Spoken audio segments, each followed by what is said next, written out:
I think this is a triumph of cartels. Those whom we actually identified all the way from the Constitution are the ones who are still in charge of our process. And the devil has captured our leader. Right from the start, the leaders have been captured. And these are the same guys who are going to determine the legislative agenda and the priorities, both of national government and the county. It was by no mistake that some people were crying that the state had been captured. And then I think at local level is the same thing. The people were crying that, the county governments have been captured. And that's the reality. So we need to go back to where the rain started beating us. And so I stepped down, and the voters will go there and vote for the other person and say, oh, he stepped down, and it is propaganda. So I think there needs to be a regulation. Right. And that's why we have these amended acts, where now the social media usage must be regulated. Okay. Yes. All right, before we come to you, Bernard, let's go to Madira now and listen to the returning officer. Straight to Madira. Karaoke to Kamau, 2,649 votes. Kyomo, Kejua David Kafufa, 190 votes. Kyomo Faith Goni, 216 votes. Maina Carton Mashiro, 1,920 votes. Maina Gerard Mashera, 449 votes. Modongo Sare Sarome Wambui, 1,644 votes. Ndagita Anthony Moridi Maina, 12,880 votes. Washira Peter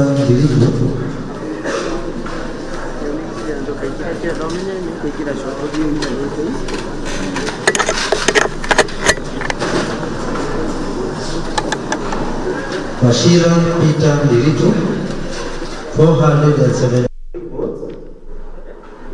Wamai Emma Manjiro, 524 votes. Total current vote cast 13,063 votes. Ejected ballots were 92. Therefore,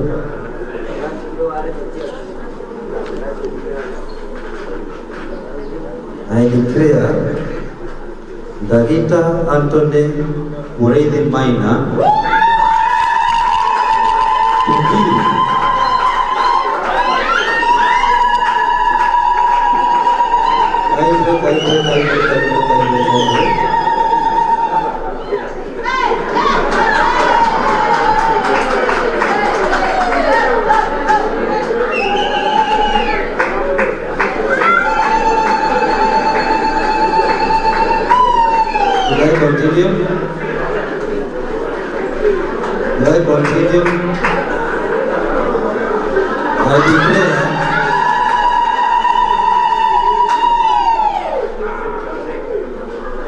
I declare Dagita Anthony Muridi Maina to be the member of County Assembly Ward for Kericho Ward, member elect.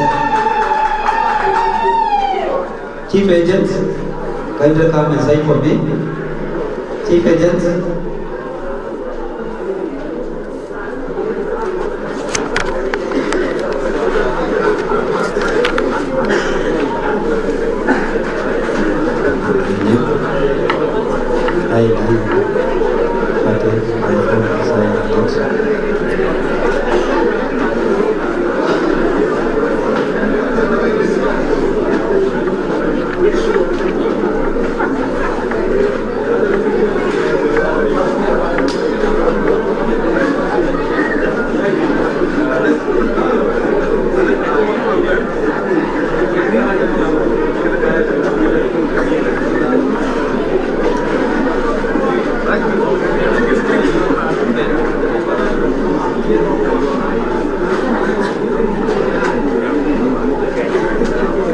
Turkana, get hot.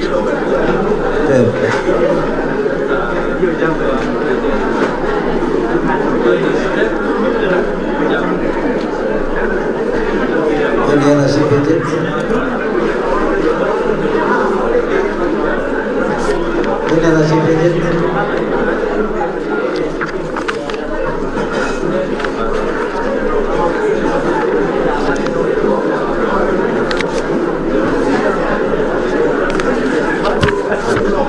Lastly, but not the least,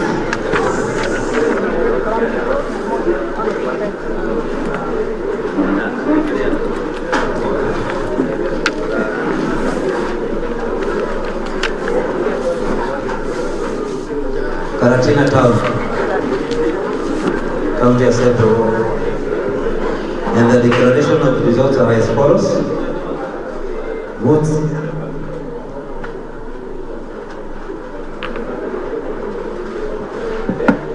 garnered by each and every candidate as they appear in the ballot paper. We will start with the Gabigia Anthony Morioki, who garnered 3,758 votes. Kariuki Rinet Wamuyo, 348 votes. Maina Joel Gishu, 782 votes. Moridi Paul Kericho, 1,958 votes. Mwangi Rusi Wamboi, who garnered 360 votes. Ngonyi James Kibira, who garnered 564 votes. Wero Wasson Burungo, 10,080 votes. And therefore, Wero Wasson Burungo, having garnered the majority votes, is hereby declared the MCA elect for Karatina Township.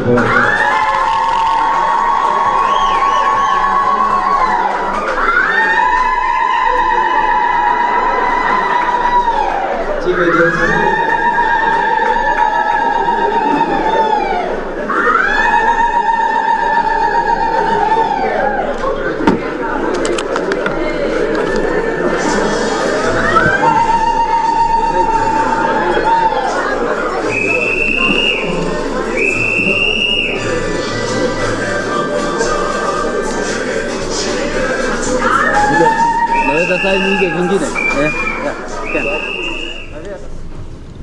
Those are live pictures from Bomet of Kenya as well as Mathira constituency in Nyeri County.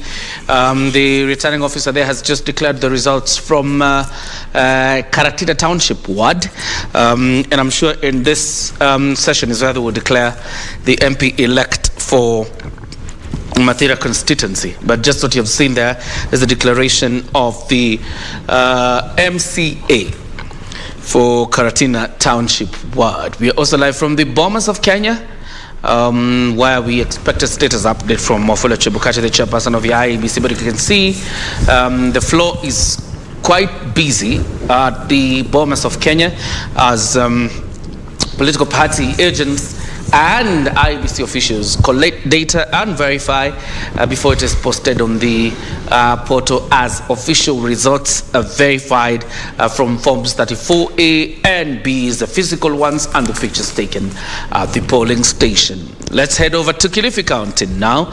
Junaid Karisa is back again. This time she will tell us in which constituency of Kilifi County and what is happening there. Junaid, good morning. Morning, Kyoria. I'm coming to you live from Kilifi North constituency at the Pwani University. This is the County Tallying Center. And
morning, John Jacob Curia. We're coming to you live from the Nav Center of the Independent Electoral and Boundaries Commission, where we are at the auditorium, where, as you've said, you're able to see a lot of activities going on here at the auditorium, where we have seen a number of agents representing different political parties as the verifications of Form 34A and 34B is going on. And as the chair of the Independent Electoral and Boundaries Commission, Wafula Chebukati, had indicated yesterday, is that the returning officers have started coming to this particular place, bringing the physical forms of Form 34A and 34B, which are then being verified by the IEBC official, and thereafter the report is written and handed over to the chair, who is Wafula Chebukati, who is able to then declare the results. As of now, what you can see on the screens that are inside the auditorium is that William Ruto is leading with about 50.63%, followed by Raila Odinga at 48.29%, and then we have George Wajakoya at 0.79%, and Wahiga David Maure at 0.26%. Well, Curia, with Aaron Chariot, who is also here at the auditorium, to just get his views on how they've seen the process going on, and to also give us his observation. Karibu sana. Thank you. Yes, what's your observation so far? Well, so far so good. I'm satisfied with the process this far. I like what IBC is doing.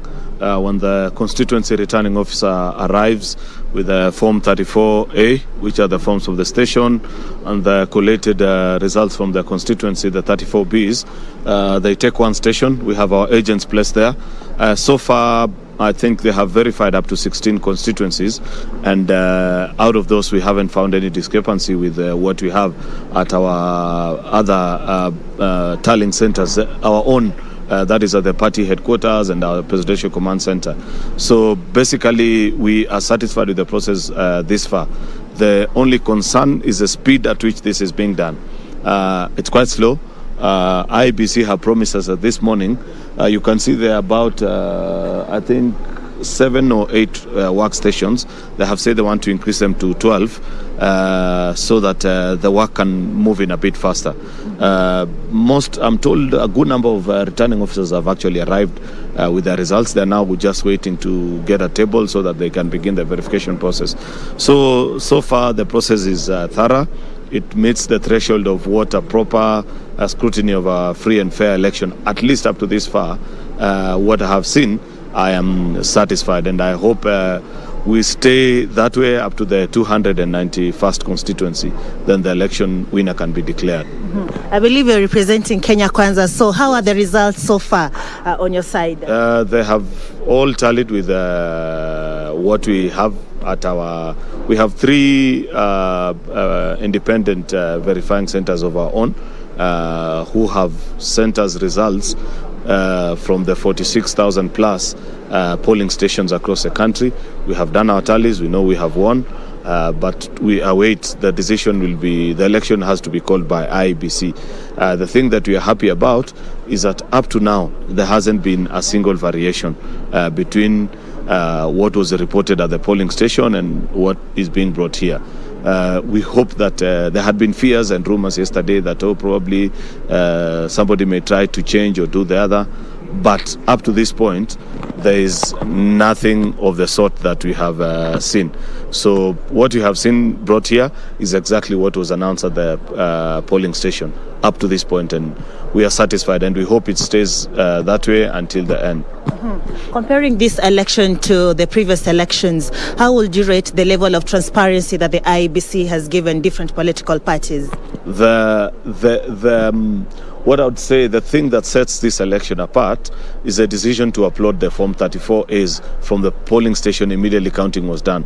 That public portal of the 46,229 Form 34As, the minute they were made public, it made life very difficult. You remember, if you go back, and you can go back to 2007, 2013, even 2017, there were all these issues about, oh no, this is not what was announced at the polling station. But immediately you count and you upload. At that point, many people hadn't thought about, oh, you need to change this. You know that the little games that the different people who try to sabotage elections do is that once they do the independent tally and they realize they are short of, like, this is a close election, that's the truth. We know our candidate has won, but it's not with a very big margin. So you find people try to be mischievous and say, oh, if you can get raise 1,000 here and the other, they try and piece them together. In this election, that's nearly impossible because of the uploading of the 34 is immediately counting was done at the polling stations, and that has been what has made this election safer. The only issue, and there was a meeting last night between our agents and IEBC, and this matter came up, is what will happen when there is a discrepancy between a physical form brought here and the uploaded one. The law, as per the IEBC Act that we passed, this must be around, I think, the 2016 one, is that when there is a discrepancy between the electronically transmitted one and the physically brought here, the returning officer, that's the chairman of IEBC, has a legal obligation to verify and find that which represents what was announced at the polling station, and that is what will carry the day. Of course, there'll be a whole process about it, calling of agents, seeing the copies that agents were handed. Remember, all agents were handed copies of the 34s is in at least most of the stations, not all of them. In certain places there were difficulties here and there, but in most of the stations that's what was given. That has made life extremely difficult for anyone who tries to manipulate this election.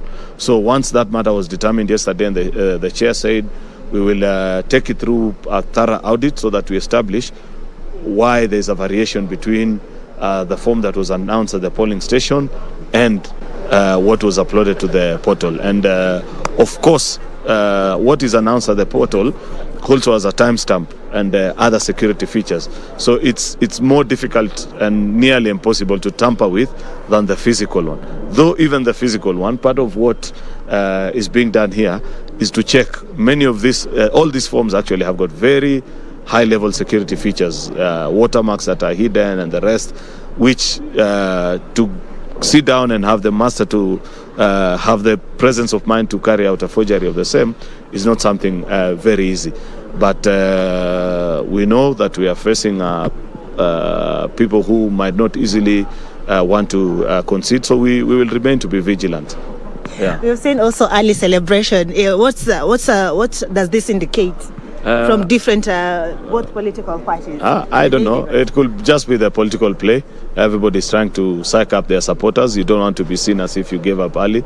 But between us and them, they know the truth. Okay. That's why you saw the drama of the things they were trying to do. They're making life impossible for IEBC staff. Remember, when their candidate, when the tally that is being done independently by media had their candidate leading, they didn't have a problem. But later when the process moved almost to completion, they started saying the media houses have been hacked. Yeah. So it tells you that they know the truth. Once they raise a complaint against the media, I can tell you, I know for a fact, and that's why I have come here this early, that in the next few hours, you'll see them coming to try and disorient IBC. But we want to plead with IBCs to stay firm and not accept to be intimidated by anyone. Let them just do their job independently. Okay, as we wind up, how many agents does Kenya Kwanza have at this auditorium? That's the other issue. That's the other issue. The reason you can see the desks are empty is that most of our agents, about maybe 30 of them, they have worked the last 24 hours without taking a break. We have agents who are waiting outside, but the accreditation process is quite difficult. So we have people willing to come and do the job, but they don't have IBC accreditation.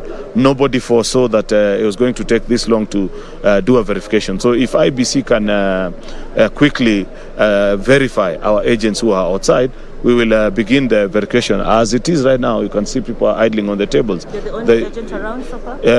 No. I'm not an agent. I'm an observer. But our agents are seated on the table, those who have been able to change shift. But there's a bigger group that is outside who haven't been accredited. And I guess that goes for both sides of the divide. You can see that's why the tables are empty. That's why the returning officers are sleeping on the chairs, because there is no desk that has been set up for them to begin their work. If that can be sorted, it will make this work a bit more easier. Have you raised that with the IEBC? Yeah. They're addressing it. They've said they're working on accreditation of all those agents. Like I've told you, they also want to increase the workstations.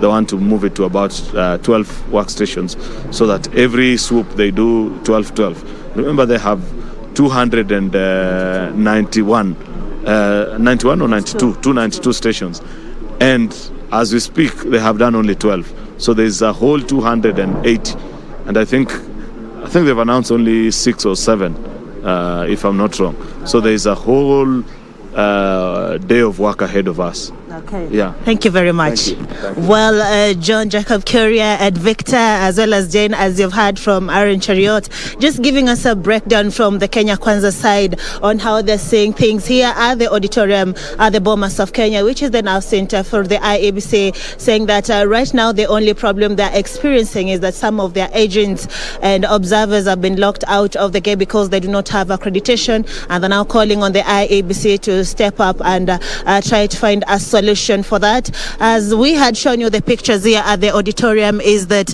we are able to see a couple of IEBC officials already here at the main center where they're supposed to be in order to verify the forms 34A and 34B, as some of the returning officers have already arrived even as of yesterday, and we continue to await to get now the official communication from the chair, who is Wafula Chebukati, to get to understand how many constituencies have already, how many returning officers from a different constituency have been able to arrive at this particular place, and how many of those Form 34A and 34B have been able to be verified. As I had told you earlier on, is from the screens here at the Bomas of Kenya, is that we are able to see that William Ruto is leading with a 50.63%, followed by Raila Odinga at 48.29%, and then George Wajakoya at 0.79%, and Wahiga David Maure at 0.26%. Well, we'll continue to follow up on the updates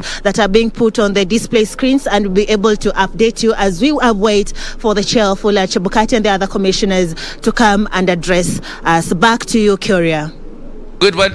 You've talked to Aaron Chariot of Kenya Kwanza. I see Paul Mwangi behind you. Probably at a link later, you can try also get Paul Mwangi to speak to us also about the process and how they think the process is faring. If it is possible now, but of course I see he's a little bit far. It is not possible to get him, but probably later you can get him. But as I let you go, Sarafina, looking at the process, because you're witnessing what is ongoing, how do you estimate, or when do you estimate this process will end, in your own estimation?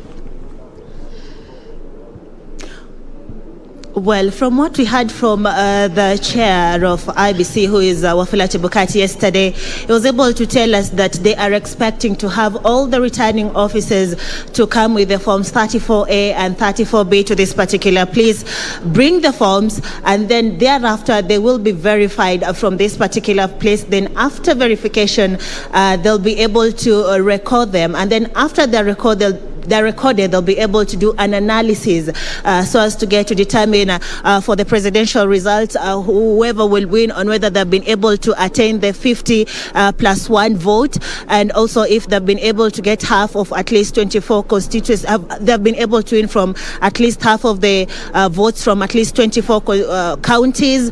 And therefore this means that since we've not been able to see all the returning officers yet to arrive here at the Bomas of Kenya, this means then that we expect them to come today, which is on Friday, and maybe the verification will take place today and tomorrow probably, and thereafter maybe we expect the results to be declared either on Saturday, Sunday or Monday, given that the chair Wafula Chebukati was able to tell us that they have a timeline of about 7 days to declare the results from the original voting day, which was on the 9th, Tuesday.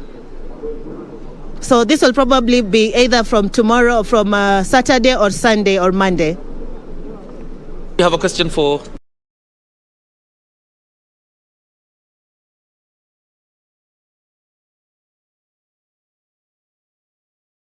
Now you can order K-Gas on the Rubis Mini app on the M-Pesa app.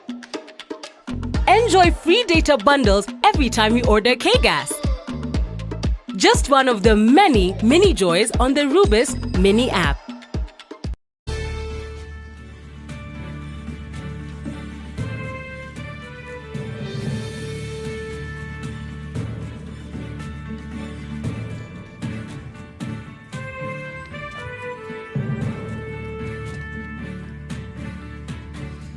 Good evening and welcome to the Pope Paul VI Learning Resource Center at the Catholic University of Eastern Africa.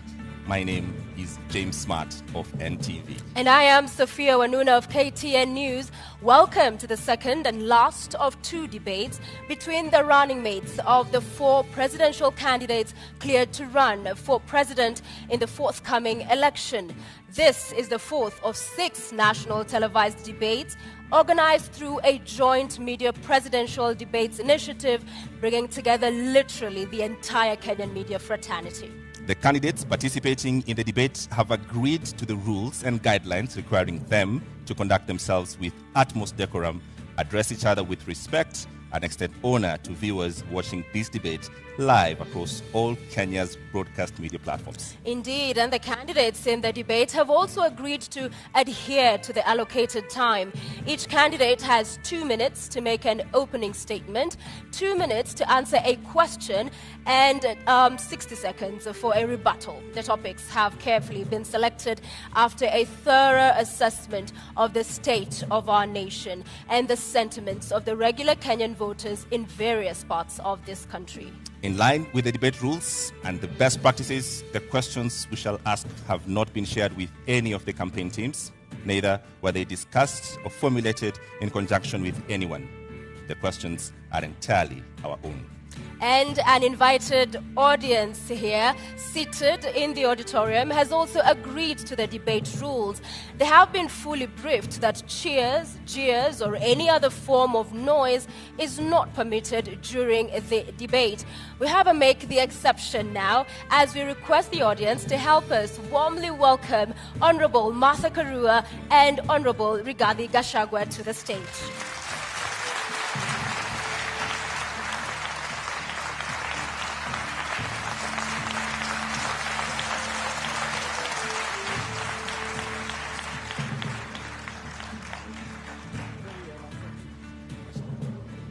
Karibuni sana. Honorable Rigathi Gachagua occupying podium 1 in order of that balloting exercise we just witnessed a few moments ago. You have heard the rules of the debate and we look forward to a fruitful engagement this evening. We'll begin with your opening statement, Mr. Gachagua, in 2 minutes. Thank you. Dr. Oburu Oginga wa ODM ameweza kuibuka kwa kura 1285,595 akifuatwa kwa karibu na Julius Okinda kwa 1033, na kisha kiti cha mwakilishi wa kike Dr. Christine Ombaka wa ODM ameweza kuibuka mshindi kwa kura 2748 akifuatwa na mwanahabari Sela Aimba ambaye amejizolea kura 1145,506. Historia nyingine ni kwamba Dr. Oburu Oginga ambaye kwa mara ya kwanza aliweza kuchaguliwa kama diwani. When we talk about the election and the misinformation happening around the outcome of his election, which is yet to be announced in any case, the fact that there's no action taken against the perpetrators of these ills, is it probably inaction from police officers, or it's simply the fear to confront freedom of expression? Yeah, and the other thing also that I've seen is there's that kind of educational skill that has not been, or rather educated to our legal frameworks. Like you have mentioned police. I know there are some of those short courses they have gone to maybe study and of course learn, but it's not something that has been deeply followed. So sometimes it becomes hard to follow those legal. Even this campaign period, or this election period, there's so much that IBC is worrying of, or rather the legal practitioners are worrying of, than what is being posted. They are more of who wins, who doesn't win, rather than following up on individual perpetrators on whatever they are posting. Because at this session, or at this kind of period, it's expected. People will post any kind of information, any kind of lies, but it's upon an individual person to verify which source they are following. Of course, as you give your final remarks, so we head over to Bomas. What would you advise people? Because I mean, there are people who obviously were getting sick after watching what is happening on social media. Some kind of depression or distress. What would be your advice for people suffering from the bouts of depression because of what they're seeing on social media? Credible sources. That's what they need to follow, and that is IEBC. You may follow other kind of media houses and any other kind of pages out there or individuals, but at the end of the day, go to the IEBC social pages, go to IEBC portal and verify from there, because that's where our trust is as of now. I know media houses are also following on the same, but if they feel there is any questionable kind of results, that's the place to go. All right. Yeah. Thank you very much, Bernard Muiru, the Digital Marketing and Partnership Manager at the Africa 118. You have live pictures from Mathira right about now, but we want to head over to Bomas. Of course, when we come back, we still have Victor Olo in studio and Wakili. We'll continue with the engagement. But right now, let's link up with our team at the Bomas of Kenya. I told you the other day that every politician starts by saying how.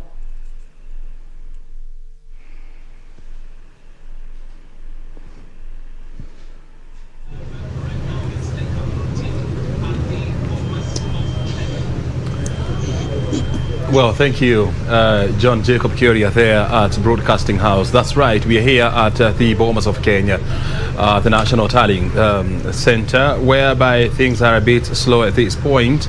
We are yet to get any other briefing from the IEBC, and of course we are much waiting to hear how are the numbers looking like. Apart from yesterday's briefing where Webuye West, we were given the numbers for Webuye West, and we are still waiting for the numbers from Bungoma, as promised by Wafula Chebukati. We do not know how many numbers are likely to come through today. Your guess is as good as mine, but we're keeping an eye to see what exactly Wafula Chebukati is or has in store for us. The social media now is becoming quieter as now IEBC takes charge of this tallying process. Everyone has kept their numbers aside, and that's a conversation we just want to have here. This place is becoming busier by the minute as various political party agents as well as local and international observers troop in here to try and get a glimpse of what is happening here. We are keeping an eye, as I said, to see any signs of the white smoke here coming from IEBC. We've been here the whole week. We are not giving up until the last count comes through.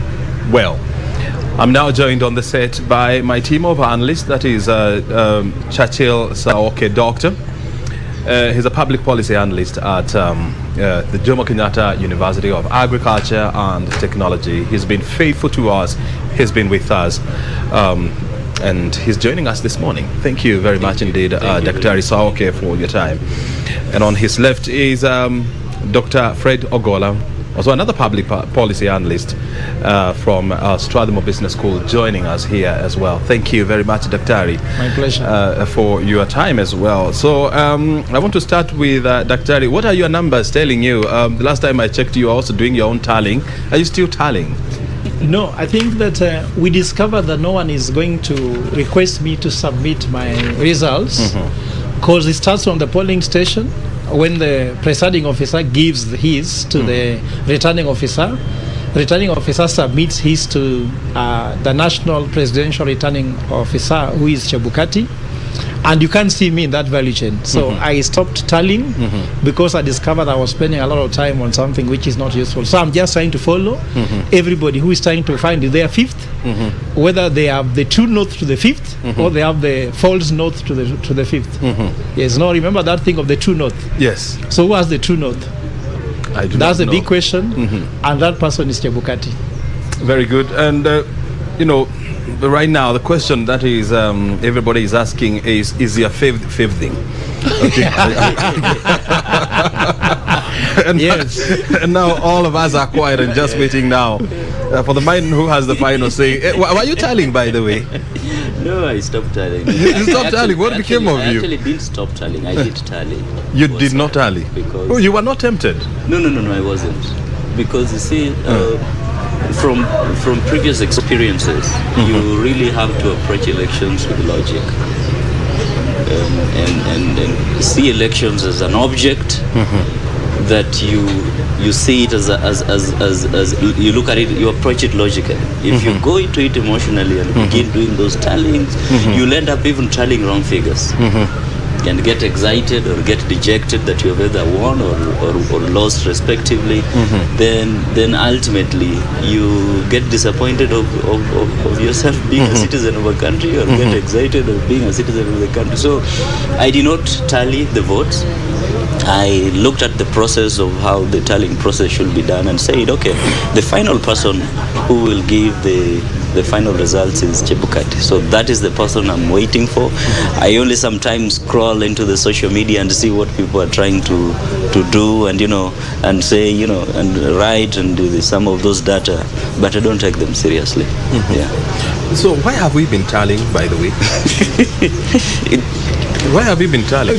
Curiosity is very important, and I think that even if my brother Doc says he didn't tally, I'm sure even his head was trying to do some numbers, because you're like, who is likely to win?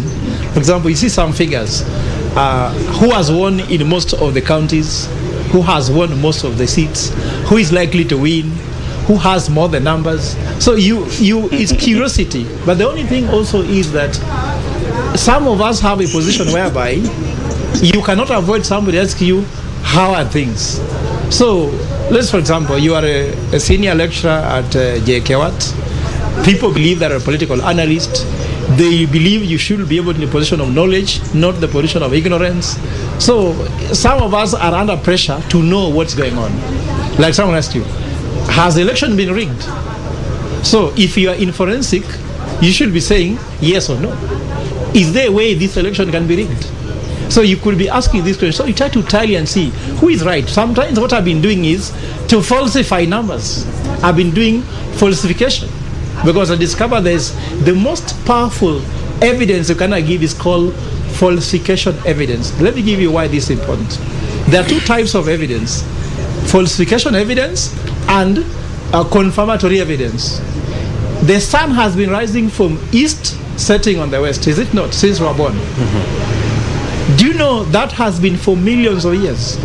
The day the sun will rise from west and go to the east, just one instance, no one will ever say again that the sun rises from the east and sets in the west. So what I would tell you to do is, when you see Kenya Kwanza tallying theirs, you see Azimio tallying theirs, don't waste time on you also tallying. Just look at what they're doing, falsify with some clear facts. Just find a way to raise a doubt in each of those numbers. Then you discover that no one has still got these figures right. Because I saw one whereby some coalition saying, for example, we have 7.4 million votes, and they give these guys the other side 6-point-something million votes. When you add up with the fact that some votes are spoiled and the turnout of 14.3 million votes, you discover it just cannot add up. There's what we call the principle of non-contradiction. Something cannot be and not be in the same way, in the same place, at the same time. So I've been doing more of that, but of course, where is the source? For me, what's important is the source. Before we are told the source of data is IBC portal. Then someone has made us now wonder, so if we're being told somebody claims it has been hacked, so then where is the source? So when you are tallying results, you don't believe they are not the real source because they have been hacked. Can you imagine how this is difficult? So that's why I stopped tallying. Because you are tallying from which, if you have no evidence that they have been hacked or not been hacked. I believe that it has not been hacked because then IBC should have reported that we have been hacked. So I'm waiting for Chebukati to say, have we been hacked? I'm sure this question will come in the media briefing. Is the portal secure? I'm sure they have a firewall to secure their portal. So I think Kenyans, unless it is confirmed otherwise, let us believe that the portal is secure. the IB system has not been hacked, isn't it? If it has been hacked, let us bring the evidence being hacked. So that's why it is difficult to tally, because now we don't know where are you getting your results from. And I think, I'm not an IT expert, and I do not hold any brief, for IEBC. But from the conversation that we've been having here with IEBC, with election observers, with IT experts, one thing is clearly coming out, that it's practically impossible, to breach IEBC systems as we are now, because of the measures that they have put in place. I do not know what kind of measures they have put in place, but one would want to imagine that it's an era where system hacks and system breaches have become the norm of the day. IBC would go any extra mile and length to ensure that the systems are well secured. And so I think it's not up to us to say whether that has happened or not, but we have to wait from IEBC and IT experts to guide us on the same. But when you look at this whole system, Saoke, is it possible, for anybody to say that this whole process has not been transparent and fair? I think they have tried to be as transparent as possible.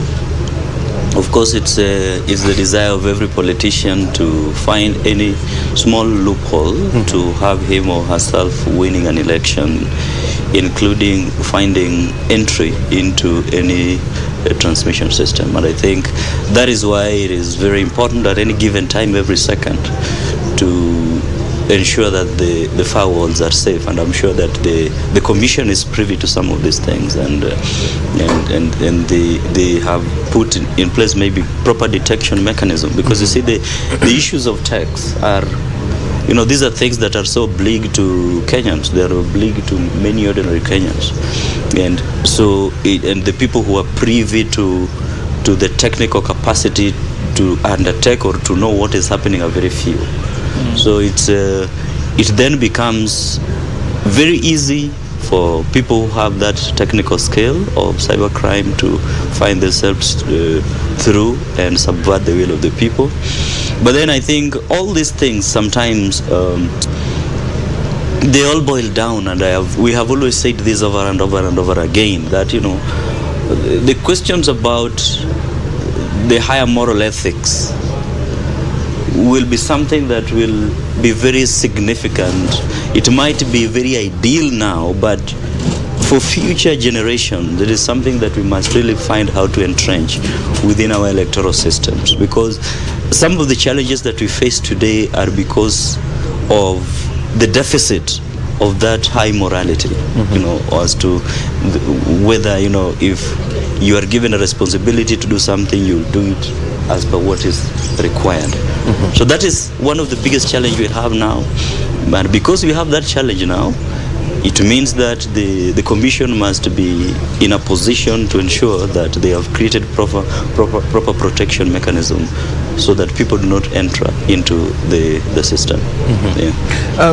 From what you saw yesterday, Chebukati coming, and within 30 seconds or 45 seconds actually, he was through with his statement, giving the country just one constituency. If we were to go by that, what do you think is likely to happen going forward? I think Kenyans are very hungry, not because of food, but they're hungry for results. And I saw some people saying that the economy is bad. I think the economy, as to the food on the table, is not an issue, because the hunger to know the results is higher, that we're not even noticing the hunger of the economy. So I guess that somebody said that if we have a few days to go now, we are almost going to the 72? For 72 hours by evening since the poll closed. And that means 3 days. He has 4 more days to go. We have 291 constituencies to read. We have read one. How many forms should he be reading?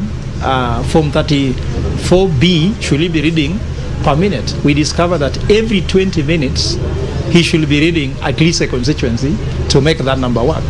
So if you look at it by time going, Are we getting there?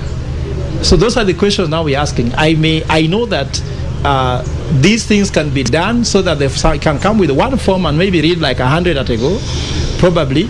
But I'm trying to say now he has to move at that pace so that we can get the results on time.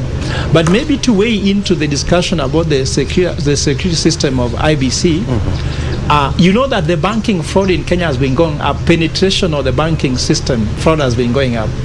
So if a banking system can be penetrated and can have security fraud, we do not know how IBC is. I'm only banking on the fact that IBC was given 44.6 billion shillings, and they should have bought technology, the best that money can buy, to protect, because IBC's most important thing is not money. You know, the bank, you try to hack it to make money. But here, imagine you're hacking for data, just for information. Can you imagine? Now, the tallying process, the numbers in the servers are so important that somebody can hack. Can you imagine when information can become so valuable? So I guess that before they went live with the system, they should have done what's called penetration tests. And with penetration tests, you can see what are the loopholes in this system that can stop someone from penetrating it. But at the same time, we could be secure this way. Remember, after uploading the Form 34As into the portal, the physical 34As are still coming to IEBC, and you saw them using a phone, scanning through the codes just to check whether those ones were actually original IEBC form, and that's kind of a complementary system to confirm it could at least help us to see that even if someone goes to hack the portal now, we still have the physical 34As coming to IBC, and that can cure this deficiency. Yesterday we had a conversation with IEBC Commissioner in charge of ICT. This is Justus Nyang'aya, and he said that the commission has now hired a fixed wing and plane and helicopter that will be used yesterday and today to bring returning officers from far-flung areas of this country, like the northern parts of this country, Lamu, and so much. And so the expectation is that today we are supposed to start seeing hundreds of returning officers, coming from far-flung areas, delivering those physical forms. If that was to happen, then they're estimating that by tomorrow we should have concluded this process of tallying those Form 34Bs, and who knows, then we're likely to have the major announcements tomorrow or the day thereafter. But the question is now slowly turning into, then how do you start managing the expectations of people, because the public is every minute, every second. I mean, the expectation is growing, and how do you then manage that expectation to ensure that people remain sane? The first, I think that what that commissioner said, they should have even done it for even more other counties. I mean, more other constituencies or electoral areas, because it would have helped reduce the time, one, and also two, they would have also helped in increase the security of some of these voting materials. So I think this is something that they should consider even in future, to deploy as many of those choppers in different parts of the constituencies. On the issue about managing public expectation, this is something that I think the Commission will really need to think about in future, even beyond this election. The issues around communication, you cannot manage people's expectations without proper communication. Communication and people management or public management are very coherent. And when you look at, for example, the report that was given by one of the observer missions by Jakaya Kikwete, one of the things that they actually emphasized was the issue of communication.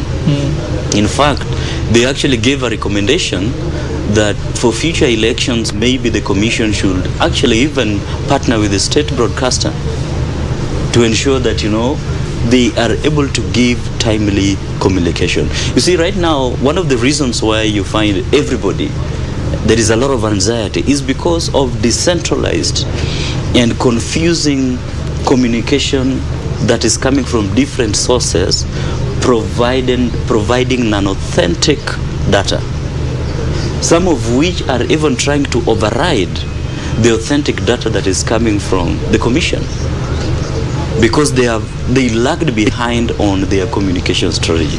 So I think this is one of the things that they really have to think through very carefully if they really have to manage the expectations of people in future. But as is now, sometimes the best way to manage people's expectations is just to give what is right. Right? Yeah. Just give what is right. And when you give people what is right, there are people who are going to doubt that, and if they are doubting it, let them go and verify through the right procedure. And when they verify through the right procedure and find it is right, you'll be vindicated. Yeah, for my take is that most important is, let's look at running election as a project. And then there are three things that you have to use to measure the performance of IEBC. One, on budget. Budget is 44.6 billion shillings. By the end of this, will they have spent that money and delivered a credible election? The second thing, quality. What's the quality of the results they are going to give out, which is supposed to be tested with 3 words according to Supreme Court: verifiable, transparent, and credible. Then the last one is time. Will it be executed within the timelines set out to do this? And of course, the Constitution gives them 7 days. But look at this. When some people have tallied theirs, now you see, for example, media houses are around 6.5 million for each of the candidates, either side. Remember now, it is very easy for the media houses to declare a result and say, according to us, so and so is the president. So we shall have a media president, but also we can have an IBC president. But of course, the media cannot give a certificate of election, isn't it? Only IBC. But look here, there are 2 types of biases we have to consider here. Like a child, I have a son called Matty, he's a young boy. What he hears first, he takes it to be very important than what he hears second.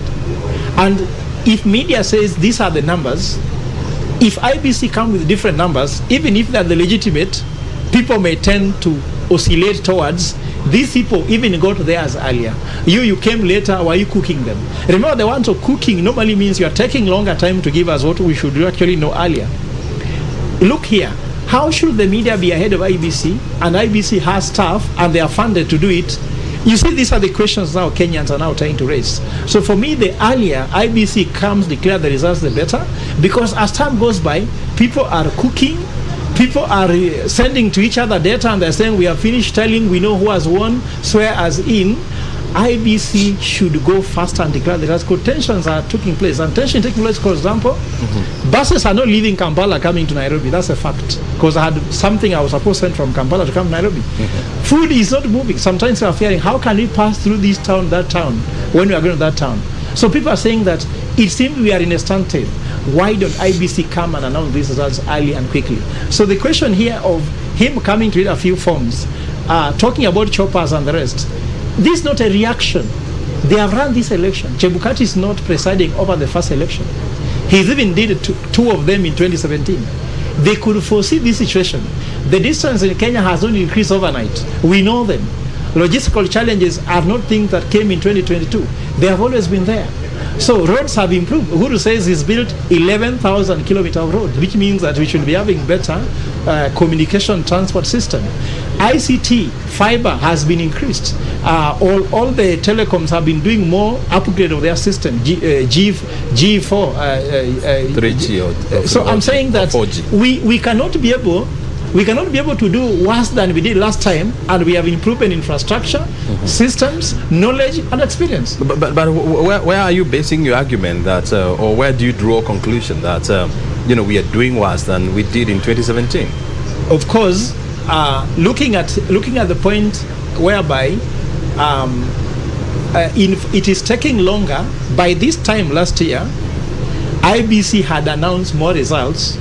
That election, more results than they have done. You told me they only given us one constituency. if you go back, by this day, there were results. Politicians were doing press conferences. They are contesting them. Now there's nothing to contest because actually they are not yet out.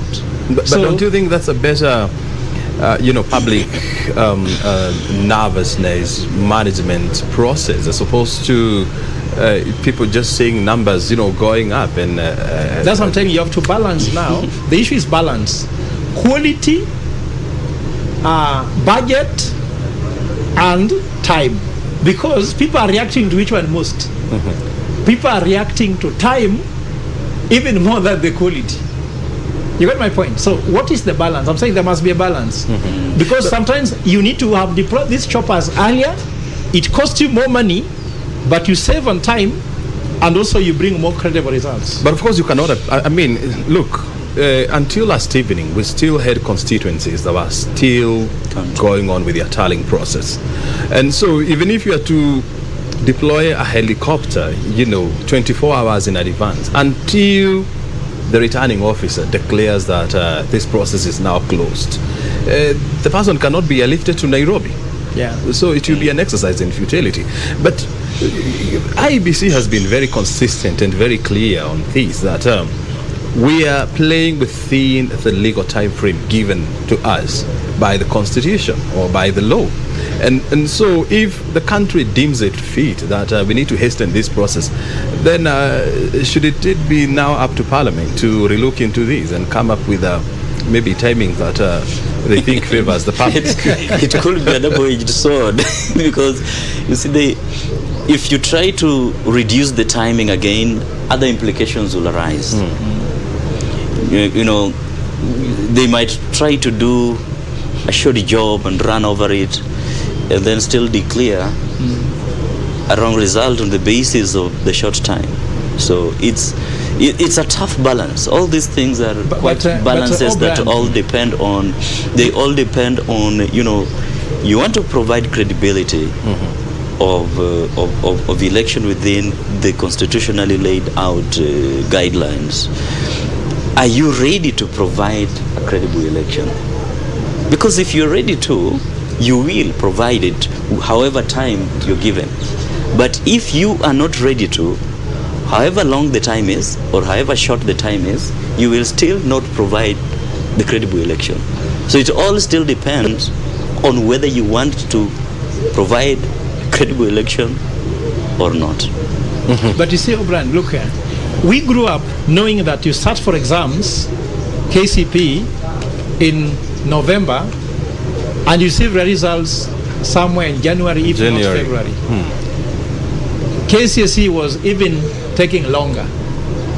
Someone came there by the name Atiangi and said, no way, before you eat that chapati on Christmas, because for us, we used to eat chapati only on Christmas Day, you will have seen the results, so that when eating chapati, you feel guilty if you didn't do well. Now, I know there's what you call legal, but what makes you sound? If you're just a Kenyan who does the bare minimum the Constitution requires, that's the bare minimum. Doing it in 7 days, there's a bare minimum. That's called efficiency. Could you not be a Kenya setting pace? Kenya has among the best fiber optic, among the best roads infrastructure, among the best in terms of human resources. I'm sorry to say this. If Kenya takes this long, what should happen in Sudan? What should happen in DRC Congo? They should take 3 months to know the results. So I'm saying we should also look. They say we can't compare with America. How long did it take to get American president? It never took more than 4 days, isn't it? For us, we are talking about 7 days. If Chebukati surprises Kenyans by giving these results tomorrow, we will really applaud it, because the day after tomorrow, we start wondering whether kids will go to school on Monday. Should there be another Gazette notice to push the school to understand? So we're also looking at this thing within a very tight ropes. Everybody's walking a very tight rope. Kenyans, some of them ran to supermarkets to buy more food. So we are looking at all these implications of this. You see, I mean, anyone who's driving through the city center and coming to this place, would definitely tell you that it looks like it's a holiday. It's a holiday. Yes. Okay, it looks like it's a holiday. Yeah. But Chebukati has not stopped anyone from working, has he? No, but it's because, look, in Strathmore, they have issued an order I should not be seen until after 2 weeks. Yourself? Yes. Why? My office is locked. Why? Why such a reaction? Is it because of the elections? Yes, it's election. Election break, they call it. Of course, now what's happening? They're going to pay me for 2 weeks where I'm not working actually in the office. Of course, I'm working through emails, but I'm saying we're working remotely. All services are still being given all to the students, everything. But you see, the thing is that the fear of between my house and the school, isn't it? There's a fear. So I'm saying... But it is known that you live in a good estate. No, whereby security is guaranteed. But you see, I have to pass somewhere where... It still just boils down to the anxiety of, you know, like I was coming today, I received 2 calls, one from a friend in Uganda, in Kampala, who actually, she alluded to how much the Ugandans are following the Kenyan elections, more than the Kenyans do, by the way. And in fact, the first statement, the first word she mentioned is that there is tension in Kampala. And I asked, what do you mean there's tension in Kampala? Yes. They have said the Kenyan election? They say that your election is like a pendulum. Even I got a friend from Kinshasa. You cannot detect or determine where it's going. So I said, okay, you know, as you have never seen this, so we are so glued to it. That was one. The second person was, you know, he was asking me whether it is safe to go to work. Should they be, I mean, nervous or excited or I mean, because, I mean, look, the Ugandan electoral process is completely different from ours. I think they're excited about it because, you know, for them, they really want to see how democracy works. And they see Kenya and they see it as a model to look up to. So that's why they are so excited about it. But let's just discuss this on a bit of international politics also. There are statements that were issued by, you see, in Uganda, there's a way these different candidates are taken. In DRC Congo, there's a statement that came from the deputy president talking about DRC Congo that was like, if this guy becomes the president, the international relations between DRC and Kenya has some implications. At the same time, I told you, there's a lot of interdependency. Buses that move from Kampala to Nairobi, what do they carry? They carry people, they carry goods and services, and they can't breathe. They are thinking, will we have scarcity of fuel because of the elections in Kenya? Will railway be uplifted again? So it is very technical. Remember that just the war between Ukraine and Russia was affecting the global economy. So supply chain issues are there. Relationship issues are there. Diplomatic issues are there. And of course, that creates a lot of concerns for these countries. And of course, some of them have interests. You know, Uganda is also, when I go to Uganda, I say I'm called Fred Ogola, they say, oh, you come from northern Uganda. So we have so many relationships. So that makes it very hard for them just to say, Kenyans are doing election, let's wait and hear what is the outcome.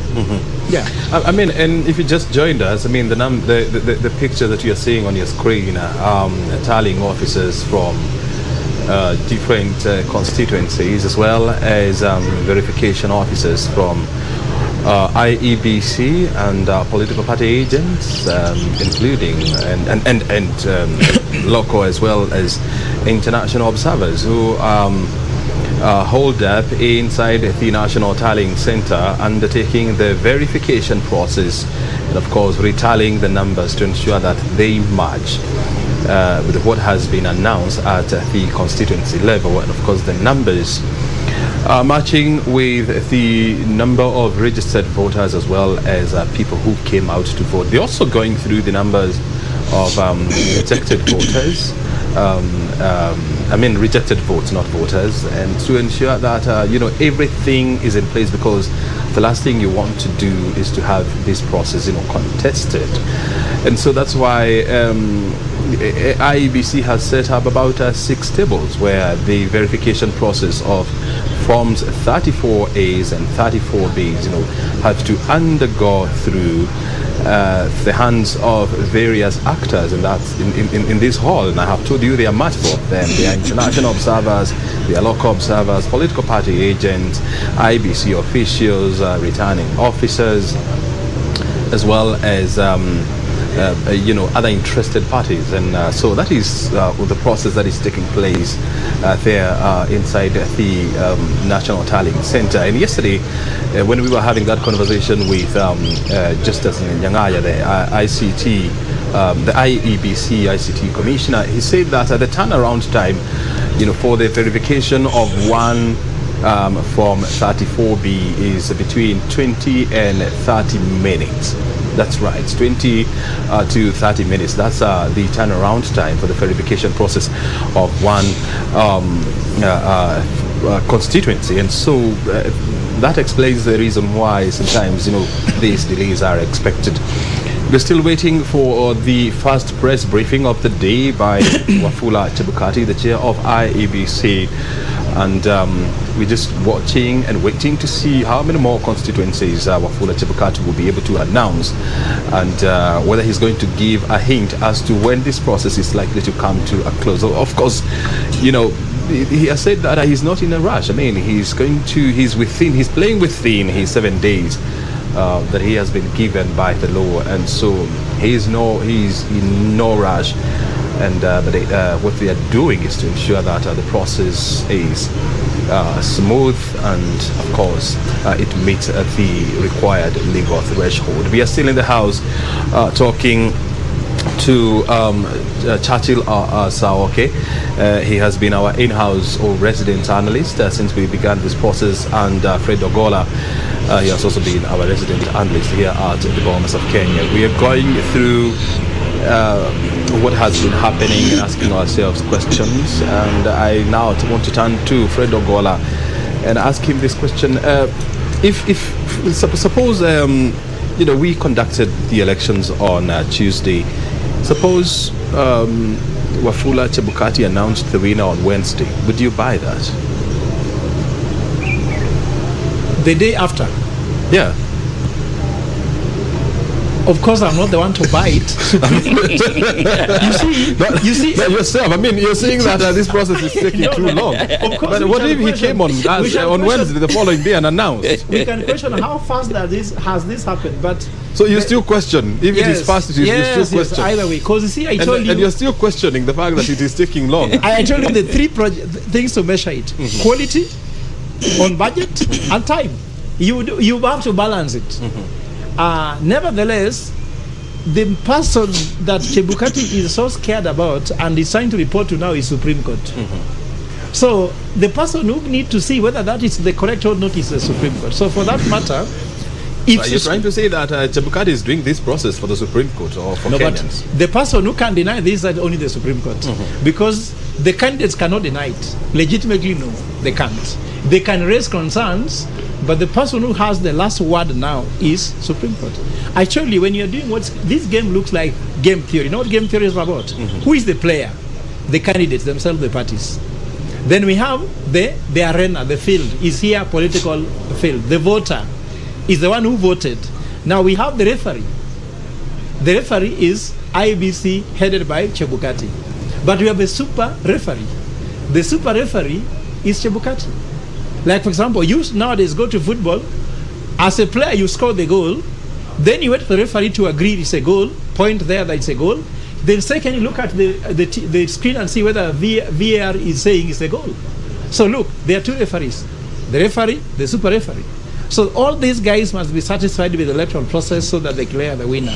So as a Kenyan, I don't want to be buying the results, because it does not matter my opinion, it's the Supreme Court. So at the same time, of course, I can just say, hey, IBC has to convince us how this was done. Like I told you yesterday, it took a media house, the Tallying Center, 8 hours to tally 5,000 polling station papers.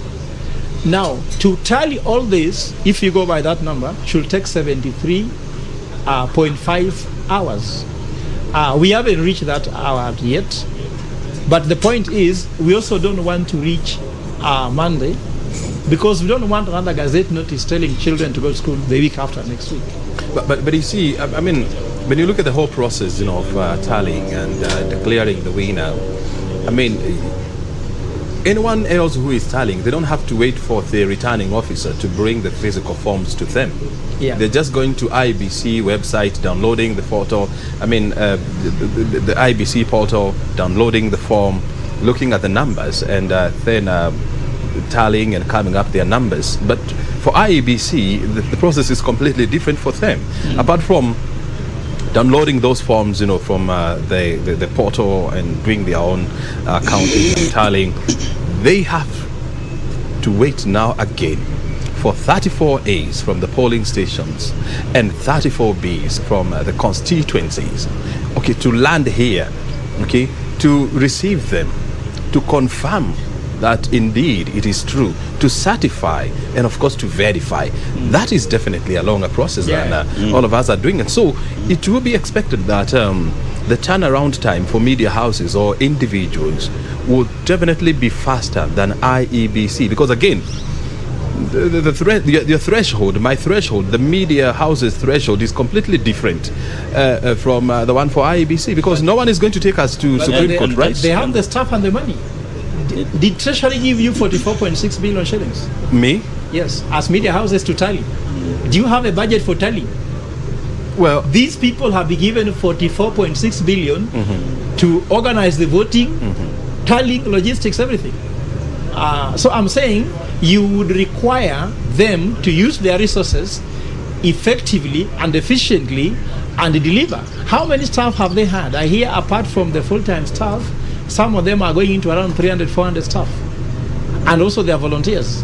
So we are looking at a bigger organization, bigger than the media houses, and we expect faster speed in this. Actually, the 34 A's, they are not for telling, they are for verification. It's just for verification. Yes. And I mean, you've been inside there, Saoke, and you have seen how many tables? I think there are 6. I've lost the count. There are 6 of them. And each form, must go through all the tables. And one table has about 8 people. And so for all these 8 people, they have to go through this process of verifying and certifying this form. The amount of time you're going to take as Saoke will be completely different from the time I'm going to take, certifying and verifying that form. Same for him. And so I think for me, from where we stand, is we should allow IEBC to do its job. As prescribed in the Constitution. And I think I also think that in as much as the Constitution provides for them, of course, some of those, the procedure of verification has provided for by the Constitution, bring some delays, and then makes them relaying their results much slower than the media houses, who do not really have to follow all that procedure. And that brings the difference. The challenge is that now then the results of the media then are likely to be false. So that's now the danger. But now now that actually brings me to the issue that was actually raised by the observers on the need to harmonize and synchronize communication with the media stations, with the commission. Then the other thing that you have also mentioned, which is also significant, is the whole question of looking at the amount of work that you have, and I think Doc has also said it, the amount of work that you have based on previous experience, and either looking at whether you have enough resources, and enough resources here, you look at the budget and the human resource, and allocate the human resource to an extent that you have enough human resource that can do the much bulk of work that will be able to deliver results within the timelines. Not necessarily the timelines that are required by the law, but the timelines that will not necessarily stretch the expectations of the public. Because you see, there is the 7-day indeed, yes, but then the expectations of people always go like a curve. It goes like a normal curve. It goes up and then it peaks at some point. Before it peaks, a curve. It goes like a normal curve. It goes up and then it peaks at some point. Before it peaks, then people begin to lose trust. So you need to ensure that you allocate proper resources that helps you to deliver before people reach that peak. Very well. Yes. Before we proceed, what you're just seeing on your screen, of course, it has been split into two. On your left or right, depending on where you are seated, you have the Bomas of Kenya, or the National Tallying Center, where the verification of results is currently underway. And on my right, that is Siaya County, where the Senator-elect, Dr. Oburu Odinga, is in the process of receiving his certificate. I just saw him come through, because he has actually been declared the winner in the senatorial contest in Siaya County. And so we are waiting to see him being given the certificate. Remember, we are live there, just like we have been in all the 290 constituencies around the country, to ensure that we give you proper coverage. And truth be said, so far we have given you unrivaled coverage.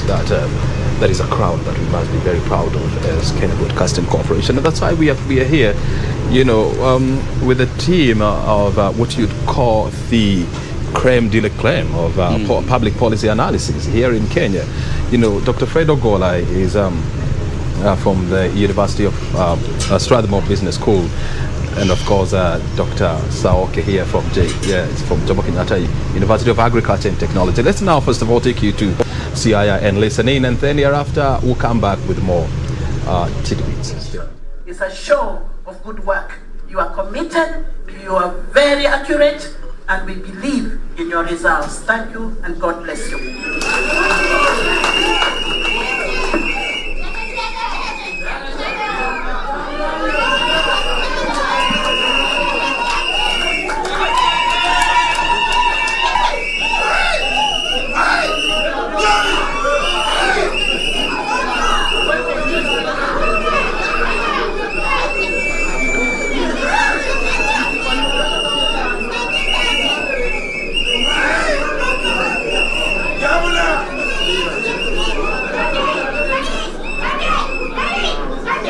Now you will shout more, and let's be patient as we listen. Now is the culmination of everything, of all your works and campaigns, and you've gotten used to calling Senator. I don't know what you'll be called. You'll continue calling him Senator Olengo. So now it is time to announce Governor and the DG to come forward and receive their certificate.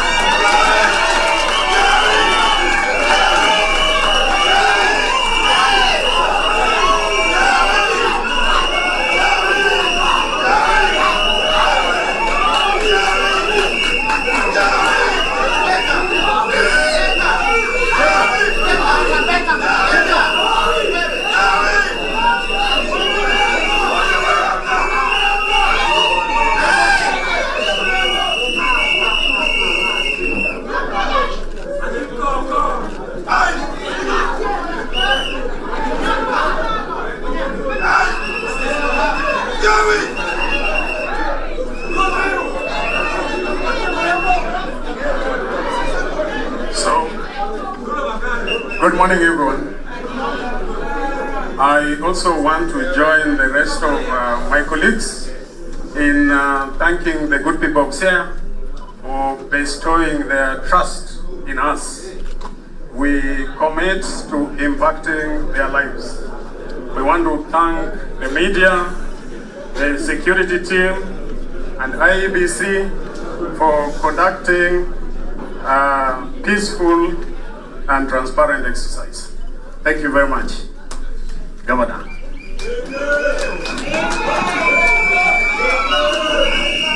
The returning officer, the whole team from the Electoral Commission, my Lord, the bishops who are here, was graced this occasion and remembered us in prayer. Professor Claudia, who is my leader in the church, and my colleagues who have just won the elections at the county level, worthy competitors who are here. I want first and foremost to thank the electorate in Siaya for giving me the honor to serve them as the governor of Siaya County. We are not going to take this for granted. We had a manifesto, and I can assure the people of Siaya that we're going to deliver what we promised in the manifesto, which is going to be rooted on good governance, corruption-free governance. Secondly, I want to thank the Electoral Commission for the wonderful work you've done. It has been largely peaceful, and also thank our worthy competitors for the seat of governor. And I only wish they would have been here so that we show that democracy is mature in this part of the country. Thirdly, I want to thank the media, but the media, I want to say, sometimes what you report is very far from the truth. You are telling us that Baringo is facing a stiff competition. Just look at the figures. Your answer in the figures. I was telling them the other day that the stiffest competition I've had in my political life was when I was first elected into parliament, when I was just out of university, and my competitor was a cabinet minister. He had served in parliament for 2 terms, assistant minister. It was a one-party era. Campaign was very difficult in those circumstances. I had no house, I had no car, I had no wife. and Guru was there to help. And we won that election. So I think next time when we meet, report accurately and tell the people that we won with a landslide. We have a proper mandate from the people of Siaya. And finally, we are waiting for the big one. We are waiting for the big one. We are waiting for the big one. Which with Mheshimiwa, and first of all, let me congratulate him for having won. And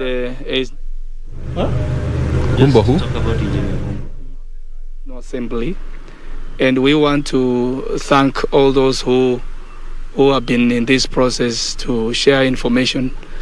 And today, I want to tell you, Kenyans, Mheshimiwa presented himself as per the request that we made, and which we appreciate him. And after this, what we can inform you is the police processes have started. Mheshimiwa has recorded his statement, and the normal procedures in terms of fingerprints and the court processes. So he's more than willing to go to court. We have no issues with him in terms of resistance to comply. He's been complying since he came here, and which we appreciate. And I think that is the way to go, and unless you have more questions to ask. Yeah, maybe you'd share at what time did you, if you remember the time. 10:20. 10:20. Yeah. It was exactly at your office? Or? Yes, that's when he arrived here, where we are. Alone? Yes, and there is lawyers. And I'm Sydney from NTV. He had filed for anticipatory bail. That one is upon him. That is upon him to answer. Okay. Yes. Do you have more questions? Maybe if the case going to be handled here, we have had different orders from the DCI in Nairobi, from Kabarnet County. There are no orders from our leaders.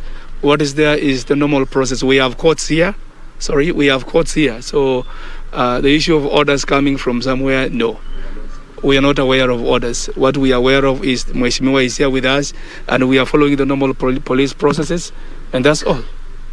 Thank you. Asanteni sana. Maybe Mheshimiwa He's appearing on court. Mheshimiwa,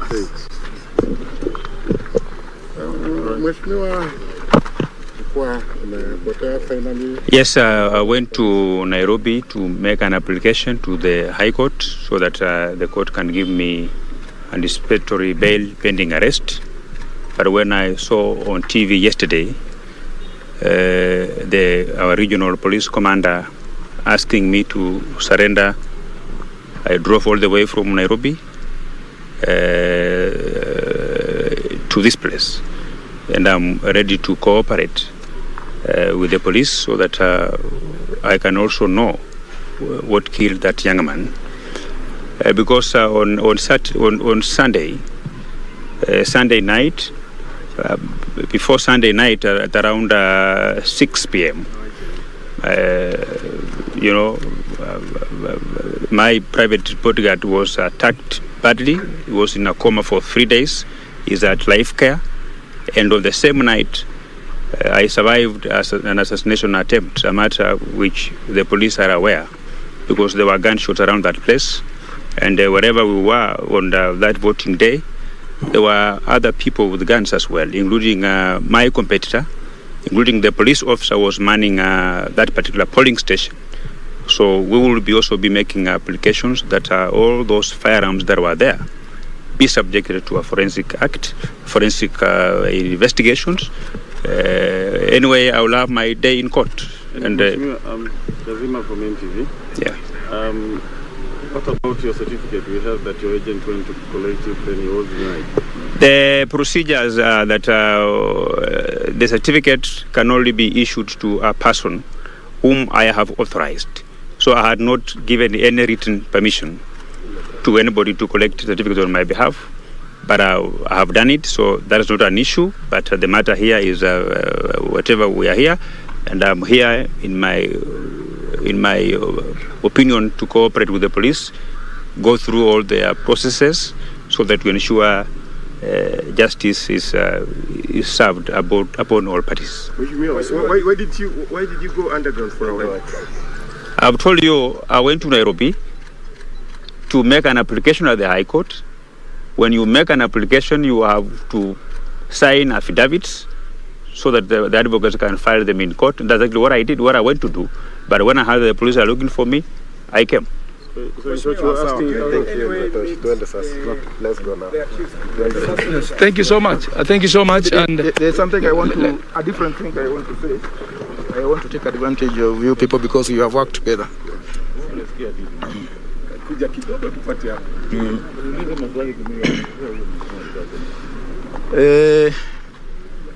Sasa nataka kuongea kidogo kuhusu hii shughuli tumekuwa naye ya uchaguzi. Kitu ya kwanza nataka kupongeza wananchi wa Bungoma wote, wale ambao walikuwa wanachaguliwa, wale ambao walikuwa wanachaguana, na wale wote ambao wameshiriki including the media.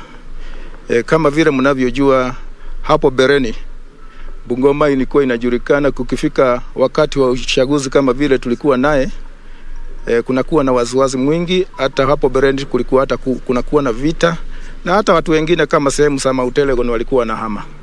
Lakini wakati huu jana tulikamilisha hiyo shughuli kwa usalama. Sitaki kusema ati ya kwamba ilikuwa 100% correct.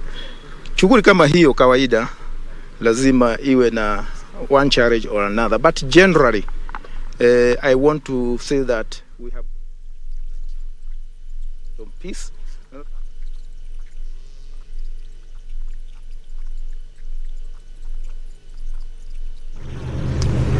Well, that is Bungoma County, actually outside Bungoma Police Station, where MP-elect for Kimilili, Didmus Baraza, has just presented himself to the police.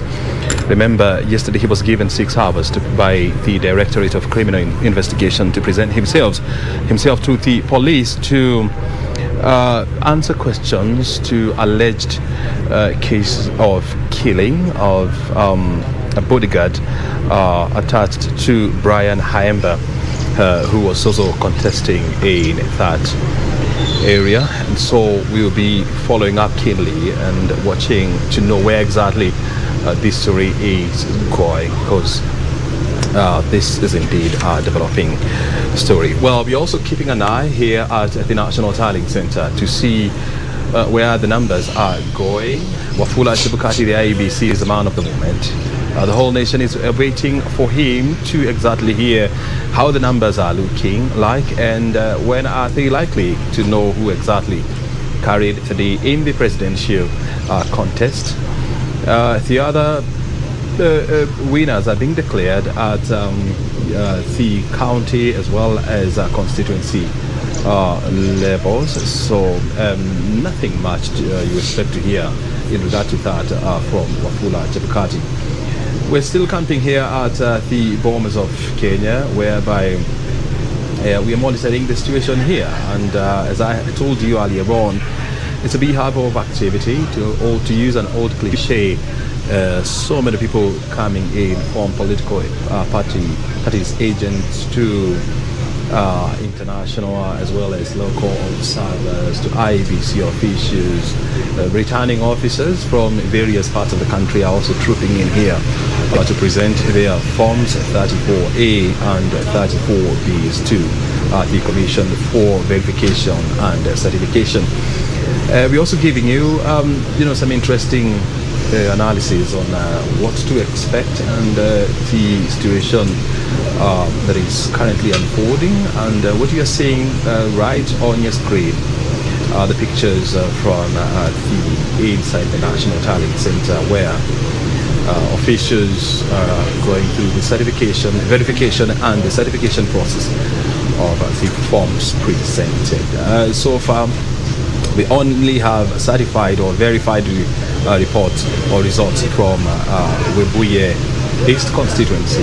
It happened yesterday at around 6 p.m. and the numbers were given by IBC Chair Wafula Chebukati, who is the presidential returning officer for IBC. Well, we are still in the company of Dr. Fred.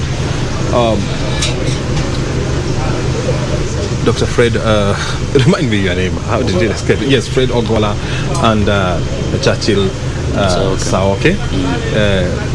Going through some analysis here on what exactly is happening. But there is one question that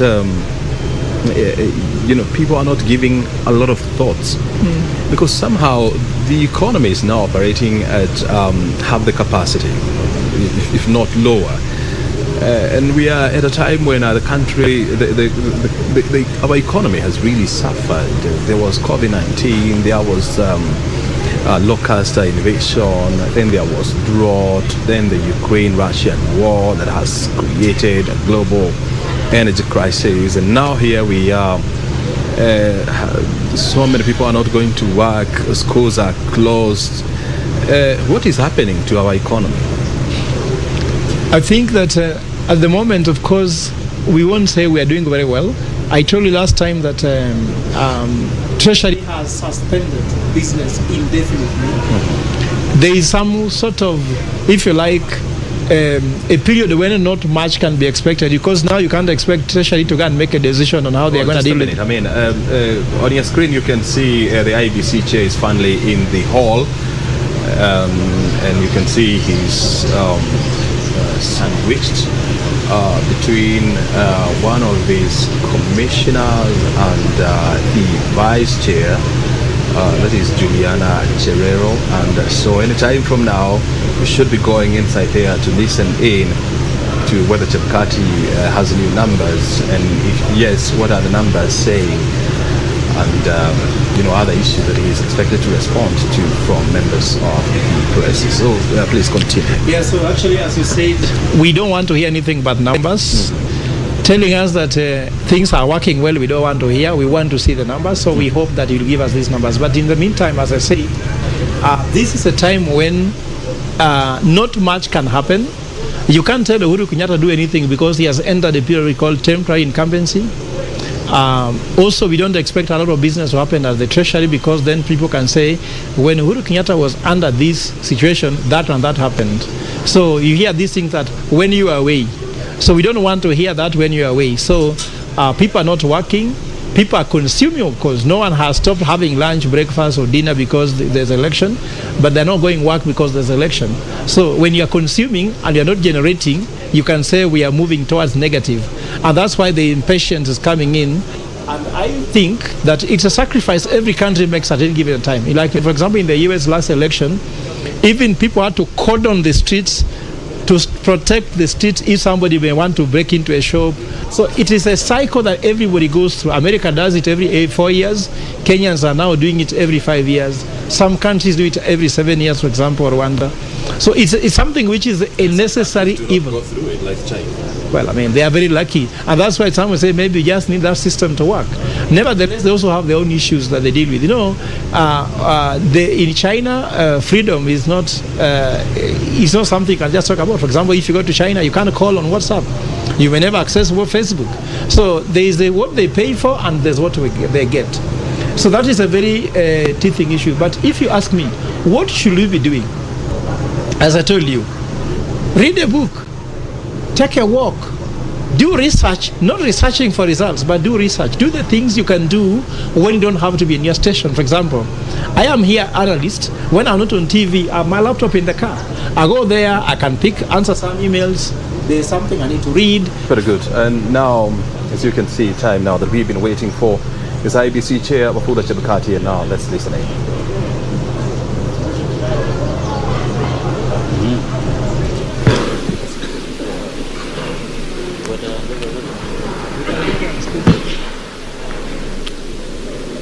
Yeah, let me thank you all for the exercise we are undertaking. I would like to say two things. One, want to thank the teams working down there. We have observed that we are not moving as fast as we should. This exercise needs to be concluded as soon as possible. And I just want to remind us of the formation and the role of agents on each of these desks. The Elections Act 2011 provides for appointment of agents by political party or candidates. Regulation 851E of the general election regulations allows political party agents to be present at the tallying center, which as a commission we have allowed you. Indeed, the announcement of results at the tallying center is done in the presence of agents as governed by Regulation 76 and 87 of the election general regulations. While the commission acknowledges that election agents are an important component of an election, we must, however, understand the specific role of agents at the National Tallying Center. And this was made clear by the Supreme Court, which pronounced itself on legal and public standing of party agents at the National Tallying Center, where it observed that the role is restricted to the observation of the tallying process and signing of relevant statutory forms. In this respect, agents are not part of the receiving teams. However, the statutory forms are available to them to verify that the results received by them from their polling stations, agents mirror those received by the commission at the tallying center. So the agents will look at the copies of the forms and confirm that the results or the forms are similar to what you received from the polling stations and confirmed by your agents at the constituency tallying centers. So we advise that agents in this exercise cannot proceed in the manner which we are proceeding, as if we are doing a forensic audit. So I just want to define clearly the role of agents. Please observe the process and document the tallying process. Make notes, document what is going on. Compare Form 34 issued, and you are being given copies to the party agents and those received by the by the presidential returning officer at the tallying center and bring to the attention of election officials any errors, irregularities noted in the comparison of the forms, and make notes of those errors and sign declaration forms at the end of the tallying. So, but please don't interrogate the returning officers and slow down the process. Thank you. If we do that, then we shall not be able to finish this exercise. So agents, play a role, observe, make notes, and then let the process move on. And we expect that we shall have a few more desks to make 7. I'm directing that each desk should not take more than 15 minutes per returning officer. So those who, and perhaps I was here the whole of last night until this morning. I observed a few incidents of disruption of the process. Please restrain yourselves from disrupting this national exercise. If there are any incidents of disruption, we shall remove you from this tallying center. So please restrain yourselves from disrupting the process. If you have any concerns, make note of the concerns and raise them with me. Do not disrupt the teams that are carrying out this exercise. To the returning officers who are sitting patiently waiting to be served, please arrange your papers. Don't come with their incomplete or disarranged papers, because if you come with their documents not arranged, you're also going to waste time at the clearance desk. Put your papers in order. We have over 130 returning officers in the house. They need to be cleared so they go back to their stations. We have a few results which we want to announce. Ndia constituency in Kirinyaga,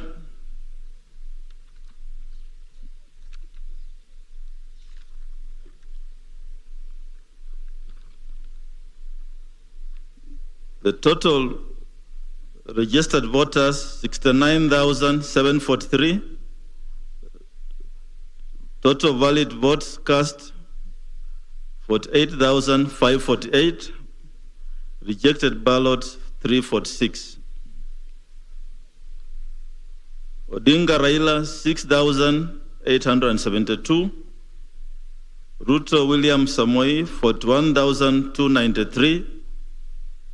Wahika David Maure 151. Washakoya George Vichiri 232.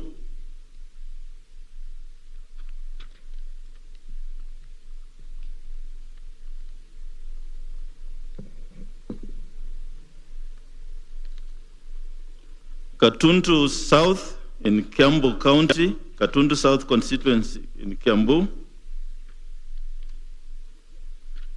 This is the result. Registered voters 79,860. Total votes cast 54,536. Rejected ballots 475. Odinga Raila 12,290. Ruto William Samoei 41,712. Wahika David Maure 223. Washakoya George Luchiri 311.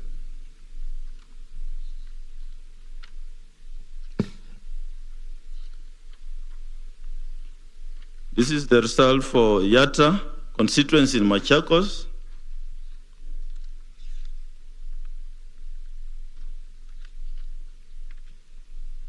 The number of registered voters 82,446. Rejected, the number of votes cast 49,062. Rejected ballots 402.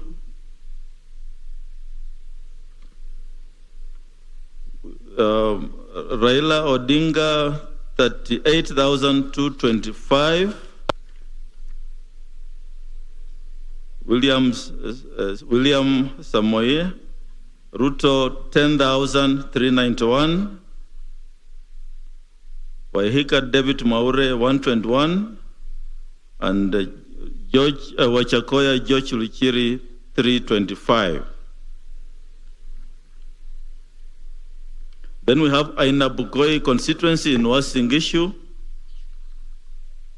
The number of registered voters is 62,611. Votes cast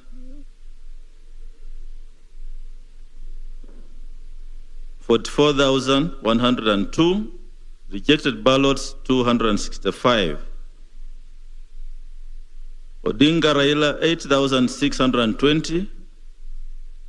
Ruto William Samoei 35,401.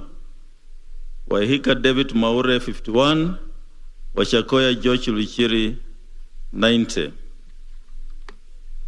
We are processing the rest of the results we have received, and we shall continue announcing.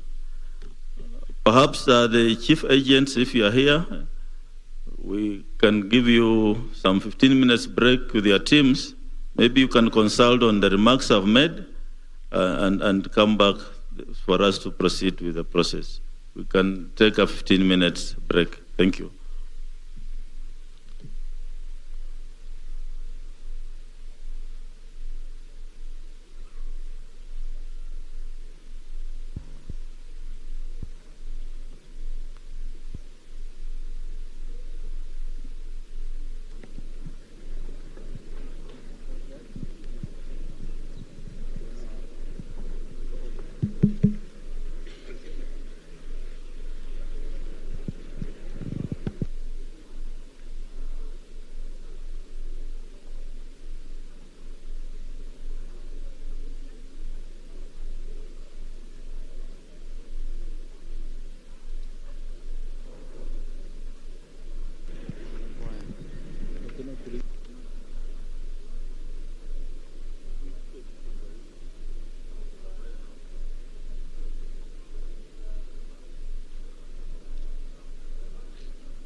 Briefing of the day and giving the second set of results after giving yesterday's numbers. So far, he has given us the results for 4 constituencies that the numbers have been certified, verified and certified. Starting with Nzoia constituency, where the total number of registered voters was captured at 69,743. Total cast was 54,000. Total cast was just a minute here. 48,548. The number of rejected votes was captured at 346. Raila Odinga got 6,872 votes. William Ruto managed to garner 41,293. Wahiga Mwaure 151, while Wajakoya George secured 232.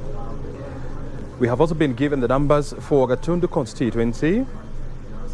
This is Gatundu South. The total number of registered voter is 79,860. Total votes cast were 54,536. Rejected votes were 475. Raila Odinga managed to get 12,290 votes. Ruto William managed to get 41,712. And now to Kirinyaga constituency, not Kirinyaga but Yatta, in Machakos constituency, where the number of registered voters was captured at 82,446,000, and Raila managed to get 49,062,000 votes. Rejected, let me get this right. The number of registered voter in Yatta constituency is captured at 82,446,000. Total votes cast was captured at 49,062 votes. Rejected votes were 402. Raila Odinga managed to get 38,225, while William Ruto Samoei managed 10,391, with Wahiga Mwaure getting 121, while Wajakoya George secured 325 votes. Now to the constituency of Ainabkoi, 62,000 votes, 633 were the registered number of voters. 44,102 the votes that were cast on 8th of August. 265 were the number of rejected votes. Raila Odinga managed to get 36,000. Let me get you the numbers. 38,225. William Ruto got 10,391. Wahiga Mwaure 121, while George Wajakoya managed to get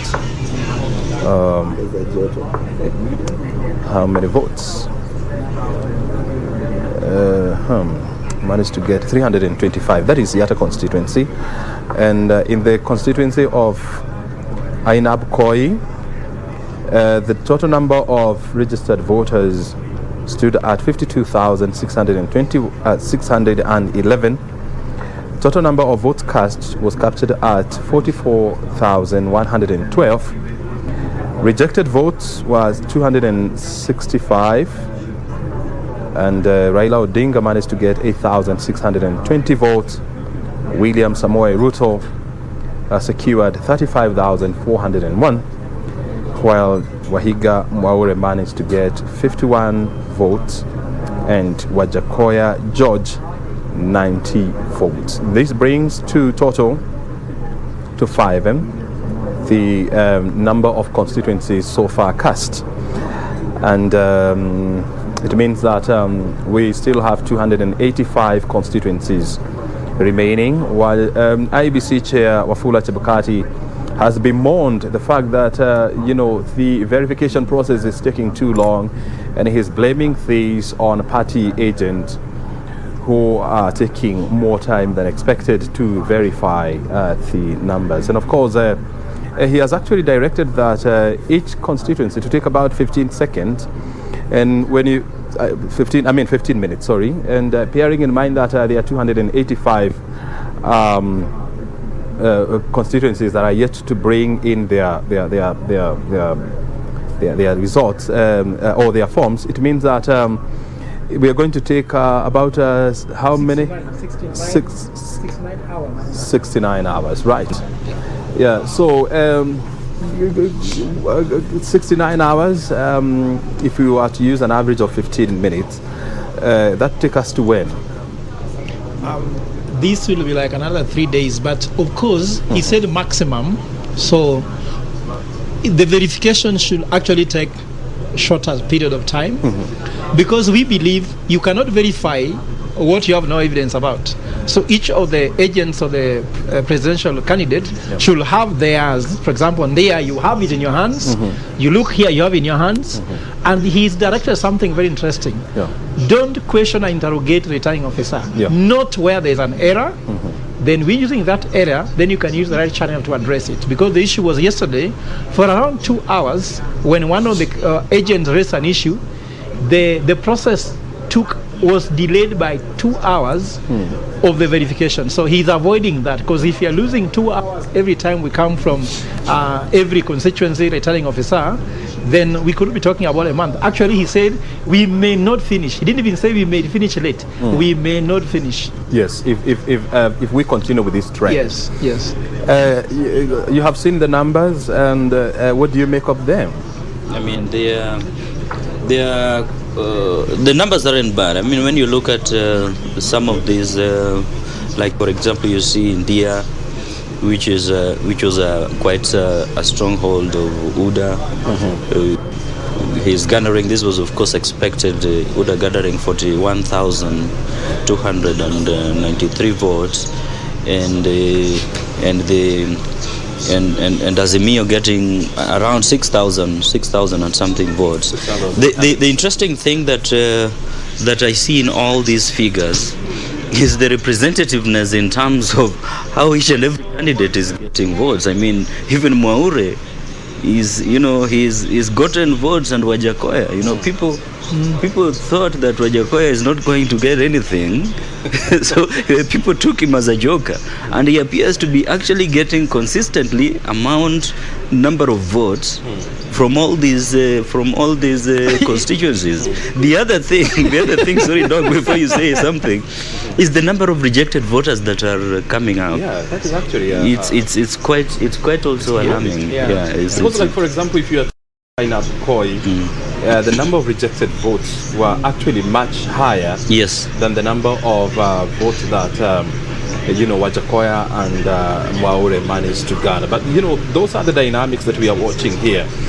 Of course, here at the National Tallying Center. We will be bringing you more numbers, in the course of the day. That was ABC Wafula Chebukati. ABC Chair Wafula Chebukati's first briefing of the day. Many more are expected. 4 polling stations, 4 constituencies have already given in their numbers. More will come in the course of the day. Now we want to take you back to Broadcasting House. We're taking a breather here, but we'll be back with more numbers and analysis later on. Back to you in Broadcasting House, John Jacob Curia.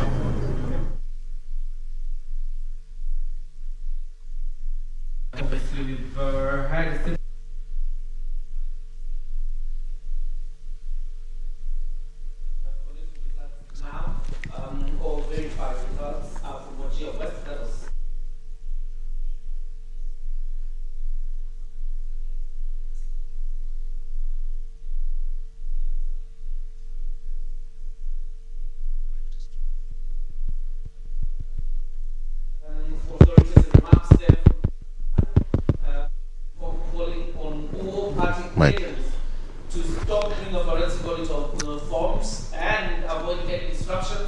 In any case, all right. Curia, I'm told your microphone has somebody has stepped on your wire, but let it be fixed shortly. All right. You'll come back to that point and just give clarification once that is done. All right. So again, just a quick recap. Earlier on, we saw Kimilili Member of Parliament, Didimas Baraza, already has surrendered to the Kimilili police station. And according to what he said that his bodyguard was attacked on that fateful day. And he said that he was in a coma for 3 days. And the same day, he also survived an assassination attempt. Right now, he is at the Kimilili police station where he is going to record a statement. While that was happening, we've also seen, now that's Governor-elect James Aggrey Orengo declared winner of the gubernatorial seat, Siaya County. He's already given his acceptance speech there, beating Engineer Nicholas Gumbo of UDM. So Orengo so far has been declared winner of the Siaya gubernatorial seat. Again, from Chebukati chair of the IEBC, he's tried to express his displeasure by the speed at which everything is going. He said that it's rather slow, as contrary to what is expected, and he said that the process. He made a comparison that it seems that most of the party agents are making the process to look like a forensic audit rather than verification of the voting materials. So he's saying that there were some cases of disruption yesterday evening and some part of the night, something that he's completely condemned to this particular point. So far, that is the information that we have as at now. Curio. All right, that's how things look like at this point. He's talked about, adding more desks to the tallying exercise, or rather the verification exercise, but says each returning officer will take 15 minutes. Anything beyond 15 minutes at this point, Chebukati will not allow it. Says he will not allow disruptions. If anything, he will kick those who bring disruptions out. He has powers to do so because the interest is to expedite the process. So the results you see, there will be update obviously from Wajir West that was announced yesterday after verification. Ndia has been announced today, as well as Gatundu South, in Kiambu, Yatta, in Machakos, as well as in Abkoi, in Uasin Gishu, and those results will be displaying on your screen. So far are the verified results from Wajir West, Ndia, Gatundu South, Yatta, and Ainabkoi. That makes 5 constituencies, Jane, that have verified their results. Absolutely, and at the end of the day, much as every media house had its own version of results, at the end of the day, IEBC has the final say. So far, the figures that they give out are the final and verified numbers and names. So we keep on awaiting what more the IEBC has to say. But this far, we still continue with Kenya Decides 2022. Victor.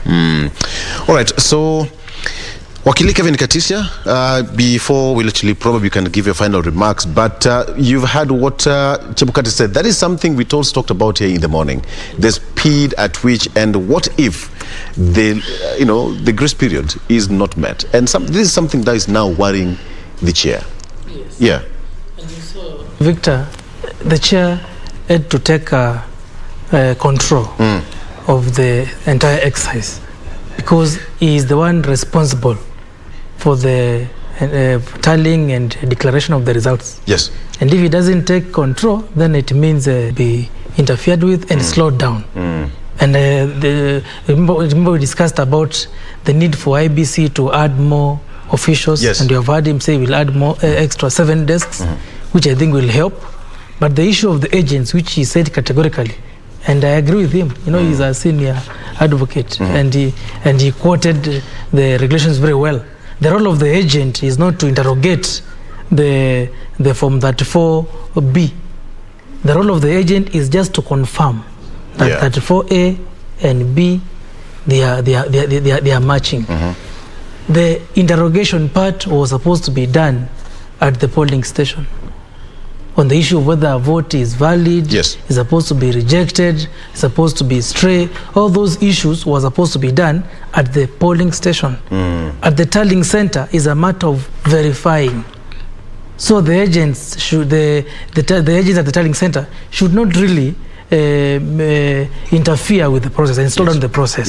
So I think the chair is right. But however, where there are good concerns by the agents, those concerns must be addressed. But remember, Victor, in Form 34C, which now will be signed by the Chebukati, the presidential returning officer, the agents for the candidates will have a chance to sign and give any reservations in case they have any reservations. Then now, if somebody's reservations were not addressed by the returning officer, they can move to court. And those issues will be addressed at that point. But at the point of tallying, the whole idea is just to verify and announce. And that's why he's talked about it's like a forensic audit. Exactly. Because now what happens at Bomas, Victor, the arrow for each constituency will come with the forms. The forms will be verified by now the officials at the at Bomas in the presence of the agents for each candidate. So now if they take, and I think he gave even timelines of 15 minutes. Yes. Because if you take more than 1 hour, and remember, Victor, we are now at 695, only 695 forms have been verified, and we have other 40,000 remaining. So it will take us a whole 2-3 months. Yeah, so I think I agree with the chair. However, the entire process should be transparent. Yeah, let the agents be given a chance. I think he should also address the issue of the candidates being allowed to swap agents, whereby they can have maybe 5 agents, for example, who can be alternating. That is an issue which the chair should also be able to address. All right. Yes. Curio. Yes. Absolutely. That's how things are looking. For example, probably we could take up Bomas of Kenya. Let's go back to our table.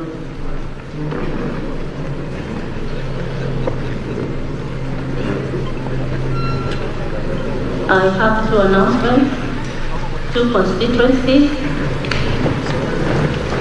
From 1, Uasin Gishu County, Moiben constituency.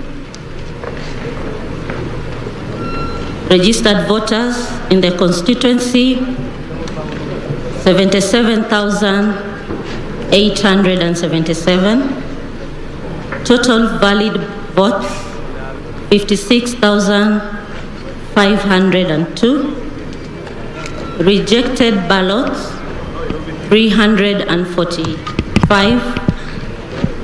Odinga Raila, 6,772. Ruto William, 49,625. Wahiga David Maure, 54. Wajakoya George, 51. Nandi County, Nandi Hills constituency. Registered voters in the constituency, 47,910. Total valid votes, 41,864. Rejected ballots, 229. Odinga Raila, 3,471. Ruto William, 38,308. Waiga David Maure, 40. Wajakoya George, 45. Thank you.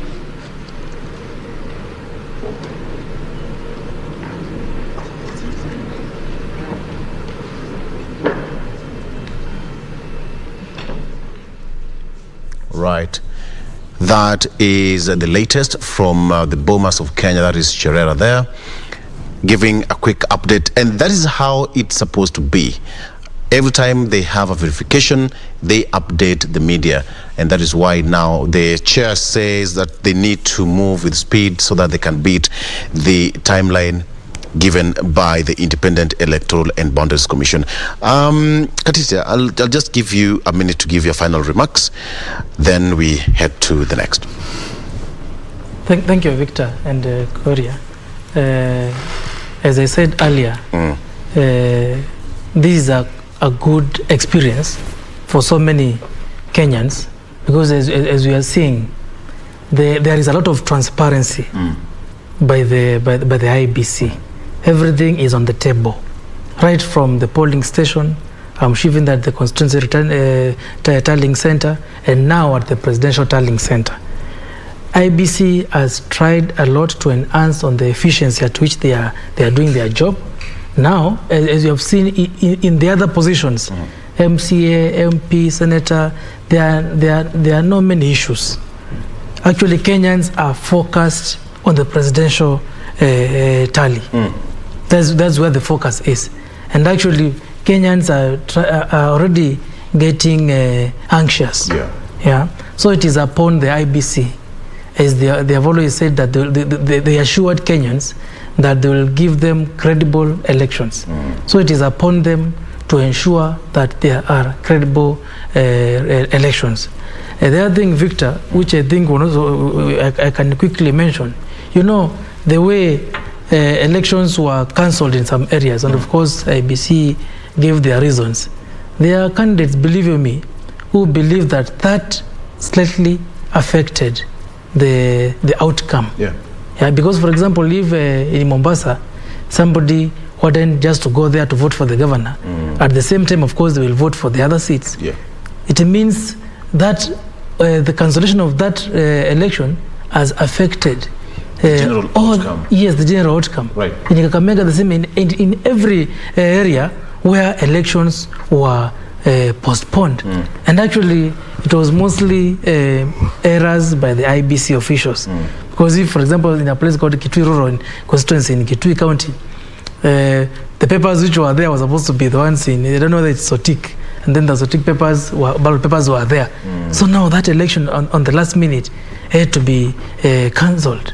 I think that affected the candidates. Yeah. So I think as they move forward, IBC should try to avoid such mistakes, because they affect the general outcome, and they also affect the candidates who are involved. So the question will be, what remedy is available to these candidates? Yeah. Because if the election is postponed on the last minute, it will affect them. So generally, Victor, I think everything is okay. Let's hope for the best. Let Kenyans be calm. I believe we shall know the winner. Absolutely. At the end of the day. Thank you very much. Thank you so much, Kevin Katisia, advocate of the High Court, and Kalonzo Musyoka Secretariat, as well as our political analyst. Thank you so much for your valid comments and interruption. All right. That is live from Harambee House. We see the presidential podium already, lintel. Harambee House, it should be the Ministry of Interior. Exactly. At the Harambee House. This must be a security briefing, probably, from Interior Cabinet Secretary Dr. Fred Matiang'i, or the Cabinet Subcommittee, because he chairs, you remember he chairs the Coordination Committee of the Cabinet. So therefore that looks like we'll receive. And we are on standby also. The Pangani Officers of the Jubilee Party, where the Secretary General of the party, Jeremiah Kioni, is going to address the members of the press today. He said at 12 p.m. It's 19 minutes past 12. We are still on standby for that. So the live pictures on your screen are Bomas of Kenya and Harambee House, where we expect a briefing, and most probably from Interior Cabinet Secretary Dr. Fred Matiang'i, Victor. All right. So a lot is probably going to happen today. Waiting to see what will be the brief from the Harambee House. What are the concerns, or what is something good for the country? Either way, we can only wait and see how it will go. At this particular point, I think we have to release Kevin Katisia to head to the next assignment. All right. And all the best, Wakili Katisia. Thank you for being with us this morning. Throughout this morning, of course, talking about the complexities of this election, and obviously what you would say are the complexities of the process. Maybe your last word as you head out. Thank you, Kiori. Actually, I'm very glad to have you host me this morning and this afternoon. One thing I can say, this process is not as complex as many Kenyans think. Actually, it's a very simple exercise, but it's technical and procedural. Yeah. So the IBC officials, of course, in the presence of the agents, must follow the procedure and all the technicalities involved. And by the end of the day, Victor, and of course, since we haven't had any complaint by any candidate, and we have heard the comments of the international observers. So far, so good. Kenyans should just relax I know they are anxious. Yeah. Believe you me, the way the two top contenders are neck to neck, their supporters are, they don't know how to react. But maybe I can plead with my fellow Kenyans to ensure that we remain peaceful. Whether it is Raila or Ruto, our country must move on. Yeah. One of them will become our president, and we must move on. That is the meaning of democracy. Yeah, it doesn't matter whether you do not like so and so. So long as somebody is elected by the majority, which is the law, we must move on. Yeah. And Victor, maybe perhaps we can be alive to the reality of the issue of maybe, I don't know whether any of them will attend the 50% plus one, all those issues. So we are hoping that, and of course, we hope that the winner will attend 50% plus one, because now going for a runoff, there's also an extra expense on the country, and also the anxiety will continue. Yeah. So let's hope for the best, and I believe the best candidate will take the day. Absolutely. So Victor and Kioria, thank you very much for having me. Maybe before you go, you can tell us very quickly, have you been able to speak to His Excellency Kalonzo Musyoka? What does he think about this process so far? I can't comment on that, Kioria. Yeah, for obvious reasons. Since, of course, you remember when we began, we said it is advisable for all candidates and the key players to remain silent. All right. And wait for the outcome. Fair enough. Yes. Fair enough. Thank you very much. Fair enough. Yes. Thank you very much, Wakili Mutisia. Been with us since morning, obviously looking at the things as they pan out in this election. Quite some addition to the candidates have been declared winners, and Jen will be taking us through some of those. Maybe probably, Jen, if you have them, you can tell us who and who is winning where. Absolutely. Just to take a step back from the governors that were named officially by the IEBC, and this was verified information. The number standing at 9 so far in West Pokot. We have Simon Kachapin under a UDA ticket with 86,476 votes. In Busia, Paul Otuoma, ODM, he garnered 164,478 votes. George Natembea did emerge the governor-elect in Nzoia County. In Bungoma County, we have Kenneth Lusaka under a Ford Kenya ticket, having garnered 244,298 votes. In Homa Bay County, Gladys Wanga is the governor-elect with 244,559 votes. In Nandi, we have Stephen Sang under a UDA ticket, having garnered 237,045 votes. And in Migori County, Ochilo Ayako, ODM ticket with 175,226 votes. In Uasin Gishu County, Jonathan Chelilim, he garnered 214,036 votes. And of course, in Kisumu County, Anyang Nyong'o with 319,951 votes. In regards to the senators that have already been named, in West Pokot we have Julius Murgor, who garnered 72,240 votes under a UDA ticket. In Nzoia, Alan Chesang with 123,793 votes, again under the UDA party. In Busia, Okia Umtata, 171,681 votes under the ODM flag. In Homa Bay, Moses Kajwang, 353,882 under ODM party as well. And in Kisumu, Tom Ojenda with 413,121 votes. We still await more information as and when the IEBC puts it out and verifies that those are the final results. And earlier on, Kira was having a conversation around social media and how misleading it can be due to misinformation and disinformation. And you as a viewer need to make the distinction. You know, misinformation is somebody telling you something that even them, they're not sure if it's true or not. And disinformation is when somebody is telling you deliberately false information and they know it is false, but they continue to tell you. So understand the difference between these two particular words and understand understand how the social media can be a double-edged sword in this particular situation. So if you are looking for verified information, grab your phone or any gadget that you may have that can access the internet, go onto the IEBC's website, and as far as we can actually see, just looking at the website right now, when it comes to the submission of the Form 34As, only 5 counties remain. 5 counties remain. We've just gotten an update in regards to Nandi, but looking at Tana River is one of the counties that remain. 2 more Form 34As to be submitted. Narok, they also have 2 more to go. Mandera has 1 more to go. Kakamega has 3 more to go. And Garissa has 3 more to go. And all that information you can easily access from the IEBC's website and get the correct information so as to not also mislead others who might be listening to your word. And in this election, both are happening. Disinformation and misinformation, yes.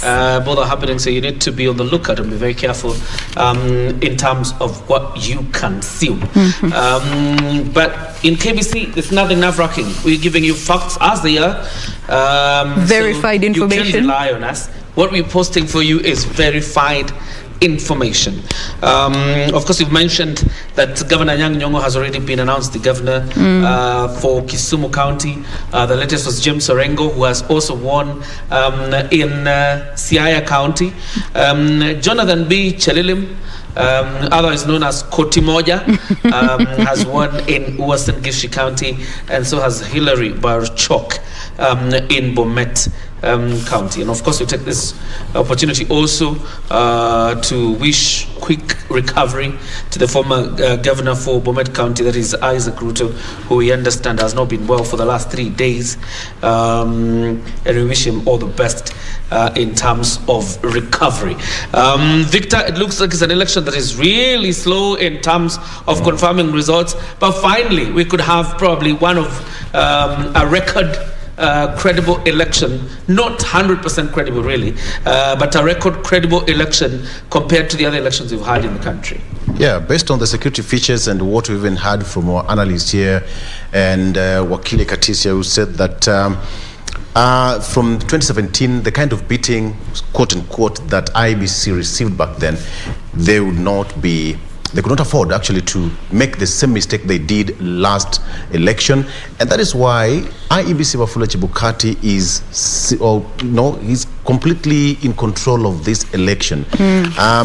He really got a bit, he's slow to show his emotions, but from the tone on his voice, you could easily get that feeling of being disappointed, in the manner of which some of the party agents are taking the process, the verification, because they need to move from point A to point B quite seamlessly. Yes. But it's taking quite long, and it has that ripple effect. The entire nation, or even people across our borders, are now waiting to get to know what is the shape of the flow of the numbers. How is it taking? Is it 50% plus 1? When are we going to have the final tally? Who is the winner? And so according to the IEBC chair, this must be done, and people need to move to the next stage of life as early as possible. Remember, schools reopen next week on Monday, so there is that government plan and timetable on how things should happen. Even thinking about anxiety, for example.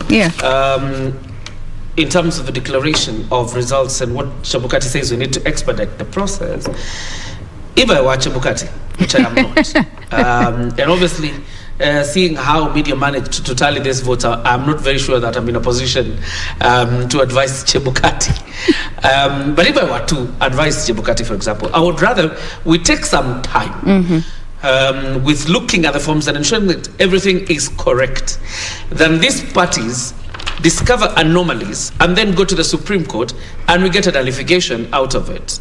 All right, so we would rather have take the time. Yeah, absolutely. Let's go to Bomas of Kenya. The IEBC Vice Chairperson Cherera is speaking. Constituency.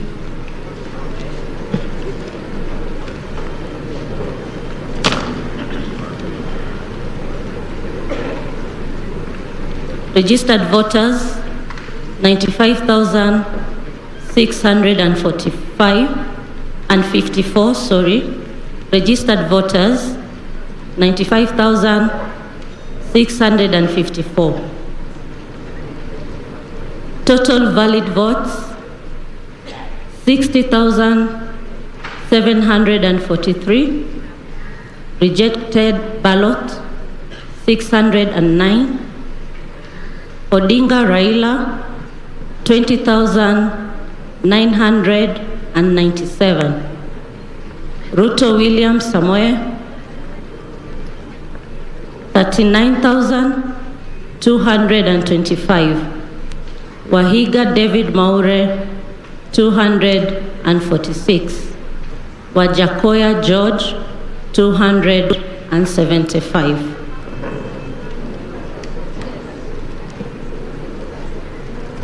Makueni County, Kaiti constituency,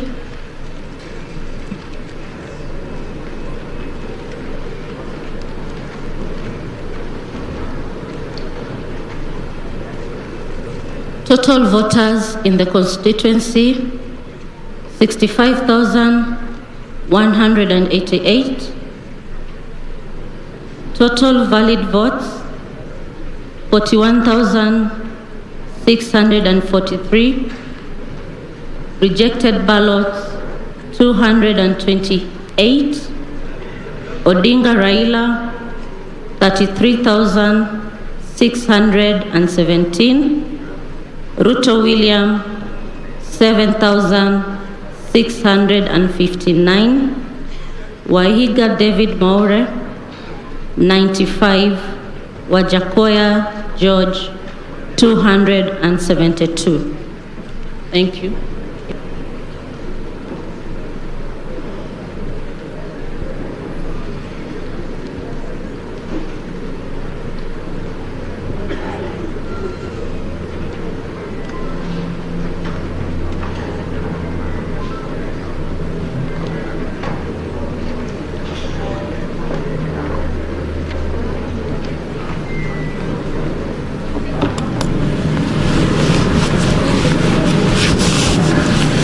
All right, you have results there from two constituencies, and of course that tells you that we continue to sail through.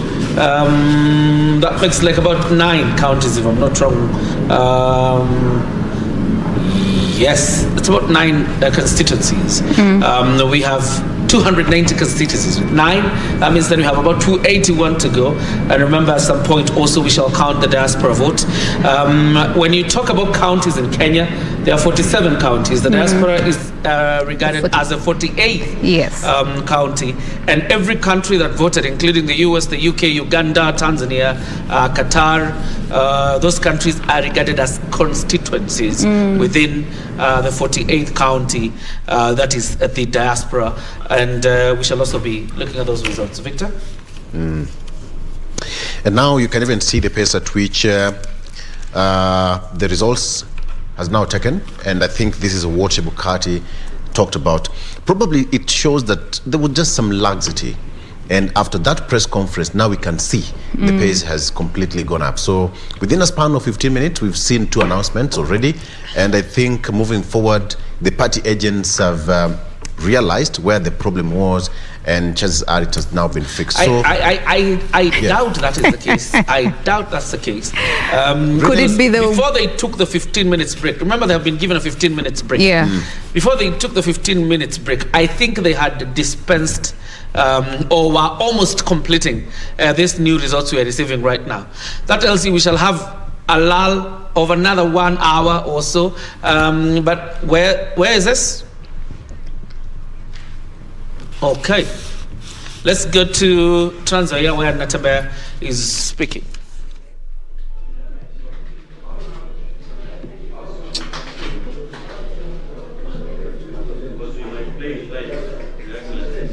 Manu, you mlango bana.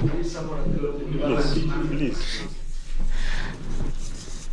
Governor-elect George Natembeya and the former Rift Valley Regional Commissioner, and clearly he's going to be a man in charge.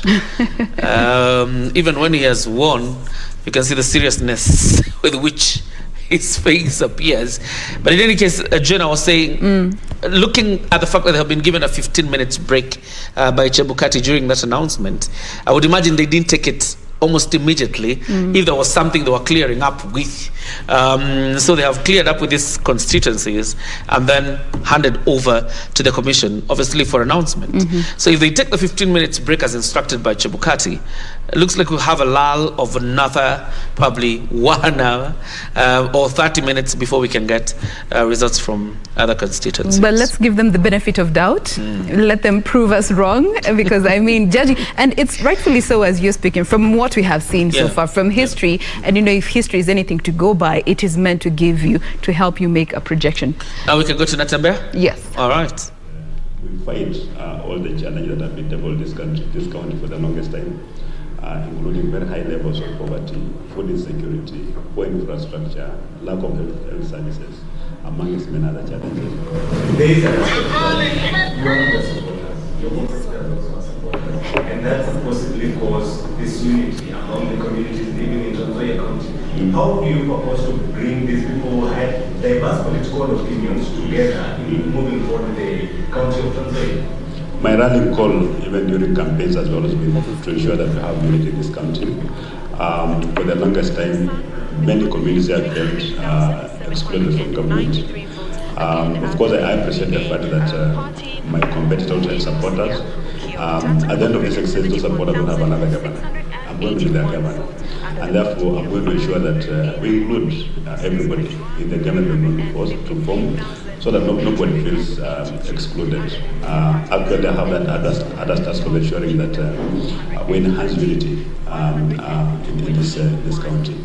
There's a lot of undercurrent issues that we need to address, so that we harness the potential that lies within all the communities. So I'll assure everybody that for me, it's not looking back. Those who voted for me, very fast. Those who didn't vote for me, they're all mine before, and I'm going to do them as such. Kuna presenter wa Tanzania alikuwa na mouth Twitter. Health number one. You know, the health sector has basically collapsed here. Number two, of course, we want to revitalize agriculture. Nzoia being known as a breadbasket of Kenya. But we still have so many households that don't have food. We're going to look at even at value addition and also ensuring that farm inputs are subsidized. Then, of course, one of the key roles of the county government is about ECD. We want to ensure that we have proper infrastructure, employ teachers on permanent and pensionable terms, so that our kids, young kids, can also learn in a very good environment. Then, of course, generally improving even our town. Kitale is almost like a dead place. We want to revitalize it, provide good and conducive environment, even for investors to come in. Those are the very, very quick ways that we're going to embark and start. People start seeing results within the first 90 days. During this campaign period, we saw a lot of tension, even in terms of the outcome in which they made the announcement of the results. Then now there is this position of the presidency, and it's as well causing a lot of chaos. What is your call to the residents of Nzoia? I want them to maintain peace. Whoever wins at the national level is still a Kenyan. It's our son. We just have to appreciate that. And that democracy is a competitive process. We must have winners and losers. It's for the winners to embrace those who have lost. I want our people in Transfer to focus more on our county and not what's happening at the national level, so that we don't have unnecessary tension. Of course, during the campaign, the governor-elect for Nzoia County, that is George Natambea, elected on a DAP Kenya Party. DAP Kenya Party. That is the new governor for Nzoia County. Of course, fielding questions there from journalists regarding his win. We shall keep shuffling between studio, the field, and the Bomas of Kenya, which is the nerve center of the elections and the National Tallying Center of the presidential election. But Victor was saying, if I were Chebukati, for example, I think I would allow the agents of presidential candidates who have any doubt about any form to deal with it first, is so that you eliminate the possibility of them going to the Supreme Court and having a nullification, because you would rather deal with any doubts in this form at this point rather than say no forensic audits. Oh Lord, we're going back to Bomas. County. Aldai constituency,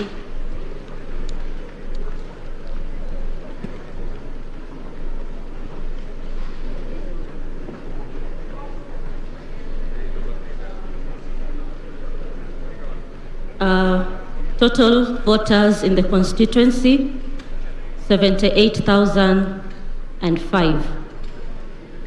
Total valid votes, 58,506.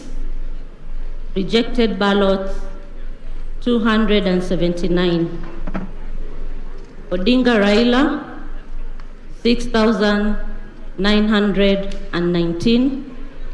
Ruto William Samoe, 51,402.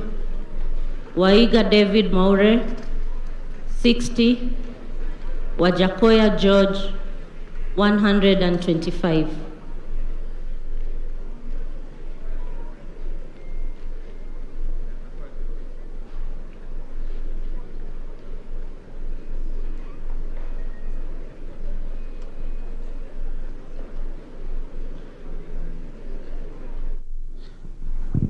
All right, I think that's the last result from Bomas of Kenya, maybe probably until an hour or so. That's the Bomas of Kenya. And before again we returned to Bomas, there was that small issue. Yes. Talking about, about dispensing with the results. Victor, instead of having, them going with the doubts and forms that may have discrepancies, and then they're taken to the Supreme Court as evidence of irregularities, and then you have a nullification. But do you think we will get to that time where there won't be anyone who will not file a petition post the election results? There will always be a petition. The problem is, much as all this, if you breathe life to a petition, for example, through non-clearance of these doubts around the results, you're breathing life to that petition. But dealing with it and ensuring that probably everybody is satisfied before announcing the results, which may not happen in 2 hours, obviously. At some point, people have got to move on. But 15 minutes, okay, it's Chebukati's wisdom, and he's the man in charge. So that is it. Heavy is the head that carries the crown. All right, so we await more feedback as and when we get any updates from the Bomas of Kenya. We will be sure to link up with them, get you the latest, just to ensure that we are keeping you in line with the conversation as we are having it here in studio and also at the Bomas of Kenya. Victor. Alfred Ganga Mutua, the governor for Machakos County, and Amason Jeffakingi, the governor for Kilifi County. Both of them are principals in the Kenya Kwanza Alliance, meaning they're here probably on behalf of the alliance, supporting the Deputy President, William Ruto. And of course, you can see them there. I don't know whether they're on the ground or they're looking from the periphery, whether they've been allowed access to the ground. But then, Kyori, if you look at the way Jeff Kingi has dressed, and he comes from the coastal town of Mombasa, which is very hot and humid, you see him dressed like that, you can imagine how cold it is at the Bomas of Kenya. Okay, two things. Yes. The general weather in Nairobi, and now the general environment inside the Uchaguzi hall. Yeah. you can imagine, first of all, Nairobi is cold. Yes. Bomas is colder. Following the results we have been seeing for the last 2 days, and what we are seeing again today, the mood is hot. In Bomas, it's getting hotter. It's getting hotter, but you're dressed. You would say it's quite a contradiction of sorts. It's cold. Bomas generally is cold. It's around Karen, and it's in between, some kind of a forest, and you're also enclosed in that environment. You have pressure. Can I say the pressure has dropped or has gone so high? Because for you to dress like that, it means that... I don't think the pressure has dropped, because when you consider how many Kenyans are outside running about their business, going about their day activities, the number is quite low. So many Kenyans are at home, glued to their TVs, waiting for these updates. And most of them are just waiting for the results to be named, and especially that of the president, so that they feel like, okay, now we can go back to normal, But for now, pressure on IEBC to actually ensure that they deliver the credible and transparent election that they promised Kenyans. There are those who think if we go at this rate, particularly the rate from yesterday night, because from the results they announced about Wajir West, we have had the first update at around 12, right? It was around 12. Yes. There are those who say if we continued with that pace, probably Christmas would have found as a Bomas of Kenya. And probably the urgency with which Chebukati is saying we must deal with these things. But very quickly, if we could just take some of the results that were announced today by Chebukati India constituency in Kirinyaga County. Total registered voters 69,743, valid votes 48,548, rejected 346. Raila Odinga got 6,872, William Ruto 41,233, Mwaura Wahiga 151 votes, Wajakoya 232. Gatundu South in Kiambu, the total registered voters is 79,860, valid votes 54,536, rejected 475. Raila Odinga got 12,290. Ruto got 41,712. Mwaura got 223. Wajakoya 311. In Iata, Machakos County, total registered voters is 82,446. Valid votes were 49,062. Rejected votes 402. Raila Odinga got 38,225. Ruto got 10,391, Mwaura Wahiga 121, Wajakoya 325. In Ainabkoi, Uasin Gishu County, total number of registered voters 62,611, valid votes 44,102. Rejected votes were 265. Raila got 8,620. Ruto got 35,401. Mwaura Wahiga 51. Wajakoya 90 votes. There has also been an update on the votes in Moi Ben constituency in Uasin Gishu County. The registered voters being 77,877. Valid votes were 56,502. Rejected ballots were about 354. Then you have Raila getting 6,772, Ruto getting 49,625, Wahiga Mwaura 54, Wajakoya 51. Nandi Hills in Nandi constituency, registered voters 47,910, valid votes 41,864. Rejected ballot papers 229. Raila Odinga gets 3,471. Ruto 38,308. Wahiga Mwaura 40, and Wajakoya got 45. Gilgil constituency in Nakuru County, registered voters are about 95,654. Valid votes were 60,743. Rejected ballots 609. Raila got 20,997. Ruto got 39,225. Wahiga Mwaura got 246. Wajakoya got 275. In Kaiti, constituency of Makueni County, registered voters were 65,188. Valid votes 41,643. Rejected ballots 228. Raila got 33,617. Ruto got 7,659. Wahiga Mwaura 95, while Wajakoya got 272. To finish off with the results that have been announced today, so far by the IEBC, Aldai constituency in Nandi County. Total registered voters 78,005, valid votes 58,506, rejected votes 279. Raila got 6,919, Ruto got 51,402, Mwaura 60, Wajakoya 125. Now we run over to Harambee House, but okay, we'll head there in a few. But I can see at least the PS for Foreign Affairs is there. That is Ambassador Macharia Kamau, who is the PS for Foreign Affairs. And several other people there, senior government officials, of course, and we'll see who emerges from that door any minute from now. but we are live from Harambee House. Looking at these results, Jane, as announced by the IEBC, the total number of registered voters vis-a-vis the number of people who came out to vote tells you it's a quite number of people who avoided this exercise completely.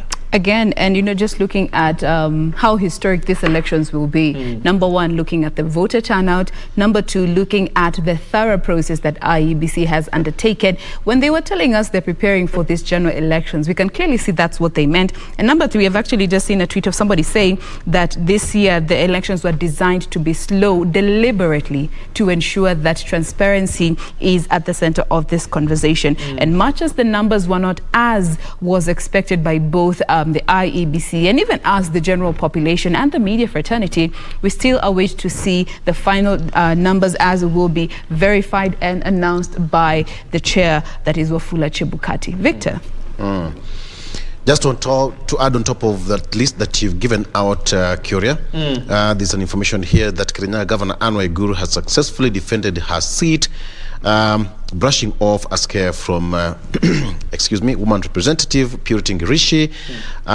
Provisional results at the conclusion of tallying in Moya constituency show that Waiguru has garnered 113,088 votes against Purity Ngirishi 109,433, bringing to a close. All right, let's head over to Harambee House. This is the head of public service, Joseph Kinyua.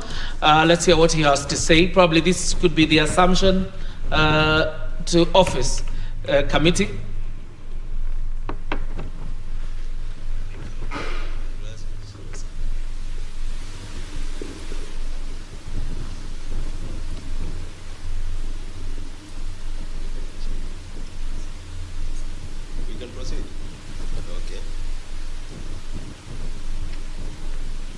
Ladies and gentlemen of the press, fellow Kenyans, good afternoon.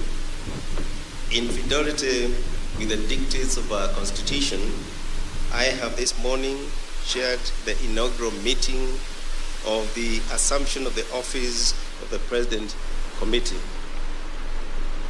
The committee is established pursuant to the Assumption of the Office of the President Act, that is Act number 21 of year 2012, and in furtherance of Article 141 of our Constitution. The committee's core mandate is to facilitate a smooth transition from the current administration to the incoming administration. Substantively, the mandate of the committee will be triggered once the Independent Electoral and Boundaries Commission formally announces the results of the 9th August 2022 presidential election and declares a president-elect. In accordance with the primary act of Parliament, the functions of the Assumption of the Office of the President Committee are to 1. Facilitate handing over the process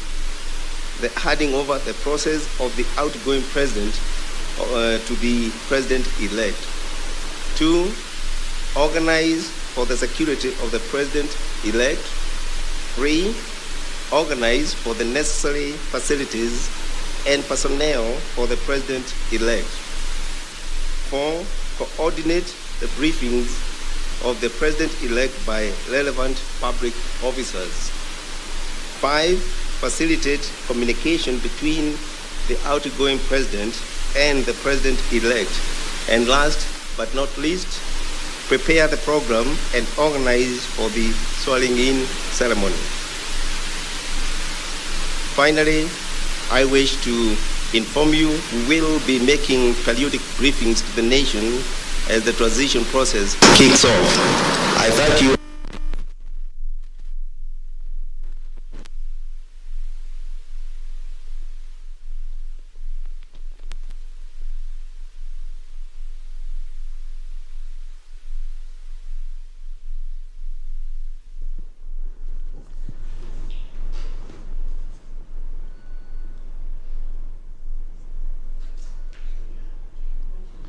All right, that's the assumption of office of President Committee chaired by the Head of Public Service, Joseph Akinyua, and of course flanked there by senior government officials, including the Chief of Defence Forces, Robert Kariuki Kibochi, and you will also see the likes of PS Interior, Karanja Kibicho, the PS for Foreign Affairs, the PS for the Ministry of Treasury.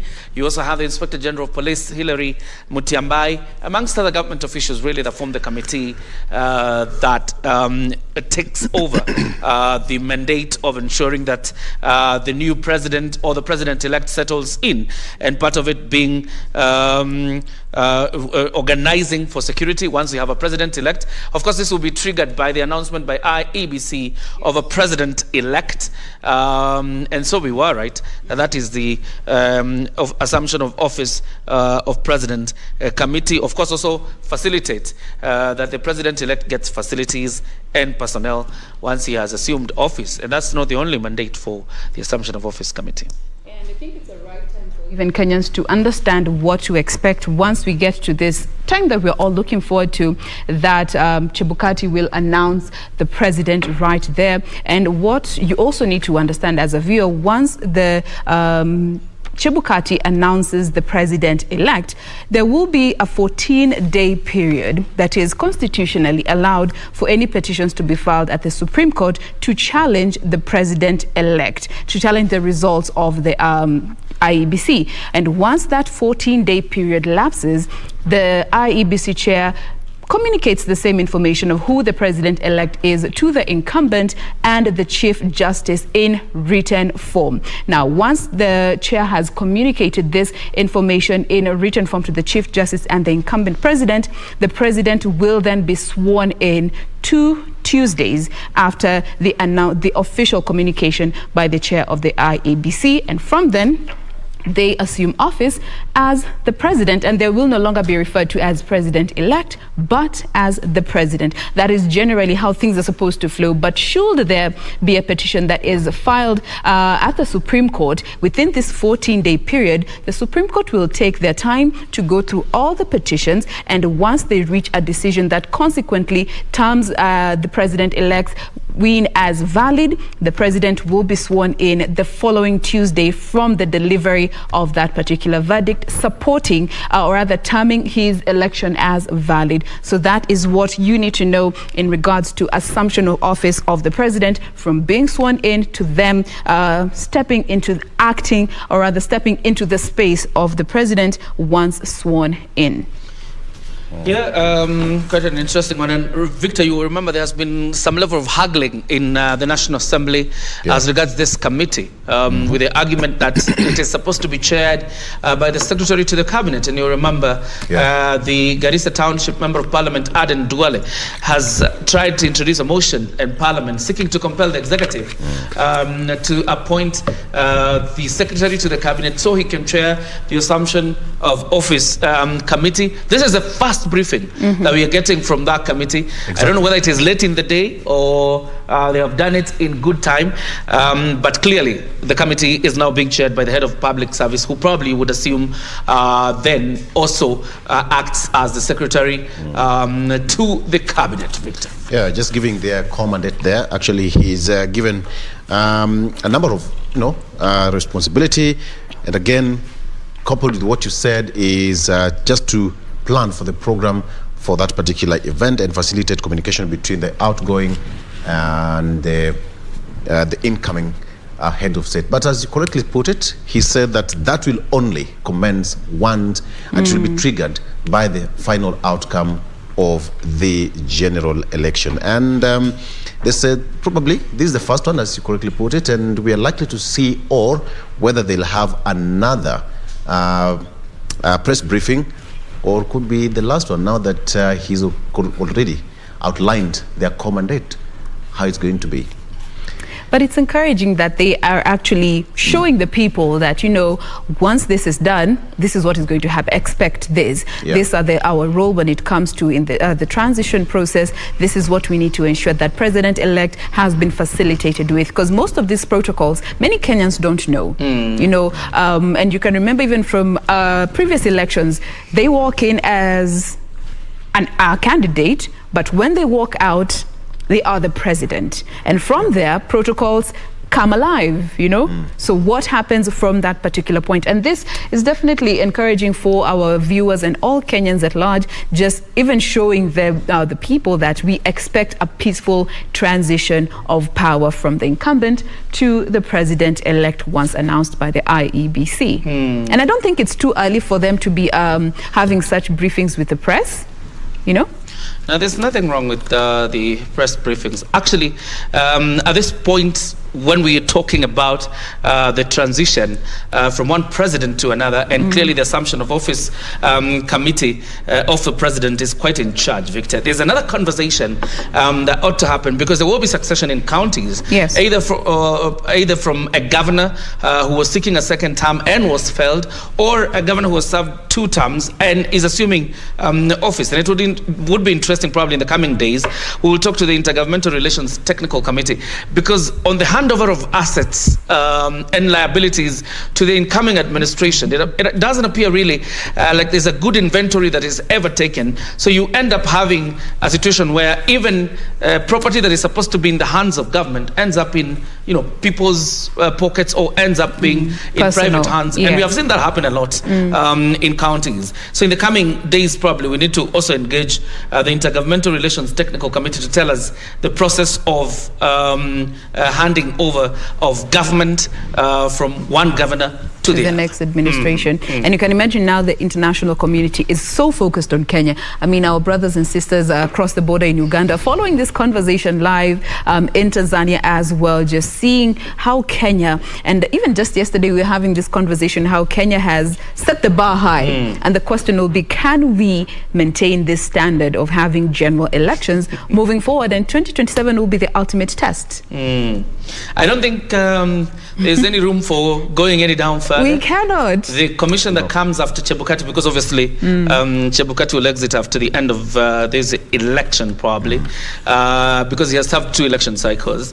It means the chairperson who comes next doesn't have a choice other than to raise the bar so high. Maybe 2027, Victor, you can still vote at the convenience of Murang'a town. Or even your phone. Oh yes.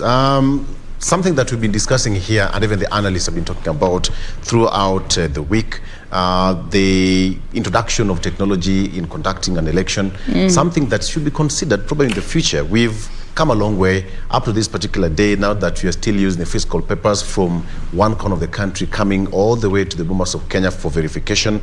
Something can be done with an example given one of the biggest telecommunication companies here in Kenya, that their level of security that you can't hack, their servers, their websites, it's something that can also be copied.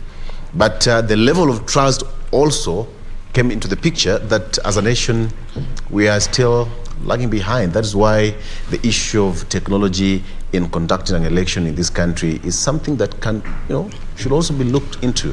I don't know whether we'll be ready for that in 2022, or we will slightly upgrade the KIMS kit to a different level, but not online. But we need to understand the weight that comes with managing a general elections. Yes. The general elections, rather, because we can see IEBC made the results public. You go ahead, tally your own numbers, and tell us if you're able to keep up. Yeah. You see? So getting to a time where all this can be done over a gadget, I think will be phenomenal and revolutionary for our country. But of course, looking at these teething problems that we are still having with technology, it should be time to learn some lessons.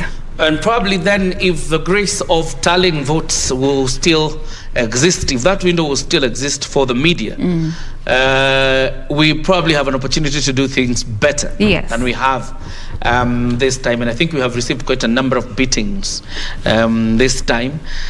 Well, lessons have been learned. Lessons have been learned and carried on. The hard way. Victor clearly doesn't want to comment today. But, I mean, it's definitely not an easy process. The admission that the media generally was ill prepared for this is something we must admit, and boldly so. And we have obviously lessons to learn. The next time we shall have a consortium probably. Yes. And do this better.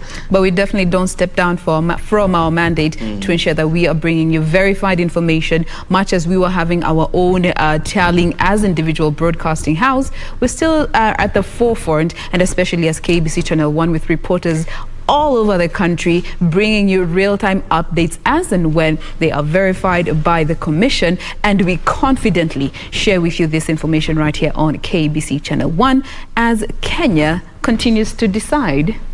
And obviously, I think when you think about the faltering of the media, it's only that we were doing different tallings, and so displaying different results, because each one of us would download forms, according to probably where you see it, the time you download, and the time you downloaded. So that obviously led to the display of different results that you saw from different media houses.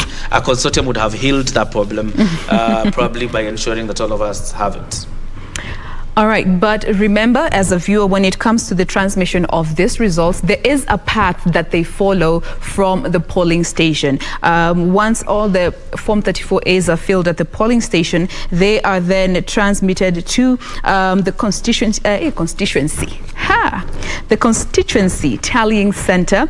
That is where they are further categorized, and of course the MCA and the Member of National Assembly results are tallied and announced at that particular level through Form 36C for the MCAs and 35C for the members of National Assembly. And from that point, the results for the governor, senator, and women rep are then transmitted to the county tallying center by the deputy returning officer, and that is the point at which they are made public through for the governors it will be Form 37D, for the senators Form 38D, and for the county women representative it will be 39D. Now, from the constituency tallying center, the presidential, or rather Form 34C that carries the results of the presidential elections, they are transmitted to the National Tallying Center by the returning officer. And finally, the chair of the commission, that is Chebukati, will be announcing the final presidential results using Form 34D. So that is the path that the results get to follow. So as you can see, every level needs to be tallied and verified before they are made public. Again, the question of time comes into play. Looking at the number of polling stations that we had from that particular point up until they get to the National Tallying Center, it is a process that needs to be thorough, authentic, and verified. So we keep you up to date as we keep getting this information. Victor. All right, so this is the place to be. We are just about to finish here, paving way for the next team that is going to steer you for the next hours. We're giving you 24-hour coverage of this historic election.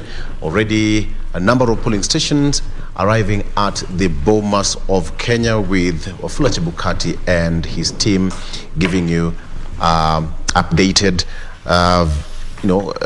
figures, so that you can also follow that. Meanwhile, you can also go to the IEBC website or portal and follow that, everything that is happening there. You can also take a look at that, so that we dispense of all the fears and rumors milling around. My keyword is do not depend on what's happening on social media. We've had that discussion with Bernard, and clearly social media can play a very key role. Impression is a panda, and it should be the same, and the case at this particular point. Just take your time, believe on the IBC, because the chair and the team are doing everything possible so that this is done within the timelines required by the Constitution. And all right, just curious. It's a slow but sure process. looking at what the IEBC is saying, slow but sure process. And obviously, it behooves all of us in one way or another to give IEBC ample time to do what they are doing, but probably also hope that our election will come out as credible. I think one of the African nations that have conducted a very credible election in the African continent is only Ghana. I think the election has been labeled as credible. Therefore, it will be interesting to see again if Kenya can enter into the books of one of the African countries conducting a credible election. I have seen some results here from Elgeyo Marakwet sent by one of our reporters, Peter Kipkoech.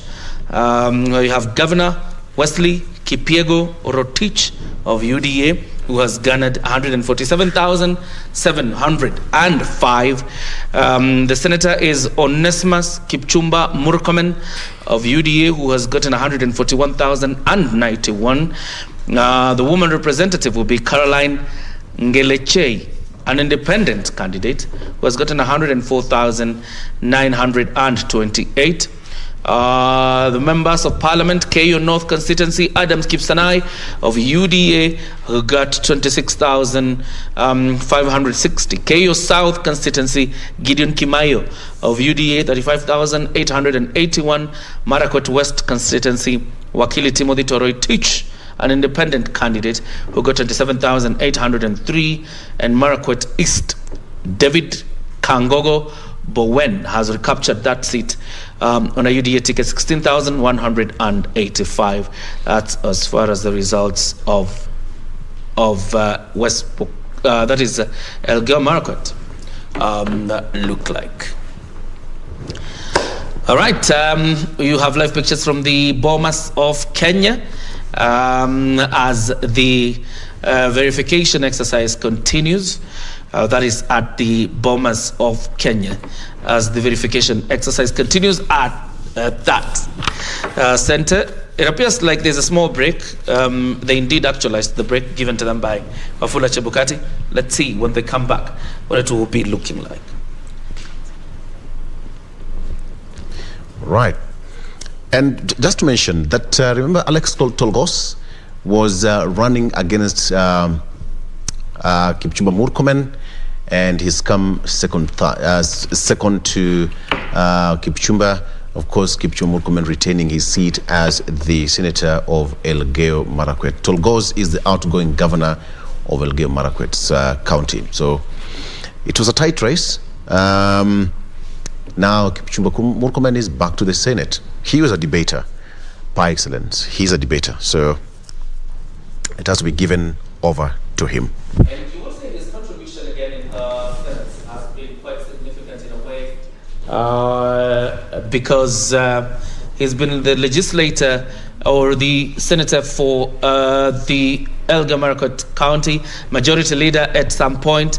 He was deputy majority leader 2013 to 2017. 2017 for about 2 years or 3.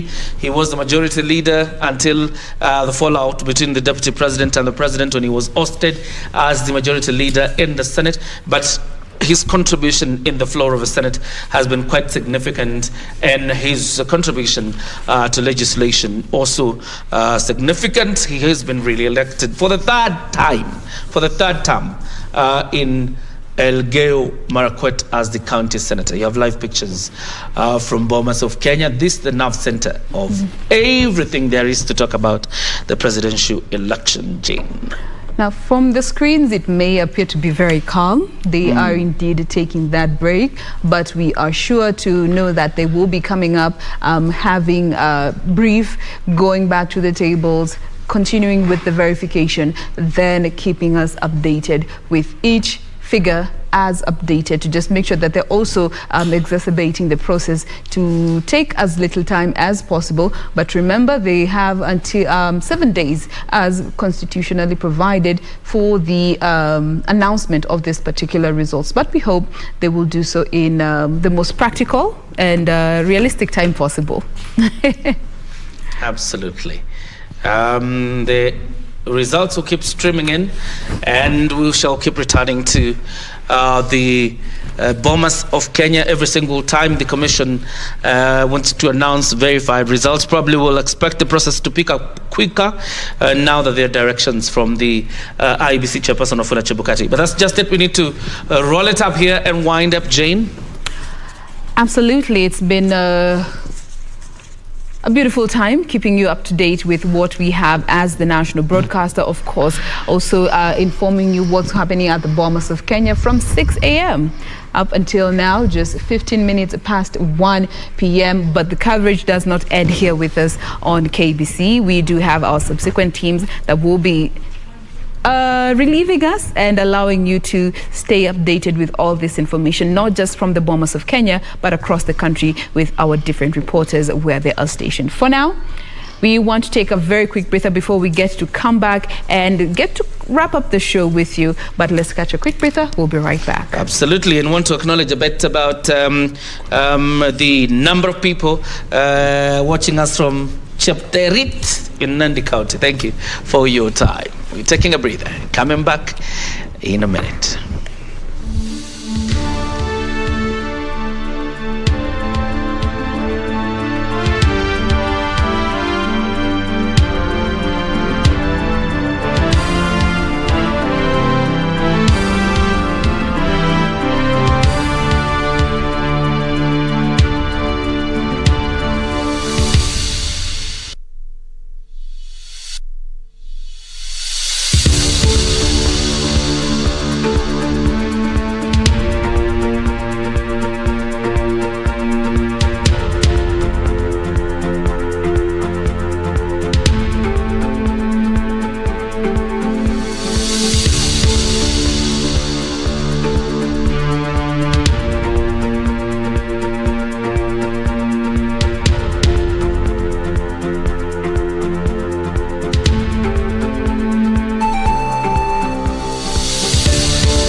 right, good afternoon. And now let's take you through some of the stories we have for you from our news desk, where former Kisauni Member of Parliament Rashid Juma Benzema has clinched the seat after a 5-year hiatus, political hiatus. Benzema won the seat with 34,747 votes.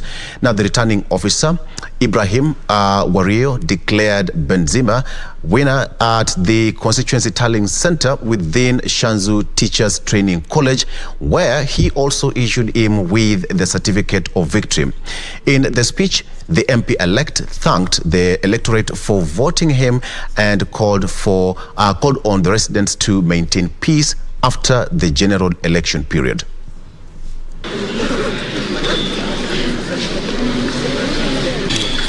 Zuma Henry with 382 votes.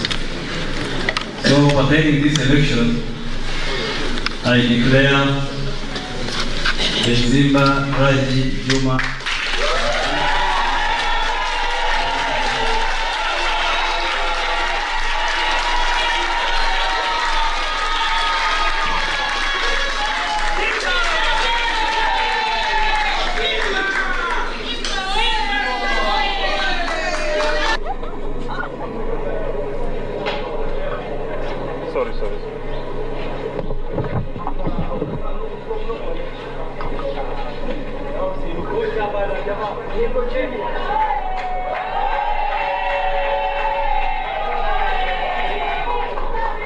Congratulations. Thank you very much. Asante sana. Asante sana. Sawa, congratulations mheshimiwa. This is ID. Sasa uende usherekee.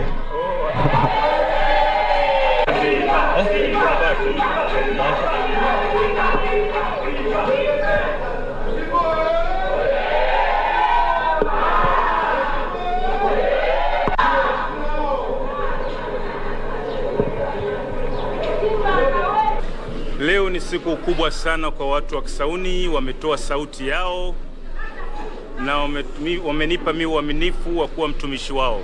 Nashukuru Mungu mwingi wa rehema aliyoniwezesha kufika mpaka siku ya leo. Nashukuru ndugu na familia yangu imesimama na mimi wakati wa kampeni. Na washukuru watu wa Kisauni kwa kufanya maamuzi ya busara wa kunichagua kuwa mtumishi wao. Na washukuru vile vile wamedumisha amani wakati wa kampeni na baada ya kampeni. Na bado ninawahimiza kwamba katika sehemu zote Kisauni imeongoza kwa amani iliyokuwepo wakati wa uchaguzi huu. Na nimeshukuru sana ndugu watu wa ABC kwa kufanya uchaguzi wa huru na haki. Na washukuru, tumeanza nao mbali mpaka mahali tumefikia hapa. Na washukuru sana, Mungu awabariki. Now, elsewhere in Malindi, Amina Mnyazi of ODM is the new Malindi Member of Parliament elect. Amina garnered 21,634 votes. Mnyazi went ahead to beat 7 men to emerge the winner and become the second woman MP for Malindi. Mnyazi was followed by former MP William Tengo of PAA, who garnered 9,437 votes, while Daniel Chai Chiriba of UDA emerged third with 7,221 votes. Nixon Kingi Nyule of Safina, a teacher who is also a newcomer in the race, was fourth with 1,782 votes. Malindi had a total of 94,605 registered voters.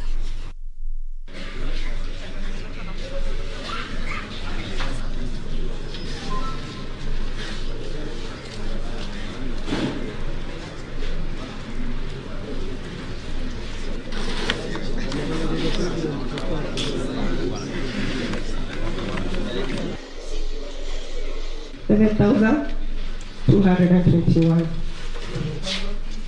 Candidate 2, Azeha Peter Ponda. Azeha Peter Ponda with 505.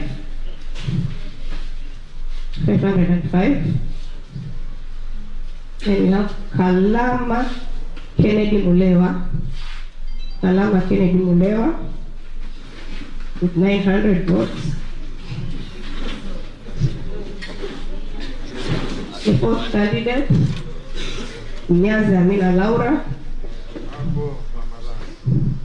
with 21,634. The next candidate, Mtengo William Baraka with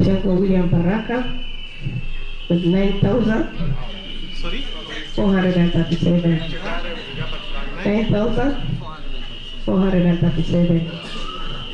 The next candidate is Nyule Nixon Kingi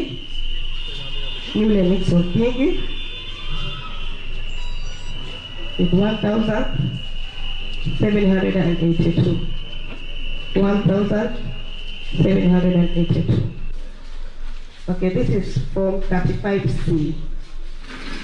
Form 35C. Certificate of elected member of National Assembly. Certificate of elected member of National Assembly.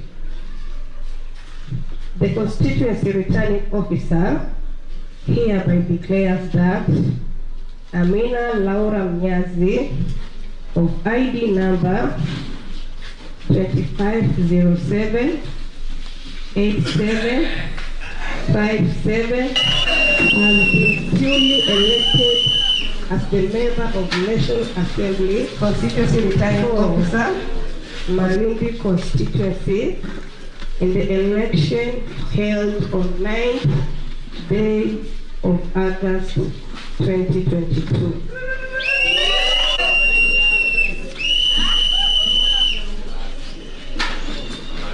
Constituency returning officer was Mwanajuma Ali Zendani. I must obtain my signature. Dated was on 11th day of August 2022. And the certificate is stamped by IBC Constituency returning officer.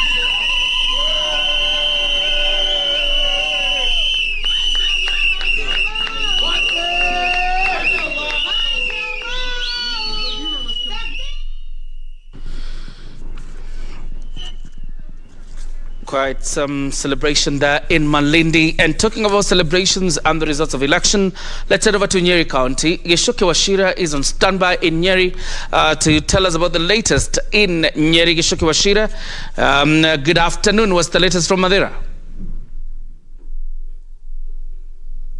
Good afternoon, John Jacob. It's a cold afternoon here in Nyeri County.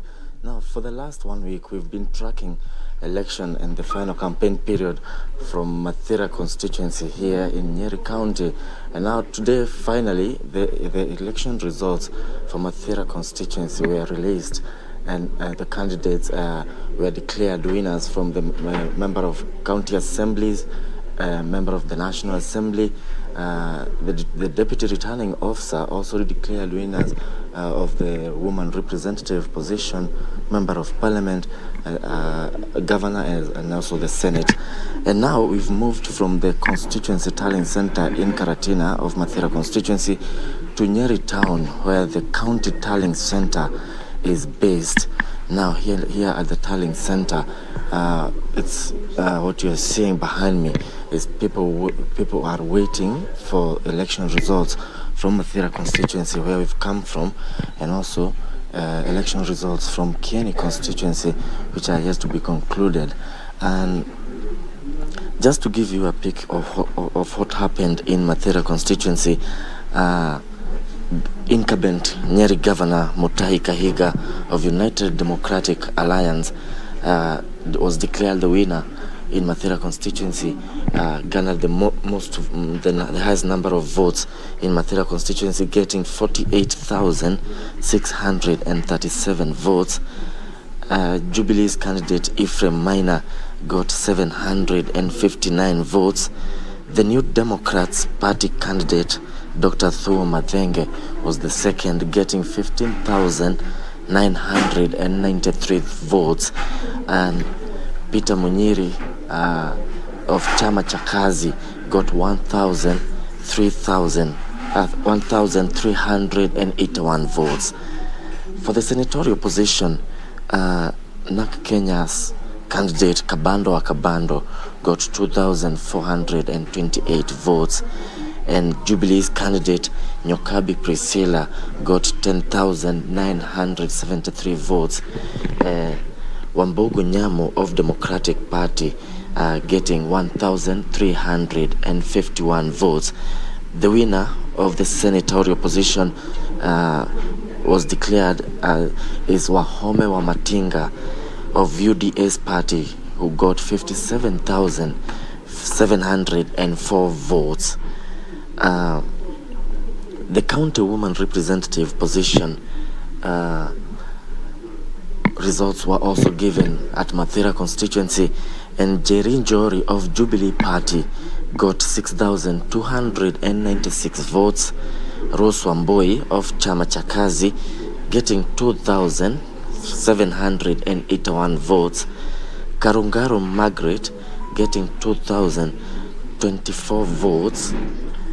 And the winner was United Democratic Alliance's candidate Rahab Mukami, who is the current member, woman representative here in Nyeri, getting 50,302 votes. Now, the Mathira parliamentary seat was also declared, and the winner was UDA's candidate Eric Mwangi wa Mombi, getting 49,377 votes. NAK Kenya's candidate Waroru Gekandi got 3,056 votes.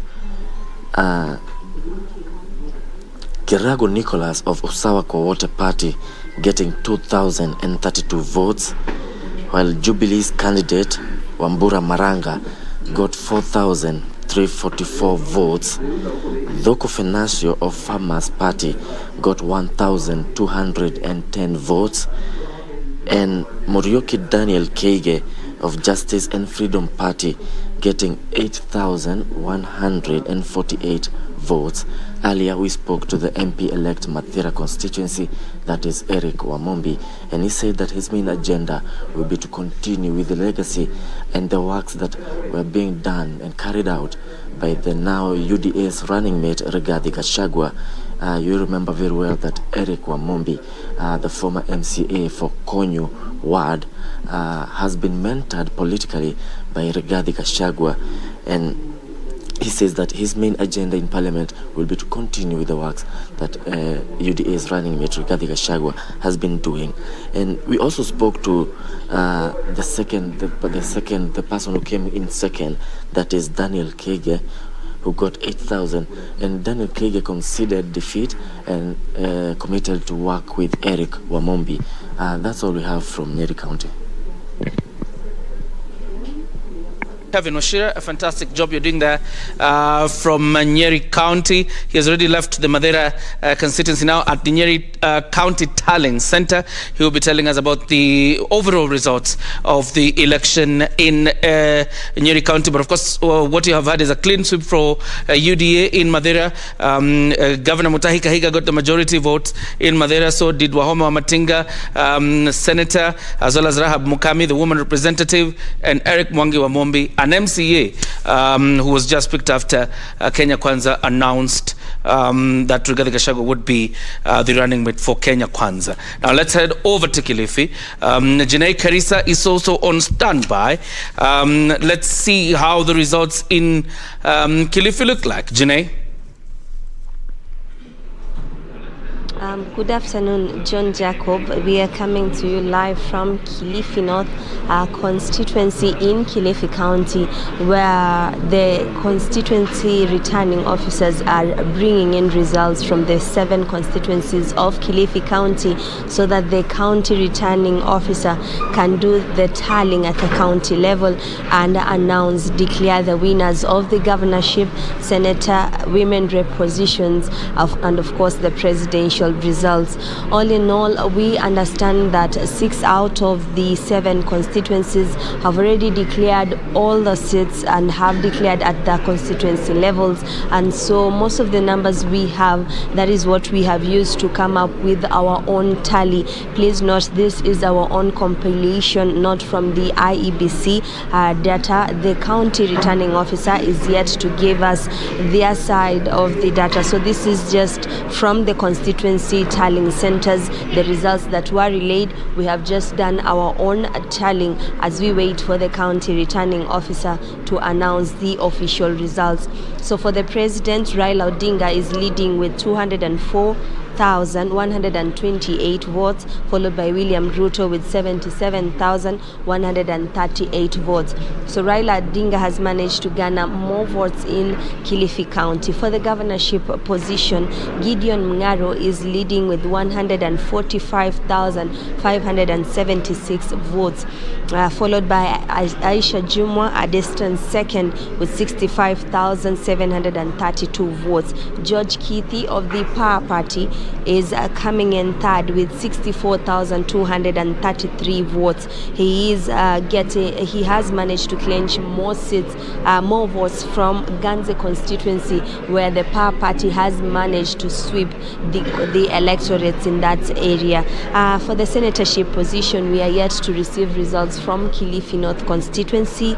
However, Stewart Mazayo is leading with 116 votes, 116,946 votes, followed by Benjamin Kai of the Power Party with 57,968 votes, and then Mwabonje Shukurani comes in third with 36,651 votes.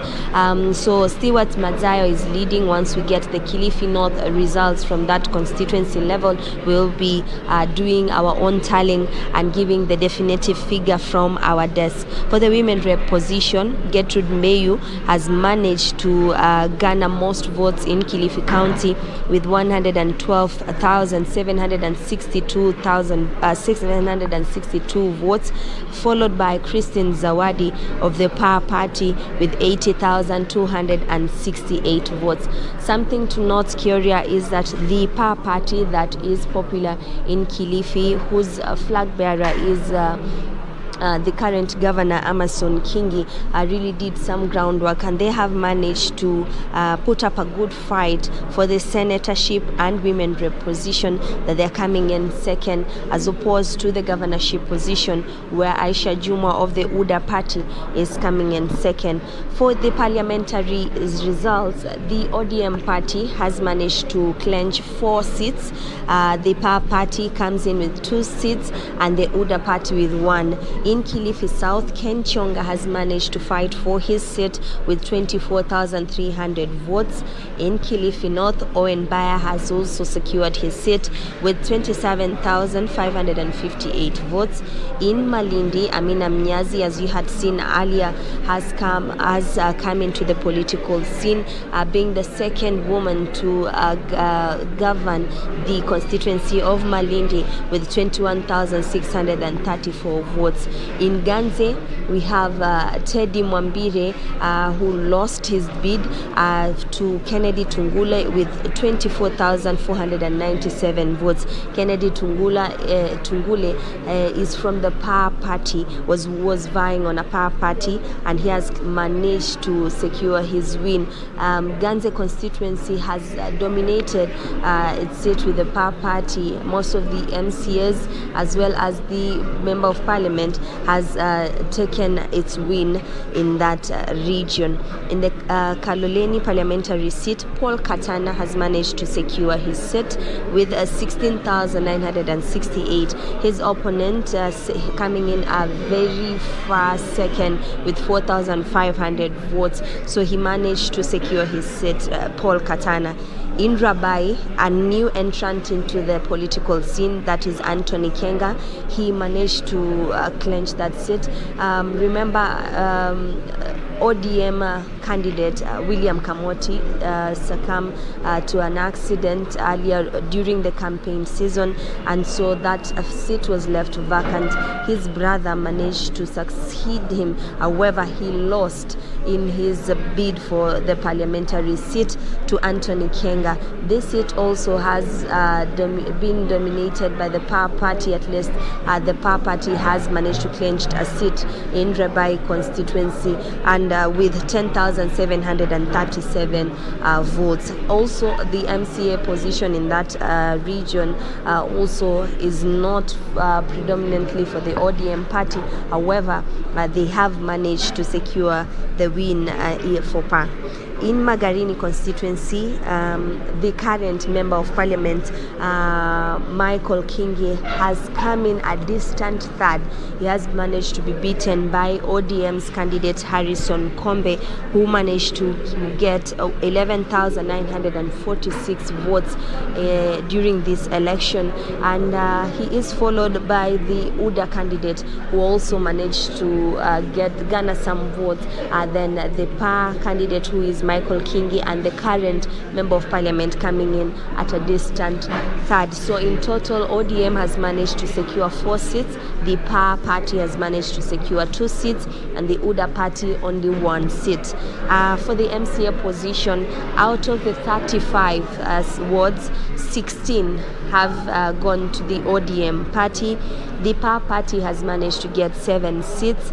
The UDA party has managed to get 5 seats. The independent candidates who have won are 4. Shirikisho party is 1. Jubilee under the Azimio flag is 1. And the ANC under the Kenya Kwanza coalition is 1. So in total, the Azimio fraternity has managed to clinch 17 seats, and the PA, UDA and ANC fraternity under the Kenya Kwanza alliance have managed to garner some substantive seats, numbering to about 10. So we are at the county tallying center, Kioria, just doing our groundwork, also trying to get a word with the county returning officer Hussein Gure to give us an update on exactly what is happening. As of now, what we understand is constituency returning officers are making their way here to the Pwani University County Tallying Center to submit their results. So what is happening? The county returning officer is tallying these results. Thereafter, he will be relaying these results to the public and declaring the winners of the governor seats, women rep, senator, and of course declare also the presidential seat. But the supremacy battle between the PA party as well as the ODM party has been put to rest. We have seen that the ODM party has garnered a win in this region. However, the PA party has put up a brave fight and managed to get seats in the MCA position and as well as the parliamentary position. So we await the announcement, which will come a bit later, because we are still waiting for the constituency results to be submitted, and thereafter the tallying process to take place. It takes about some hours before the official announcement of the governor is declared here at the county tallying center. Kyria, if you have any other query, I put it to rest as we continue camping here for the 5th day. My colleagues who have been assisting me, Hibak, Caroline Mramba, Asha Hamis, Nisi, as well as Rabjab Wanje in Kaloleni, have done a tremendous job in coming up with this tallying for the Kilifi County, and I am left to give the final results before we put the matter to rest. So Kyria, we are still waiting for the official announcement. As I said earlier, this is our tallying from the reporters of KBC who are on the ground. So we're waiting for the official announcement to give the numbers per the county returning officer. As of now, I hand it back to you, Kyria. Very much, Janae Karisa and the team in Mombasa, in Kilifi, who are doing a fantastic job in terms of updating us with happenings in Kilifi. Of course, the contest between ODM and PA, the new entrant or a new party associated with Kilifi Governor Amason Jeffa Kingi. Over to you, Victor. From Kilifi, let's head to Nyamira, where Patrick Kibagendi Osero of Azimio is the new MP-elect for Borabu constituency after garnering 18,826 votes. Osero emerged victorious in a race that attracted 11 candidates. The closest political rival, that is Aben Daniel Rogena, garnered 14,334 votes. Immediate former area legislator, that is Ben Mani, did not contest, but instead opted to run for the gubernatorial race.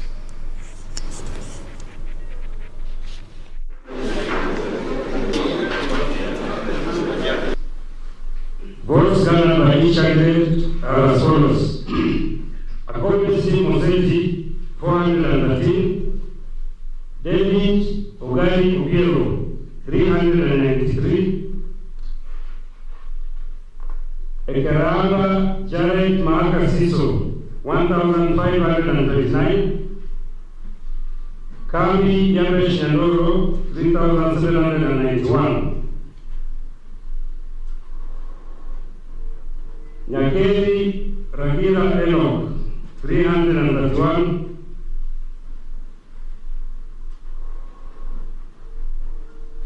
Nyalige Nyarela Josephine Kerupo, 1,128. Nyalige Peter Nyonga, 1,546. Onchaba Fred Montio, 175. Oseo Patrick Bagendi, 15,829. Rogena Abel Daniel, 13,591. Socorro James Mogaka, 447. Total valid votes cast, 39,163. Rejected ballots, 627. So those are the results. I'll ask Mr. Patrick Oselu.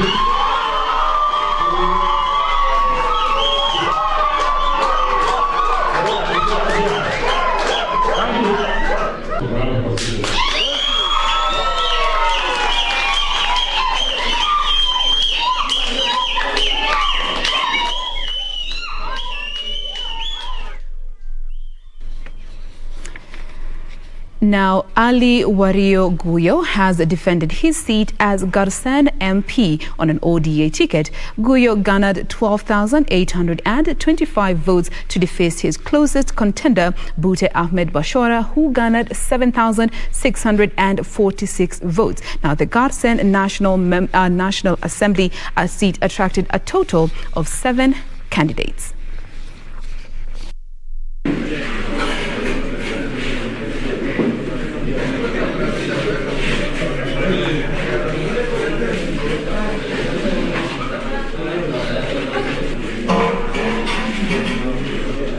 Mine is to assure the residents of the same constituency, and will make sure we'll bring cohesion, we'll bring them together during this period.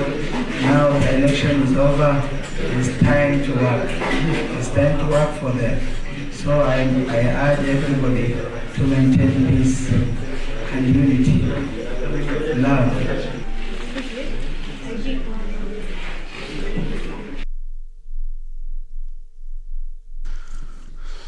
All right, from Tana River County, we come back to Nairobi. We are linking up with our team in Nairobi, led by Beatrice Gatonya. Let's just focus on what is happening in the race in Nairobi. And of course, we've seen rumors about a declaration of results for the governor position. Beatrice will tell us whether that is true. Beatrice?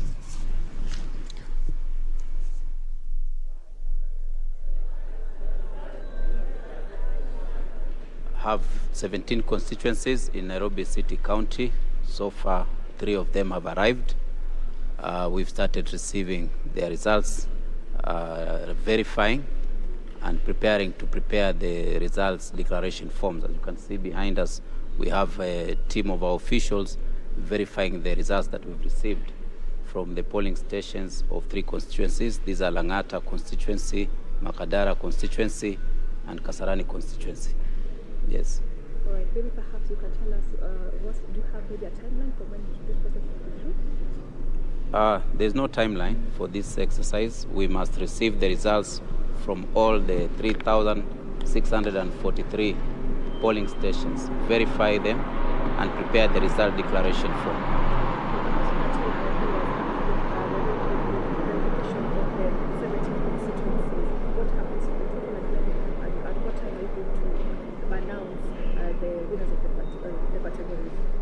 Like I've explained, we must process the results of all the 3,643 polling stations.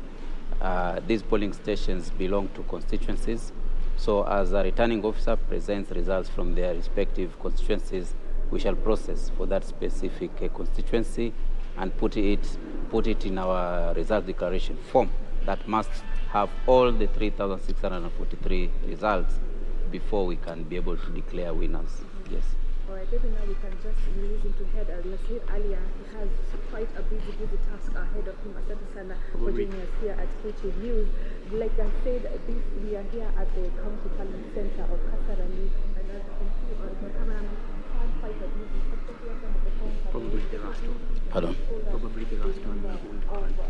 There are some outcome that is out there regards the gubernatorial. Are you in agreement with the Tallying Center? Agreement for? For the numbers that are out there for the gubernatorial race. Results are declared by the county returning officer. I have not declared any results, so I cannot speak for any other record out there. So, sir, you're saying you have only received from 3 constituencies so far? 3 constituencies have arrived. Yes. We are starting with the first one. Oh. So we'll process each one in turn until we are done with the 17 returning officers. So you're waiting for 14 from 14 constituencies? 14 constituencies are yet to come. Okay, sir. Yes. An estimation of when this will be done?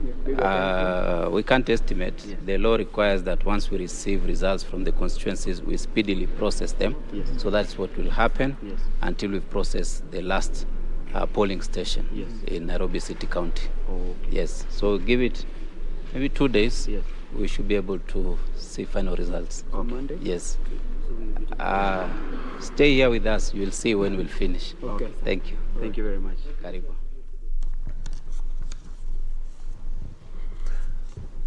Right, that is coming from Kasarani. Now, former Funyula MP, Dr. Paul Otuoma, has been elected the governor of Busia County on an ODM ticket after garnering 104,474 votes.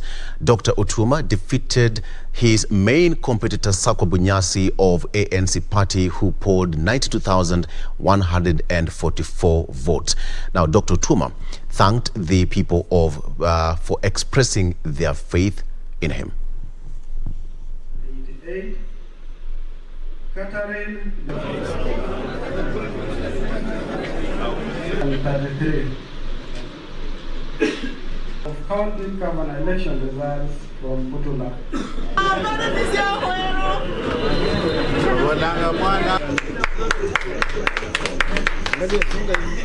We know that our business community needs opportunities to be able to create wealth in this county.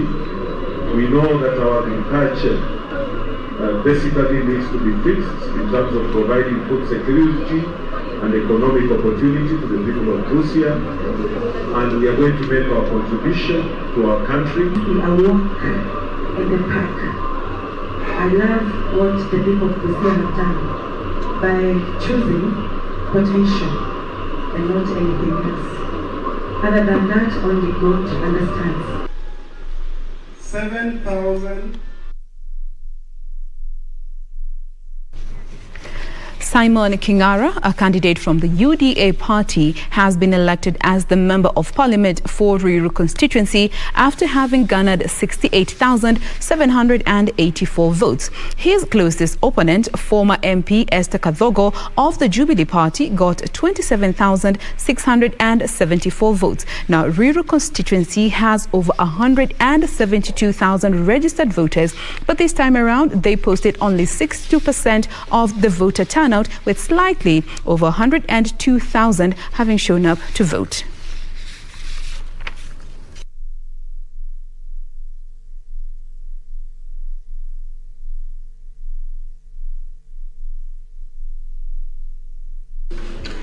Esther Nyambura Gadogo garnered 27,644. Simon Nganga Kingara garnered 68,000.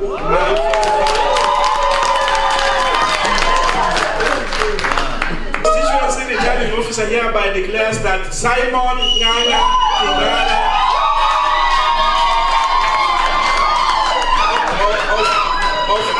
of ID numbers 73, 85, 89, 7 has been duly elected as the member of the National Assembly for Ruiru constituency.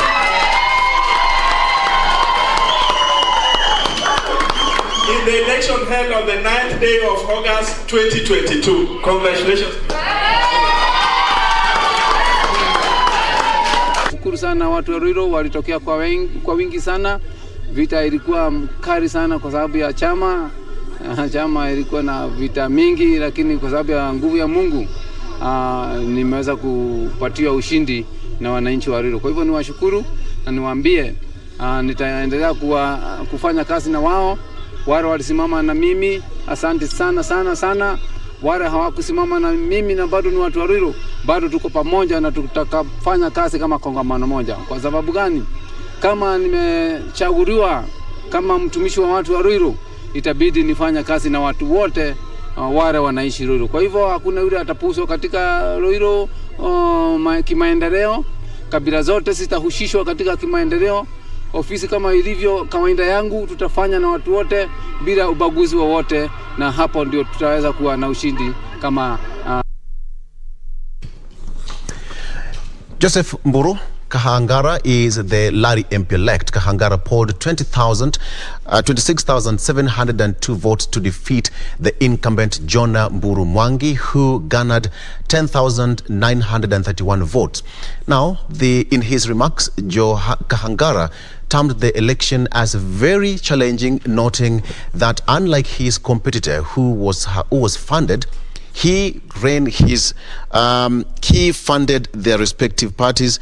He financed his campaigns. Now, he thanked his supporters for working with him during the 5 years he was out of parliament. The first, in that order, we have Joseph Mburu Kahangara, 26,702 votes. The next one in order is Frederick Ngige Kiguru, 779 votes. The third in order is Viscount James Kimathi, 1,208 votes.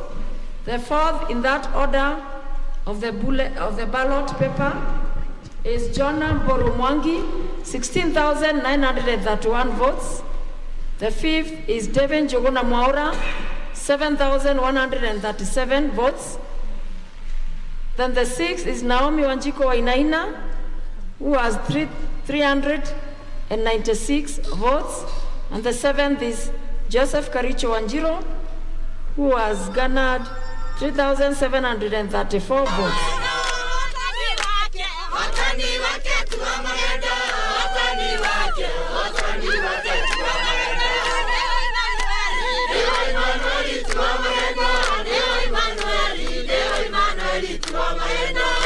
Political journey is never smooth. There are ups and downs.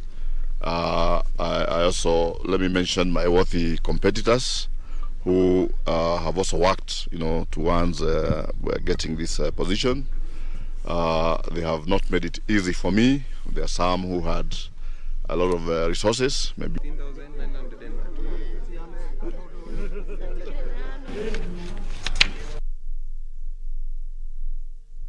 Well, with that story, it brings us to the close of the morning session here on KBC Channel 1, keeping up with Kenya Decides. It has been an absolute pleasure having you with us through and through, but we are not done with this live broadcasting. We have the Swahili team coming in as soon as we step out of studio. But for now, thank you so much for your valued time. My name is Jane Wamboi Kibera. Victoria.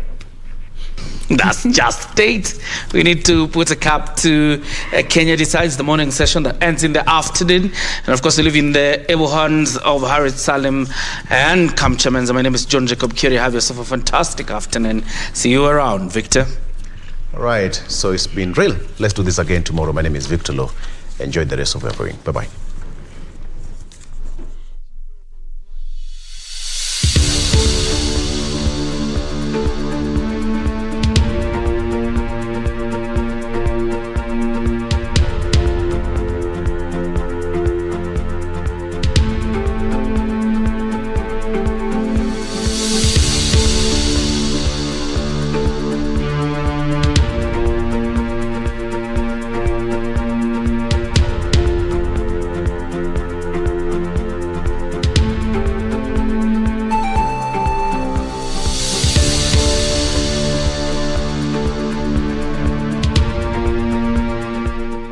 Kanchori,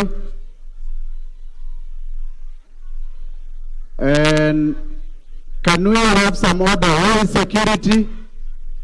Where is security? Can we have security maintaining order here? I'm calling upon the security officers to come and maintain order here.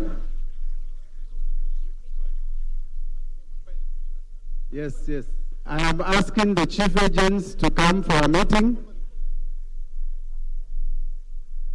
I'm asking chief agents to come up for a meeting.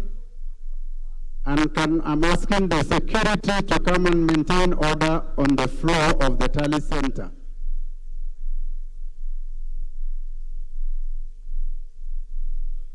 Kanchori, can you come up, please? Paul Mwangi, can you come up, please? Paul and Kanchori, can you come up? I don't see the Where is he? Kanchori and Mwangi, please come up. Kanchori and Mwangi.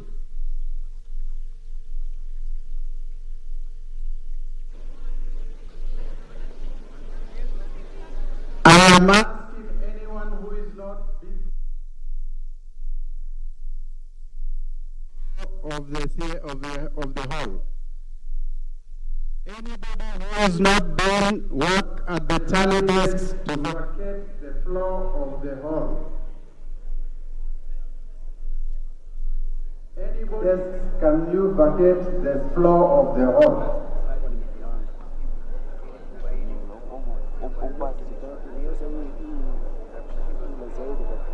Anybody who is not doing work at the tally, if you are not an agent doing work at the tally desk, can you vacate the floor of the hall?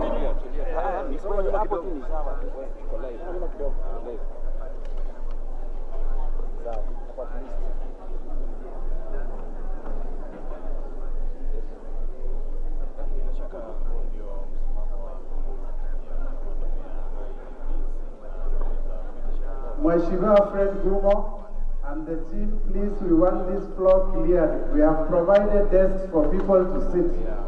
We have provided seats for people to sit. Please clear the floor of the tally center. Clear the floor of the tally center. If you are not an agent and if you have nothing to do at the tally desk, can you leave the floor of the tally center?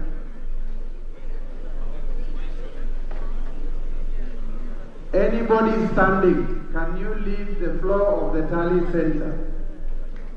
We are saying if you are not doing work at the desk, can you leave the floor of the tally center?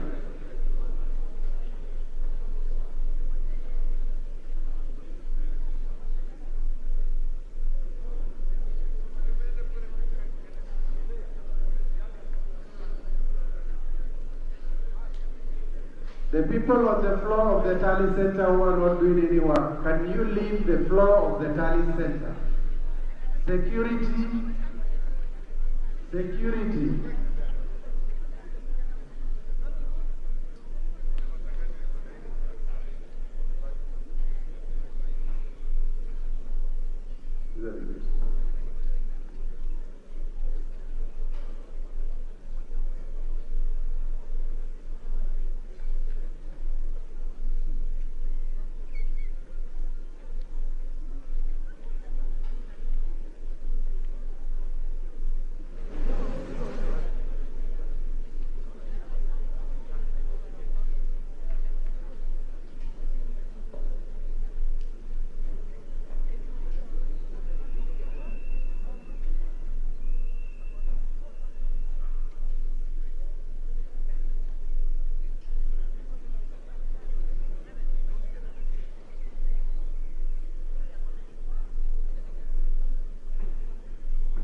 Gabo, are you on the floor? Gabo, are you on the floor? Can you deploy armed security here? Anyone who is not on a desk, who is not working, must not access the floor, the tally floor. That is our instruction to the security. Only the chief agents are allowed to be standing on the floor. Anyone else should not access the tally floor. We do not want politicians who have been announced wherever they were contesting to come and cause chaos in the National Tally Center.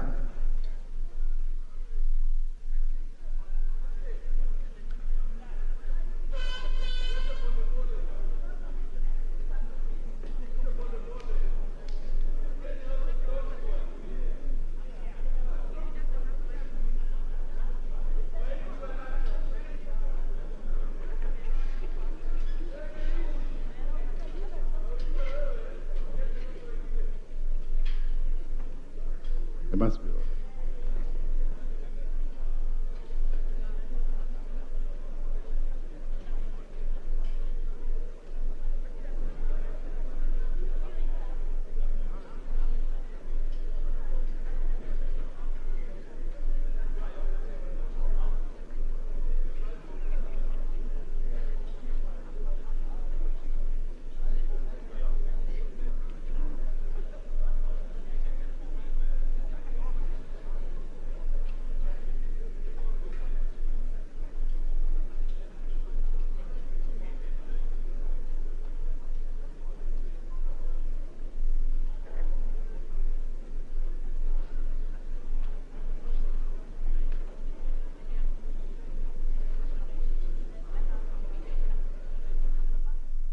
Ndio kama hivyo unavyoona picha kutoka Bomas hapo ambapo ni makao makuu ya kuhesabiwa kwa kura za kitaifa za urais, na bila shaka kumekuwa na shughuli pevu pale, ingawaje tume ya ABC imesema watu wamesongamana sana katika eneo hilo. Kwa hiyo moja kati ya vitu ambavyo wangetaka vifanyike mara moja ni kupunguzwa kwa watu katika eneo hili ili angalau watoe fursa kwa tume hiyo kufanya shughuli zake.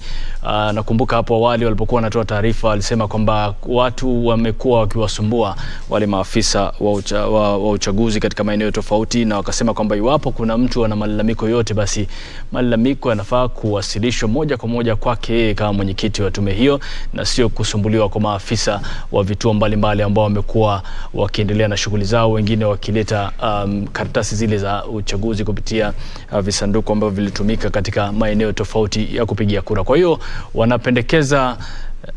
wanapendekeza kwamba watu wapunguzwe, na vile vile wanatizama hali ilivyo kuhakikisha kwamba idadi ya watu wanaopaswa kuwa pale ndio iko pale. Iwapo kuna yote ambaye amezidi na hatakikani kuwa pale, basi anatimuliwa mara moja ili kuhakikisha kwamba kunaendeshwa shughuli kama inavyotakikana, kwa sababu kwa mujibu wa IBC watu wameongezeka kiasi cha kwamba imekuwa vigumu kwa IBC kufanya shughuli zake na vile vile kuwatatiza maafisa husika katika shughuli zao. Picha unazoziona hivi sasa ni moja kwa moja, unaona maafisa wa usalama wako pale kuhakikisha kwamba pia wao wanathibitisha ile idadi ya watu pamoja na wale wanaofaa kuwa pale katika shughuli nzima. Kumbuka cha msingi kinachotakikana katika eneo lile ni kwanza wale mawakala wa rais wa wagombea wa rais ndio wanatakana kuwa pale ili kusaidia katika kuthibitisha, na vile vile mbali na hayo kama wengine wapo na hawahusiki na hayo, basi wanafaa kuwa mbali na eneo lile.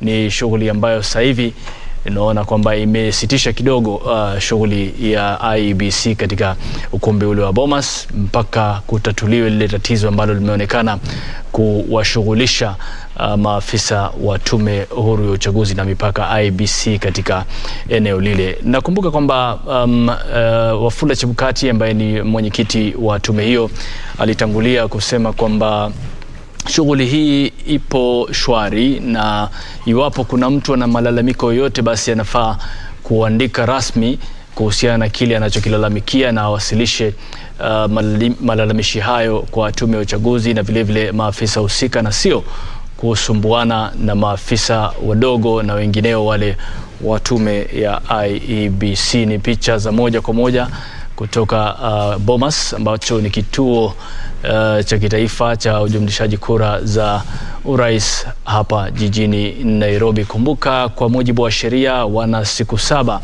kuhakikisha shughuli hii inakamilika, na ndani ya hizi siku 7 ndio matangazo yatatolewa iwapo kutapatikana mshindi, na iwapo itakuwa vinginevyo, basi kama kuna uwezekano wa kwenda katika raundi ya pili kwa mujibu wa kura zitakavyohesabiwa, basi pia kutakuwa na maelezo na maelekezo ya jinsi gani mambo hayo yatakavyofanyika. Lakini kwa sasa amewataka watu wawe na subra, huku wakipokea matokeo na kuhesabu na kuyathibitisha moja baada ya matokeo mengine, kuhakikisha kwamba yote yako sawa kupitia zile Kim's kit na karatasi ambazo zilikuwepo katika ama form 34A zilizokuwepo katika vituo vya kupigia kura katika maeneo tofauti nchini. Kamche, unaona maafisa wa usalama pale wakizunguka na kukagua pamoja na maafisa wa IBC kuhakikisha kwamba wale ambao wahusiki wasalie kule watizame tu na waachie wahusika wakuu waendelee na shughuli zao. Kweli Harith, manake kama unavyoona pale ni kama IEBC inajitayarisha kutoa taarifa tu kuhusu zoezi zima linaloendelea pale, ni wapi wamefika. Manake kinachoendelea pale ndani ya ule ukumbi kwa sasa ni kule kuainisha na kuhakikisha kwamba zile fomu zilizofikishwa pale, zile za picha na zile zilizofikishwa pale na wale wasimamizi wa uchaguzi katika kaunti mbalimbali zinaoana ama zinawiana. Kwa hivyo ni zoezi ambalo linahitaji umakinifu na inahitaji utulivu, na imewalazimu kwamba waweze kuleta maafisa wa usalama wakaweze kupunguza ile idadi iliyo pale. Ndio maana jana, kama unakumbuka Harith, kana kuuliza huu kumbi mimi nauona umejaa, sijui kama ni nani anayepaswa kuwa pale, na iwapo walio pale ndani kwa sasa wanajua kazi wanayostahili kuifanya, ama iwapo wanajua utulivu unaohitajika pale ndani kwa sasa. Manake fujo zozote basi hazihitajiki wala hazistahili pale ndani. Panahitaji utulivu na mwelekeo. Kama itakuwa ile hesabu na ifanywe kwa njia ya utulivu, kwa njia ya kueleweka, basi panahitaji upungufu wa watu, pasiwe pamejaa kiasi cha kwamba palete hofu ama palete wasiwasi wa jinsi shughuli yoyote inayofanyika. Kwa hivyo naona pale kamishna wapo tayari kutueleza ama kuzungumza mambo yanavyoendelea. Kumbuka awali walikuja kuzungumzia maeneo bunge 10, wakisema maeneo bunge 10 tayari yameweza kuainishwa zile hesabu za kiti cha urais. Matokeo kutoka maeneo bunge 10 yameweza kuainishwa pale, na kwamba wanaendelea kupokea fomu kutoka maeneo bunge mbalimbali, na pindi watakapokuwa wameweza kuainisha yote, basi ndipo wataweza kuzungumza na Wakenya. Kumbuka siku zinazidi kuyoyoma, nayo IEBC inahitaji wakati mwafaka, ama inahitaji wakati wa kutosha, utulivu, pasiwe na vurugu yoyote ama pasiwe na mchanganyiko wowote ambao utawafanya kwamba wahisi watu walioko pale ndani pengine waondolewe. Hawafai kuondolewa, manake kama inavyohitajika kuna waangalizi, kuna wale mawakala wakuu wa vyama mbalimbali, kunao wanahabari wa pale ambao wanapeperusha taarifa hizo kwa njia moja kwa moja kwa kila Mkenya aliyeko nyumbani anahitaji kujua naendelea pale. Kwa hivyo utulivu ndio utakaohitajika kwa hali ya juu, na mwelekeo unaoeleweka na kila mmoja, pasiwe na yoyote aliye na tashwishi kwamba mbona huyu yafanya hivi ama mbona huyu yafanya hivi. Manake atakapotokea vile, basi IEBC itajikuta katika hali ya kutatizika. Kwa hivyo ni lazima wawalete wale maafisa wa usalama walioko pale, wanaoshika doria katika eneo lile, kuhakikisha kwamba yeyote anayeleta vurugu basi hatapewa nafasi ya kusumbua maeneo yale. Kwa hivyo watakapopata utulivu, tutakuwa tunasikiliza ni yepi wanayosema. Kwa sasa ni ruhusu ni kuelekeze moja kwa moja hadi Bomas, tusikize makamishna wanasema nini. Anybody having a bag, security must search those bags. Anybody accessing the tally center with a bag must be thoroughly searched.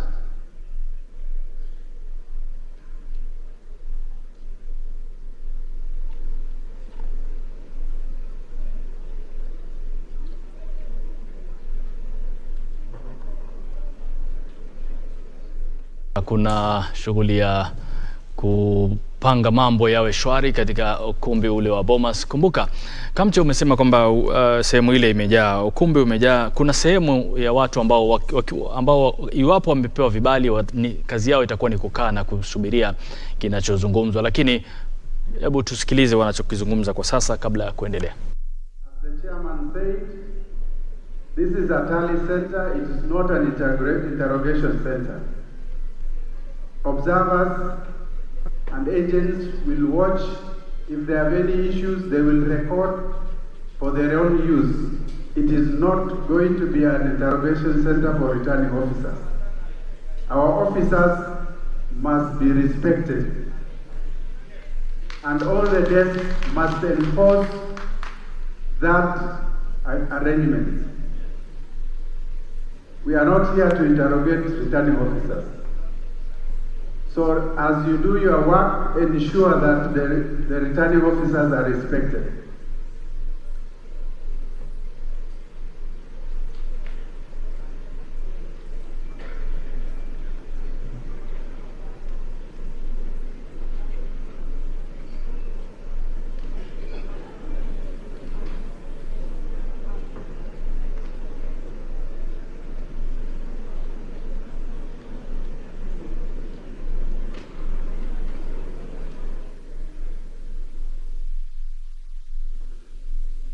Now, at any one time, there are 2 coordinators on this floor.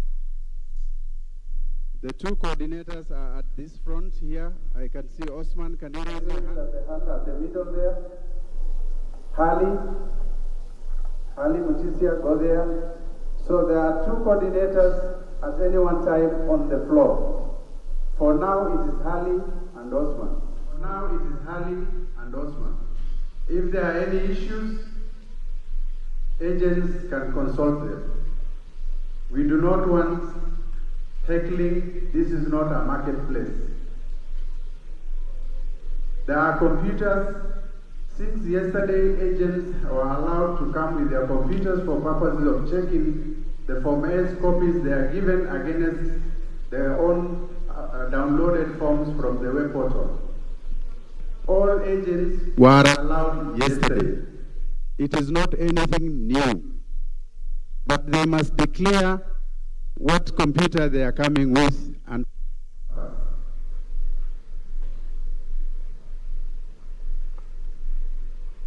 once again, no photos on the floor of this study center. Whether you are an observer or whoever you are, no photos. We do not want to see our officers, their photos being paraded everywhere.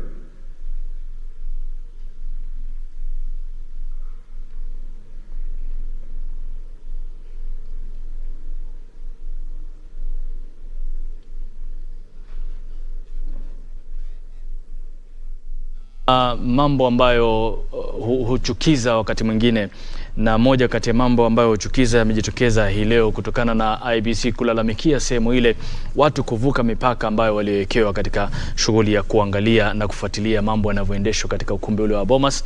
Na wamezungumza si mara moja si mara mbili hii leo wakisema kwamba waacheni maafisa wa tume ya IBC wafanye shughuli yao. Iwapo wewe ni wakala, kaa pale na fomu zako utizame shughuli inavyokwenda. Iwapo wewe ni mwangalizi wa uchaguzi au unafuatilia, basi pia kaa kwa makini utizame mambo yanavyokwenda, lakini si jukumu lako kwenda kuwa kachero na kwenda kuwauliza maswali maafisa ambao tayari wana shughuli ambayo inasubiriwa kukamilika. Wa Kenya zaidi ya milioni 4 na wanasubiri milioni 40 na wanasubiri kujua matokeo yako wapi, na wewe ndio mwanzo unakwenda kumsumbua. Kwa hiyo makamishna wamesema kwamba waacheni hao watu wafanye shughuli zao, la sivyo walitoa onyo kwamba huenda yote ambaye atakaidi amri hiyo basi atatimuliwa kutoka eneo lile.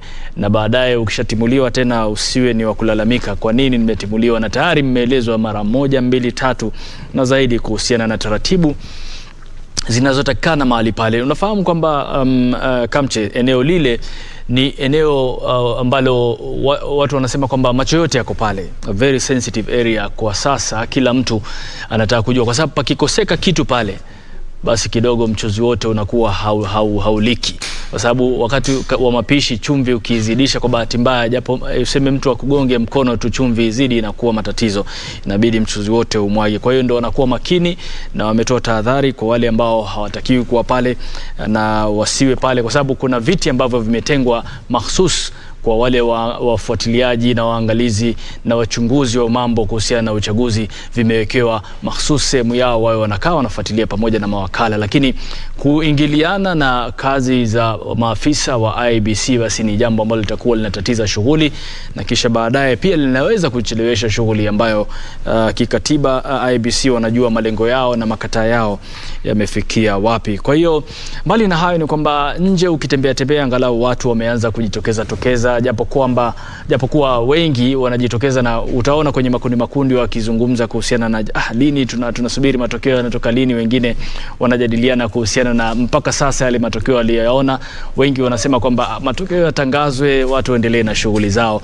Kwa hiyo ndio kama hivyo. Na pia katika hotuba leo, kama ni siku ya Ijumaa, msikitini waumini wa dini ya Kiislamu wanakongamana kwa wengi, kwa sababu Ijumaa ni moja kati ya siku muhimu za ibada kwa wale ambao ni Waislamu. Na hotuba za leo zilizotolewa na viongozi wa dini wamekokoteza umuhimu wa amani baada ya uchaguzi. Wamesema kwamba uchaguzi umekuja umemalizika, ni matangazo yamesalia, na wamewataka Wakenya kwa ujumla kuhakikisha kwamba wanaamiliana vilivyo kwa amani na mtagusano uliokuwepo kabla ya uchaguzi, na vile vile kuwataka viongozi ambao wamechaguliwa kuwajibikia majukumu yao, kwa sababu sio unatoa ahadi lakini pia unajukumika kwa yale ambayo bila shaka umeahidi kwa wale ambao. Kwa hiyo hapa studio nataka kutambulishia wageni ambao tuko nao, mie na mwenzangu Kamche.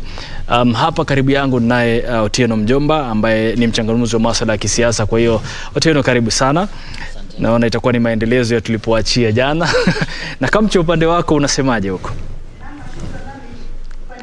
Mgeni kwa jina Charles Omanga ambaye ni wakili na vile vile ni mchanganuzi wa masuala ya siasa. Kwa hivyo ni wageni ambao wataweza kutusaidia kuelewa hali ilivyo kwa sasa. Uchaguzi umekamilika, matokeo yamejulikana kwa viti mbalimbali vya ubunge, vya wakilishi wadi, vya ugavana katika maeneo mengine.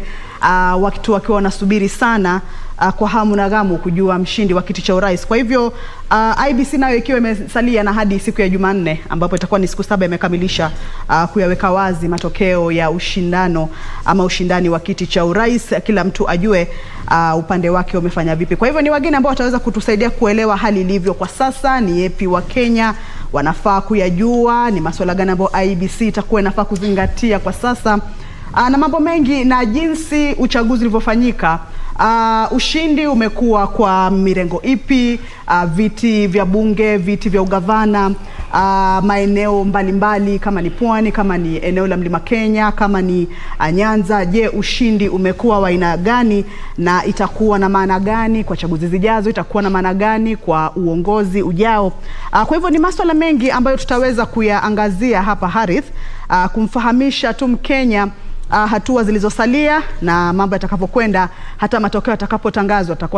Tunaelewa kwamba yule aliyetangazwa kuwa mshindi wa kiti cha urais atakuwa anafaa kuchukua mamlaka ama kuanza hatamu yake afisini. Kuna kamati ambayo tayari inajipanga kuweza kuhakikisha kwamba hatua hiyo itakuwa ipo tayari wakati mshindi atakapotangazwa, ikiwa ni kamati inayoongozwa na mkuu wa masuala ya umma ambaye ni Joseph Kinyua.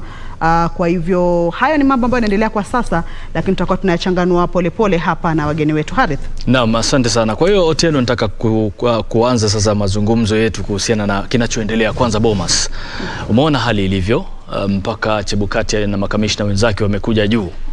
Naona na tuseme iwapo kutakuwa na matatizo kama haya ya watu kuingilia shughuli ya IEBC, unaona kuna hatari gani labda kwa mambo kama hayo? Asante sana Harith. Tena leo tumepatikana hapa ili kuhakikisha kwamba tunaendeleza mjadala ambao tulikuwa nao jana, na ni kweli kwamba mengi yanayofanyika IEBC si ya kuridhisha, si IEBC bali Bomas, si mambo ya kuridhisha, Kwa sababu gani? Kwa sababu viongozi wenyewe wanapofanya matendo kama hayo, basi mwisho wa yote wanafanya nchi kuwa na tumbo joto na kufanya watu wenyewe kuanza kuhisi, manake hawa ndio wawakilishi wao. Kwa hivyo kwa njia moja au nyingine watu kule nje wanaanza kuona ikiwa mwakilishi wangu anahisi hali iko hivi, basi kuna shida mahali, na hivyo basi watu wanaanza kuwa na tumbo joto, na kwa njia moja au nyingine isipodhibitiwa vizuri, basi utaona mambo yakienda maji yakizidi unga. Hivyo basi ningependekeza sana viongozi wetu tuache na ningetumia neno utoto. Tuache utoto, kwa sababu kwa kufanya hivi sisi ndisi kioo cha jamii. Na ikiwa sisi ni kioo cha jamii, basi yale yote ambayo tunafanya sasa hivi Bomas inaangaziwa na watu wote kote nchini. Kidogo Otieno, tutakuja kwako hapo kwamba hao ndio kioo cha jamii, na bila shaka jamii ikijiona kwenye kioo kwamba hali ni hii, basi ndio kama hivyo. Lakini mbali na hapo Kamche, labda kupitia mgeni ambaye yuko karibu nawe, labda elezee kidogo kuhusiana na ni kipi ambacho kinajitokeza kutokana na viongozi kuonyesha hali kama ile na kutatiza shughuli katika shughuli za IEBC kwa sasa. Naam, Charles. Asante sana. Nadhani kile ambacho kinashuhudiwa katika ukumbi wa Bomas kwa sasa hivi kufuatia jinsi ambavyo viongozi ambavyo wako pale sio jambo ya kuridhisha. Na ni mambo ya kutamausha sana, kwa sababu hao viongozi ni wanajua ya kwamba IEBC ni tume huru, na sasa wakati ambao tumefika ni wakati muhimu sana ambaye yafaa viongozi na wananchi kwa ujumla na wale wagombezi, wale wamepata, wale wamepoteza, tuwe na subira ili tuhakikishe kwamba hatutatizi shughuli nzima ya kuhesabu kura. So kufuatia jambo ambalo limeshuhudiwa pale sio jambo la kufurahisha, na kwa maoni yangu mimi ningependa kuwashauri wale ambao wako pale wahakikisha ya kwamba wasitatize shughuli hii nzima, kwa sababu wakati huu watu wamekuwa na hiyo tumbo joto, watu wako na ile roho ambayo haijatulia, kwa sababu kila mrengo inavutia kwao, wanahakikisha wanasema tumetoa ushindi. Sasa masuala kama haya sio masuala ya kutiliwa mzaha, ni jambo ambalo yafaa tuhakikisha kwamba tunaonyesha picha na sura ya uongozi, tusiwe ni kama watu ambao wako katika kiwanja cha densi ambaye hakuna taratibu yoyote. Kwa wakati kama huu Charles, ambao tumeona washindani hawa wanne ikiwa wawili wa mrengo wa Azimio na mrengo wa Kenya Kwanza ndio ushindani wao upo karibu sana. Je, hali hii tunayoiona Bomas ni jambo ambalo ni la kutarajiwa tukizingatia kwamba ushindani ni mkali sana na karibu sana? Wakati ambapo kura inakuwa kura ambao ushindani inakuwa mkali na tofauti ya kura haikui nyingi, mara nyingi huwa inaleta hiyo tension. So ile jambo ambalo yafaa ifanyike ni kwamba viongozi yafaa wahakikishe watu wakakamavu, kwa sababu kama viongozi wao wenyewe ndio wameanza tabia ya kutokuwa na mpangilio, kutofuata utaratibu wowote, sasa wananchi je ama wafuasi wao? So mimi ningependa kwamba yafaa tutulia ama viongozi wahakikisha wajaribu kuwasiliana na wale watu ambao maajenti wao, wale viongozi ambao wameweka pale kukagua na kuhakikisha kwamba mambo yanaenda shwari, wahakikisha wazungumuze ili isionekane ni kama pale ukumbi wa Bomas na ile shughuli nzima ya IEBC ni kama watu ambao wako katika soko huru, wale ambao kila mtu anauza kitu chake, anaita makastoma bila mpangilio wowote. Unadhani Charles, unadhani kama IEBC imeruhusu watu wengi kuingia katika ukumbi ule wakati wa zoezi hili la kujaribu kuainisha hizi forms ambazo zimefika pale kwao, unadhani wengi wameruhusiwa kuingia pale na wanahitaji kudhibiti ile namba, ama idadi ni sawa, sema tu walioingia pale tu ndo hali zao wanajiona tu kama wanaweza kuvuruga? Idadi si sawa. Kile ambacho ningeshauri ni kwamba wale maajenti, wale ambao wamehusika katika ile hali ya kunakili na kuhakikisha ya kwamba zile fomu zinaambatana na zile ambazo zilitumwa katika mtandao, ndio wawe pale mbele. Viongozi pia huwezi ukaweka hii shughuli nzima iwe tu ni maajenti na maobserver peke yao kukaa pale, lakini wawe wakuwe na ile mahali ya mwisho, wale viongozi wengine wanaweza kaa kando, lakini sasa wakizidi ndani ya ukumbi, alafu pengine pia unajua wakiwa hapo pia wanazungumza hapa na pale kwa sauti ya juu, huenda ikatatiza shughuli ile ya wale ambao wameruhusiwa kirasmi kukagua zile nakala za zile fomu ambazo zimetoka katika maeneo eneo bunge. So sidhani kama watu wameruhusu ni wengi, lakini sasa wahakikisha kwamba wale ambao sio wanahusika moja kwa moja pale wadhibitiwe, wakuwe hata kama wako ndani ya ukumbi lakini wakae mbali kidogo, wasipitie, wasiingie hapo mahali hiyo shughuli nzima inaendelea. Na Harith, Charles ameleta hoja nzuri hapa ambayo pia nikikumbuka Commissioner Abdiguli alipokuwa anazungumza hapo, amesema kwamba maafisa wa IEBC wanafaa waheshimiwe pale ndani na wale waliofika pale. Kama anavuka mpaka, mtu akiambiwa hapo alipofika si sawa warudi nyuma, basi wanafaa wasikize kauli ya wale maafisa wa IEBC na aweze kurudi nyuma kwa utulivu wa pale mahali. Lakini pengine Otieno pengine anaweza kutueleza, je, tabia hizi za pengine wa viongozi watakazozifanya pale katika ukumbi wa Bomas zinafaa ziwe za kuelekeza mwananchi hapa nje azidi kuwa na utulivu? Manake iwapo kule wataanza kuleta vurugu, huku nje mfuasi wao atakuwa anafanya nini? Otieno. Asante tena. Wakati ambapo nilikuwa nikizungumza hapa awali nilizungumzia mambo ya kioo cha jamii, na nimefurahishwa namna ambavyo pia Bwana Charles ameweza kutoa kauli zake. Ni kweli kwamba viongozi wetu hasa lazima wao wenyewe waweze kutuongoza kwa matendo mazuri. Wanafaa kutuongoza kwa kuhakikisha kwamba wao ndio wanatimiza na wanazingatia masuala ya maadili.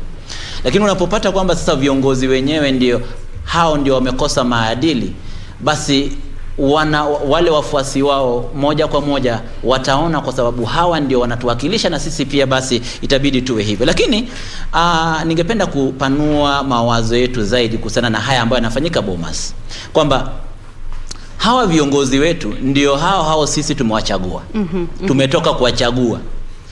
Tumewachagua pamoja na haya mabaya yao.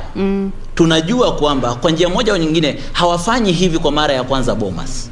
Wamekuwa wakifanya hivi katika vikao mbalimbali popote pale. Kama umekuwa ukifuatilia katika katika constituencies mbalimbali, umeona kwamba kumekuwa na mivurutano ya hapa na pale, watu kushikana kosi za shati, watu kutaka kulimana hata na makonde. Kama uliangalia Jamhuri juzi, waliweza hata watu ikabidi vurumai ikatokea. Hii inamaanisha nini? Sisi jamii, hawa viongozi wanatuwakilisha tu moja kwa moja. Tabia zetu hizi ambazo zipo mashinani hapa ndizo zile ambazo tumepeleka pale Bomas sasa hivi. Hivyo ombi langu kwa IEBC ni kwamba wahakikishe usalama umedumishwa, wale wa kushughulikia wale ambao wanafaa kuwa pale ukumbini wabaki wale ambao wanafaa kuwa pale. Tusikubali kuruhusu mmoja wawili, mwishowe tutaruhusu kila mtu. Na tukiruhusu kila mtu pale katika ukumbi, basi mchuzi ndio hivyo tutakuwa tumezidisha maji, na sasa urojorojo wake na utamu wake hautakuwepo. Sasa Otieno, kuna hili swala la unajua kumekuwa katika mitandao ya kijamii nchi jirani hususan Tanzania na Uganda wamekuwa wakishangaa jinsi uchaguzi ulivyoendeshwa Kenya. Na wamesema kwamba ni jambo la kushangaza kwamba Wakenya wamekuwa na uhuru mwingi tu sana katika uchaguzi huu, kuanzia kuwepo kwa mtandao, kuweza kuwasiliana kupitia mitandao, na vile vile tume ya uchaguzi kuruhusu Wakenya kujitizamia kupitia portal yao, na vile vile mpaka sasa hivi tunaona kwamba katika eneo la Bomas watu wanaingia tu kama kiholela hivi. Inawezekana kwamba kumekuwa na uhuru kupita kiasi walioruhusu IEBC wenyewe mpaka sasa hivi unakuja kuathiri wao wenyewe? Swali zito na ambalo nitajikuta nitamrushia swali Bwana Charles, manake ni wakili. Unajua yanayofanyika ni kwamba mahakama zetu kwa njia moja au nyingine ni mahali ambapo tunakuza demokrasia ya nchi, na kutokana na maamuzi ambayo yanatoka pale mahakamani, basi IEBC lazima ifuate yale ambayo yamekubalika pale. Na kwa ukiangalia kesi, nadhani kesi ya NASA mwaka 2017 pale Supreme Court, palitokea mjadala huu ambapo lazima mambo yangewekwa wazi hivi namna yalivyo. Na uwazi huu tunajua kwa Kiswahili kwamba sana ikizidi sana sio nzuri sana. Si nzuri. Tutakuwa tumeharibu. Na kwa sababu ya hiyo sasa tunafaa kuhakikisha tuna dhibiti mambo yetu. Zaidi ya kwamba tuna demokrasia, tuna uhuru, lakini uhuru usiodhibitika mwisho wa yote basi huleta ghasia. Na hivyo lazima tudhibiti uhuru huu ili mwisho wa yote mambo yawe mazuri. Kila kitu na mipaka yake. Charles, je, kumekuwa na uhuru kupita kiasi kwa IEBC kuwaruhusu Wakenya kufuatilia shughuli hii? Uhuru umepita mipaka mpaka sasa hivi matatizo ndio tunayo, na kama hayo katika ukumbi wa Bomas watu wanajiingilia tukiholela? Sidhani kuwa uhuru umekuwa kupita kiasi, kwa maana uhuru wenyewe kuna udhibiti wake na pia pale jambo ambalo tunashuhudia sio makosa ya wananchi wenyewe, ni pale kuna viongozi ambao wanaelewa sheria na wanajua ya kwamba jinsi ambavyo yafaa wakae wakiwa pale, kwa sababu unajua uhuru ni jambo ambalo hatuwezi tupa na maji ya kuosha mtoto, kwa sababu hata katiba yenyewe katika kipengele cha 35 34 imeleta uhuru huu, na hii uhuru kuna jinsi ambavyo yafaa tunaikuza, na kwa hiyo sidhani kama uhuru imepita kiasi, kwa sababu hata sisi wenyewe wananchi ndio tuliomba ya kwamba ili tuwe na uhuru, ndio watu wasiwe na ile moyo wa aste, kwa sababu tusipokuwa na uhuru huu, na mahakama yenyewe ndio ilitupa nafasi kuhakikisha kwamba tume huru ya uchaguzi hakikisha inakuwa na hiyo multi agency na media council, ili watu wapate ujumbe unaofaa wakati inayofaa. Sasa kwa upande wangu sidhani kama uhuru ndio imekuwa zaidi, lakini sasa viongozi ambao wako pale ni ile hali tu, unajua hii ni sasa kama ushindani, lakini ushindani wa karibu sana ya watu wanakuwa kama kitu hakiendi sawa, kunakuwa na hiyo tension. Sasa ndio hiyo vurugu ya watu kujaribu kuangalia, yani hawajaamini wale watu ambao wameweka pale, kwa sababu wale wanaleta tabu ni wanasiasa na viongozi mbalimbali ambao wameruhusiwa katika ukumbi ule. Wale maajenti wao wenyewe wako pale wanaendelea na shughuli yao. Sasa hii vurumai na hii mambo ya kuleta sintofahamu kwa wananchi ama wafuasi wa mirengo hizi miwili na wale wagombezi wengine, sio jambo ambalo yafaa tuyafurahie. Na ndio maana nilikuwa nimekuuliza pale awali, je, ni jambo la kutarajiwa kwa wakati huu? Manake Bomas kimekuwa kitovu cha ujumuishaji kura za urais kwa muda mrefu sana. Hata sijui kama ukirudi nyuma unaona kama miaka ya nyuma pia hali ilikuwa hivyo, ama kwa sasa je, kuna wageni wapi ambao wamekuja kwa sasa ambao tutasema wameongeza idadi wakawa wengi, ama idadi imekuwa ni ile ile, waangalizi, mawakala wakuu wa vyama vya kisiasa, wanahabari? Kwa hivyo je, hali ilikuwa inatarajiwa inaweza kuwa kama hivi kama miaka ya nyuma, ama kwa sasa kuna mabadiliko fulani? Mwaka wa nyuma hivi siku za mwanzo ambao uchaguzi imekamilika tu kushuhudia mambo kama haya. Tulianza kuyashuhudia wakati ambapo hata matokeo ya kura ya urais inaendelea kukamilika. Lakini kwa wakati huu tumeanza kushuhudia, ndio tumeanza tu. Na unajua tume ya IBC kuna makataa ya siku 7. Sasa saa hii bado hata kuna zile fomu zingine ambazo zijanakiliwa au hazijathibitika. Sasa haifai tuanze na hii hali kama hii wakati huu. Bado ni mapema mno. Na hata tukiangalia hata uchaguzi hapo awali, hata mwaka wa 2017 iliyopita, hatukuanza kushuhudia mambo kama haya kama siku za mwanzo ambapo kura imeanza kuhesabika. Sasa ndiposa haifai tushuhudie, kwa sababu hao viongozi wanaleta tension ambayo haifai. Sasa wajaribu kujituliza, wawe na subra, ili wahakikisha kwamba mpangilio na shughuli nzima timu ya IBC inaenda kwa ile njia ya shwari, njia iliyonyooka, bila kuanza kuleta tashwishi, kwa sababu mambo kama haya ikishuhudiwa na wananchi wa kawaida, pengine wakadhania kwamba kuna maneno fichi ambayo inaendelea pale. Hawajui kwamba pale watu ni kuna taratibu ambayo viongozi wameamua tu kutofuatilia na kutozingatia. Na Otieno, si kazi rahisi walionayo pale IBC, manake ukiangalia kama wanafaa kuyainisha na kujumuisha ama kuthibitisha form 34A kutoka vituo vya kupigia kura 1046,229, kisha warudi kuangalia form 34B kama kutoka maeneo bunge 290. Si kazi rahisi. Kwa hivyo kama patakuwa na hali ambayo ni ya kutatiza, IBC italazimika kufanya nini? Pengine lazima unajua katika kila uongozi ama tume yote ile kuna sheria ambazo zinadhibiti kila jambo. Na hivyo basi ni vizuri mwanzo sheria zile ambazo zinaruhusu ni kina nani ambao wanafaa kuwa pale, lazima zidumishwe. Kina nani ambao tunafaa kuwaita pale. Na maana ukiangalia kuna wagombea ambao wametoka kushinda viti vyao katika vya ubunge maeneo mbalimbali. Wagombea hawa jana unaona wamefika tayari pale, wana tayari taji ama badge ambayo imeandikwa agent. Unashindwa imekuaje akawa sasa ni agent. legend, lakini kila kinachofanyika ni kwamba kila mwamba ngoma ngozi yavutia kwake.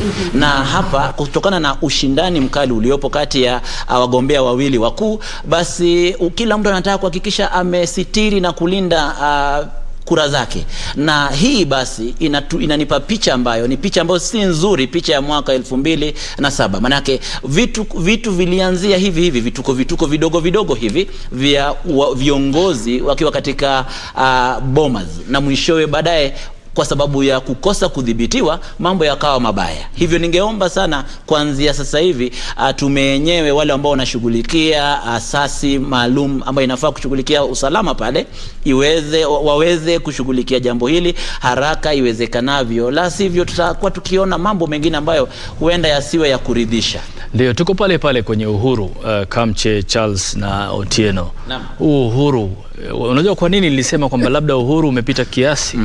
Unajua Waswahili wanasema, Charles amesema vizuri kwamba ni uhuru ambao bila shaka tumeuomba kutoka kwa mahakama, na mahakama imetupatia uhuru kama wa Kenya.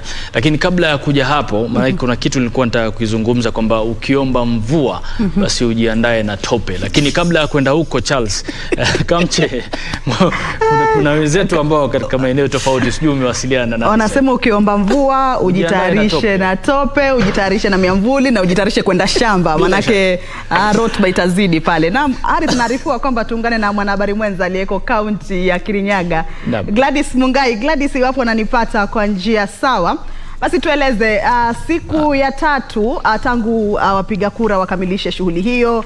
Washindi wameshajijua, washindwa wameshajijua, ingawaje kuna wengine bado hawajajua matokeo ya kura zilizofanywa katika maeneo yao. Tueleze kwa sasa halipo vipi, na washindi ni kina nani?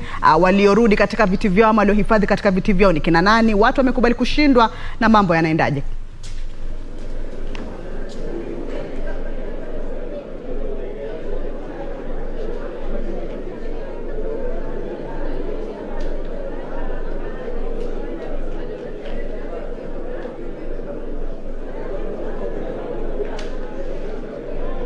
Na mwenzangu Harith Salim, bila shaka tunakupata kwa njia iliyoko shwari katika kaunti ya Kirinyaga, hapa tukifuatilia matangazo mbalimbali kuhusiana na viti mbalimbali ambavyo wananchi waliwachagua viongozi wao siku ya Jumanne. Na hii leo ikiwa ni siku ya 4 hivi baada ya siku ya Jumanne, bado tunafuatilia kinyang'anyiro cha ugavana, kinyang'anyiro cha mwakilishi wa kina mama na pia seneta wa kaunti ya Kirinyaga. Tayari viti vya ubunge pamoja na kiti cha urais, matokeo yake yamepata kutolewa kwa umma katika maeneo mbalimbali. Na ifahamike kwamba katika kaunti ya Kirinyaga ina maeneo bunge 4, na kufikia sasa eneo bunge la Mwea ndilo eneo bunge ambalo kufikia jana halikuwa limeleta karatasi zake ama matokeo yake ya upigaji wa kura katika eneo hilo ifikiapo hapo jana mwendo wa saa 8 usiku. Lakini hii leo karatasi hizo ziliweza kufika mwendo wa saa 6, na shughuli ya kuratibu na pia kuhakikisha kwamba karatasi hizo pamoja na matokeo yaliyoko katika fomu hizo ni sahihi inaendelea kwa sasa nyuma yangu na maafisa wa IBC, na punde tu watakapokuwa wakikamilisha shughuli hiyo, basi wataelekea moja kwa moja katika kuwatangaza washindi katika viti hivyo. Katika kuangalia takwimu ambazo zimerekodiwa katika uchaguzi katika kaunti ya Kirinyaga ni kwamba katika kiti cha urais Daktari William Ruto anaongoza kwa kura ambazo zimepigwa kufikia sasa katika eneo hili. Katika kiti cha ugavana, gavana wa sasa ambaye ni Anne Waiguru ndiye anayeongoza katika zile kura ambazo zimepigwa katika eneo hili, lakini hilo mtazamaji litafahamika kwa ukamilifu punde tu afisa wa IBC atakapokuwa akitangaza. Awali tumeshuhudia mambo mengi tu. Wafuasi wa gavana Anne Waiguru wamekuwa katika kituo hiki cha Catholic ambapo ni kituo cha kutangazia matokeo katika kaunti ya Kirinyaga, wakishabikia tu kuashiria kwamba huenda gavana huyu akatoa uongozi na kuiongoza kaunti ya Kirinyaga kwa awamu ya pili. Imekuwa ni shughuli yenye shughuli tele tu, maanake mtazamaji, katika siku 2-3 zilizopita shughuli za ubabe banana tu katika kaunti ya Kirinyaga, pale ambapo wale ambao wanahisi kwamba shughuli hii haijakuwa huru na haki wamekuwa wakizua rabsha katika maeneo haya. Ni shughuli ama ni hatua ambayo imefuatia maafisa wa usalama kuletwa katika maeneo haya ili kuimarisha usalama. Na hapo jana, mtazamaji, katika kituo cha Kirinyaga ya Kati, katika kituo cha Kirinyaga ya Kati, ni kwamba hapo jana mwendo wa saa 1 hivi kulikuwapo na rabsha pale ambapo mashini pamoja na karatasi za kupigia kura ziliweza kuharibiwa na kusababisha maafisa wa tume ya IEBC kurejelea shughuli hiyo. Lakini hapa kuharibika neno, mtazamaji, manake tayari maafisa wa tume ya IEBC walikuwa na takwimu za kulingana na jinsi ambavyo wananchi katika eneo bunge la Kirinyaga ya Kati walipiga kura, na baada ya kurejelea zoezi hilo, basi matokeo yakaletwa katika kituo cha Katoliki ambapo ndipo tume ya IEBC inapojumuisha kura. Na kumekuwa pia na vuta nikuvute katika eneo bunge la Gishu pale ambapo mwaniaji huru ambaye anafahamika kama Purity Wangoi Ngirishi pamoja na wakili wake waliteta na kusema kwamba uchaguzi haukuwa wa huru na wa haki, na kutaka mwendesha shughuli hiyo katika kituo hicho kurejelea shughuli ya kuhesabu matokeo. Kulikuwa na vuta nikuvute hapa na pale, lakini baada ya kusaka ruhusa kutoka kwa mkuu wa msimamizi wa shughuli za kupiga kura katika eneo hili, akapatiwa ruhusa ya kurejelea kuhesabu zile fomu, na baada ya kuhesabika basi matokeo yakawa ni yale yale. Na matokeo katika eneo bunge la Gishu, mtazamaji, pengine kwa kufahamisha jinsi ambavyo yalikuwa, ni kwamba Mombi Waiguru alijizolea kura 36,667 akifuatwa na mpinzani wake wa karibu Wangoi Ngirishi kwa kura 21,288. Kukawa na tofauti pale ya jumla ya kura kama 15. Katika eneo la Ndia, mwaniaji huria Purity Ngirishi anaongoza katika eneo hilo kwa kura 26,177. Gavana Waiguru ana kura 24,861. Wanafuatwa kwa nambari ya 3 hivi na seneta wa eneo hili ambaye tayari ameshatangaza kwamba amejiondoa ama amekubali kushindwa katika eneo hilo. Basi mtazamaji, imekuwa ni shughuli tene, ni shughuli imekuwa na mambo mengi yamekuwa kijiri, mtazamaji, manake shughuli za utoozi, matumizi ya gesi ya kutoa machozi imekuwa tu ni yenye kujikita katika eneo hili, na kufikia sasa waniaji wote wa viti mbalimbali wametakiwa kufika katika ukumbi huu wa Katoliki kusubiria matokeo. Afisa anayesimamia shughuli hii Jen Gitonga amemwambia kwamba waje, lakini hakutakubaliwa kuzushwa kwa rabsha katika eneo hili pale ambapo watakuwa wanatangaza mshindi. Anasema kwamba wakubali tu matokeo jinsi ambavyo yatakavyokuwa, na yule ambaye pengine hajaridhishwa na jinsi mambo yalivyo atakuwa anaelekea mahakamani. Na hapo jana katika eneo bunge la Gishu tulishuhudia Wangoi Ngirishi pamoja na wakili wake Degwa Njiru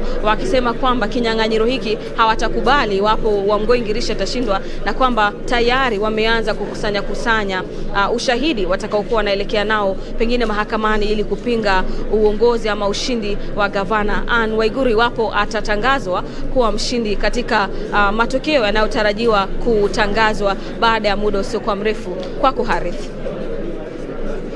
Gladys, bila shaka ni taarifa ambazo sio sisi tu hapa studio bali wengi wamekuwa wakisubiria, hususan katika kaunti ile ambayo tulijua itakuwa na kupimana nguvu kwa njia tofauti, ukiangazia yote ambayo yamekuwa yakitokea katika eneo hilo. Lakini kuna jambo ambalo limejitokeza hapa, Charles na Otieno.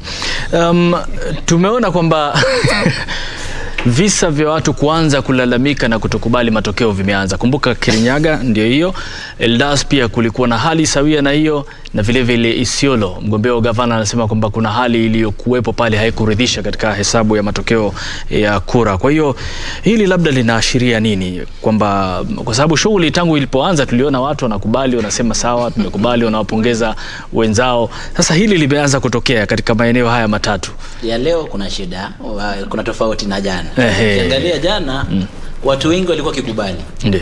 Na tukabaki kwamba ikiwa hali itaendelea hivi basi demokrasia, Kenya imekuwa kidemokrasia. Lakini leo hii ukomavu huo tumeutupilia mbali. Na umeona tumeambiwa pale kwamba kuna vitoa machozi vimekuwa vikirushwa. Na kama wamezoea sasa kule Kirinyaga wamezoea vitoa machozi.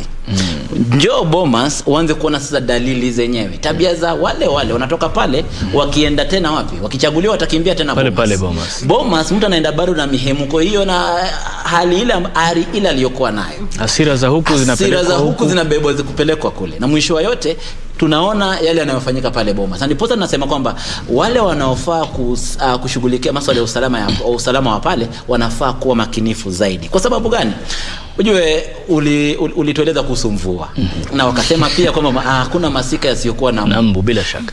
Kumenyesha tayari. Kunyesha hapa kuna maanisha tulitarajia uchaguzi umekuepo, mambo yanaendelea vizuri, tumepata viongozi tunaowataka. Lakini mwisho yote mbu wanatokea wapi?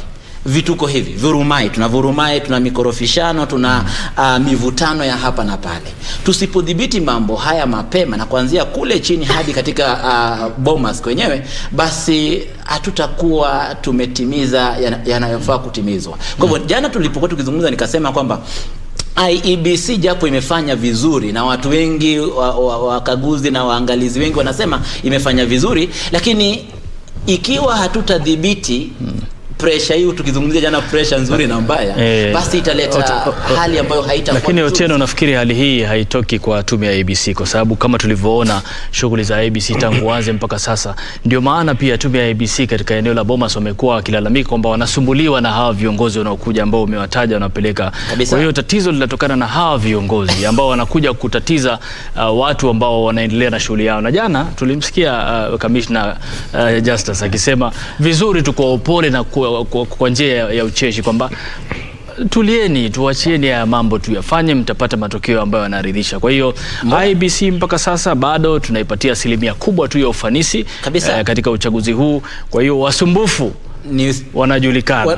Hata hivyo ninachomaanisha ni kwamba japo wasumbufu wanajulikana, wale ambao IEBC tayari wana nguvu ambazo wanafaa kutumia kuhakikisha kwamba wamedhibiti hali hii. Bila shaka ndio maana mwenyekiti wa IEBC akisema kwamba akatoa tahadhari na onyo kwamba yeyote ambaye itakuwa na kaidi amri zetu hapa tutamtimua. Na tumeona tayari dalili zimeanza, maafisa wa usalama wamekuwa wakizunguka pale, wanapiga doria pale ndani kuona ni nani ambaye anastahili kuwa pale, na kama hutakiwi kuwa pale bila shaka unatupwa nje. Na jambo ambalo ni zuri na nakubaliana na hilo, na ningeomba lizidi kuendelea zaidi ili tudhibiti viongozi hawa ambao kwao kuleta michafuko kwao ni fahari kwao. Naam, Charles.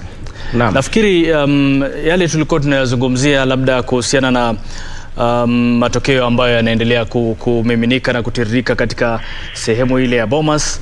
Kumekuwa na shughuli nyingi tu. Sasa kwa mfano tuseme kupitia wewe kama wakili, na tunajua kwamba wengi walioko pale ni wakili akiwemo mwenyekiti mwenyewe Wafula Chebukati, ni kipi ambacho sasa hivi labda kitakuwa akilini mwa mwenyekiti tuseme wa IEBC? Manake wanasheria mnajuana wenyewe mnaitana nyinyi ndio mnaitana wasomi, nyinyi ndio mmesoma. Hebu tupeni kisomo chenu.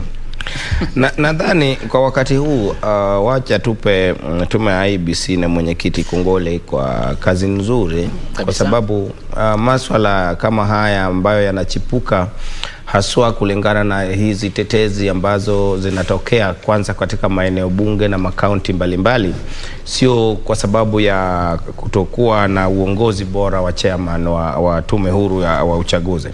Lakini ikumbukwe kuwa hawa viongozi ambao wengi wao ambao wameenda pale ni wale ambao wameshinda. Kwa sababu wale wameshindwa bado wako mashinani wakijaribu kujua ni hatua gani ambacho watachukua kuenda mbele. Lakini sasa mimi yafaa hawa viongozi wakae mahali mbali sana na hapa kwa ukumbi kuu ambacho shughuli nzima inaendelea. Lakini kulingana na wale ambao sasa wameanza kukataa matokeo ya uchaguzi, kuanzia leo, kwa sababu tulifurahia jana, lakini hata bado, hata kama wanazidi kukataa, yafaa tujue ya kwamba asilimia kubwa ama idadi kubwa ya wagombezi ambao wamepoteza tumeona wakikubali. Hii ni swala ambalo hatukuwahi shuhudia hapo awali, wakati kila mtu alikuwa anakata matokeo. Hii yafaa inatujulisha kuwa tume huru ya IBC kwa wakati umejaribu kuzuia zile makosa ambayo yalifanyika wakati wa uchaguzi ambazo zimepita. So kwa sababu hiyo yafaa tukuwe na imani ya kwamba shughuli hii nzima, licha ya haya mambo ya hapa na pale, tukuwe na tukijua ya kwamba shughuli hii nzima zitaenda sawa.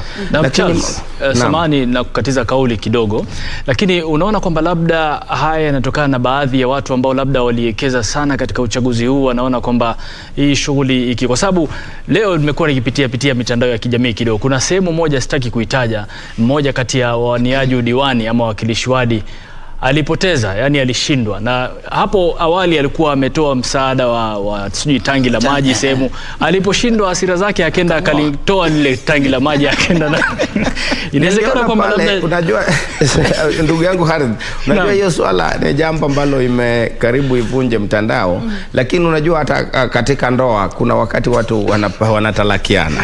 So pengine hii sasa ilikuwa ni kama ndoa alikuwa nayo, sasa mkitalakiana kila mtu anachukua ringi yake. Kwani yeye alikuwa ametoa kusaidia ama alikuwa ametoa kama kujaribu kuwahonga hawa? Hiyo ni kwamba alikuwa anahonga hawa, lakini sasa hiyo ndio jambo, hao ndio masuala ambayo tukisonga mbele tuhakikisha kwamba wale ambao tunawapa fursa ya uongozi, wale watu waadilifu, wale wawe watu ambao wako na maadili, wale watu wa tabia, kwa sababu wakati ambapo unatoa msaada kwa wale ambao pengine unataka waongoze, hautoi kwa sababu unaifunga kwa ile matokeo ya uchaguzi. Inamaanisha kuwa hata kama ungekuwa na nia ama lengo la kuwania ama kugombea kiti chochote, lakini umeona hiyo ni tatizo hapo, ambayo ndio maana unajitokeza ili upewe nafasi utoe hayo masuluhu. So wakati ambapo unaenda unatoa kile msaada ambacho ulitoa, inadhihirika wazi ya kwamba haukuwa na nia ya kuhakikisha kwamba kusaidia ama kutatua zile shida ambazo wale watu ile maeneo wako nayo. So viongozi kama hawa ni sharti wa Kenya wawe waangalifu zaidi, ili tuhakikishe ya kwamba mtu yeyote ambayo tunapatia fursa ya uongozi ya humu nchini, iwe diwani, seneta, wakilishi kike, gavana, rais, ni watu ambao wanatabia, ni watu ambao roho yao tukichunguza tunaona ni watu ambao wako tayari kuleta suluhu kwa yale tatizo ambayo nchi inatukumba kama wananchi tukufu. Tumeona Harith, wananchi katika maeneo mbalimbali wakijaribu hata kupendekeza watu fulani ambao katika hiyo jamii walikuwa wanasema wamewaona wakiwa wamewafanyia kazi tangu enzi za nyuma ama siku za nyuma. Wao sio viongozi, lakini wamekuwa wakiwafanyia kazi, kama ni kuwasaidia katika karo ya shule, kama ni kuwasaidia katika pengine shida ya maji, kuwaletea maji katika maeneo walioko, na wamewapendekeza kwamba waweze kuwania nafasi mbalimbali. Sasa na imani watu kama wale pengine wamechaguliwa. Manake swali langu litakuwa ni iwapo amefanya kama vile, alafu amejitumbukiza katika uchaguzi huu, alafu bado hajapewa nafasi na wananchi, sasa wananchi watakuwa wanatafuta kiongozi wa aina gani? Otieno Gamche, huyu mwenye alienda ngoa tangi hiyo, basi ni yake, kesi yake tunaweza sema ni tofauti. Lakini kwa wale ambao umeona kabisa wamejaribu kujitolea kuleta maendeleo, alafu ameingia kwenye kinyang'anyiro, alafu bado amebwagwa na wananchi, utasikia wananchi wakikwambia siasa ni tofauti na kile ambacho umekuwa ukitufanyia. Huku tunaangalia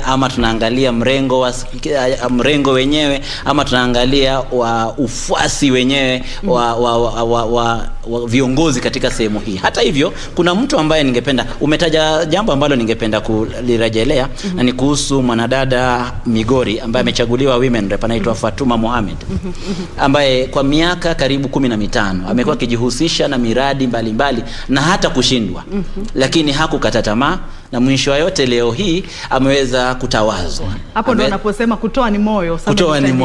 Lakini kuna jambo ambalo Charles amelizungumzia, swala la maadili. Na hapa katika maadili ndipo leo mimi mwenyewe na keketo maini. Kwa sababu gani? Kuna tatizo la kimaadili katika taifa letu la Kenya. Tatizo la kimaadili kiasi cha kwamba leo hii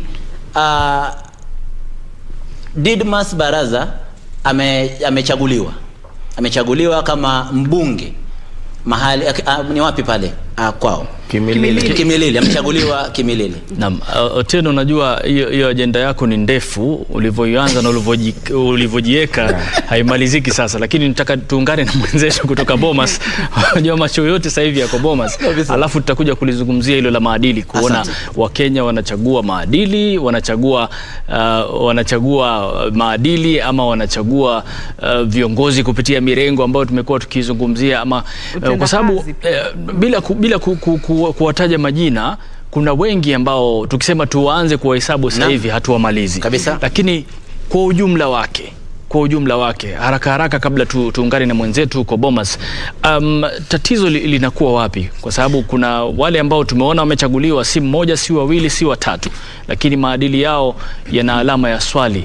Unajua kinachonifurahisha katika uchaguzi huu ni kwamba tuna pasta mahali ambaye anagombea urais. Sawa?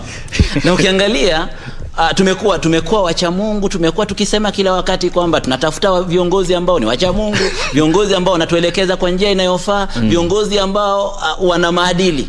Lakini ukiangalia takwimu namna zinavyokuja kutoka katika maeneo mbalimbali, sasa mwenyewe anazoa alama ngapi? Kwa hiyo alafu rudi kwa hawa wengine wanazoa alama ngapi?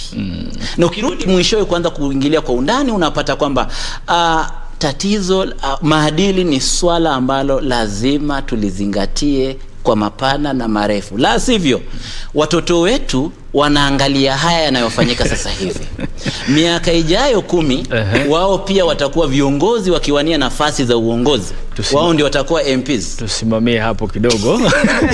Nataka niungane na Sarafina, kama unanipata kwa njia iliyo safi, na kuona tayari huko Bomas umekuwa kufuatilia mambo huko. Tumekuwa tukitizama tu, tukaona mara makamishna walalamikia hili, walalamikia lile, tunaona maafisa polisi wanatembea kukagua mambo. Hatujui kipi hasa kinachoendelea. Wewe uko hapo. Kwa hiyo hatutaki kufanya kile wanachoita kubahatisha, na hebu tueleze ni nini hasa kilichokuwa kinaendelea na mpaka sasa mambo yako vipi hapo?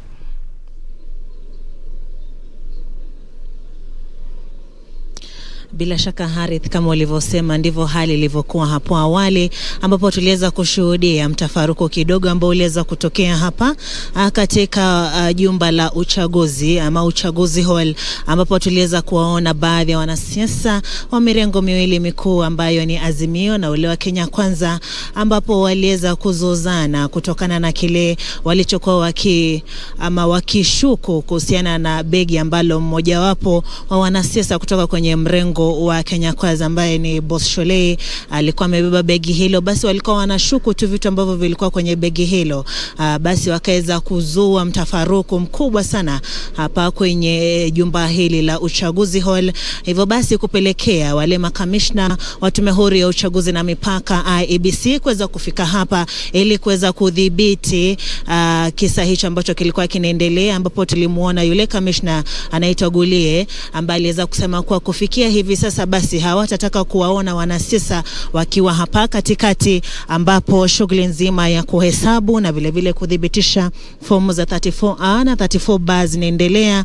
Akasema kuwa wale ambao tu wanakubaliwa hapo ndani ni mawakala wa mirengo hiyo miwili mikuu ambayo ni Azimio na Kenya Kwanza, ambao ndio wanatarajiwa ama kama wanavyotarajiwa vile vile na sheria wanakubaliwa kuwa hapa ndani, vile vile kulingana na maelezo yaliyotolewa na mahakama kuu kuhusiana kuwa ndio wanatarajiwa kuwa hapa ndani, ila hawatarajii kuweza kuwaongoza ama kuwahusisha maafisa wa Tume Huru ya Uchaguzi na Mipaka IEBC, bali tu wanafaa wawe pale ili kushuhudia jinsi ambavyo shughuli nzima ya kuhesabu inaendelea, vile vile kudhibitisha fomu hizo za 34A na 34B na vile vile kutiwa sahihi kabla ya fomu hizo kuweza kupewa mwenyekiti wa tume huru ya uchaguzi na mipaka Wafula Chebukati ili aweze kutangaza. Vile vile Harith na Kamche, kama mnaweza mkaona ni kuwa meza ambazo zipo hapa katikati zimeza kuongezwa kutokana na hapo awali, kwani hapo awali kulikuwa na meza kama vile 7-6, lakini kufikia sasa tukihesabu ni meza karibia vile 9 ambazo zimeza kuongezwa hapa katikati. Kwa sasa ni meza 9 ambazo wapo maafisa wa tume huru ya uchaguzi na mipaka IEBC wanaendelea tu kudhibitisha hizo fomu za 34A na 34B. Na vile vile hapo awali mwenyekiti wa tume huru ya uchaguzi na mipaka Wafula Chebukati aliweza kutujuza kuwa mawakala ambao wameweza kuwasili hapa kutoka kwenye vituo vya kupiga kura ama vile vituo vya kuhesabu kura kwenye magatuzi ni zaidi ya 130 ambao wameweza kufika hapa kuweza kuleta hizo fomu ili ziweze kudhibitishwa, na vile vile wakaweza kuambia maafisa wa tume huru ya uchaguzi na mipaka IEBC kuwa wachukue muda mchache sana, muda kama vile dakika 15 katika kudhibitisha fomu moja ili waweze kumaliza shughuli hii nzima kwa haraka. Vile vile jambo ambalo tunashuhudia kwa sasa hapa kwenye uchaguzi hall ni kuwa hali ya usalama vile vile imeweza kudhibitiwa. Tumeweza kuona maafisa wa usalama wameweza kufika hapo, wapo wanatangamana na watu ambao wapo hapa ndani katika uchaguzi hall, na vile vile pale katika mlango ambapo tunaingilia tukija hapa. Mwanzo kabla uingie lazima uwe na hii kadi ambayo tumekuwa tukitumia kuweza kuingia hapa ndani. Kwa hivyo wale ambao hawana hii kadi wanapata ugumu sana kuweza kuingia hapa ndani. Vile vile wameweza kujuza kuwa iwapo waja hapa ndani basi na begi lazima liangaliwe vizuri, lichunguzwe. Kama waja na tarakilishi ama laptop waja nayo hapa ndani basi vile vile lazima ikaguliwe na useme ni kwa nini waileta hapa ndani.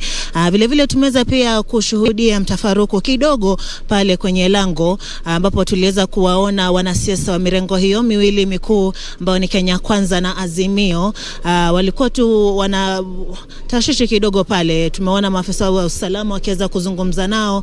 Basi tunatarajia kuwa wameweza kutulizwa, manake tunawaona wameshaketi kwenye viti vyao katika sehemu ambao walikuwa wametengewa, na tunaendelea kusubiri tu hao makamishna wa tume huru ya uchaguzi na IEBC waendelee kuja hapa na kutujuza wameweza kudhibitisha fomu ngapi, kwani mwisho walipokuwa hapa wamedhibitisha, walitueleza kwa walikuwa wamedhibitisha kama vile kutoka kwenye maeneo bunge karibu 15. Kwa hivyo kwa sasa tunatarajia kuwa nambari hiyo imeweza kuongezeka. Kwako Harith na Kamche. Sarafina, labda baadaye tukiungana nawe tena tutataka utujuze, kwa sababu tunaona sehemu tofauti watu wanazokaa, utujue labda ni wapi maafisa wa IEBC wanafaa kukaa, ni hizo meza za katikati peke yake ama vipi? Ikiwa utatuonyesha taswira ilivyo na mawakala wanafaa kukaa wapi au maajenti, na vile vile wafuatilizaji na waangalizi wa uchaguzi huu wanafaa kukaa wapi, ndio angalau tupate kuona, kwa sababu kiwambo chetu kikija tunaona tu viti vimetengwa katika maeneo tofauti, watu wamekaa, wengine wanatembea. Angalau tukijua wapi kina nani wanakaa itakuwa vema zaidi. Kwa hiyo tutakapojitayarisha kutujuza haya, bila shaka tutawasiliana na wewe angalau tupate kujua ni yapi ambayo yanaendelea katika sehemu hiyo, nani anafaa kukaa wapi, kwa nini, ndio tujue kile chanzo cha tume ya IEBC kusema iwapo hufai kuwa hapa. Sasa hapa tujue ni hapa wapi. Lakini kile kizuri ambacho kimejitokeza kutokana na hayo yote ni kwamba umesikia tume yenyewe imechukua kushughulikia tatizo la usalama katika kule Bomas. Kwa hivyo jambo ambalo limekuwa zuri. Na tumsikize kidogo Sarafina atueleze. Katikati ni mawakala wakuu wa mirengo tofauti ama vyama hivyo vine vya kisiasa ndio wanaruhusiwa hapa ndani, na sio kila mtu, sio wanasiasa wote ambao wamekuja hapa. Manake sehemu ambayo wanasiasa wanakubaliwa kukaa, basi sijui kama tutaweza kuipata vizuri. Acha nimuelekeze basi mpiga picha wangu aweze kuonyesha ni sehemu hili ambapo ndipo wanasiasa ambao wameweza kufika katika jumba hili ndipo wanapokubaliwa waweze kukaa, na vile vile wanahabari tupo hapa ambapo nimesimama, na vile vile wapo waangalizi ambao wapo nyuma yetu, nyuma ya sehemu ambayo tumesimama, lakini sehemu ambapo mpiga picha wangu anaweza kuonyesha hapo katikati ndio sehemu ambayo inachungwa sana ili kuzuia mtafaruku mwingine usiweze kuzuka kama ulivyozuka hapo awali. Nimeuliza hivyo maksudi kwa sababu Kamche alikuwa anatatizika sana akisema watu ni wengi pale. Sasa labda ilikuwa tunataka au vipi Kamche? Tunataka kujua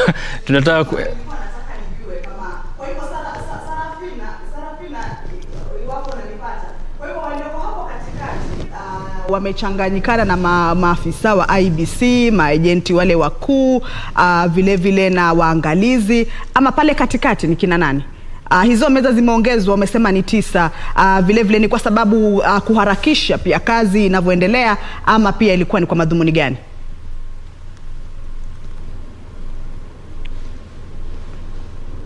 Bila shaka Kamche, hapa katikati hapo jana kulikuwa na meza 7 peke yake, ama zilikuwa 5 6 hivi, lakini kwa sasa ni meza 9. Hizo meza 9 zina wale maafisa wa Tume Huru ya Uchaguzi na Mipaka IEBC ambao wanadhibitisha fomu za 34A na 34B. Kwenye hizo meza pia kuna wale mawakala ama wale agents wa vyama mbalimbali, hasa hiyo mirengo mikubwa ambayo ni Kenya Kwanza na Azimio, vile vile Agano na Roots Party, ambao pia nia yao haswa ya kuwa kwenye meza hizo, kama vile mwenyekiti wa Tume Huru ya Uchaguzi na Mipaka alivyosema, sio kuambia maafisa hao wa IBC jinsi ya kufanya kazi, bali ni kuangalia tu jinsi shughuli hiyo ya kuhesabu na vile vile kudhibitisha inavyoendelea. Basi hapa katikati ni mawakala ama hao agents na vile vile maafisa wa Tume Huru ya Uchaguzi na Mipaka IBC ambao wanadhibitisha fomu hizo za 34A na B, lakini waangalizi wamekaa nyuma yetu.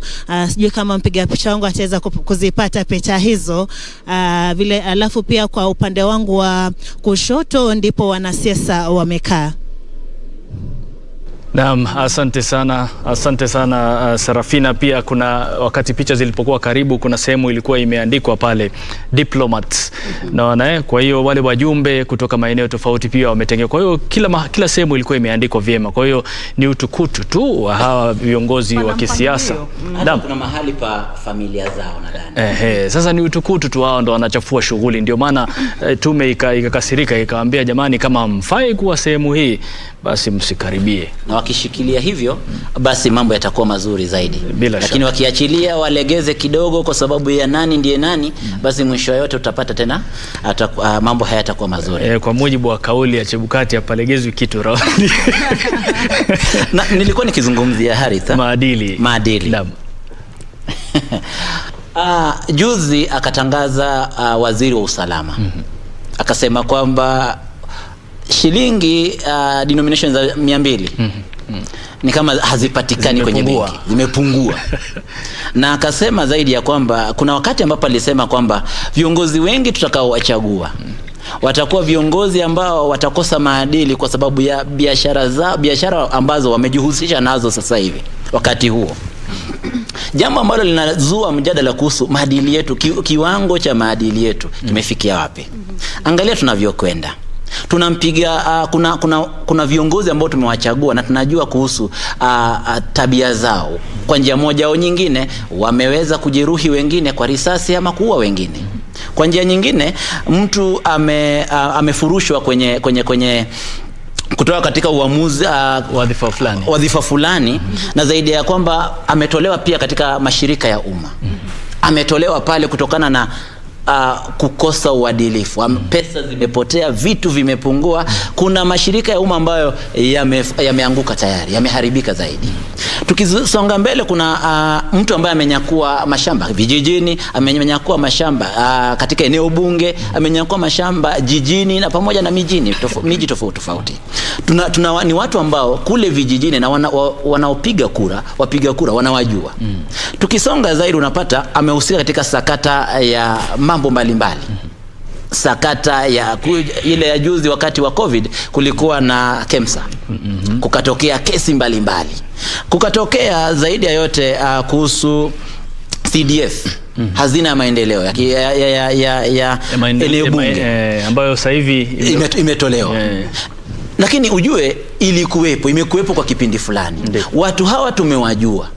Lakini waliporudi na pesa zao, pesa hizi ambazo zimekuwa zikiibwa, ambazo zimetumika kwa njia mbaya, watu hao ambao tunajua kwamba wamekuwa wakifanya maovu, tukaamua kwamba afadhali tubaki na wabaya wetu, tukaamua kuwachagua.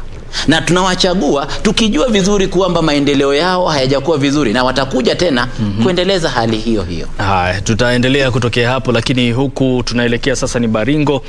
Moja kwa moja, iwapo tunaweza kuwapata vyema, ni matangazo sasa hivi na upokezwaji wa cheti kwa walioshinda. Hebu tusikilize tu kidogo tujue ni kipi kinaendelea.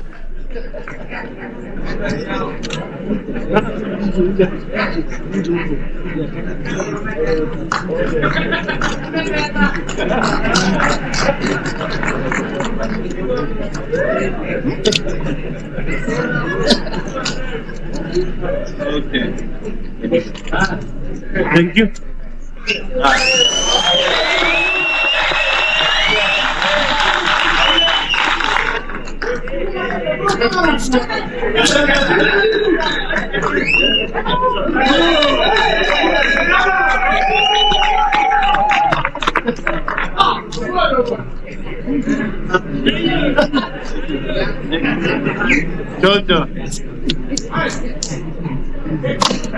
Once again, we also had an election, that is for the counter-woman member of National Assembly, and these are the results that we achieved.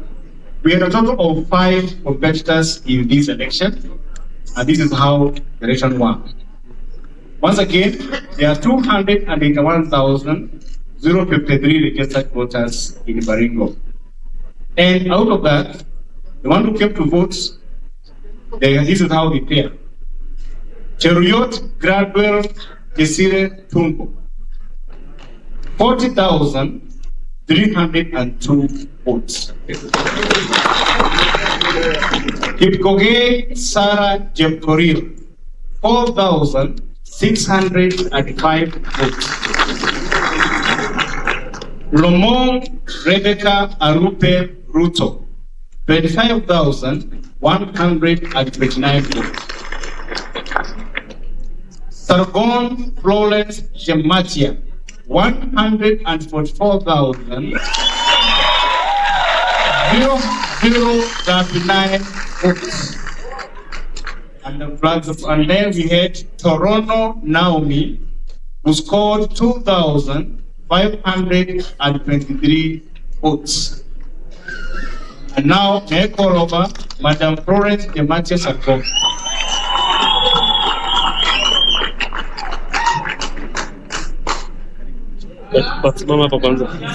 So, the counter returning officer hereby declares that Florence Gematia Sargon of ID number 222-09767 has been duly elected as the counter-woman member of the National Assembly of Baringo County in the election held on the 9th day of August 2022. I, the county returning officer, Don Mwangi, his signature dated 12th of the day of August 2022. Congratulations, Mheshimiwa.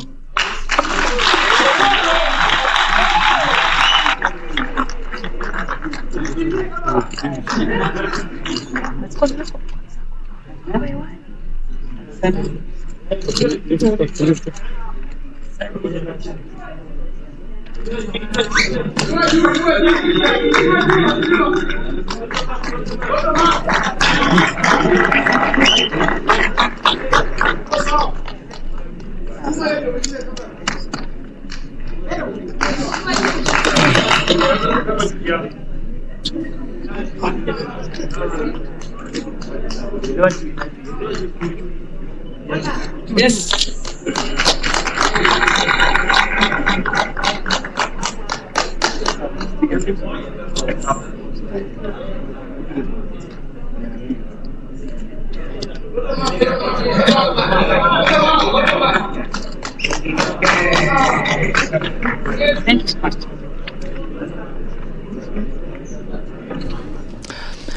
Na ndio kama hivyo.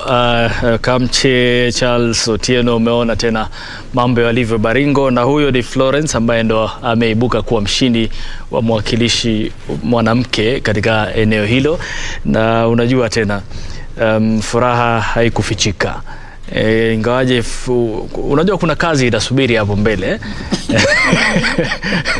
Kuna kazi. Charles, hebu kabla nafikiri Otieno alikuwa anazungumzia masuala ya maadili na akawa anachambua kwamba wale viongozi ambao labda wanajulikana na matukio ambayo wamekuwa wakifanya ni kinyume cha sheria ndio wale wanatumia fedha ambazo wanakupatia wewe kama Mkenya kuendelea kuchafua shughuli, kwa sababu inakuwa mnashirikiana katika kuchafua shughuli pamoja na maadili yanakuwa yana uozo mkubwa. Charles, unaona hili labda linaweza kuwa linatokana na kiwango cha umaskini humu nchini mpaka ukipewa shilingi 500 unaona ni kitu ambacho ni tunu kwako? Nadhani jambo ambalo huchangia mambo kama haya ya kuchagua wale ambao wanakosa maadili ni hali ya umaskini unachangia. Maana unapata ya kwamba sio hata hali ya umaskini, lakini ni ile hali ya viongozi ambao wanachaguliwa. Maana unapata mtu wakati anajipigania upatu ili achaguliwe, anasema nitafanya hili, nitafanya lile, lakini wakati ambapo wanapewa fursa hiyo ili wakue katika hizo nyadhifa za uongozi, huwa unapata hawatimizi yale ambao waliahidi. Sasa ndiposa inakuwa ya kwamba kile ambacho umepewa wakati huo unasema wacha mimi nikule yangu, kwa sababu wakienda hatutamuona tena. So hii ni jambo pia ambalo linachangia masuala kama haya, kwa sababu unaona viongozi wengi ambao wamechaguliwa wanakisiwa ama huwa wako na zile makesi ambayo inawaandama ya kwamba wamehusika na masuala ambalo sio ya kisawa kwa njia moja au nyingine. Kwa sababu hata dada yetu ambaye tumeona sahihi alishuhudiwa, alikisiwa kuwa ni wale ambao wanajaribu kuchochea vijana pale maeneo ya Baringo kusini kwa ile mambo ya ile uibazi wa mbuzi. Ni tumeona hata akipelekwa kwa maafisa wa polisi, lakini bado unaona wanafanya nini? Wanajipa umaarufu kwa mambo kama hayo, kwa sababu watu wanasema kwa siasa hata ukianikwa umeiba ama ulitembea uchi yote sawa. Lakini sasa mambo kama hayo ndio huwa huchangia masuala kama haya, kwa sababu tumezoea tabia mbaya. Sasa wananchi wamekuwa, katika lugha ya kimombo tumekuwa complacent. Yani tumeyachukulia ni kama mambo ya kawaida tu. So mambo kama haya, na ndiposa tunasihi zile vitengo vya kiserikali ambao yafaa wafanye uchunguzi na makesi zimakamilike haraka. Acha nikukate kauli kidogo. Naona tukielekea moja kwa moja hadi kaunti ya Baringo, matangazo hapo ya kupewa cheti cha ushindi wa gavana. Yule ni Benjamin Cheboi ambaye ndiye aliyekuwa awamu ya kwanza ya ugavana wa kaunti ya Baringo, kisha akaja akachukua Stanley Kiptis, lakini namuona sasa amerudi tena. Tusikize.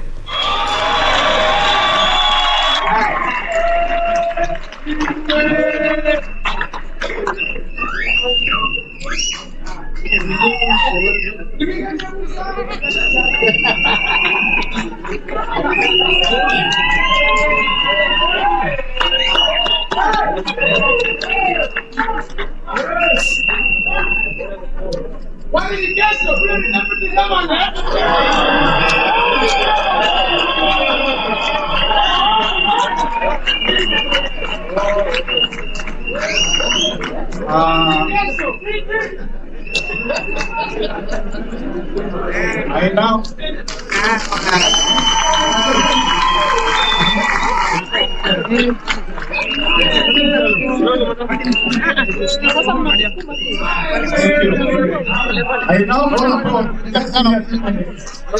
call upon the new elected leaders for the county. Just in the order they appeared here, I'll give them 1 minute. Just say hi to the wananchi, and just for 1 minute only. Starting to the Senator-elect of Baringo. Senator-elect.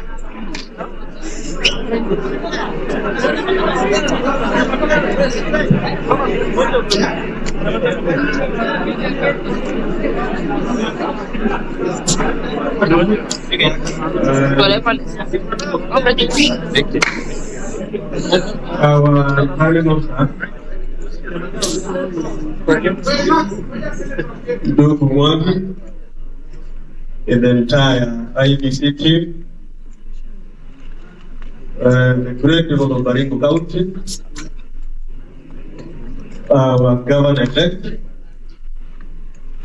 Bwana Cheboi, and the First Lady, our women elect, Honorable Chair, our county senior officials present here, from the security leadership all the way to our county leadership, all our chief agents, our elected chiefs present here, the great people of Baringo County present here. I would like to take this opportunity to very, very sincere thank God for this very special. It's been a journey for the last 2 months. Not even 2 months actually, from April, when we went through the nomination process. That is when the people of Baringo did express their desire.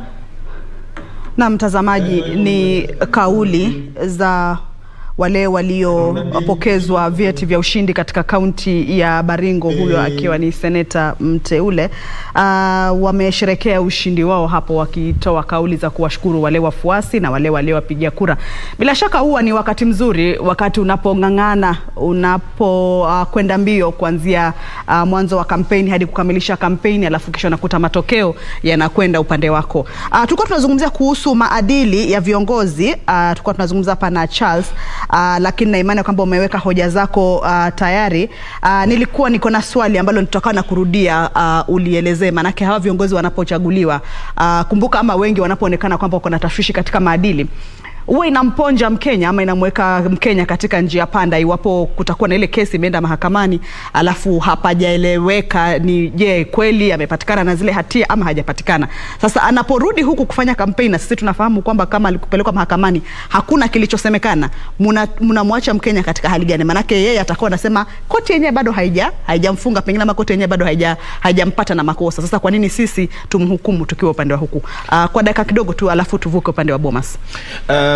Kwa upande wangu, I think jambo ambalo huwa inachangia, because kwa sababu hao viongozi wengi hao ambao wako na mambo ya maadili, huenda unapata ya kwamba wale ambao waliruhusiwa kugombea ni wale ambao kesi zao bado yako kotini, hajakamilika. Lakini pia koti ina ratiba yake. Sasa ndipo tulikuwa tunasema na ninashauri ya kwamba yafaa zile vitengo vya kufanya uchunguzi, iwe EACC, DPP, wa kitengo ya DCI wake huwa waharakishange haya, ndio maana ile ushahidi kipelekwa pale mahakamani, uamuzi tupate kwa haraka, kwa sababu wakati ambapo kura inafika kabla mtu hajathibitika ya kwamba ni kweli alijihusisha, huwa anarudi kuambia wananchi ninaonewa, hakuna ushahidi, wananiwekelea maneno. Sasa anapata ile huruma kwa wananchi, kwa maana ni kama anadhalilishwa. Naam. Kwa hivyo yote 9-10 ni pia mahakama, upande wa maadili, mahakama ijikaze katika kuweza kuhakikisha kwamba kesi kama hizo zinashughulikiwa na mapema. Harith, naarifiwa kwamba tuvuke upande wa Bomas ambapo O'Brien Kimani sijui kama yupo tayari. Naam, bila shaka Bomas, tunaelekea, unajua tena macho yote sasa hivi yako Bomas, na tunataka tuwaachie wenzetu fursa ili angalau wapate kutujuza chochote kinachoendelea, na iwapo wana watu ambao wana yapi mawili matatu ya kuzungumza, bila shaka tutakuwa tunasikiza kutoka kwao kwa sasa. Na moja kwa moja kwako O'Brien, kama unatupata kwa njia safi, usukani ni wako sasa.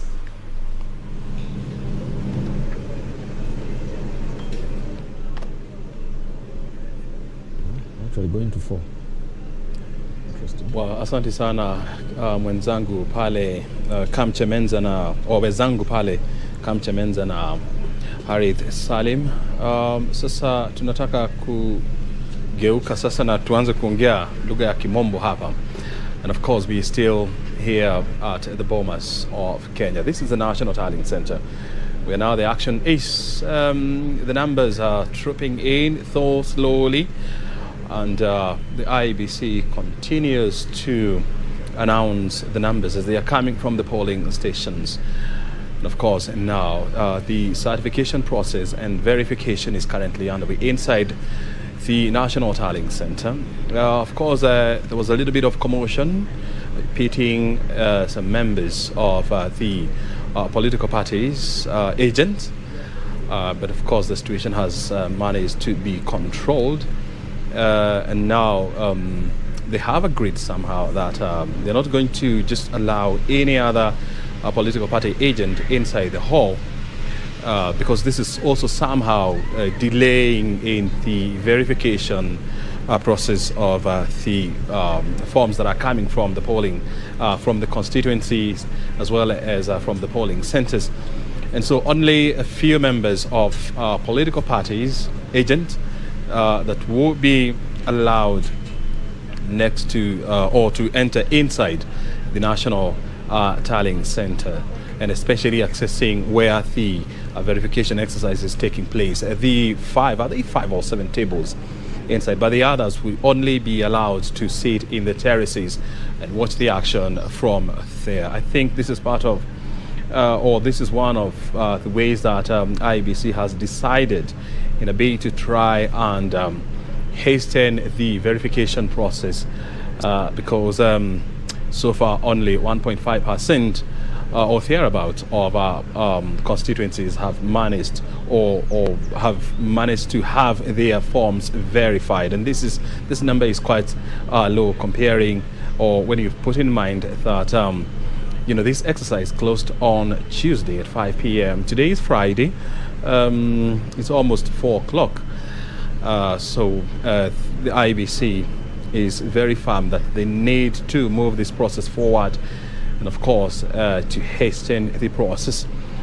We are waiting for more numbers that are expected to come anytime from now, and so we shall be going back inside the National Tallying Center to see exactly the situation there. But of course, as you can see on your screen, the verification exercise is currently underway, and now there is some semblance of order inside there, because when I was there like half an hour or 1 hour ago, this was some sort of a theater of confusion, because you had so many people who are milling around those tables and shouting, and this was somehow impacting on the turnaround of the verification exercise, and that's why IEBC chair said that they need to hasten this process, otherwise they are likely not to meet the deadline as set by law. Well, those are the dynamics that are happening here, and of course that are shaping this election, which is hotly contested, but of course we are keeping an eye to see who exactly is getting what numbers and who will definitely carry the day when the final figures are announced. Well, I'm in the company of Fred Ogola. We have been with him this morning and of course throughout this week. He continues to be our guest on this show, and of course Dr. Charles Mbogwa, also an organizational leadership expert, has joined us this afternoon, so that we can also get to understand how IEBC is handling this process, how our politicians are behaving, and how the country is reacting to what is happening. I want to start with you first of all, and karibu sana daktari. How, so far when you look at IEBC, how are they managing to handle this process?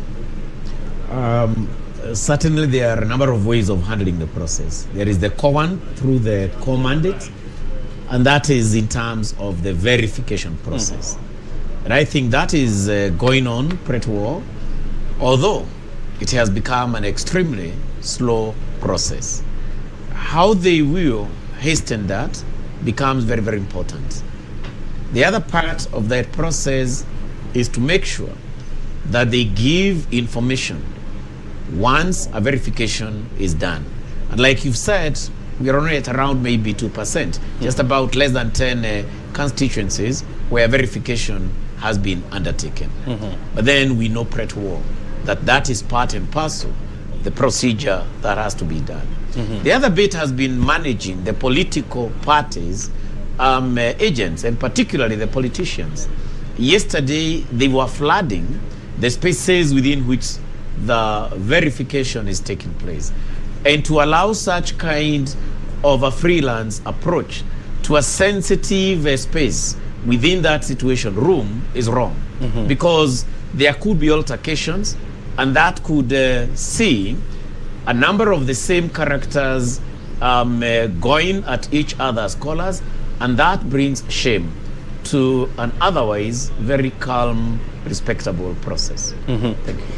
And when you look at the way Wafula Chebukati, the IEBC chair, has been handling, the tensions that are building up in that room, do you see firm leadership in him? That's an interesting one. One of the key things we noted yesterday was his audacity to read one single outcome, which took 45 minutes. And like we said, the briefest brief that some of us have ever come across. But what was he trying to put across? He was trying to tell Kenyans that for sure I'll go bit by bit from A to Z in tandem with what the ruling of the Supreme Court was far as this presidential party is concerned. Number two. Very good. Before we go to your point, let's just first of all go to Kirinyaga County, where the returning officer is about to make some declaration, and let's listen in.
That is what exactly is happening at in Kirinyaga County. The tallying process is still underway. The verification process as well is currently underway, and we are waiting for the returning officer to give us a signal as to when the winner there is likely to be announced. This hotly contested election between the incumbent Anne Waiguru and Madam Girishi. We difficultly waiting to see who is going to carry the day, because the two Governor. Correspondingly to the other positions, on the 9th August, 8 candidates offered themselves for the position of governor, namely Peter Njogona Gitau, Peter Kariuki Ireri, Bidan Muredi Kagai, Joseph Kathurin Dadi, Silvanus Kombandao, Purity Wangui Girishi, and Anne Mumbi Waiguru. I will now proceed to announce votes cast in favor of each candidate. For Peter Gitau, it was 10,166. Peter Ireri, 2,132. Bidan Kagai, 1,751. Joseph Kathurin Dadi, 3,837. Silvanus Kombandao, 532.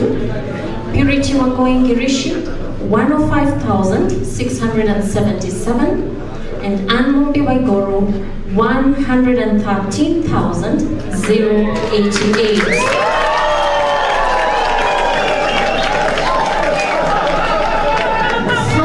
Foregoing, I thus declare that Anmumbi Waigoro is the governor-elect of Kirinyaga.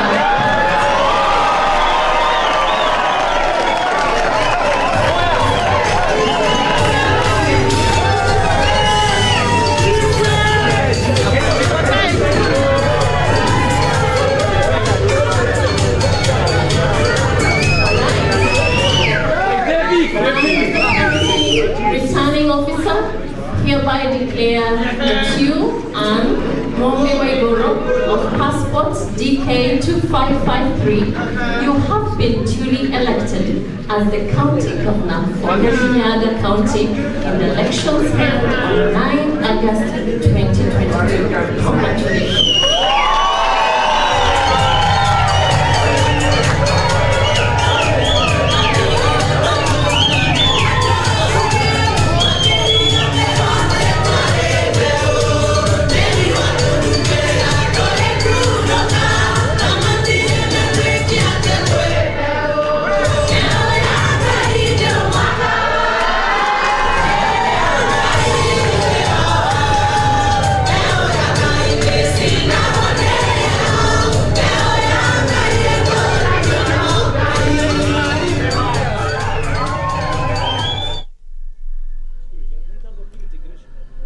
Congratulations.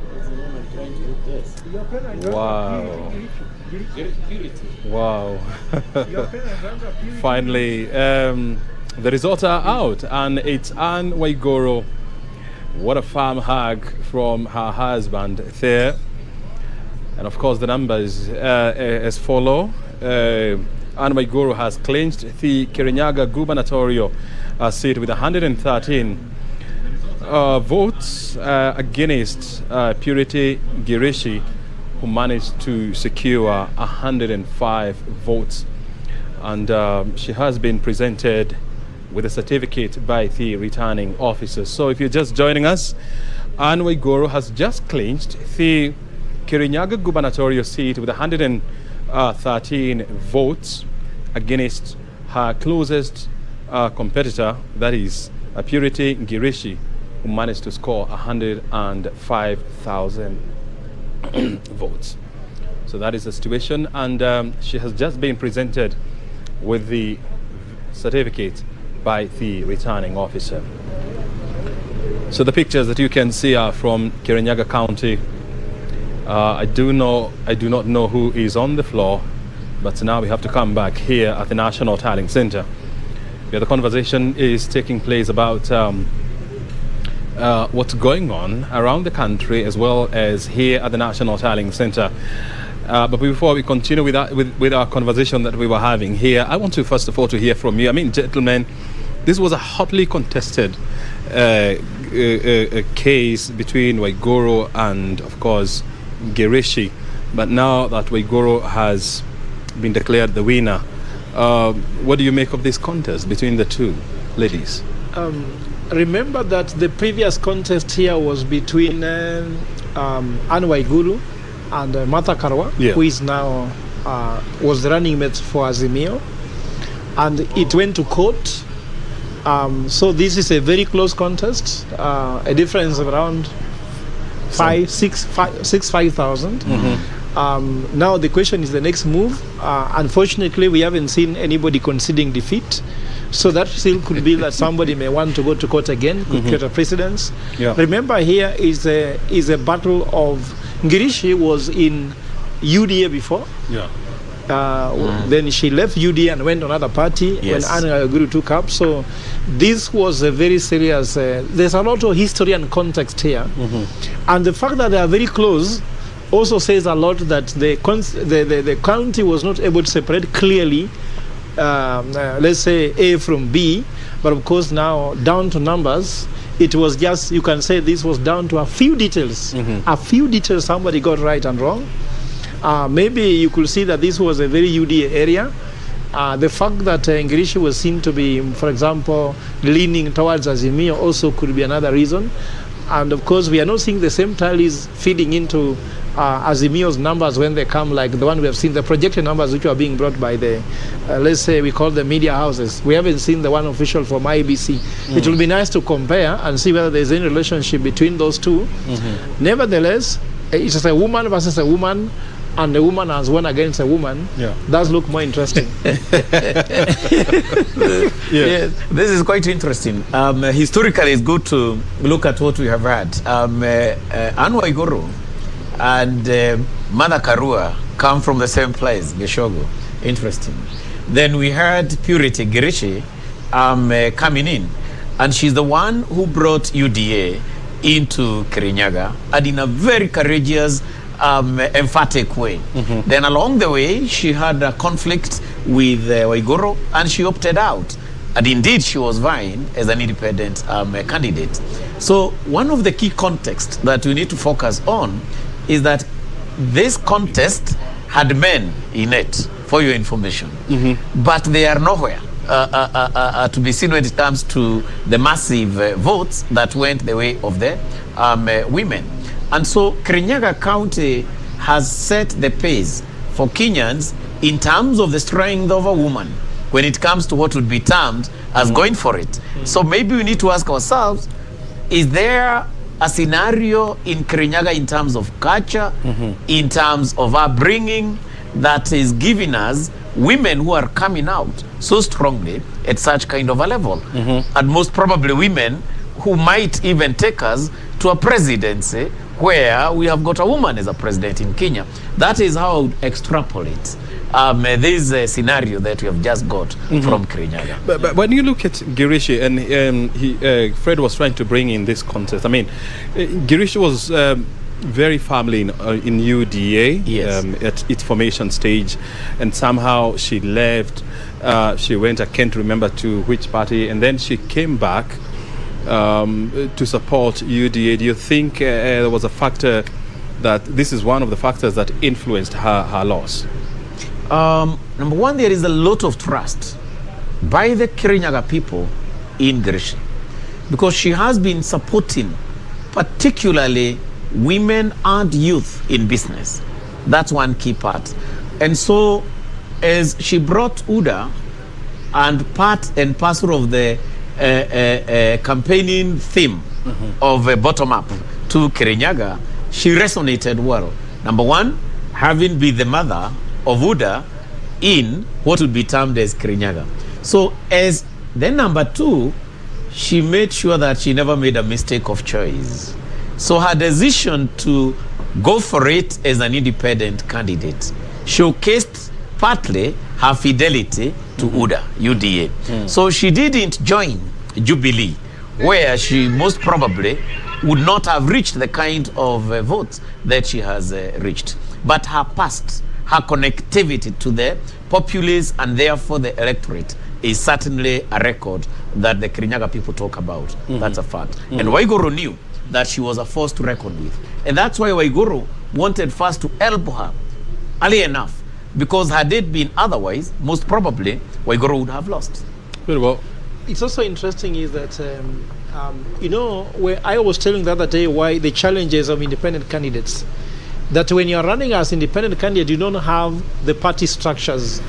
So the difference also in these votes could be seen on the party structures. Just hang on there, because I'm being informed that the winner, Waiguru, is now giving her speech, and now let's listen in.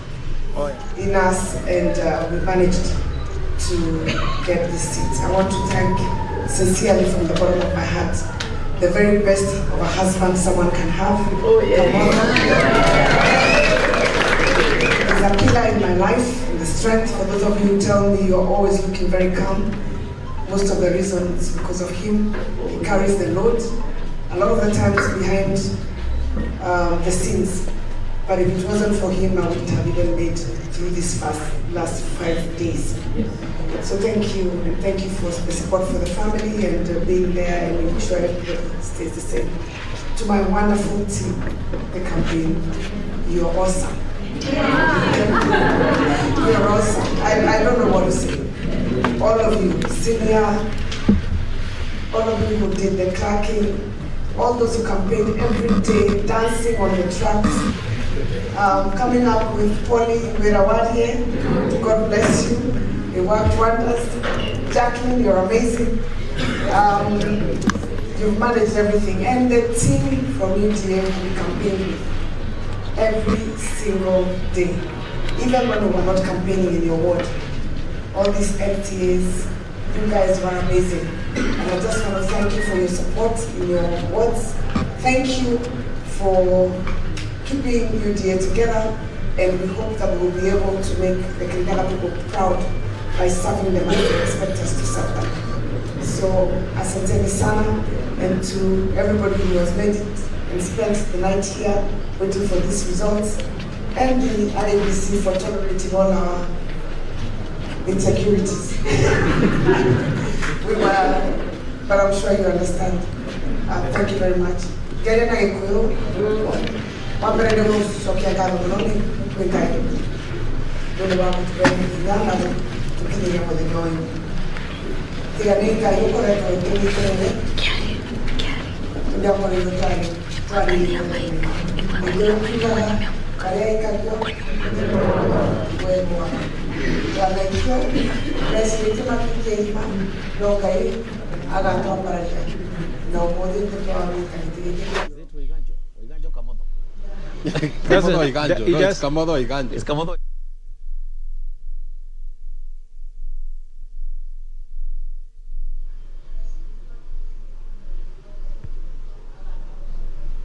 Well, that is Kirinyaga County Governor-elect Anne Waiguru, giving her victory speech there at in one of the polling stations in Kirinyaga County. Remember, she has just been declared as the winner of the gubernatorial contest, where she managed to garner 113,000 votes against her closest rival, that is Purity Ngirishi, who managed to secure 105,000 votes. We just rounded up the numbers because they can be mouthy. And so that's the way the situation is in Kirinyaga County. And so now it's time to put the differences apart, and of course now to embark on building Kirinyaga, and of course delivering their mandates to the people of Kirinyaga. And I was asking you, you were saying something before we went for that. I was just saying that because the numbers are so close, very two strong women, it could be down to a few details. For example, the party structure, because you see, independent candidates normally have to create their own structure that they can use to win. I'm sure whenever there is an UDA campaign in Kirinyaga, it favored more the person who was with a UDA ticket. All the support that you can be able to get from your party leaders, you get what you call geopolitical alignment. That was working very well in her favor.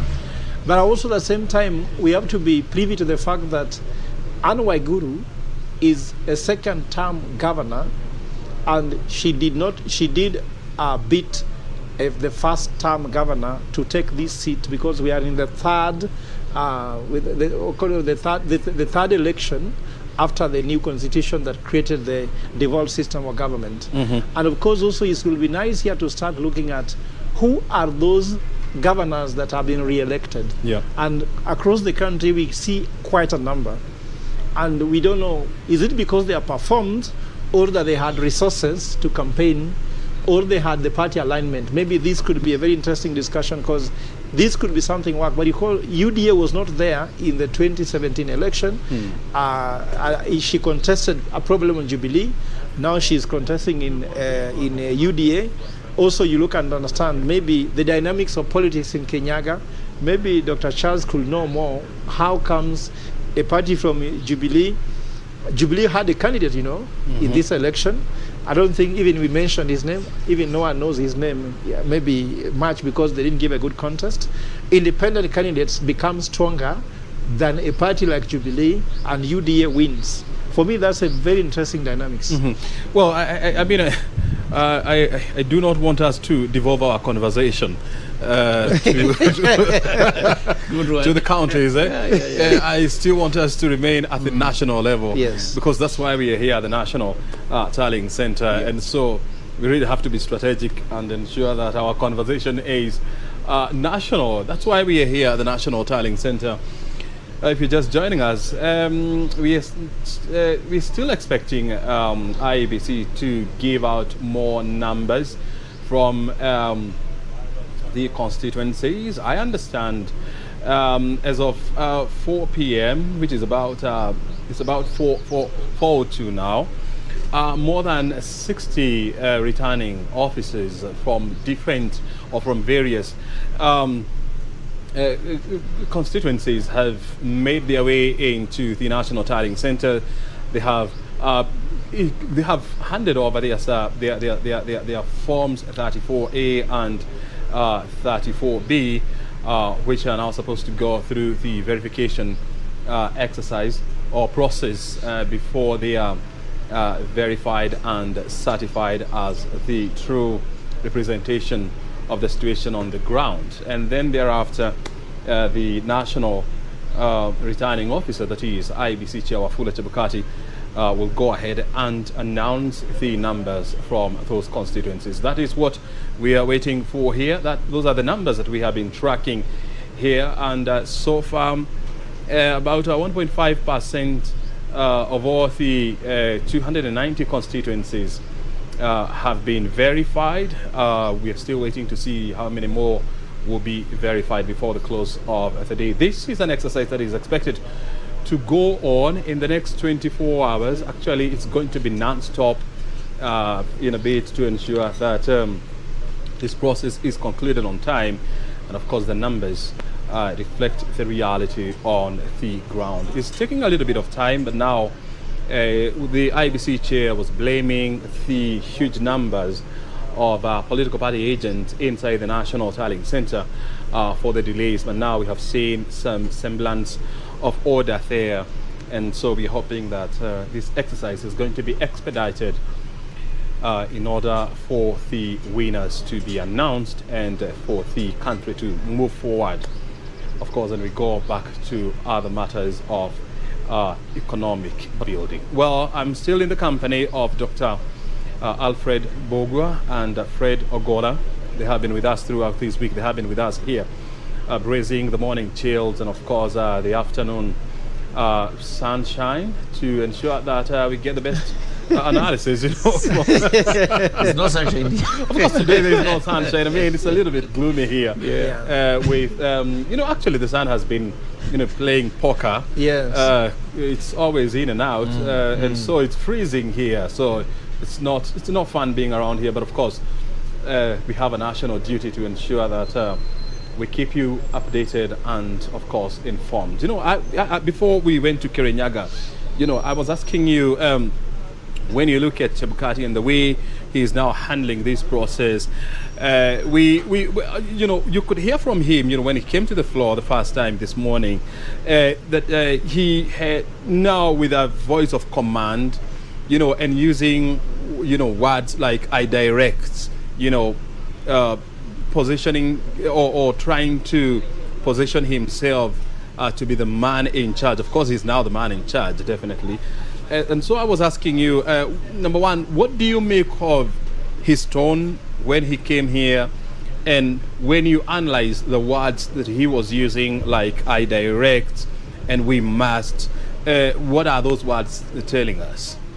One of the key things that Chebukati was showing Kenyans is that at this stage, IEBC is fully in control. In control of what? In control, number one, of the repository of what would be termed as the scanned Forms 34A. Then number two, he is in control of a stage whereby it is only through his pronouncements that the final verdict can be taken. And so what he was telling us is that he wants to run this as IEBC. He also wanted to tell us that there is no interference whatsoever from other angles without saying the same. But it would have been very important, even as he stamped his authority and that confidence that he was exuding, that he is on top of things, unlike some other times when he could not be in a position to come out. He should have, in one way or the other, disclosed, if there is, some of the hitches that IEBC is going through, be they technical, be they ethical issues pertaining to Forms 34A, so that he diffuses the tension that is coming from narratives about compromise as far as a difference between the scanned images and what is within the photos is concerned. That, to me, members, is key. Diffusing what would be termed as narratives, perceptions, or what would be termed as misinformation. Chebukati did not address himself to that critical issue. And that is an elephant in that room. It's an elephant in that room. Yes, it is. He has also directed that, we need to have fewer numbers of political agents because they are somehow derailing this process. And in the process, creating more anxiety in the country. And there was a little bit of commotion here, pitting some members of these political parties. But somehow they have managed to be ushered out. And so, do you expect now this process, to be expedited? Yeah, we expect nothing less than that. Look at this way. There are different people in this Bomas of Kenya with different KPIs. Some people have KPIs to be seen on camera. Some people have KPIs to be seen to be fighting for their candidate. Some people have KPIs to keep security. Remember, security in Bomas of Kenya is no joke. In fact, it's a security that you can even fear. Security is too much that you even fear the security itself. So, Chebukati has a KPI to release credible, transparent, and verifiable results on time. Other guys have different KPIs. So he says, excuse me, if this process does not end on time, it is not done credibly, it's not done transparently, and it's not done verifiably, I have a problem. For you, you'll be happy because you have been seen on TV creating chaos, creating delays. Your KPIs could be create delays. But mine is not that. Mine is to do this. I'm sure he was now saying, excuse me, this is noise, this is a signal. The signal is verify the results. If you have a complaint, don't engage my officers. Note them down, you have a place where you can address them.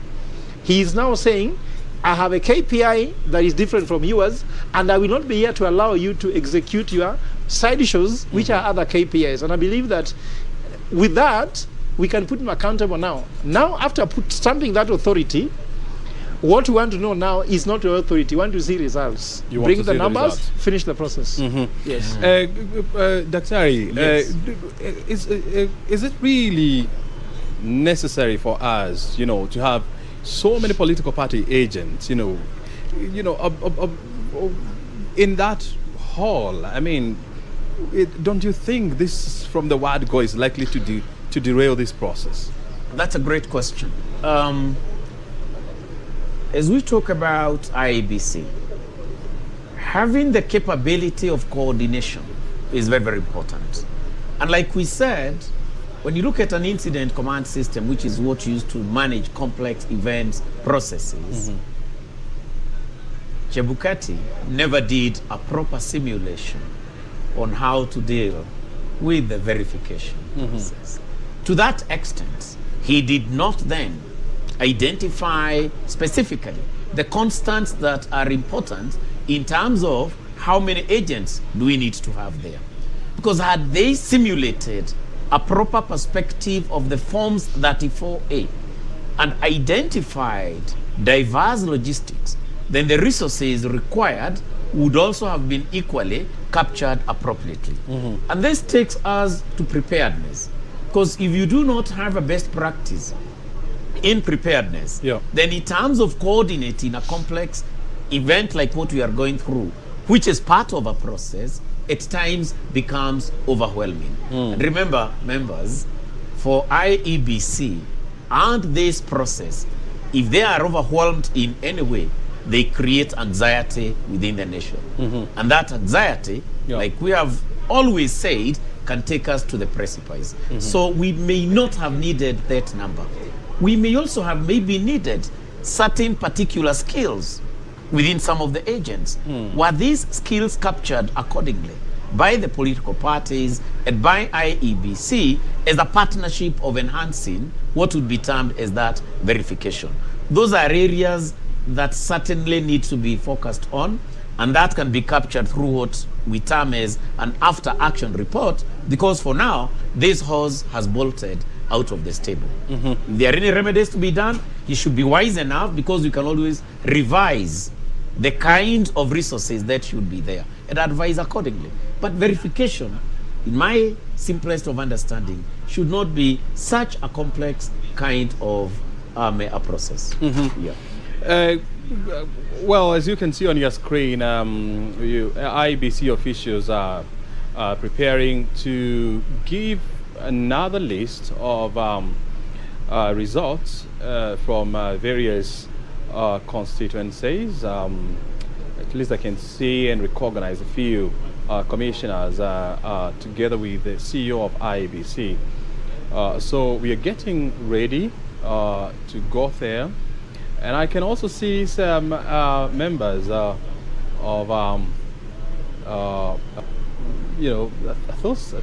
these politicians. Is that Gladys? Narok, is it? Bosch.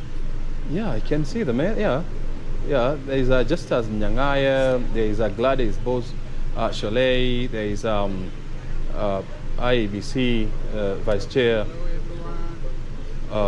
Juliana Cherea. So I think it is very important and critical at this point to hear what they are saying. So let's listen in, and then we'll come back. Chief agents of representatives of the various presidential presidential candidates, and we've reached a number of resolutions. One,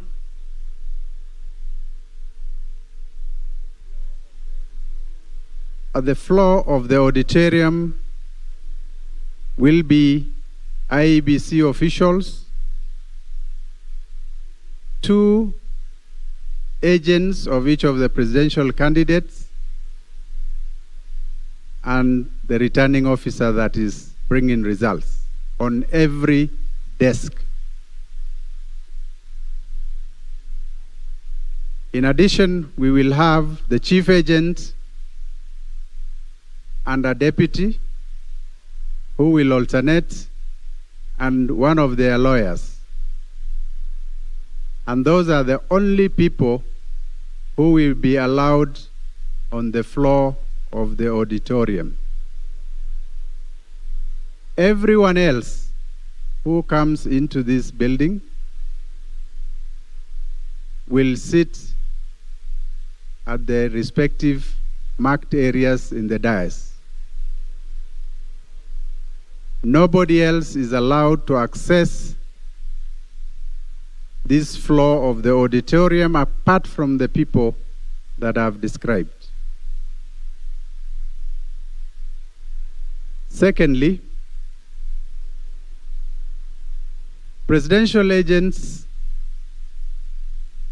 are allowed to have a laptop for purposes of having downloaded the forms 34A from the public portal or from the API access given to them. They can download in their one laptop, and they will be allowed to counter-check the result forms downloaded from the web portal against what the returning officers will provide them with. And so every agent will have one laptop per desk.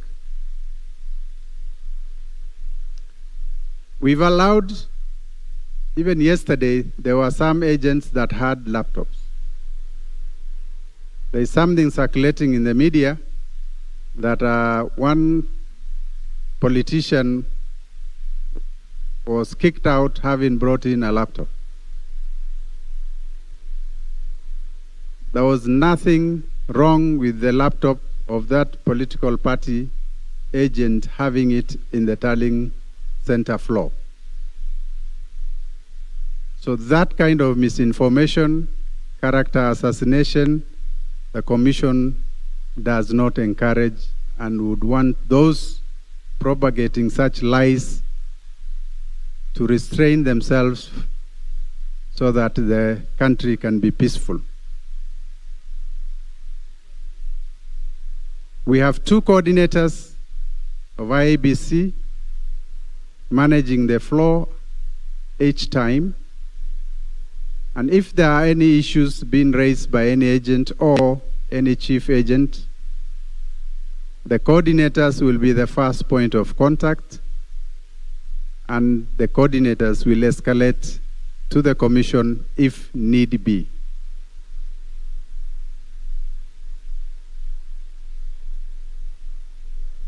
The Commission is fully aware that we have 7 days to declare the presidential results, and we are committed to ensure that we comply with the Constitution and the applicable laws.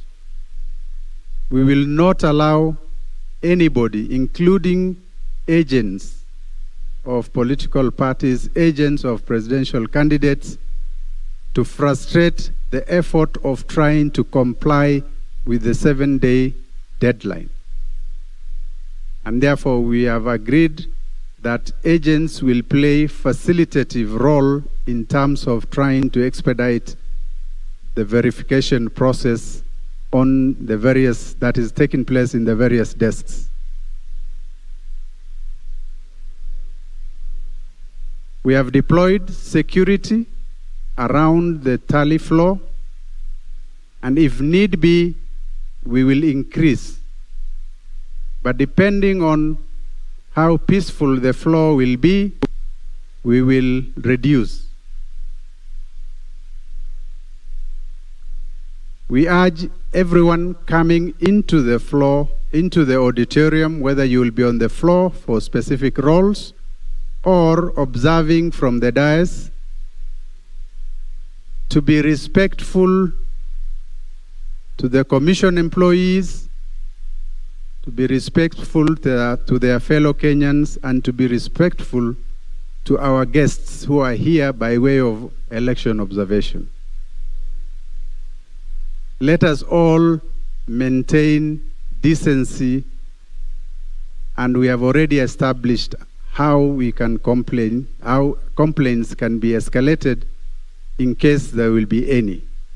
And so for all those who are coming and who are not supposed to access the floor, to remain seated calmly and observe from the comfort of the seats we provided at the dais and the stairs.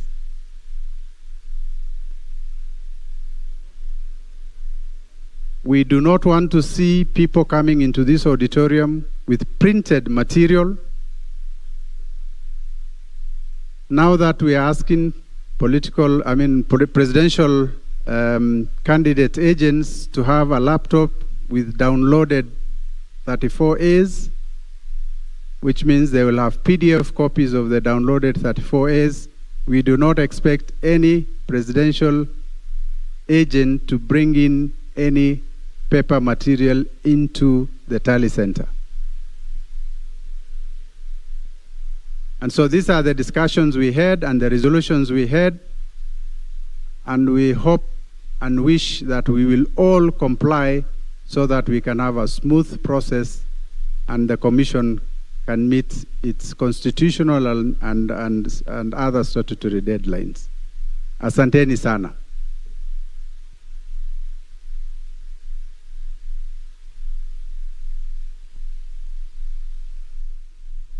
There is misinformation, disinformation, talking about the Commission systems having been compromised. I will invite the CEO to speak to that and assure the country that all is safe.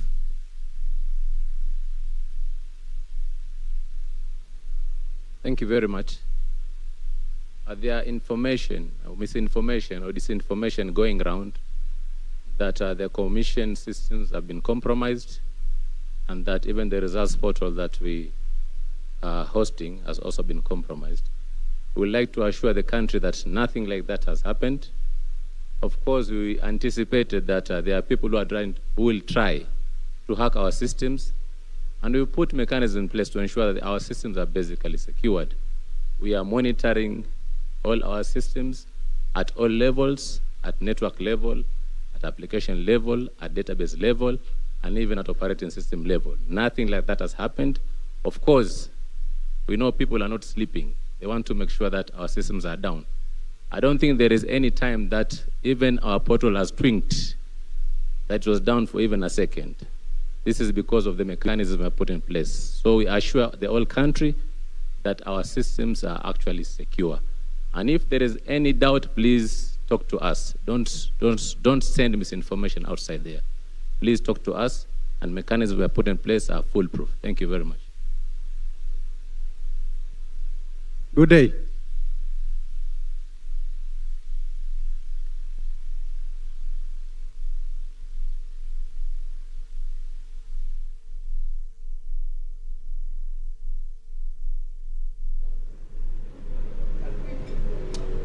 Well, that is the IBC team led by Commissioner Professor Abdi Gulie and IBC CEO Hussein Marjan. They're outlining some new measures that are going to be observed and that must be adhered with during this tallying process inside the National Tallying Center here at the Bomet of Kenya. One of the issues that they have addressed is the issue of chief agents and political party agents, whereby they have said that there will be to be included in the tables that we are seeing there, or on the tables that we are seeing, there will be IBC officials, chief presidential agent, returning officer, chief agent and or deputy, and either a lawyer, and what else? And no laptops will be allowed into onto the tables, and unless it's for the presidential agent.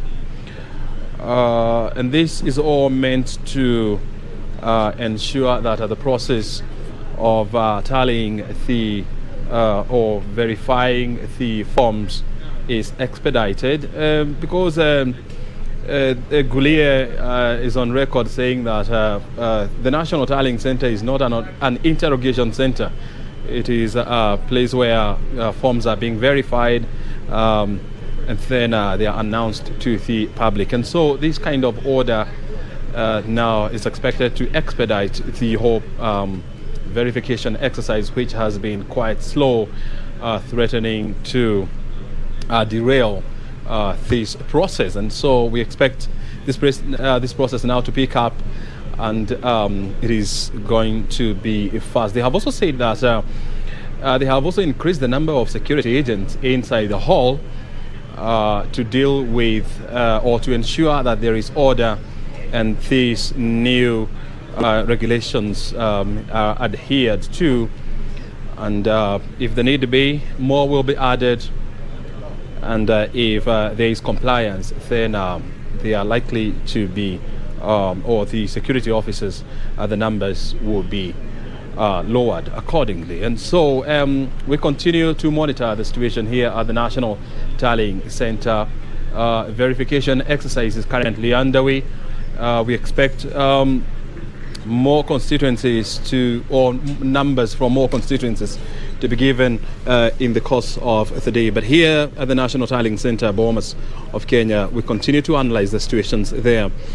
And it's now clear that IEBC is now becoming very assertive and very clear that, hey, we are not going to allow anyone to derail this process, because at the end of the day, Kenyans will blame us because it is our mandate to deliver elections. Do you see this coming out from their conversations going forward? It is quite clear, evident, and they are sure-footed. And like we had mentioned a few minutes ago before IEBC came on air, is the fact that we needed a few items addressed. And one key item was that issue of hacking, which has been well brought out, that indeed there have been attempts at hacking the system, but that they have got relevant walls that are in place to make sure that the fidelity of whatever data and indeed the functioning of the system is assured. That reassurance to Kenyans is very, very important. The other bit is an item that may have been omitted due to lack of simulation. What kind of resources were needed? Who should be within that verification space? So there are three key persons. We have got the chief agent, the deputy chief agent, and the legal officer of what would be termed as the organization. That is the political party. So it means that there before it was opaque, but now there is clarity. So that regular briefing must be in a position to respond to emerging issues and in a timely manner so that it does not reach a point whereby it swells, it finally becomes a flooding or a floodgate as far as the process is concerned. Then lastly, is very interesting. IEBC has realized what politicians can do. Number one, they've done their tally. So they can force, in a very interesting manner, IEBC to quicken this process so that IEBC is even blind to the nitty-gritties, the forensic component of verification, which can take us to the Supreme Court. And so when you allow the political class now to address IEBC, instead of the chief agent who has been appointed to do that, then certainly we already have got travesty of justice against what is expected. So their communication right now is the command that must come when you are managing this kind of an event as part of a process. Is the directing that must come on board. Is the control that must be delivered. So that when we have got that command, the communication that is there, the control and the management, then IEBC remains clear on what it must deliver. So that the noise from this political party, from this coalition, from these leaders, then is decimated. And the due purpose of that situation room, the command post, becomes only one: verification and nothing else. To me, that is an IEBC that is now flexing its muscles. Very well. Fred, why do you think IEBC is restricting laptops inside the National Tallying Center or any other printed material? Of course, you know that even when you are flying a plane, you will switch off your phone. I don't know whether you have ever been told why you should switch off your phone. Keep it in an airplane mode. Switch off all electronic gadgets and all that. The issue here is to, you don't know what is happening, but the issue here, you want to be in control. You know, when you're in control of anything, whatever you don't know, you have to remove all the things that can make you lose control. Because that's the time when the pilot needs to be in control. IBC is saying, I'm the pilot. Why are you touching these gadgets? Are you flying a plane?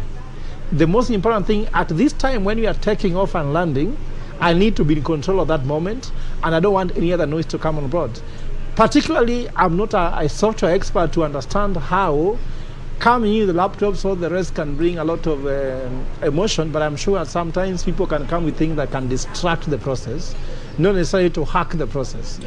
But also something which is interesting from what you said, and I think that I'm more at peace now when I heard the questions of servers have been hacked, system having been hacked. I remember during the Kyoto Protocol in Barcelona, when they were discussing about the issue of climate change, Africa went with data. You know what Africa's data was?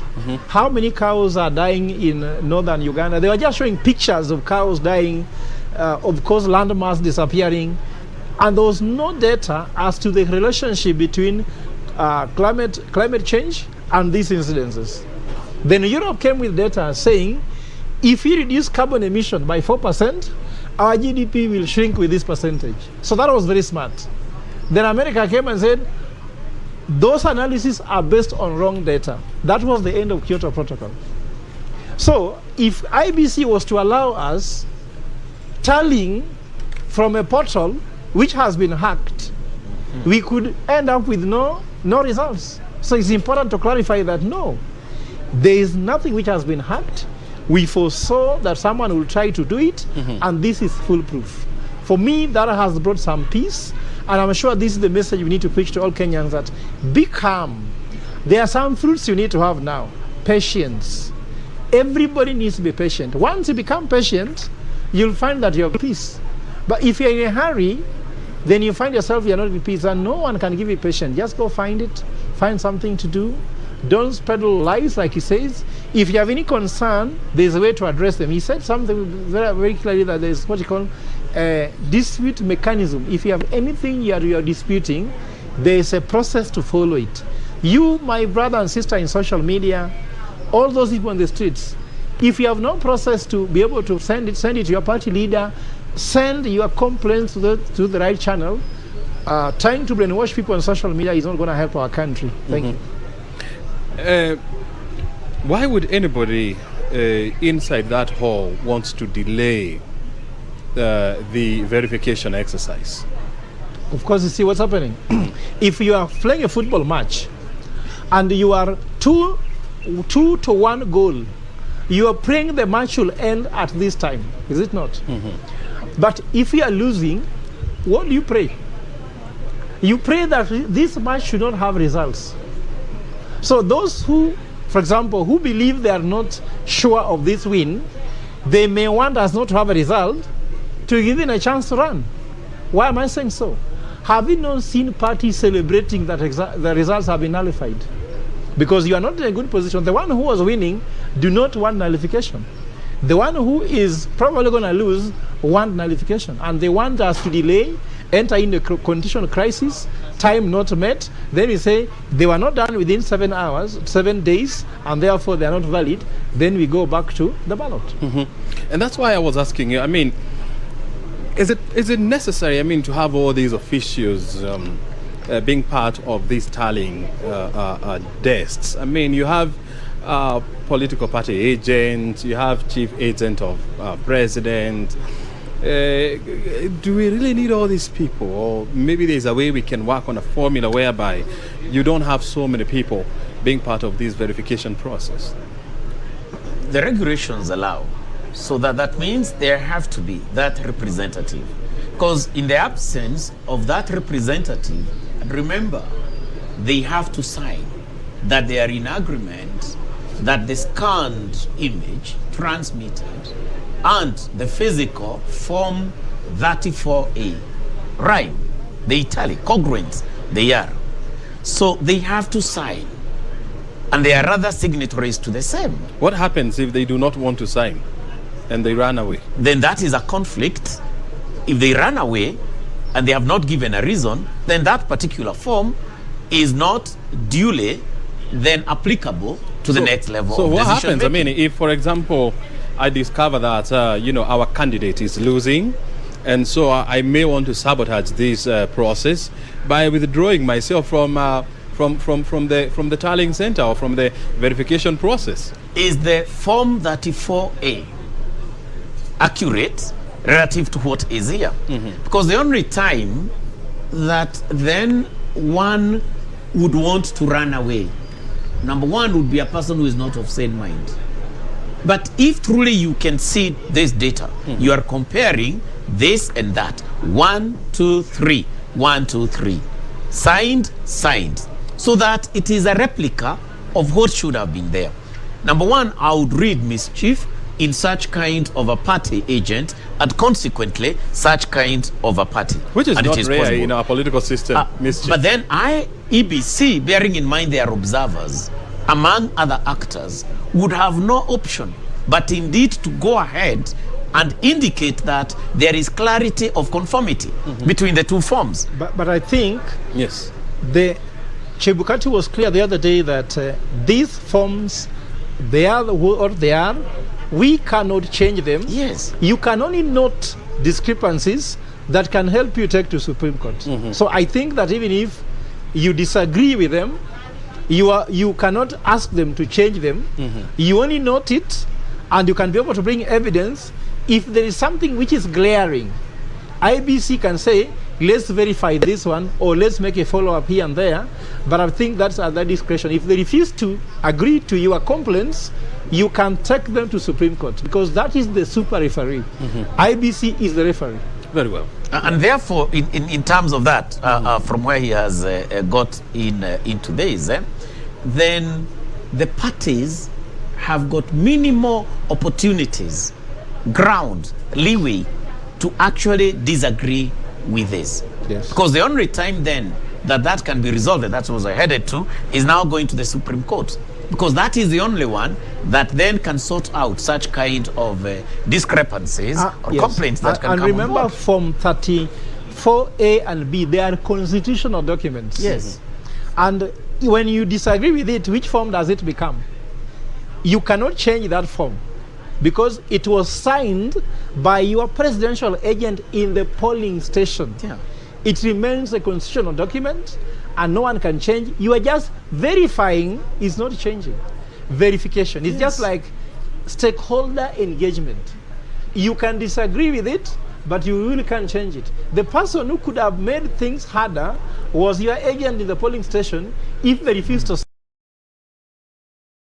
National Tallying Center, and of course we'll continue to analyze the issues as they unfold here at the Bomas of Kenya. Well, the images that you are seeing on your screen coming to you live from inside the National Tallying Center here at the Bomas of Kenya, where now a order has been observed now, or is being observed now. As you can see, there is some. The tables are quiet. They look now organized, as opposed to what we were witnessing about 1 hour, 2 hours ago, whereby that floor was it was some sort of a confusion with so many people, roaming around or roaming about. But now, as you can see, people are now seated and they look settled as they go about the verification process of forms 32A and 32B. Well, we're waiting to see and to hear more numbers, coming from the constituencies. And as I was telling you, as of 4 o'clock today, around 60 returning officers from different constituencies had made their way here at the National Tallying Center to present their forms to IEBC for verification. And so in a minute from now, we expect to hear the new numbers, which is going to help in informing the direction this exercise is taking. Well, we are here, as I have been saying, for the long haul. We'll be giving you more updates and more analysis as time goes by. But time now to hand you back to Broadcasting House, because now here the sun is out and we need to do a little bit of sunbathing here, because this is it's quite rare to see sunshine around these areas. So Harry, then Kamche, back to you in Broadcasting House. Kimani, umesema kweli eneo hilo huwa lina baridi sana. Kwa hivyo haya, chukueni mapumziko haya mafupi mkenda kwenda kuota jua, angalau msikie mwili umeingia joto. Studioni bado nao wageni, Charles Omanga, vile vile Otieno Mjomba, vile vile mtangazaji mwenza Harith Salim.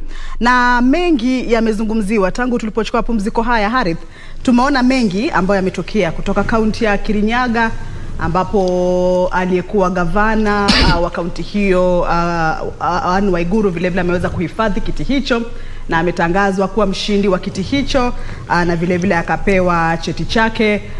Upande wa Bomas tumeona makamishna wa IBC wakijitokeza kuelezea hali ilivyo, wakitaja masuala kadhaa ikiwemo ni kina nani ambao watakuweko pale katikati, maana ukumbi wa Bomas ni mkubwa sana. Kuna vitu huko kando kando ambapo watu wameketi, lakini pale katikati ndipo ambapo shughuli nzima sasa ya kujaribu kuainisha zile form 34 na kuweza kuthibitisha matokeo, basi ndio shughuli nzima inaendelea, wakisema kwamba wanaruhusiwa pale sio wote waliofika pale, bali ni watu tu ambao wamepewa kibali cha kuweza kuwa pale katikati, wakiwemo maafisa wa IBC, vile vile wasimamizi wa uchaguzi kutoka county, mawakala wa vyama vya kisiasa, wale wakuu, wale ambao wamepewa ule wadhifa ama ile majukumu ya kuwa pale karibu na kuweza kuangalia, na si kwamba wataweza kufanya lolote pale, bali ni kuangalia tu ile shughuli nzima, na maafisa wa IBC na wasimamizi wa uchaguzi wakiendelea kuifanya. Amezungumzia pia swala la kuwepo kwa tarakilishi, akisema kwamba kila wakala anaruhusiwa kuwa pale na tarakilishi moja katika kila dawati pale. Pia akapuzilia mbali tetesi ambapo zimekweko kwenye mitandao ya kijamii, kwamba kulikuweko na wakala mmoja wa chama cha kisiasa ambaye aliweza kufika pale hapo jana na tarakilishi ambao pengine ilikuwa ina wasiwasi, akipuzilia kwamba haikuwa na jambo lolote ambalo ni la kuzua wasiwasi. Ameeleza pia kutakuwa na waratibu wawili wa kutoka IBC kwenye pale katikati kwenye ule mzunguko, ambao wataweza kusaidia wale mawakala iwapo patakuwa na yeyote ambaye anatashwisha ama na jambo ambalo nataka lishughulikiwe, basi atakuwa anashirikisha hawa waratibu wawili kutoka IBC ambao watakuwa wanaweza kulishughulikia ile jambo kwa pamoja. Amesema pia wameongezea maafisa wa usalama pale, maana kulikuwa na hitilafu pale awali, tashwishi kidogo, mvurugano kidogo, lakini maafisa wa usalama wakaweza kufikishwa katika ukumbi ule na wakaweza kushughulikia swala hilo kwa haraka, na amesema basi watakuwepo pale kuangalia hali iwe tulivu, na kama kutakuwa na utulivu, amesema amekuwa wazi kabisa kusema kama kutakuwa na utulivu, basi wataweza kuwapunguza, hawatakuwepo wengi pale, wataweza kuwapunguza, lakini iwapo watu hawatajimudu kutulia na kutuliza hali, basi watalazimika kuongeza maafisa wa usalama. Vile vile pia ametaja kwamba portal yao ya IBC ama ile ya matokeo ambayo inapeperusha matokeo kwa njia ya mtandao haijaingiliwa kivyo vyote, haijakuwa na mwingilio wa aina yoyote. Harith, sijui kama nimezungumzia yote ama una la kuongezea kabla tuwashirikishe wageni wetu watueleze ni yepi ambao wao wamechukua kutoka kwa mazungumzo hayo, vile vile ushindi wa Anne Waiguru kutoka kaunti ya Kirinyaga. Nafikiri umeyataja takriban yote na tutayazungumzia hayo na hayo ya Kirinyaga. Kwanza kuna jambo muhimu ambalo wamefanya kama tume, wamejitokeza kuzungumzia habari potofu ambazo zinasambazwa katika mitandao ya kijamii, na wakalizungumzia kwa mapana marefu. Wakasema kwamba ni watu tu wanajaribu kufanya utukutu wao, lakini cha msingi watu wasubiri matokeo kutoka IBC. Na nafikiri Chris na Otieno, huku kujitokeza kwao, kwa sababu hili ni swala ambalo tangu jana limekuwa likizungumziwa katika mitandao ya kijamii, na mitandao ya kijamii imekuwa na urahisi wa kuaminika kiasi cha kwamba inakuwa pia shida kujaribu kumshawishi mtu, vinginevyo inakuwa shida. Lakini ndio ule uhuru ambao ulikuwa tunauzungumzia, kwamba ukiomba mvua jiandae na tope, unaona. Kwa hiyo kujitokeza kwao kama tume ya IBC kujaribu kuhakikisha kwamba hayo mnayoyasoma na hivi vyote mnayovisoma tunavijua pia sisi, lakini mitandao yetu iko imara. Hatua hii inaleta mchango gani katika mchakato mzima wa kuhesabu kura na IBC? Asante Haritha. Kile ambacho kinajitokeza wazi sasa hivi ni kwamba kwa makamishna ama IBC yenyewe kujitokeza kuzungumza, inajaribu kutuliza kutuliza hali ya wasiwasi, hali ambayo ilikuwa watu ambao walikuwa wanajaribu kufuatilia ama kutaka kujua ni nini hasa kinachofanyika. Unajua, tunaporejelea masuala ya social media, kuna kitu ambacho tunaweza kuita kwa Kiingereza burden of proof. Tayari taarifa zishatoka na zimetoka zikisema kwamba kumetufanyika jambo hili kwenye poto ya IBC, kumefanyika jambo hili wapi. Kwa hivyo wanapojitokeza wazi kuzungumza, linakuwa jambo bora zaidi, unashughulika na jambo hilo moja kwa moja. Na nitaomba sasa IBC tukisonga mbele, jambo lolote ambalo litakuwa likijitokeza na ambalo linajaribu kupaka tope tume yenyewe, basi ni vizuri waweze, nadhani kuna department ya communication pale, uliweze kushughulikia jambo hilo moja kwa moja ili kutuliza mawazo ya watu, kufanya watu kuamini kwamba tume yenyewe iko ngangari na shughulikia uchaguzi huu kwa njia inayofaa. La sivyo basi ndiposa unapata kunatokea taarifa zisizoweza kuthibitika na taarifa za uongo. Unaona sasa hivi, baada ya sasa hivi hakutakuwa na maneno mengi sana kuhusu taarifa gushi ama habari gushi ambazo zimekuwa zikitumwa.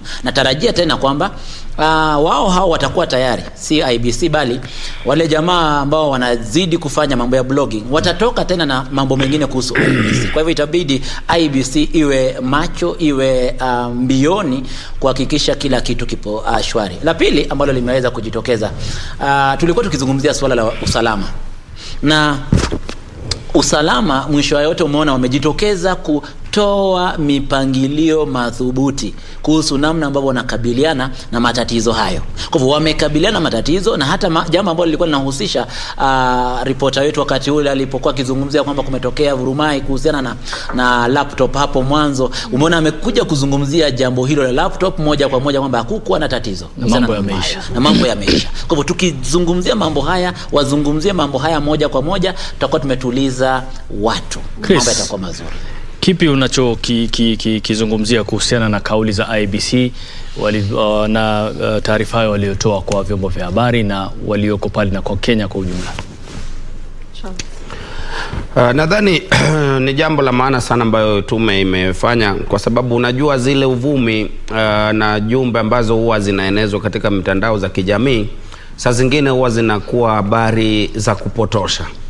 Na mambo ya usalama ya kimitambo ya tume huru, usalama ya wale ambao wanahusika na hii shughuli nzima ya kuhesabu matokeo ni jambo ambayo yafaa yazingatiwe zaidi. Lakini pia pale unajua hii masuala ya tarakilishi, mara nyingi tumejua hii mambo ya mitandao huenda ikawa kuna tatizika kwa sababu kama wana share mtandao moja, tuseme hiyo mtandao mmoja ndio hata wale ambao wamekuja na tarakilishi yao ya kibinafsi. Nadhani wamechukua hatua hiyo ili kuzuia uvumi kama ambayo ilitokea jana ya kwamba kuna mwakilishi wa chama fulani ama mrengo fulani ambaye alitolewa pale nje juu ya masuala ya tarakilishi. So nadhani ni ili kuzuia ama kuziba yale mianya ambazo zinaweza kuwa ni njia ambazo zinatumiwa kutoa habari potovu. So jambo hili ni jambo la maana sana, na tena unajua kwa wakati huu uchaguzi na mambo ya uchaguzi wa urais, haswa katika ile wakati wa mpito, transition, ile wakati ile serikali nyingine yule aliyekalia kiti sasa hagombei tena, inakuwa ni mambo ambayo inakuwa na ile ari, na watu wengi wanakuwa kama umezingatia uchaguzi huo kama uchaguzi wa maana sana kuliko ile uchaguzi ambayo rais ambaye amekalia kiti bado anataka bado anagombea. So wakati wa mpito inakuwa wakati wa muhimu sana, ndiposa yafaa watu wanakuwa makini na wahakikisha ya kwamba shughuli nzima na ile hatua yoyote ambayo inachukuliwa ni hatua ambayo inaelekea katika ile safari ambayo inaleta utulivu kwa hata wale wagombezi na hata wale wafuasi wa mrengo yoyote ile. Na naona IBC imeona ni vyema ijitokeze kimasomaso kila wakati, pengine kama kutakuwa kumetokea tashwishi kama hizi ama semi kama hizi ambazo zinaweza kuwa katika mwelekeo mbaya, imeonelea ijitolee na mapema iweze kuzungumzia hilo swala kwa minajili tu ya kuweza kupunguza pengine kama ni wasiwasi kwa Wakenya, ama kama pengine kuna mipango yoyote ya wanasiasa ambao kama vile alivyokuwa amesema tunajua ama tuliona kwamba jambo kama hili la kusemekana kwamba kumekuwa na mwingilio wa portoli yetu, tuliona kwamba kuna tetesi kama hizo zitajitokeza, lakini tumeweza kudhibiti hilo na kwamba hakuna jambo lolote la kushtua katika hilo. Kuna hoja moja ambayo imetolewa na wale wazungumzaji ambao walikuwa na O'Brien Kimani pale. Mmoja amesema kwamba itawezekana pengine IBC kadri inavyoendelea kuthibitisha zile fomu, pengine ije kwa vyombo vya habari ije ieleze hii form hii tumethibitisha iko sawa. Kwa kila form, pengine kwa kila form waje waeleze. Sidhani kama hiyo itawezekana kwa sababu kama hizi fomu ni zaidi ya 46 na sasa tukisema ya kwamba because zote hazikuji kwa wakati moja ama kijumla ambao utakuwa una hesabu hii fomu hii tumethibitisha, fomu hii tumethibitisha, zinakuja katika mwendo tofauti. Sasa ikawa tutakuwa wanakuja kututangazia ya kwamba fomu hii tumepata, tumethibitisha, huenda ikachangia kuchelewa kwa kukagua ama kutoa matokeo halisi. Kwa sababu tumeona hata wakati huu watu walikuwa wameanza kuwa na roho ile tumbo joto ya kwamba shughuli nzima iende katika ile mwendo ambao Wakenya wanatarajia. Sasa ili tuhakikisha ya kwamba ndiposa hata nimefurahi ili wapatie wale watu ambao maagenti nafasi na wale maafisa wa IBC kufanya ukaguzi kwa haraka, na kwa sababu kama watu wako wengi pale, sasa pengine huwa kuna distraction. Sasa hiyo inakuwa kama kizingiti katika ile kufanikisha ile shughuli iende kwa haraka. So nadhani watakuwa jinsi ambavyo hata wametangaza kwa mafomu ilifika 10, sasa zimefika zaidi ya 130 na so hiyo ndio inakuwa sawa, lakini kila fomu ili waje wakitangaza hii fomu kutoka polling station fulani ndio hii tuko nayo na tumethibitisha, sidhani kama hiyo itakuwa sawa. Na Kamche, kinachofanyika ni kwamba unaona sasa hivi wamefika kiwango cha kila wakati wanapojitokeza wanakuja kusoma taarifa kuhusu idadi ya kura za maeneo bunge fulani. Kwa hivyo hii yote ni baada ya collating, wamepiga hesabu zote za kila polling station ya pale, halafu mwisho wakatoka na fomu yao wanakuja kututangazia sote. Kwa hivyo nadhani ndio yale ambao wanafanya. Tukienda kwa hatua ya kila polling station, unajua hapo ni fomu zaidi ya 46 na hapo tutakuwa tumeleta tatizo. Kwa hiyo wamerahisisha kazi. Na asante tena. Sasa tunaelekea katika kaunti ya Mombasa ambapo nikigeuka nyuma hivi nilikuwa namuona tayari Anburu anatusubiri kwa hamu kutujuza yale ambayo aliyonayo, ambayo amekuwa akiyadurusu na kuyafuatilia tangu asubuhi. Anburu, habari za huko kwanza, na ni yapi mapi ambayo unatujia nayo?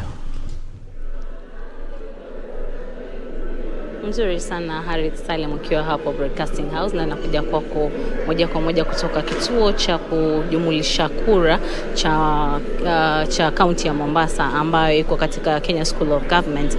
Na kufikia sasa zile tali ambazo zimefika hapa, zile hesabu za kura zimefika hapa, zimetoka kutoka kaunti ya Kisauni, that is maeneo bunge ya Kisauni, Nyali na Changamwe. Kulingana na returning officer ambaye yuko hapa, amesema bado tunasubiria hata hesabu za kutoka Mvita, Jomvu na Likoni. Na kwa sababu mimi nilikuwa maeneo ya Nyali, tuliweza kujumlisha za kule Nyali, tukapata kuwa mbunge wa kule ambaye alikuwa ni Mohamed Ali aliweza kupata kura 32,988 akiweza kumshinda mwenzake ambaye ni Said Abdallah wa chama cha ODM, na ambaye alipata kura 18,642. Na ukiangalia upande wa Jomvu pia zile kura za kule zimeweza kujumlishwa, na pia mbunge wa eneo lile aliweza kupata kura Badi Twalib alipata kura 13,850 akifuatwa unyo kwa unyo na Renson Thoya wa chama cha Jubilee ambaye alipata kura 9,404, na mwisho wa tatu alipata ni Karisa Nzai wa UDA ambaye alipata kura 5,439. Maeneo ya Kisauni pia vile yameweza kujumlisha, na yule mbunge wa upande ule ambaye ni Rashid Bezimba mwenye kushinda kiti hicho alipata kura 34,747 akifuatiwa na Mbarak Hamid wa chama cha UDA ambaye alipata kura 12,336, na pia tukapata Beatrice Gambo wa chama cha Jubilee ambaye pia alipata kura 6,533. Katika eneo bunge hili la Mvita nilikuwa na mwenzangu ambaye aitwa Mwanamkuu Kombo ambaye ataweza kutuambia tu labda zile jumlishi za kura walizopata katika eneo bunge hili, na pia kutuambia ni yapi ambayo yalijiri kutoka kwa eneo bunge hili. Karibu sana Mako. Labda tueleze tu kumejiri nini huko katika eneo bunge la Mvita? Asante sana Ann. Na mtazamaji, kukuarifu tu yale ambayo yalikuwa yakitokea katika eneo bunge hili la Mvita ni kwamba tumekuwa na changamoto si haba siku tatu hizi, ambapo awali kulikuwa na sintofahamu 2-3 katika vituo mbalimbali.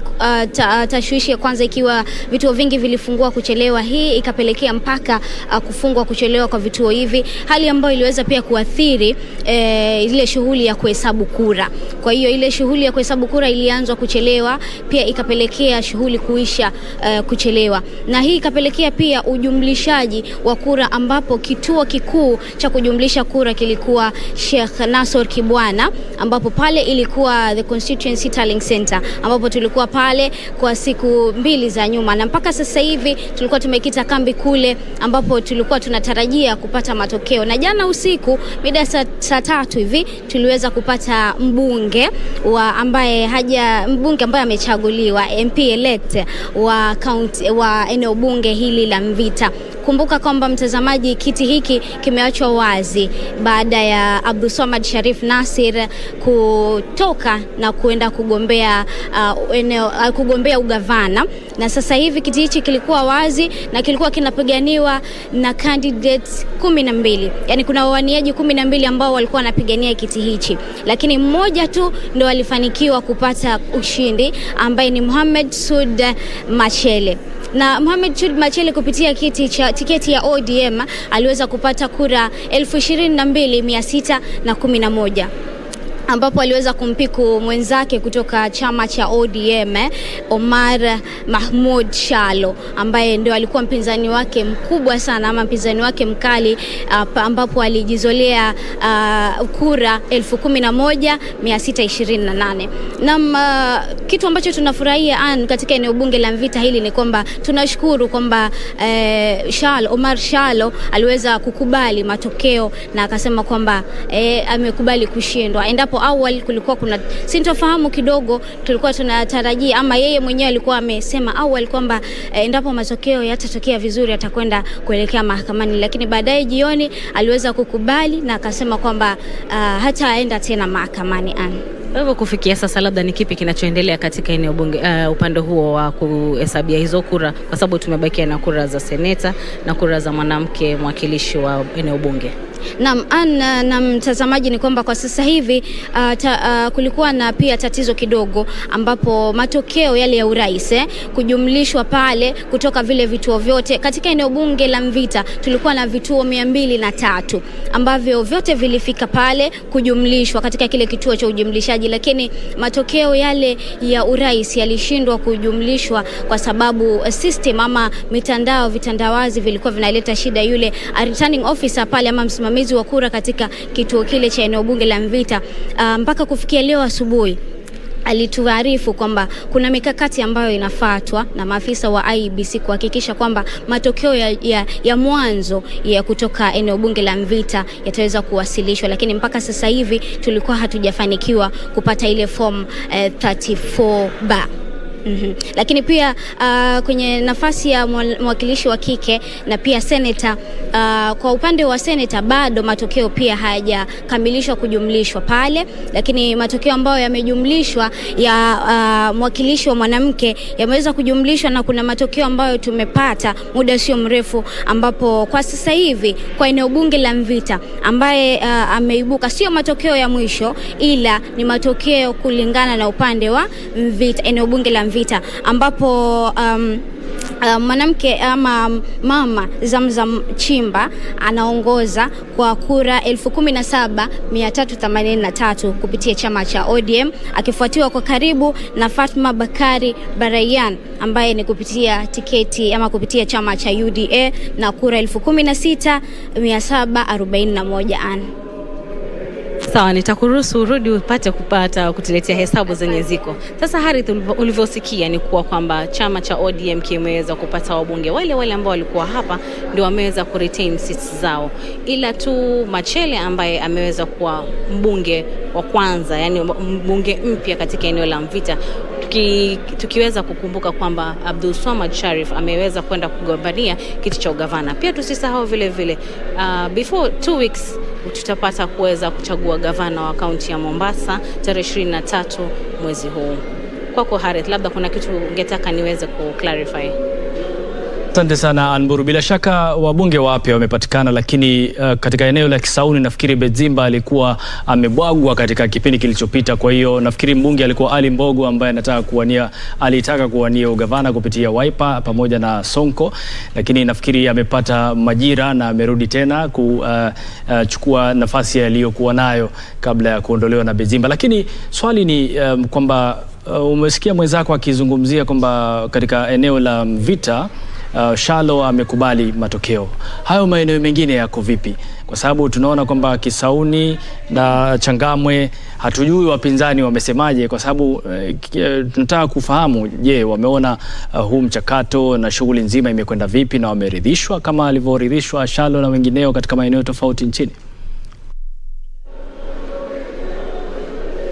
Eneo la Nyali pia hawakuridhishwa, wapinzani hawakuridhishwa, na pia wamesema wangetaka baada ya kila kitu kufanyika wataenda kotini kuhakikisha kwamba wanaweza kupata usawa, kwa sababu wanasema kwa kura ziliweza kuibua upande wa Nyali, lakini hayo tutajua baadaye, kwa sababu wamejiunga pamoja. Wale wote wapinzani wamesema wataenda kotini. Maeneo yale mengine pia wamekubaliana, ila bado Likoni hatujajua kumeenda vipi kufikia sasa, lakini tunatumai kuwa kila kitu kitatenda kisawa. Sidhani kama kuna ulichotupa hivi sasa, nafikiri ni cha muhimu zaidi. Asante sana, endelea na shughuli zako, tutakutafuta baadaye kuzungumzia mawili matatu ambayo yanaendelea katika kaunti hiyo ya Mombasa. Kumbuka Mombasa kinyang'anyiro cha ugavana hakijafanyika bado. Na vile vile tunasubiri matokeo ya seneta, mwakilishi mwanamke na maeneo mengine kama Likoni, tujue mbunge ni nani. Lakini kuna jambo ambalo limejitokeza katika haya ambayo wametuonyesha. Kwa sababu Kisauni, Nyali, Changamwe, ukiangalia washindi kama nimenakili vizuri, walioshinda wameshinda na idadi maradufu ya wale wanaofuata tuseme kwa karibu, manake ni maradufu ya idadi. Charles Kamche, mmeona hizo idadi zilizotangazwa. Kwa mfano Changamwe aliyekidedea ana kura 13,000. Anaifuata wa pili 8,000. Nyali 32,000, anaifuata 18,000. Yaani ukiangalia ni kama tuko nusu kwa nusu kwa mshindi wa kwanza na mshindi wa pili.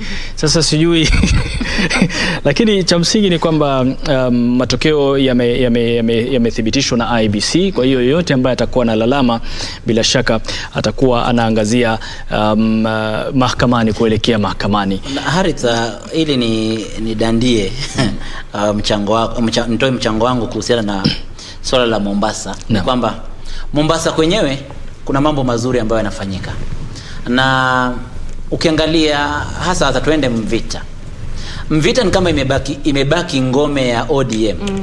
Na ni kama yeyote yule ambaye anamuunga mkono Raila Odinga, basi ndiye yule ambaye anajikuta akichaguliwa kila wakati. Ukiangalia historia yake, nadhani Najib Balala alikuwa katika eneo hilo wakati fulani. Akatoka pale Joho akawa sehemu hiyo pia. Ama Joho alikuwa Kisauni. Alikuwa Kisauni. Alafu pakatokea sasa hizi tuna ambaye yule ambaye mgombea wa nafasi ya ugavana ambaye sasa natoka Nasir, na sasa hizi tena tumepata mmoja nadhani anaitwa Mohamed Sud Machele.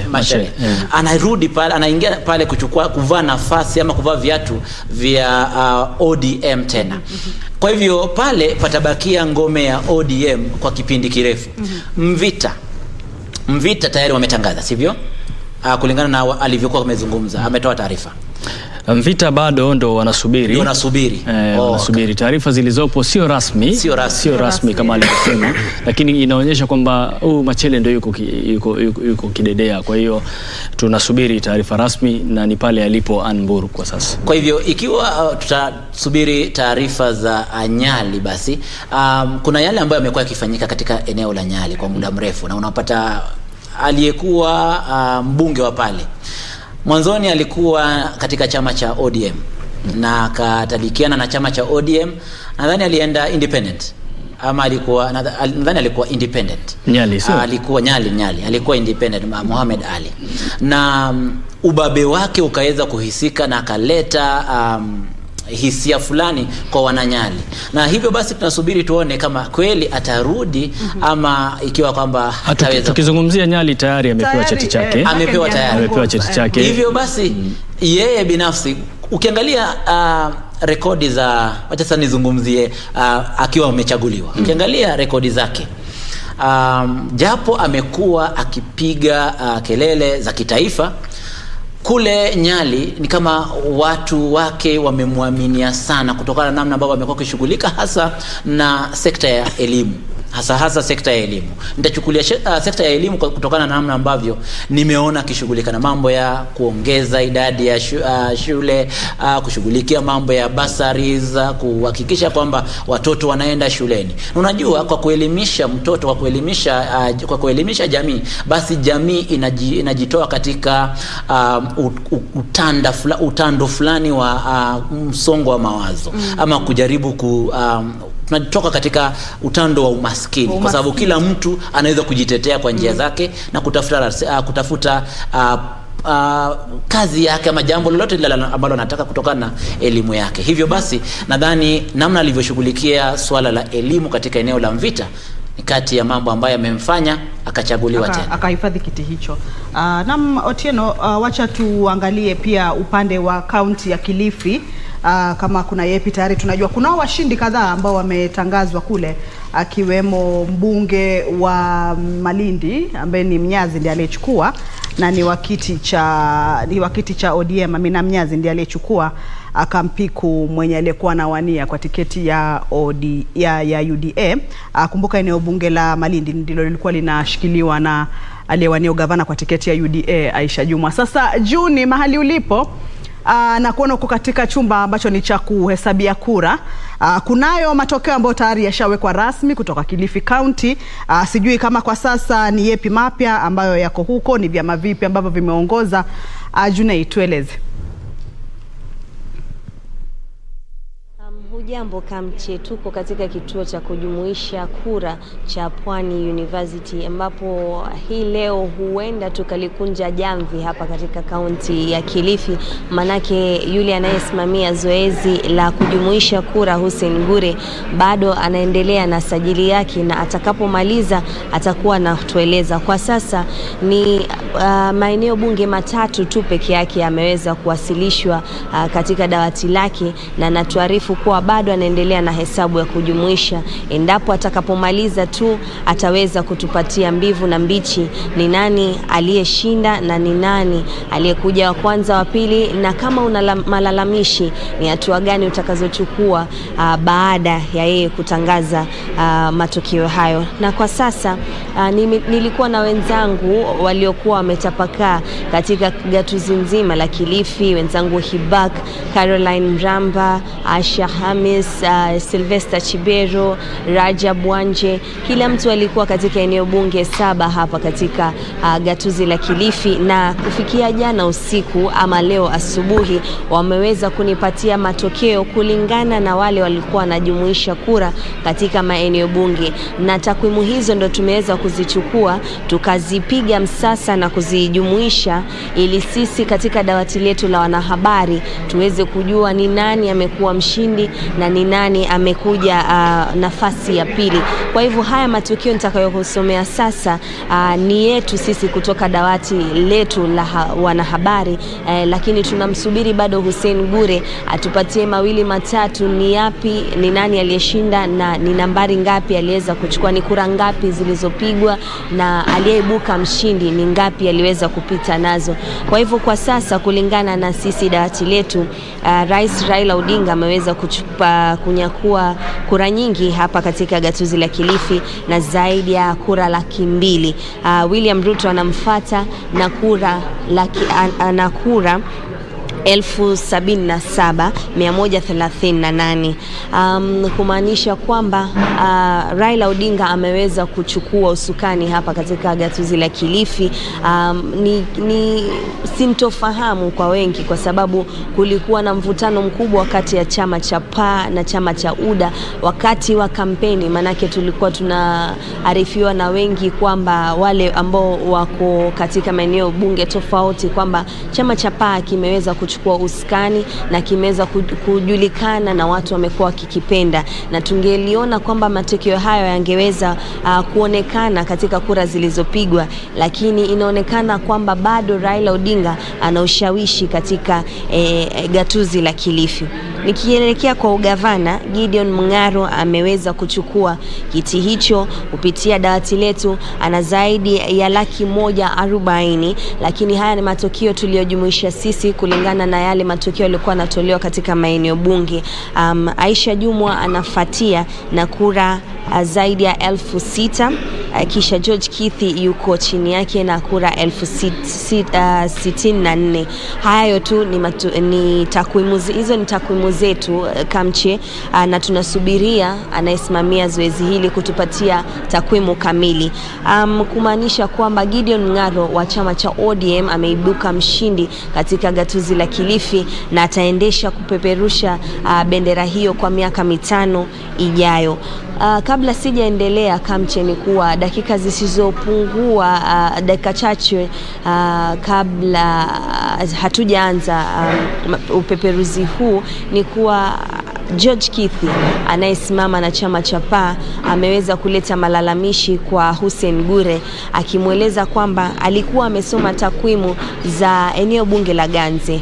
Kulingana na yule aliyesoma zile taarifa ama takwimu zile katika eneo bunge lile, alisoma kwamba Gideon Mung'aro alikuwa ameweza kupata 14,336, lakini hapa Hussein Gure ameweza kuzisoma kwamba amepata 14,446.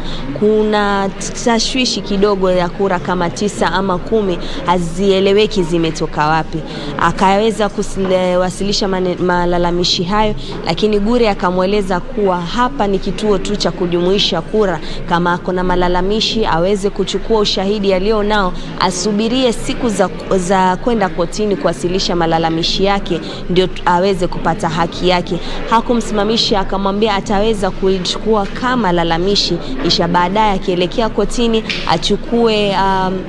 achukue ushahidi wote alionao ili aweze kuwasilisha lalama lile, lakini hakuna mtu yoyote anaweza kusimamisha zoezi hili la kujumuisha kura. Kwa hivyo yeye anaendelea, yoyote yule atakayekuja na lalama ataweza kulinakili, lakini hawezi kusimamisha zoezi zima la kujumuisha kura.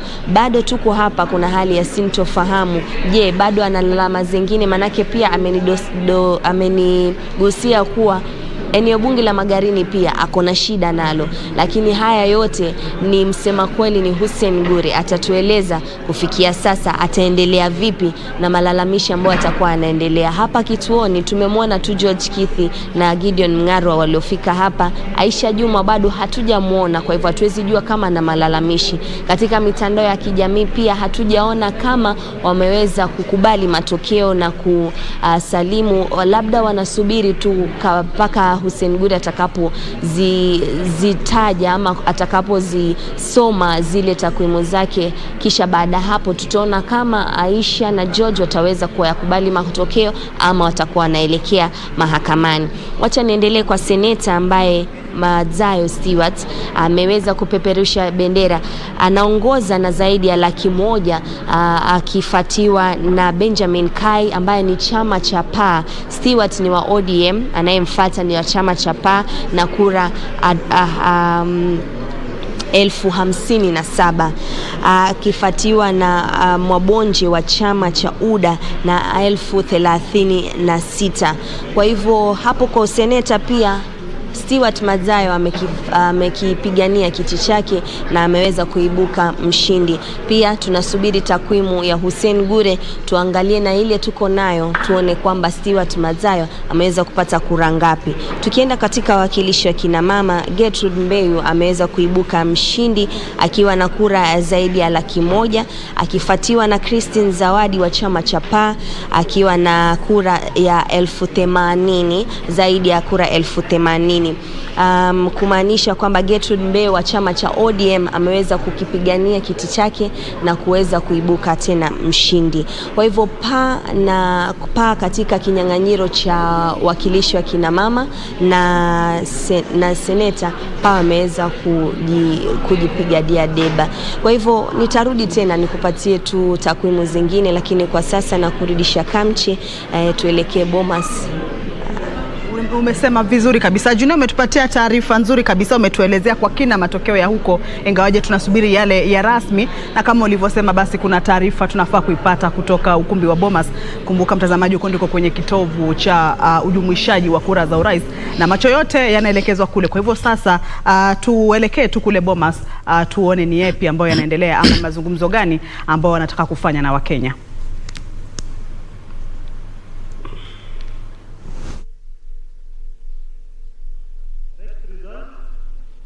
Elgeyo East constituency, Kericho County.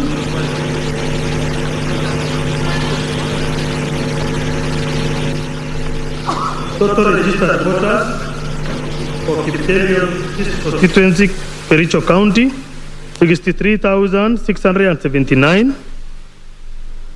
Total valid vote, 47,277. Rejected ballots, 248.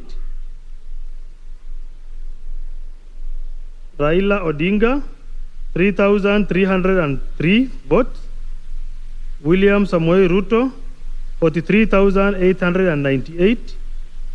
Wahiga David Mwaure, 33 votes. George Wajakoya, 43.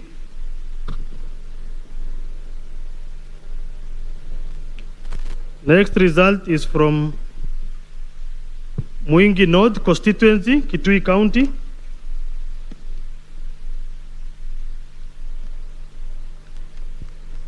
Total registered voters, 68,829. Valid vote cast, 43,817. Rejected ballot, 282. Raila Odinga, 31,655. William Ruto, 11,508.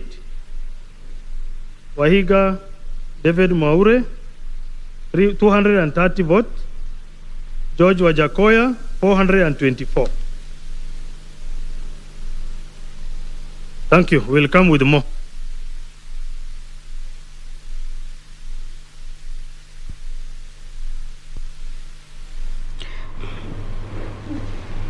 Haya, mtazamaji, hayo ni maswala yanayotokea upande wa IEBC ambapo tume hiyo inajitokeza kuelezea Wakenya baadhi ya matokeo ambayo yanajumuishwa pale kutokana na zile form 34A walizonazo na form 34B walizonazo.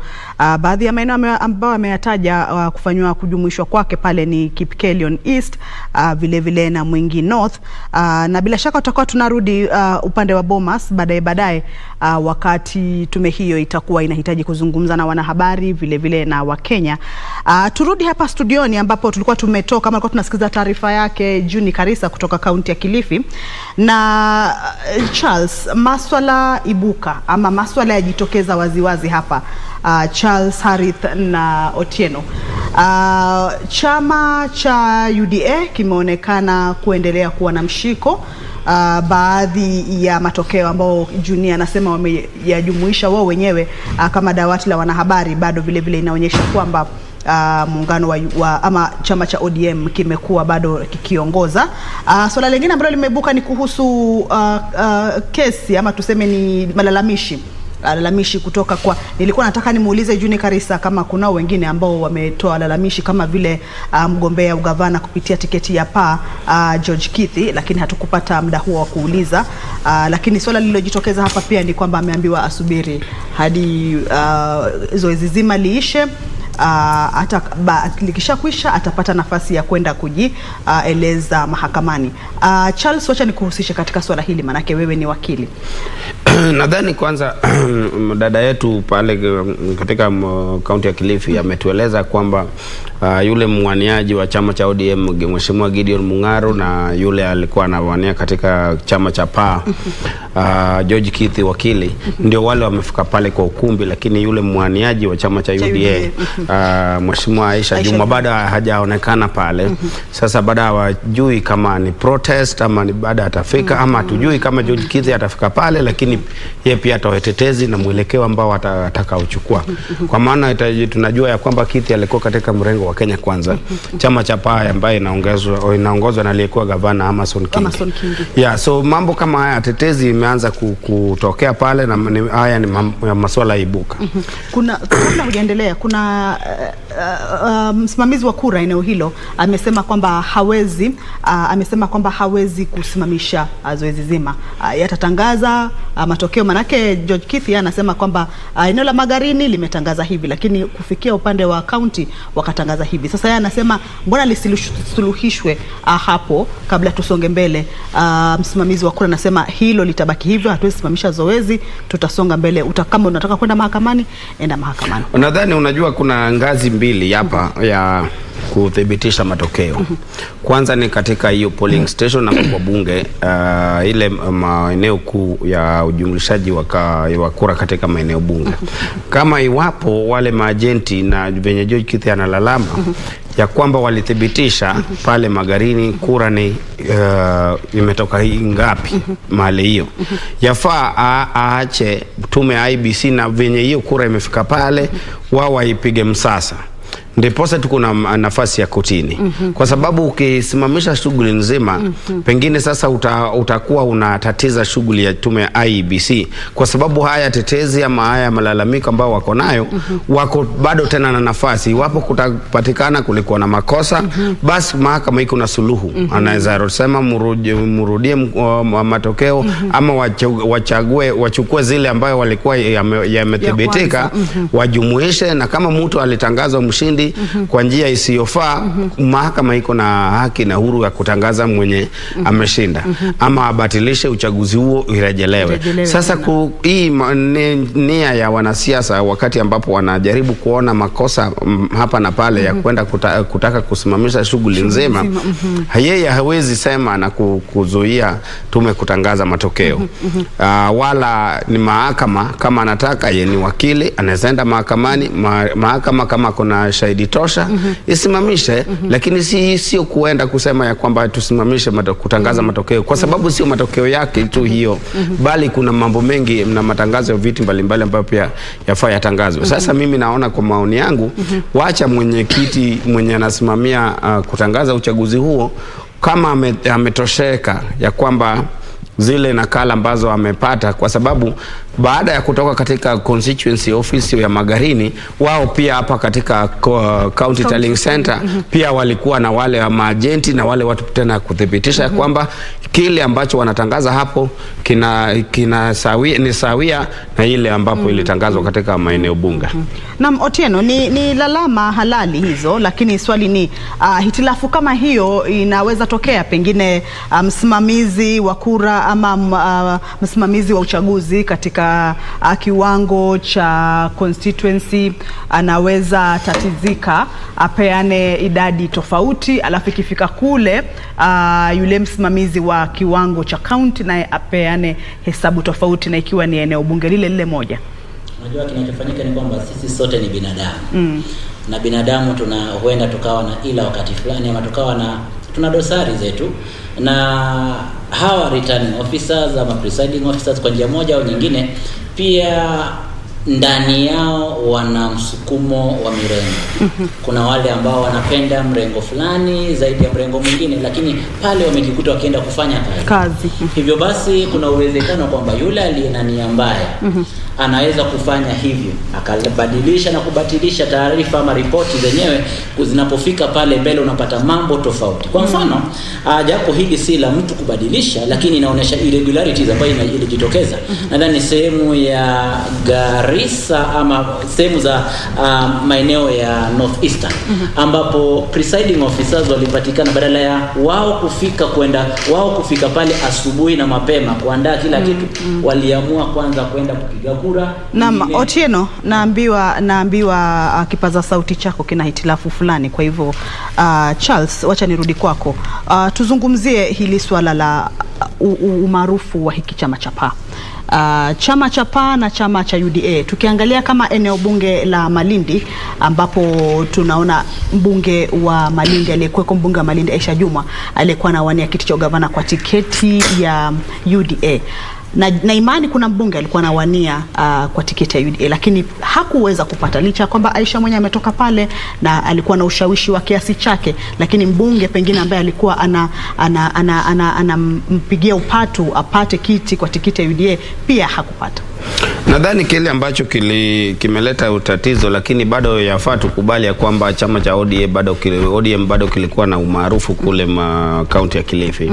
Alafu jambo lingine ambalo huenda ikachangia ni kwamba chama cha PA ambayo pia ilikuwa katika ndani ya hii mrengo wa Kenya Kwanza pia alikuwa na mgombezi pale. Sasa na huenda ikawa sasa mgombezi wa UDA na mgombezi wa PA waenda wakagawanya kura. Lakini sasa tukiangalia hata kura ya urais jinsi ambavyo imetangazwa, tumeona ya kwamba mwaniaji wa Kenya Kwanza Mheshimiwa Ruto ameweza kuzolea kura zaidi ya 78,000. Hiyo ni kuonyesha kwamba kuna jinsi ambayo walipata upenyo na kuanza kujaribu kubadilisha sasa ile kutokuwa ngome ya chama cha ODM jinsi ambavyo ilikuwa hapo awali. Kwa sababu utakumbuka kwamba Kilifi ndicho county pekee uchaguzi uliopita waaniaji wote waliingia na chama cha ODM. Sasa chama cha PA ya Governor King ni chama kichanga sana ambacho kilibuniwa miezi michache kabla tujaendea uchaguzi ambao umekamilika. So pengine huenda Aisha Juma mheshimiwa hakuweza kujaribu kushawishi wale watu ambao wafuasi wake pale, pengine alikuwa ameweka nguvu yake sana katika kuendea katika kampeni zake za ugavana. Pengine hicho kingekuwa kimechangia mwaniaji, kwa sababu kama alikuwa anapigania ugavana na yeye ndiye alikuwa yule mbunge pale, watu walitarajia ama wengi walitarajia kuwa at least yule mwenye atamrithi ni mtu ambaye atakuwa katika chama ambacho alikuwa anagombea.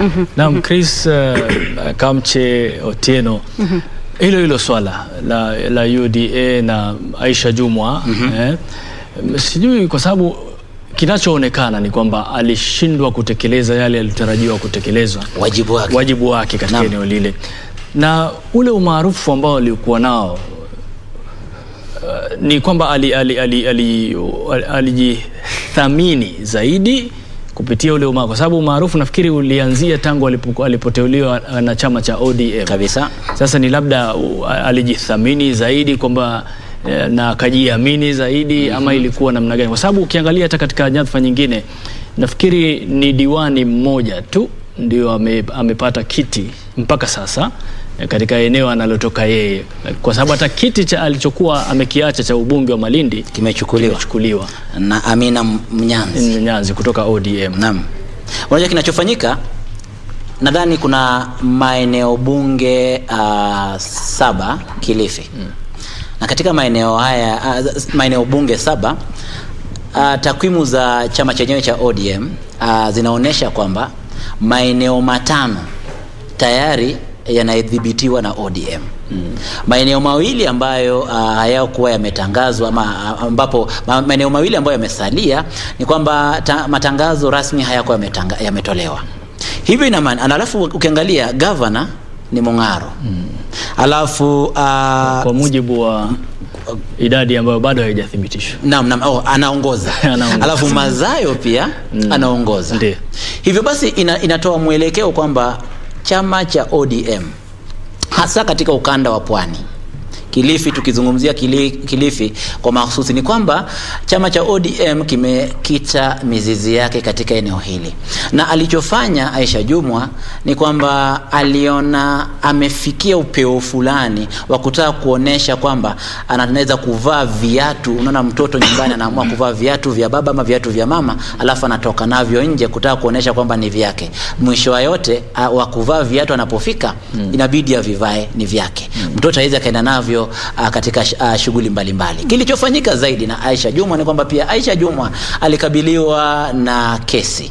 Nadhani kesi hii pia kwa njia moja au nyingine iliweza kumtatiza. Manake kwa njia nadhani sijui kwa kipindi fulani lazima angejikuta amejiwasilisha mahakamani kufuatilia na kusikiliza kesi yenyewe. Kwa hivyo hii pia huenda ulikuwa mzigo mzito ambao ulikuwa ukimtatiza sana, na kwa hivyo akakosa kupata nafasi kamili ya kufanya kampeni zake vizuri, na mwishowe basi waliokuwa kwenye ground wakavuka hivyo. Lakini mbali na hivyo unafahamu kwamba kama utakumbuka ni kwamba UDA na mrengo wa Kenya Kwanza ulizuru eneo la Kilifi mara nyingi, mara si moja. Halafu pia tunakumbuka pia kulikuwa na mvutano kati yake na kati ya Amason Kingi katika kampeni, na alijitokeza katika moja ya kampeni zake akimlaumu gavana Amason Kingi akisema kwamba huyu atatatiza shughuli za Kenya Kwanza na UDA katika kaunti ya Kilifi. Je, hili ndio limekuja kutokea? Kwa sababu ukiangalia chama cha PA kimekuja na makali mengine, ni chama kipya. Chris, unajua sawa.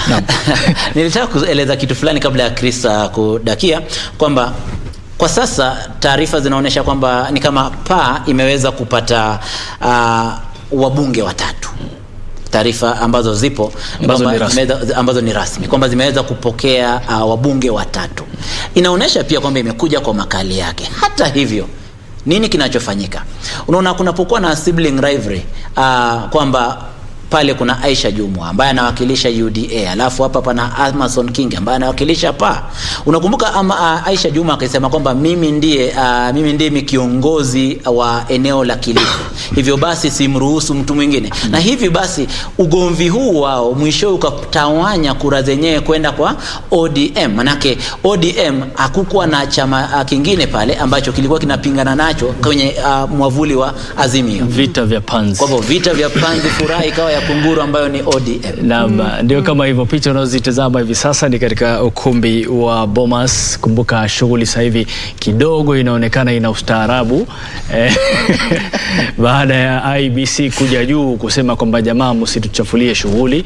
Unaona kwamba angalau ustaarabu sasa upo na hatua zinakwenda upesi kidogo ikilinganishwa na wakati ule, kwa sababu kipindi kile ilikuwa ni watu kujitokeza kuambia. Unamwona mwenyekiti pale Wafula Chebukati na baadhi ya makamishna wenzake wakipanga nyaraka zile za kujua ni kipi ambacho watazungumzia Wakenya ambao wamesubiri kwa. Na jambo moja ambalo Chris nafikiri tunafaa tulizungumzia. Unajua Wakenya wamesubiri, wanasema mbona mambo yanachelewa? Hii kazi kwani inaonekana ni kazi rahisi? Chris. Naam, nadhani shughuli nzima jinsi ambavyo inaelekea sasa hivi naona ni kama kuna utulivu pale Bomas, na hiyo ndio jambo ambalo Wakenya wanatarajia ili shughuli hii iweze kukamilika kwa wakati ufaao na bila kuleta uchovu kwa wale wafuasi wa mirengo yote miwili. Na kufuatia pia jinsi ambavyo kuna jambo ambalo pia yafaa tuchangie. Tuliona pale hapo awali jinsi ambavyo watu walijitokeza kupiga kura pale maeneo ya Marita, Kisauni, kama inakuwa ni upungufu, sio ile sana ambayo ilikuwa inatarajiwa. Sasa pengine mambo kama haya huenda itakuwa na reflection katika ile kura ya urais pia, kwa sababu ni kama ile jinsi ambavyo uchaguzi wa ugavana iliahirishwa maeneo pale, huenda hii ilichangia hiyo, kwa sababu nilishtuka sana kuona ya kwamba kuna mbunge mtu anapokura kura 8,000, kura 6,000. Unajua hiyo inaonyesha kwamba watu hawakujitokeza katika ile asilimia ambayo inaofaa katika maeneo yale. Na sasa labda Otieno, turudi hapa Bomas. Unajua na Wakenya, unajua subra kidogo inaonekana inawaponyoka, unaona lakini kazi haivuti heri sasa. Hii kazi kwani inaonekana, unajua watu wanafikiria mambo mengine kufanyika. Nataka niwape mfano ama nitoe mfano kwa sisi sote. ukiwa wewe ni shabiki wa mpira kandanda ama mchezo mwingine wote tu, ukiwa nje ukitazama mpira unasema yule si angefanya hivi tu pale, angefunga yule, lakini sasa wewe angetoa pasi tu pale, inakuwaje ameanguka peke yake, hujui ni kitu gani. Sasa ule ugumu unajulikana na wale ambao ni watendaji, wavaji wa viatu. Lakini sasa kama mashabiki ndio kama sasa Wakenya wamekaa wanasubiri, wanasema kwani kitu gani kina wakwaza watu. Lakini mimi nafikiri mtazamo wangu, sijui Kapche, Chris, na Utero mnaona vipi? Ukiwa nje unaona mambo ni rahisi, lakini wewe ukiwa mtendaji ndio utakuja kujua kweli, kwa sababu Waswahili wanasema anayevaa kiatu ndio anayejua mfinya. Wacha nikueleze kinachofanyika, na nafurahi kwamba umeleta jambo hilo na limeweza kuonekana kwenye vyombo vya habari.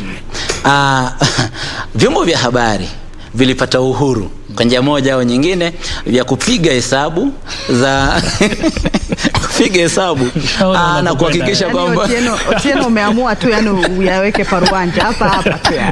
Katika hali hiyo umeona hali imekuwa tatizo limekuepo. Kuna watu wamesonga lakini hawasongi, wanasonga hawasongi, kiasi cha kwamba imebidi watu wengine wakasema hapana, wacha sasa tuachane na vyombo vya habari, tushughulikie IBC kwenyewe. Kwa hivyo na hii Kamche inanikumbusha kitu kingine. Unajua tulivyokuwa tunakulia, Chris, najua pia wewe nafikiri ulikuwa unapenda soka sana ulipokuwa mdogo, na Otieno pia kadhalika. Sasa kuna makocha ambao wanafundisha watu jinsi ya kufanya mambo. Naam. Sasa kuna kocha mmoja, kulikuwa na yale mazoezi ya kupiga kona, ule mpira wa kona. Sasa jamaa akipiga unaingia ndani hivi, akipiga labda mtu ambaye si wa timu ile anasema je, mnapiga vipi mpira? Hebu ngojeni niwaonyeshe, leteni mpira. Akapewa. Akaenda kwenye kile kipembe kile cha kupigia kona. Alipopiga hata mpira huko ulitoka nje kabisa upande huu. Alafu akasimama akacheka akasema sasa hivi ndivyo hamfai kupiga kona. Kutaka kujihifadhi tu na ule ugumu wa mambo. Kwa hiyo wakati mwingine tunaangalia jinsi gani ugumu nikuonesha ugumu wenyewe ulivyojitokeza. Siku mbili nadhani leo ni Ijumaa. Siku ya Jumatano. Alhamisi, Jumatano. Kuna jamaa anaitwa David Ndi kwenye mtandao akaambia watu kwamba wafuasi wetu tunawaomba, fomu hizi ni nyingi sana ambazo hatuwezi tukazipiga zote kwa pamoja tukamaliza. Hivyo mkutane na mkubaliane katika makundi katika maeneo bunge yenu, watu 5 mhakikishe kwamba umepiga hesabu alafu mtutumie ili tuweze kujumlisha pamoja. Hii inaonyesha kwamba kwa njia moja au nyingine tumekuwa unajua wakati ambapo we mwenyewe hujaathirika na jambo fulani, unaona kwamba wale wengine wanafanya upuzi, wanafanya utoto, hawajiwezi. Lakini wakati ambapo unaingia pale na kuona hali ilivyo, ndipo inabidi uthamini yale ambayo watu wale wanafanya. Naam, Chris. Kabla Kamche azungumze kidogo, nataka kauli yake tu moja. Alafu Kamche uzungumze, manake hii ilikuwa inaniwasha tangu tuanze mazungumzo haya, lakini nikaona mambo ibuka tukasema tuwezungumzie. Alafu Chris, kama wakili, naona mawakili sasa wameanza kutabasamu. Ni msimu wa kuvuna. Yaani nimesubiri kulisema hili kwa sababu tayari baadhi ya wagombea wameanza kulalamika, wamesema wataenda kotini. Na jana juzi hakuwa na vitu kama hivi. Na pia kulikuwa na watu kuchokozana katika mitandao ya kijamii wakisema mawakili sasa hivi wamekasirika sana, hakutokuwepo na kazi. Lakini naona tayari mshaanza kufurahia. Ama inakuwa vipi hali halisi katika mambo kama haya? Unajua sasa hii hata roho yetu sasa imekuanza kwa sababu kama watu wengi wanakubali ushindi, sasa hata sisi tunaona hapa pengine sasa kuna jinsi ambavyo kazi inapungua.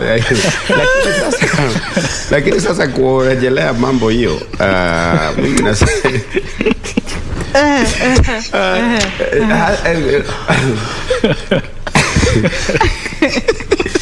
anyway, sisi umegonga ndipo unaona vile anapocheka mpaka anashindwa kujieleza.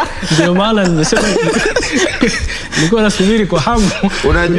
Unajua watu hawawezi lalamika tu juu ya kulalamika, kwa sababu hata hiyo shughuli ya mahakama tena inahitaji mtu achimbe zaidi kwa mfuko.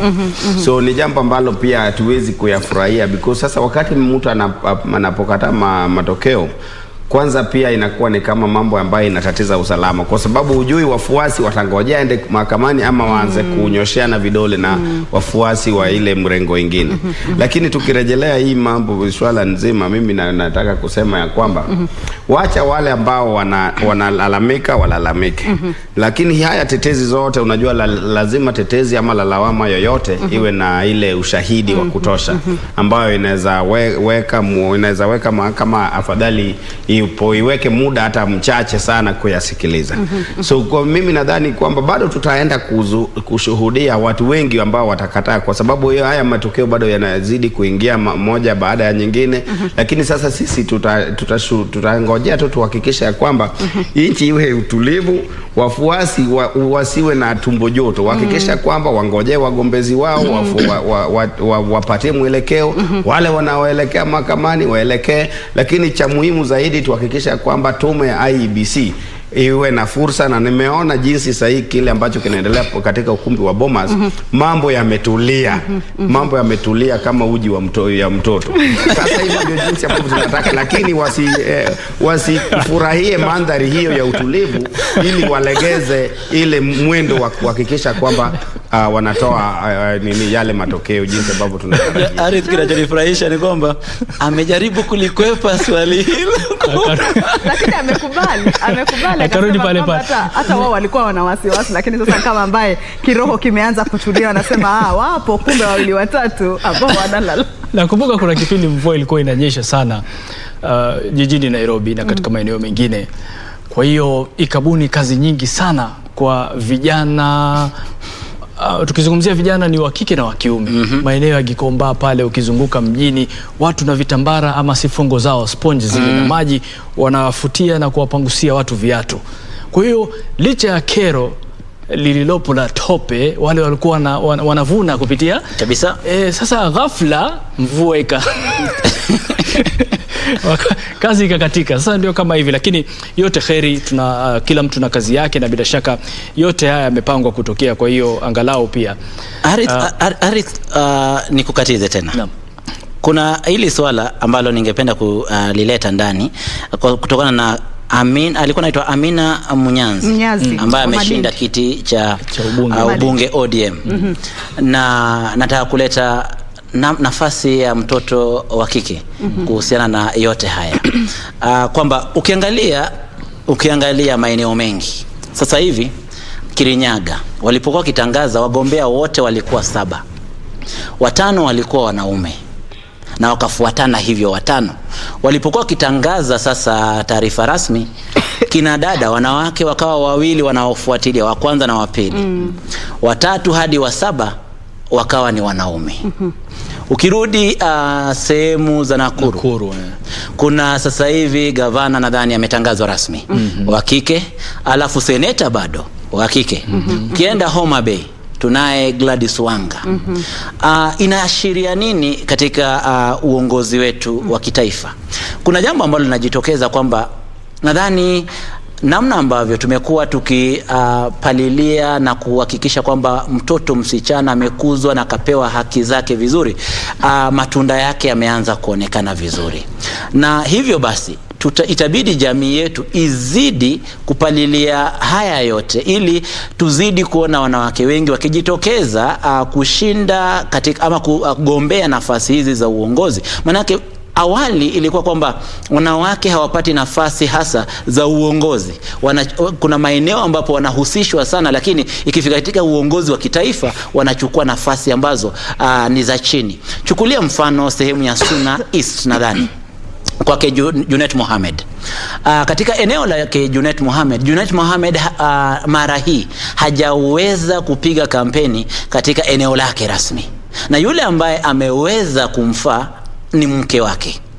Hivyo basi ikiwa tutazidi kuchochea ari za kinadada kuchukua nafasi za uongozi, basi mambo mengi mazuri yatazidi kuwa. Hata hivyo, tunapohakikisha kwamba tunamkuza mtoto msichana, tuhakikishe pia mtoto mvulana hajaachwa pale pale, ili mwishowe ajikute hajijui, hajitambui. Kwa hivyo nilitaka tu kuleta dhana kwamba kwa sababu kutokana na namna ambavyo taarifa zipo na takwimu zipo, tumeweza sana kushughulikia swala la kuinua na kutetea mtoto msichana katika jamii. Naam, unataka kuchangia Charles? Harith kidogo Charles. Nilikuwa nataka nichangie nishikilie tu hapo mahali ambapo mwenzangu amenena. Ni kwamba hii shughuli, unaona tulikuwa na tetezi kuwa bunge ilishindwa kupitisha ile sheria ya thuluthi tatu, ile 1/3 of gender rule ambayo katiba iliweka kwamba bunge lipitishe. Lakini katika hii masuala ya ulingo wa kisiasa, mimi kile ambacho ningesema imechangia ni kwamba tumeanza kuingia katika ile siasa ambayo kuna ukakamavu ya kwamba mtoto wa kike, mwanamke anaweza jitosha pale, sio kungojea eti kupewa ama sheria itungwe ndio ndiposa sheria ndio iwalinde. Sisi kama jamii yafaa hii kuwe ni ile hatua nzuri zaidi ya kuhakikisha ya kwamba kama ni kugombea, kila mtu ako na haki na kuna uwanja sawa ambaye haina viroboto ama na kila kitu haina zile virutu. Charles, kwanza samahani, naona nimekuwa nikikuita Chris kwa muda mrefu, lakini ndio kama hivyo. Unajua wakati mwingine mazungumzo yakiwa matamu au chakula kikiwa kitamu, wakati mwingine hata mfupa unaweza kuumeza, vile vifupa unavimeza bila kutambua. Lakini Charles, naomba uniwe radhi kwa hilo. Sasa umezungumza kuhusiana na wajishirikishe, wanawake wajishirikishe katika kutafuta nyadhifa za kuchaguliwa. Wasisubiri sana kupewa, kwa sababu ile thuluthi 2/3 wanasema thuluthi 2 ya kijinsia inaanza kujitokeza polepole. Sasa labda ni kufahamu vizuri, unaona kwamba ukizungumza hivyo, hii nyadhifa ambayo iliyotolewa kwa wanawake, woman rep, iondolewe, kwa sababu ni kama wanawake wanapewa kiti bure.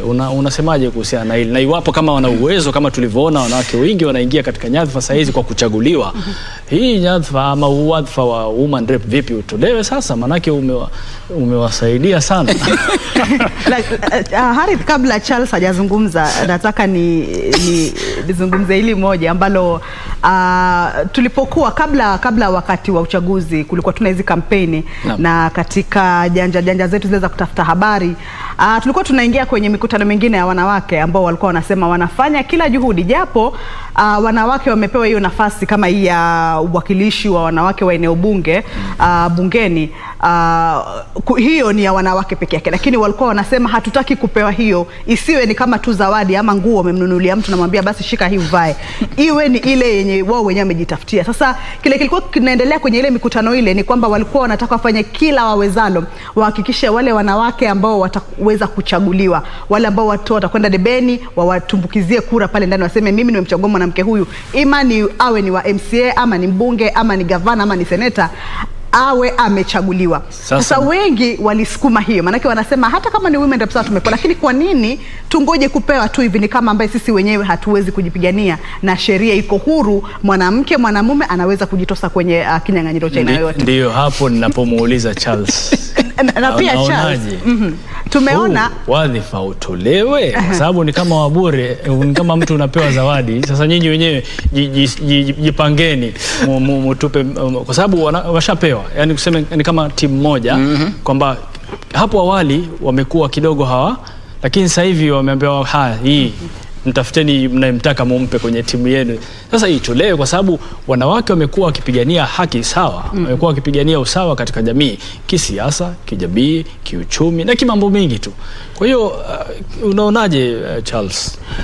Kile ambacho ningesema kama ingekuwa ni uwezo wangu, kwa sababu unajua wakati hiyo nyadhifa ya wakilishi wa kike bungeni, unajua bunge ni mahali ya kutunga sheria, na wawakilishi kike hawaendi bungeni kutunga sheria tu ambayo inahusu wanawake.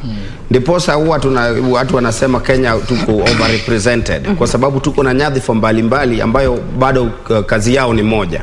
So kwa maoni yangu, jinsi ambavyo tumeona wanawake wanaweza kujipigania na nyadhifa hizi, na hata wananchi wenyewe wako na uwezo na wanaweza kuchagua. Sasa wameanza kuangalia uongozi sio kwa jinsia, lakini ni kwa uwezo wa mtu kibinafsi, kuhakikisha kwamba yale jukumu ambalo linahitajika pale mtu wao pia wana uwezo. So kwa maoni yangu, hata kwa wakati huu huenda tukapata wanawake wengi zaidi ambao wamechaguliwa kirasmi. Sasa hii ya kupewa ndio hawataki hata wanawake wao wenyewe wanasema mtu weke kiwanja iwe sawa,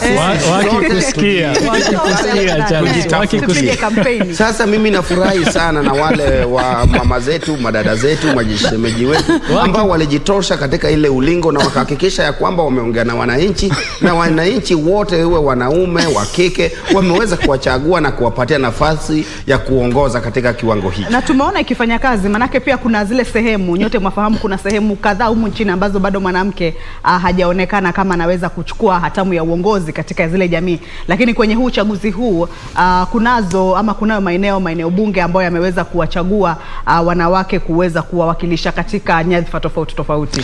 Nafikiri pia kusisitizia hilo ambalo Charles amesema ni kweli, baadhi ya wanawake hawataki hii nafasi. Wakitusikia najua wengine watakasirika, lakini tumeona kwamba katika kipindi kilichopita kulikuwa na baadhi ya wanawake waliochaguliwa kama mwakilishi mwanamke katika sehemu fulani, na wakajiingiza katika kinyang'anyiro cha kuwania ubunge wa kuchaguliwa katika maeneo tofauti, na wengi wamepita. Wapo majina yapo mengi tu ambao kuonyesha kwamba watu wanataka kujionyesha kwamba sisi pia tunaweza, na bila shaka. Lakini mbali na hayo, Charles, naomba unikosoe kama nitakuwa nimekosea pia. Otieno, hii nafasi unajua watu wamekuwa wakitamka visivyo kwa mtazamo wangu, labda sijui ndo mimi ndio nakosea ama ni watu.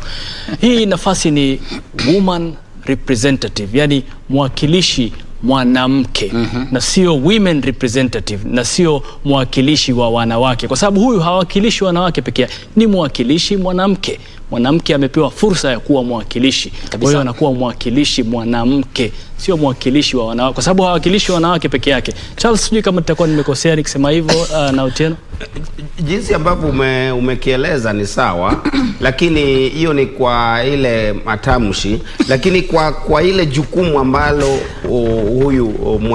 huyu mwakilishi kike anafanya, sio shughuli ya kuwakilisha wanawake. Ndipo sasa nasema ya kwamba hiyo ni matamshi, lakini ukiangalia kwa undani, na tena ndiposa watu walikuwa nasema, na hiyo itabidi ni mambo ya sheria ili tupate ile interpretation vizuri, ya kwamba haimaanishi ya kwamba hata mimi nikiamua leo nataka kuwania kiti cha mwakilishi kike eti naweza zuiliwa.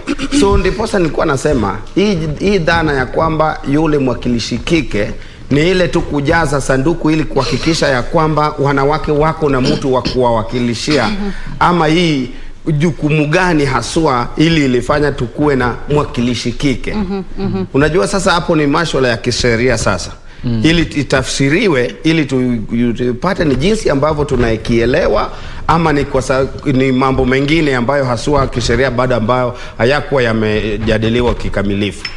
Nadhani mara nyingi yakifika mahali pa kujadiliana kuhusu jinsia huwa najaribu kukwepa kidogo kwa sababu una nafasi hii ya mwakilishi. Otieno, acha niruhusu tu nikukate kauli kidogo. Naarifiwa kwamba viongozi wa makanisa mbalimbali ama viongozi wa dini wapo katika kongamano fulani eneo la Karen, na wanazungumzia kuhusu uchaguzi ambao kwa sasa unaendelea. Wacha tuwasikize. One day or so or hours we hope to receive a reply. But firstly, as you know, there have been initiatives like now with Archbishop Olisapit, and I think as eminent persons represent also this group.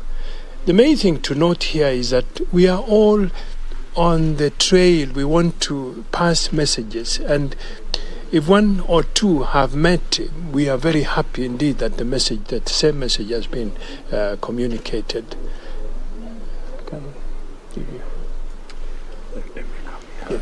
Okay. Just come with just 50%.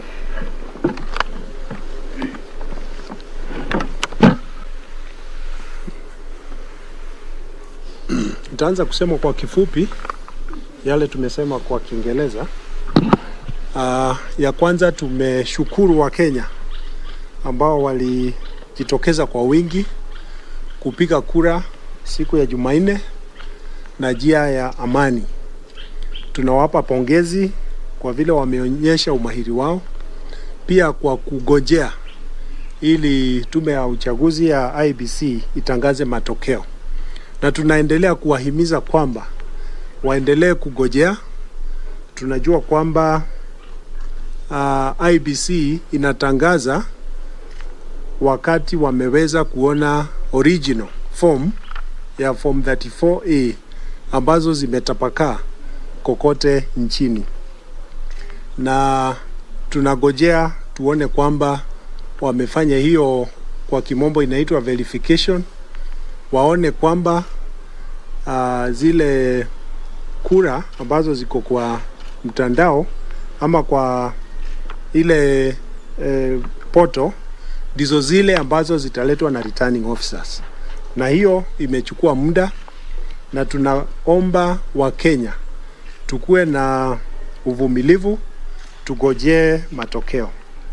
Ya pili ni kwamba tumeona kwamba kuna wale wafanyikazi kama presiding officers na returning officers ambao wameshikwa na polisi na wengine wakashikwa na public, kwa sababu wameshikwa wakifanya mambo ambayo sio ya hawaruhusiwi kufanya.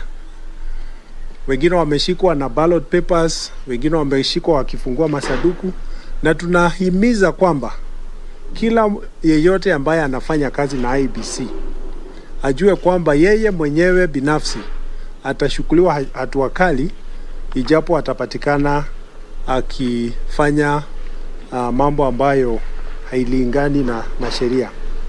Tunaendelea kuhimiza kwamba wale ambao walisimama cheo cha urais, tunawaomba kwa heshima waendelee kuonyesha uvumilivu ili tuweze kugojea IBC itangaze matokeo, na tunawaomba kwamba yale watatamka maneno yao na yale watafanya yae ni ya kutuunganisha sisi kama Wakenya, sio ya kutuweka upande. Kwa hivyo ni hayo tu tunaomba, na tunaendelea kuomba Wakenya wote tuwe na subra wakati huu tunangojea matokeo ya uchaguzi. La viongozi wa kidini, anayezungumza hapo akiwa ni katibu mkuu wa bodi ya makanisa, bodi ya kitaifa ya makanisa humu nchini, Canon Chris Kinyanjui, na wito ni ule mmoja. Harith Otieno Charles, wito ni ule mmoja tunausikia hapa kwa viongozi wa makanisa: utulivu, nao IBC wajipange vilivyo waweze kutoa matokeo kwa muda unaofaa, angalau kupunguza wasiwasi ama mihemko yoyote miongoni mwa Wakenya. Harith. Naam, iwapo mpiga kura angekuwa anafahamu hasa thamani na umuhimu wa utulivu, basi ingekuwa raha mustarehe. Katika mitandao ya kijamii kuna kanda fupi imeenea mitandaoni hii leo. Nafikiri ni moja kati ya vivumio ama trends ambazo zipo hivi. Juzi amekuwa akizungumza baada ya watu kupiga kura, watu wamekusanyika, wengine vikundi, akatoka akizungumzia watu kwa sauti tu, sijui ni sehemu gani, akamwambia uchaguzi umekwisha, ushapiga, nenda katafute, kaanze kazi yako, mkate wa leo tulete. Yani alikuwa anawaambia watu kwamba yaliyosalia si yako, yaliyosalia ni ya tume ya IBC. Wewe kafanya shughuli yako, uliyempigia hata kuletea riziki ya siku hiyo. Kwa hiyo haina haja kujiweka katika vikundi, haina haja ya kufunga duka lako kwa hofu. Fanya kazi yako kama kawaida, rudi pale, jitafutie riziki yako ya siku. Iwapo Wakenya wote wangekuwa wanachukua mtazamo huu wa fikra, basi nafikiri tungekuwa sehemu nyingine ambayo bila shaka tungekuwa kama kielelezo. Unajua kinachochangia haya yote ni ukosefu wa kuelewa vizuri kwamba mbona huwa tunapiga kura. Manake tunapopiga kura tunampa mtu kazi. Kwa hivyo hao wote ambao wawakilishi wote 290 ambao wale 349 ambao wote tutawachagua kuingia bungeni katika mabunge tofauti hapa national parliament, then inamaanisha kwamba watu hawa tunawapa kazi, waende wapate mshahara, na katika kupata mshahara wao waweze kututumikia sisi. Kwa hivyo sisi waajiri wao. Hata hivyo sisi wenyewe ambao ni waajiri ndio tunajikuta tukiwa mstari wa mbele kupigania haki za mwajiriwa. Mbona mwajiriwa hajaweza kupata nafasi hii? Kama hajaweza kupata nafasi hiyo ni kwa sababu waajiri waliona kwamba huenda hatoshi unga. Mbona basi tuendelee kuumizana ama kuleta mitafaruku, ila hali ni hali ya kumpa mtu kazi. Tutakapoelewa hivyo ndipo tutakapoanza kuelewa umuhimu wa uchaguzi. Ukiangalia katika mataifa yaliyostawi, baada ya kupiga kura kila mtu anaendelea na shughuli zake. Shughuli zinaendelea, manake umempa kazi yake.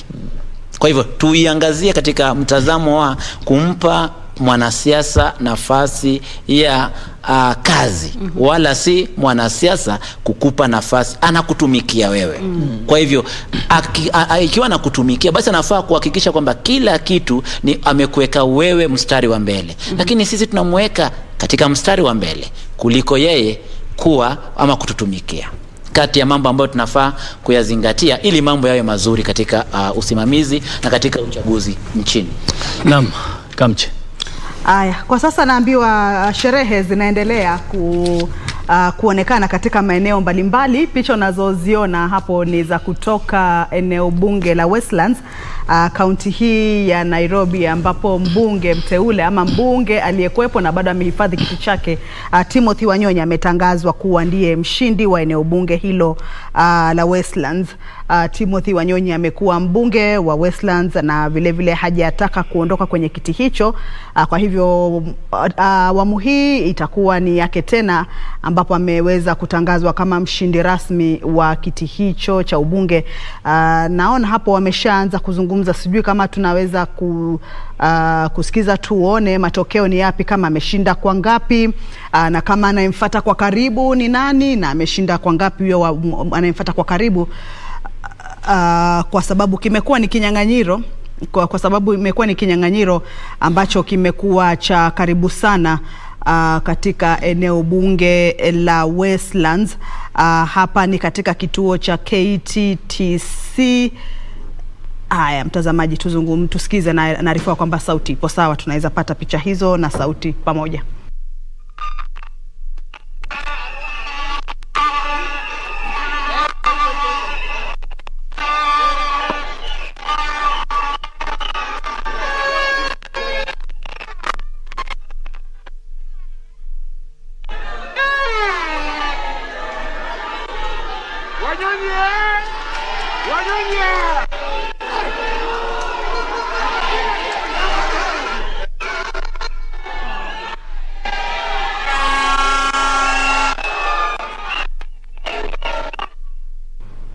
Haya mtazamaji, hao ni wale walioweza kupata nafasi mbalimbali kwenye eneo bunge la Westlands. Kama unapomwona hapo chini ni Tim Wanyonyi akiwa anapokea cheti chake, na namuona msimamizi wa uchaguzi akiwa ameshika kipaza sauti. Natumai kwamba anataka kutuelezea mengi zaidi. Tim Wanyonyi hapo akiinua cheti alichokipata, ushindi ama furaha kwa ushindi aliyoupata. Kumbuka hiki ilikuwa ni kinyang'anyiro cha pata potea, maana unapoingia kwenye mchezo wa siasa, unapoingia kwenye mashindano, basi inakuwa ni kama mchezo wa pata potea, kuna kupata na kuna kukosa. Sasa unapopata kama vile, inakuwa ni furaha sana kwako wewe uliyeweza kuteuliwa, na hususan kama unahifadhi kiti chako, basi inaonyesha kwamba wale wana eneo bunge lako ama wafuasi wako waliokupatia kura nyingi wana imani na wewe, wana imani na utendakazi wako.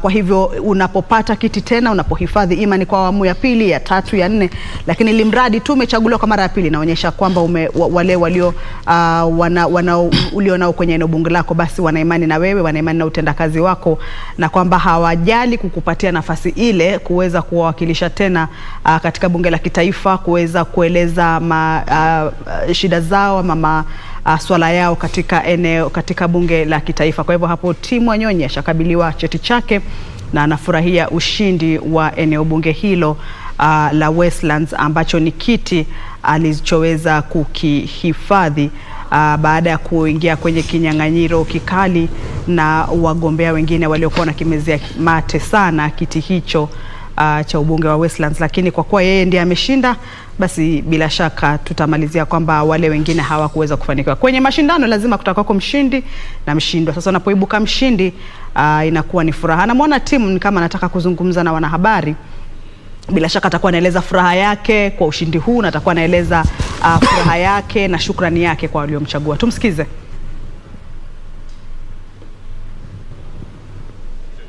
To be given the certificate after the win, but an overall feeling is good because I feel the confidence that the people of Westland have bestowed in me. It shows that for the last 2 terms that I've served them, I did something that they like. And today, have been given a new mandate to serve them again. And I believe I'm going to serve them with the best of my ability, and I will not disappoint them. Yes. Of course, what do you tell, given that 58,000 people have voted for you, and of course the voter turnout was over 160, even those who didn't vote for you, Mheshimiwa, what do you tell them? I think what they say, the turnout was about 83,000.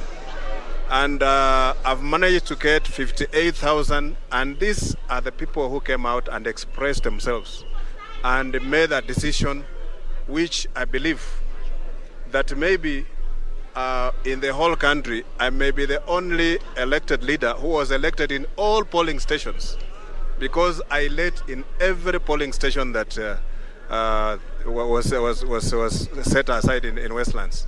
Because when they announced the results, every polling station I won.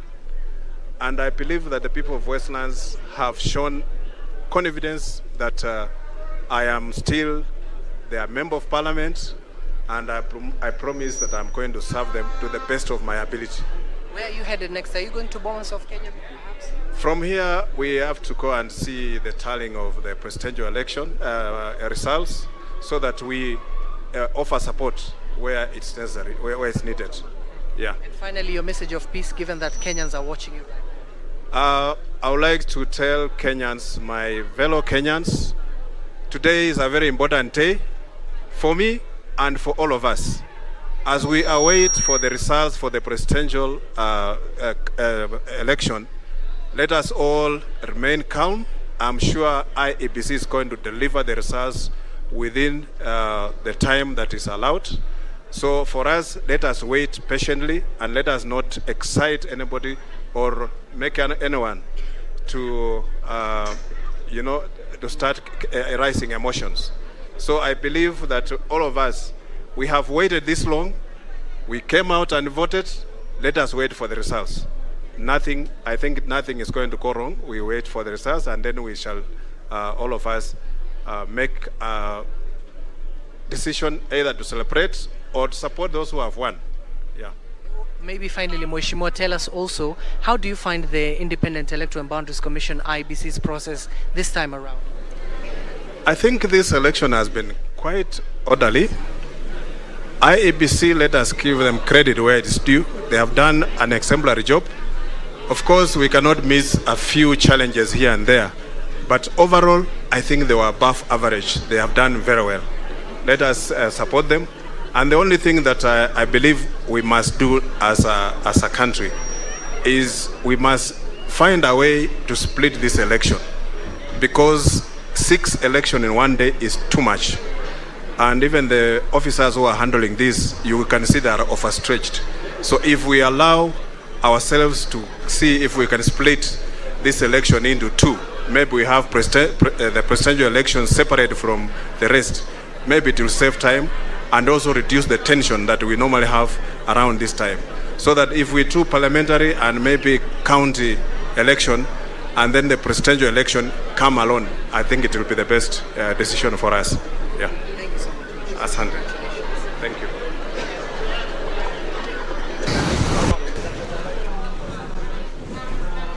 Mbunge wa Westlands, mbunge mteule kwa kinyang'anyiro cha mwaka huu kutoka katika eneo lile ama kituo kile ambacho mshindi wa eneo bunge ama kiti cha eneo bunge ameweza kutangazwa, na yeye ndiye aliyehifadhi kiti chake akiwa ameandamana na viongozi wengine. Bila shaka alisema kwamba si mimi, ni sisi, ndio ilikuwa kauli mbiu yake, na bila shaka kupata kwake kura kumethibitisha hilo. Labda nakumbuka Tim Wanyonyi ni mmoja kati ya walioonyesha nia yao kutaka kugombania ugavana wa Nairobi kabla ya mrengo waliokuwa nao kukaa chini na kuelewana, wakafanya hesabu zao, wakamwambia bingwa bado kidogo, itabidi urudi pale alafu tufanye mambo baadaye, na akafuata kama mapendekezo ya chama chake. Na bila shaka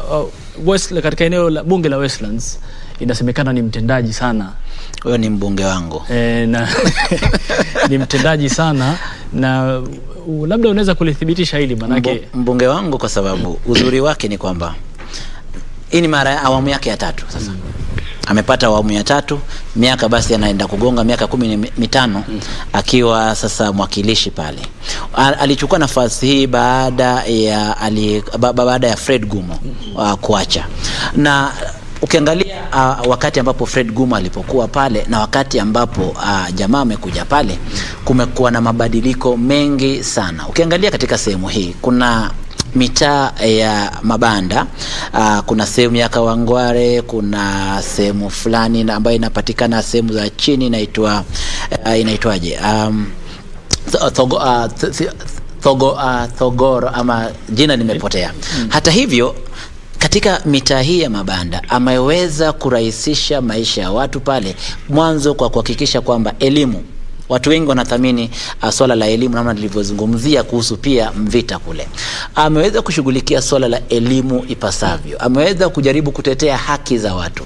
Tim amekuwa miongoni mwa watu ambao kuingia ofisini pake huhitaji kutafuta mtu kukupeleka kwake. Ukiamua kwenda pale kumpata ni rahisi. Nambari yake ya simu hajawahi kubadilisha.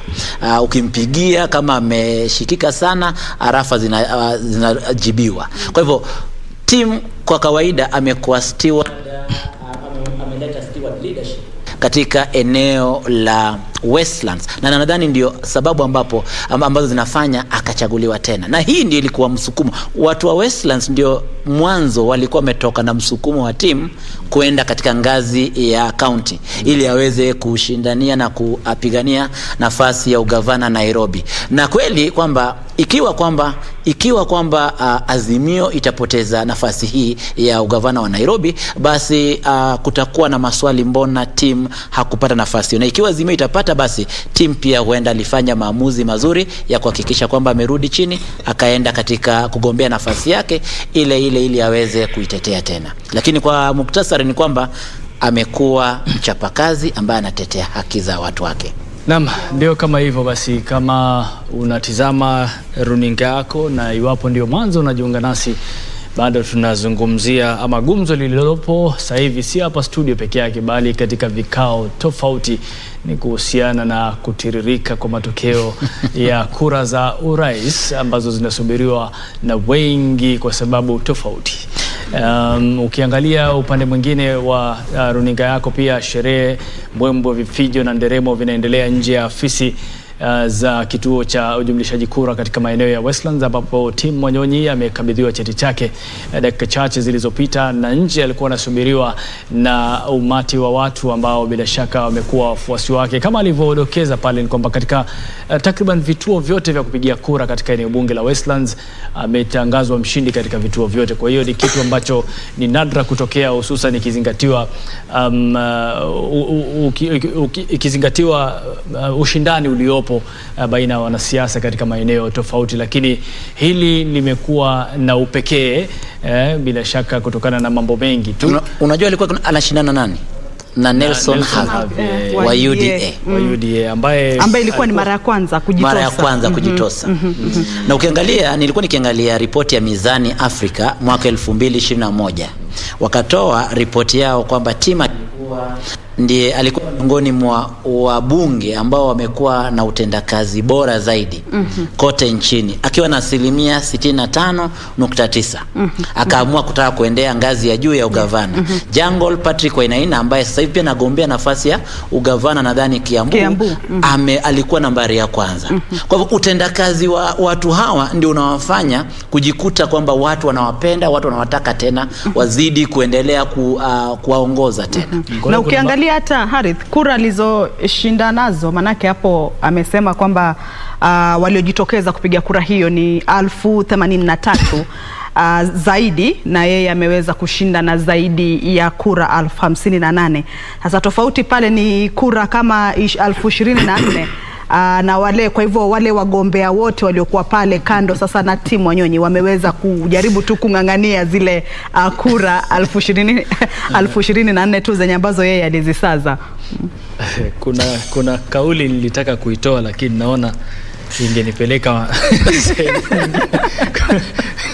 lakini mbali na hivyo, Charles, sijui mtazamo wako ni upi? Unaona pale katika runinga yako pia IBC bado inaendelea kujiandaa na shughuli zinaendelea kwa njia ya ustaarabu sasa hivi. Unaona kwamba labda watu wameona umuhimu, Charles, watu wameona umuhimu wa kuwapa fursa ya kuendelea na kazi yao ili kusiwe na sababu ya kwamba tulikuwa tunasumbuliwa ndio maana hatukuweza kufanya tulichotaka kukifanya kwa muda ufaao? Charles, nadhani kuchangia hiyo swala ya mheshimiwa Tim ni kwamba najua alirejelea kugombea kiti hicho baada ya kuka mambo yake kwa ile azma yake kutaka kuwa gavana ya Nairobi kutoenda sawa sawa. Alafu akarejelea pale kama kuna uteuzi ambao ilikuwa imeendelea na ulikuwa umekamilika wa chama cha ODM. Lakini licha ya hayo yote tumeona ya kwamba watu bado wakampa fursa ya kuendeleza kazi hiyo mzuri, kwa sababu tukiangalia na kupima jinsi ambavyo amekuwa akifanya kazi, ni mtu ambaye amekuwa na tajriba ya miaka mingi, alafu tena ile utendakazi wake ulidhihirika wazi. So nadhani kwamba hiyo ni masuala ambayo yalichangia sana ili kurejea kwake katika bungeni, na tumeona jinsi ambavyo watu wamefurahi. Hata yeye ako na uso wa kutabasamu, watu nyuso zao zote zimejaa furaha. Niposa tu huwa tunasihi watu ya kwamba ili tukihakikisha tunapatia watu nyadhifa ya uongozi, tuhakikisha ya kwamba wale ambao tunapatia ni watu ambao mienendo na tabia na jinsi ambavyo wamehudumu katika zile nyadhifa mbalimbali, kwa sababu kuna wale pia wamehudumu katika nyadhifa sio za uongozi, lakini jinsi ambavyo walifanya kazi, utendakazi wao katika zile kiwango mbalimbali na nyadhifa mbalimbali ni kitu ambacho kinaweza fanya mtu akuwe na ile uaminifu. Yani ile katika lugha ya kimombo ina inspire confidence ya kwamba mtu anaweza kufanya kazi vizuri jinsi akipewa nafasi. So hiyo ni ishara tosha kuwa watu yafaa wakuwe wajaribu kufanya kazi. Hii mwenendo ni kwamba unaweza angalia jinsi hata mwenzako anajaribu kuchapa kazi, hata kama una uwezo, lakini uanze kufanya ili uibe angalau 1 2 3, alafu uwe na ile ishara kwamba wewe waweza kufanya jambo hilo ukipewa nafasi na ukiendelea huenda kukawa na utofauti. Na kuna jambo moja pia ambalo limejitokeza tukisikiza jumbe kutoka mashirika tofauti, swala la kanisa kutoa sauti yao kwa wakati kama huu. Tumeona kwamba wameita kongamano, wamejikusanya na wakatoa wito mmoja kwa Wakenya kushikilia amani, na vile vile wito kwa IBC kuweza kuendeleza shughuli hii nzima kwa uwazi. Kanisa imekuwa kutoa sauti kuanzia wakati wa kampeni hadi kufikia sasa. Umuhimu wa sauti ya kanisa katika wakati huu ambao tuko, nadhani hata kama wale ambao sio Wakristo, mimi ni Mkristo, la ili ukiona viongozi wa makanisa mbalimbali, dhehebu mbalimbali, kwa sababu ni madhehebu tofauti ambalo wamekuja pamoja na kuhakikisha ya kwamba wanatoa kauli yao katika wakati unaofaa. Unajua mara nyingi kama sio tu kauli ya wanasiasa, lakini kauli ya viongozi wa makanisa, viongozi wa kidini, wa dhehebu mbalimbali, sauti yao ni sauti iko na maana sana. Ndiposa tulisema ya kwamba jinsi ambavyo uchaguzi wa mwaka huu, jinsi ambavyo ilipangwa, ile mpangilio na taratibu yake imekuwa tofauti sana na hata uchaguzi ule ya miaka ya nyuma. Ndiposa jinsi ambavyo hata mheshimiwa Tim amesema pale, give credit where it is due, wakati huu, kwa sababu hii mpangilio ya viongozi wa makanisa, mashirika ya vyombo vya habari na media council, jinsi ambavyo walikuja pamoja ili wahakikisha ya kwamba mambo hii na shughuli nzima na hii mchakato iwe mchakato ambayo iko na mpangilio na taratibu, na ile ambayo inafanya ile jinsi ambayo nimesema ina inspire confidence. Sasa jinsi ambavyo viongozi wa makanisa wazidi kufanya hiyo ili watu tusiwe tunasikiza tu wanasiasa na watu wa mirengo mbalimbali na wafuasi, lakini viongozi wa kanisa pia wachangie shughuli hii. Shukran sana Charles Omanga. Nukta nzuri hiyo ya kutukamilishia hapa. Harith, naarifiwa kwamba hatuna muda, kwa hivyo nataka nimpe nafasi hii Otieno atupatie pengine kauli zake za mwisho alafu kisha tufunge tuelekee katika ukumbi wa Bomas. Kwangu ningependa kuwahimiza Wakenya wote kwa jumla kwamba zoezi hili litakuja na litatuacha tena, litatuaga. Kile kitakachobaki ni sisi wa Kenya, wewe na jirani yako. Hivyo basi tukidumisha amani na tuendeleze kutangamana kwema kwetu namna ambayo tumekuwa tukifanya, basi mambo yatakuwa mazuri. Jirani yako ni rafiki yako, ndio utakuwa naye. Yule kiongozi amepata kazi, umemwajiri, hivyo basi wewe baki pale kuangalia kama kweli atafanya yale ambayo alikuahidi kufanya. Sina la kuongezea, na watakia kila laheri, amani iweze kudumu. Naam, asante sana. Sasa mimi kauli yangu ya mwisho nitaka tufanye hesabu za haraka. Mimi Charles na Kamche na Otieno. Wajua hesabu zinatatiza. Hesabu zinatatiza. Ndio maana IBC imesema tulieni, wacheni tufanye mambo yetu sisi kama wataalamu. Commissioner Nyang'aya jana alizungumza, sema mambo ya sisi tuna siku 7. Alisema hesabu zinatatiza. Sasa tufanyeni hesabu za haraka tukiwa hapa studio na nyumbani kama unasikiliza pia. Yani wataka kuturudisha darasani haraka kuonyesha jinsi gani. Kuonyesha jinsi gani. Kuonyesha mataani. Hesabu zilikuwa zinapita na koda zote mbili. Kuonyesha tu isibati. Kujaribu kuthibitisha jinsi gani kazi ya hesabu inakuwa ngumu. Kwa hiyo tusiharakishe pia jamaa. Mwezi una siku ngapi? Inategemea Harith. Kiujumla tu. Siku takriban 30. Sasa wiki ina siku ngapi? 7. Ina siku 7 Na mwezi una wiki ngapi? 4. Wiki 4. Sasa 7 mara 4 ni ngapi? 28. Sasa mbona hazijatimia 30 na mwezi una siku 30? Ndipo tukatumia neno takriban. Kwa sababu Februari peke yake ndio tutapata na siku 28 ama 29. Februari peke yake. Ndio kiujumla wake tukitafuta ile average tunaipata ni siku 30. Sasa hesabu zinakuwa zinatatiza namna hii. Kama wewe si mtaalamu, waachie wataalamu wafanye.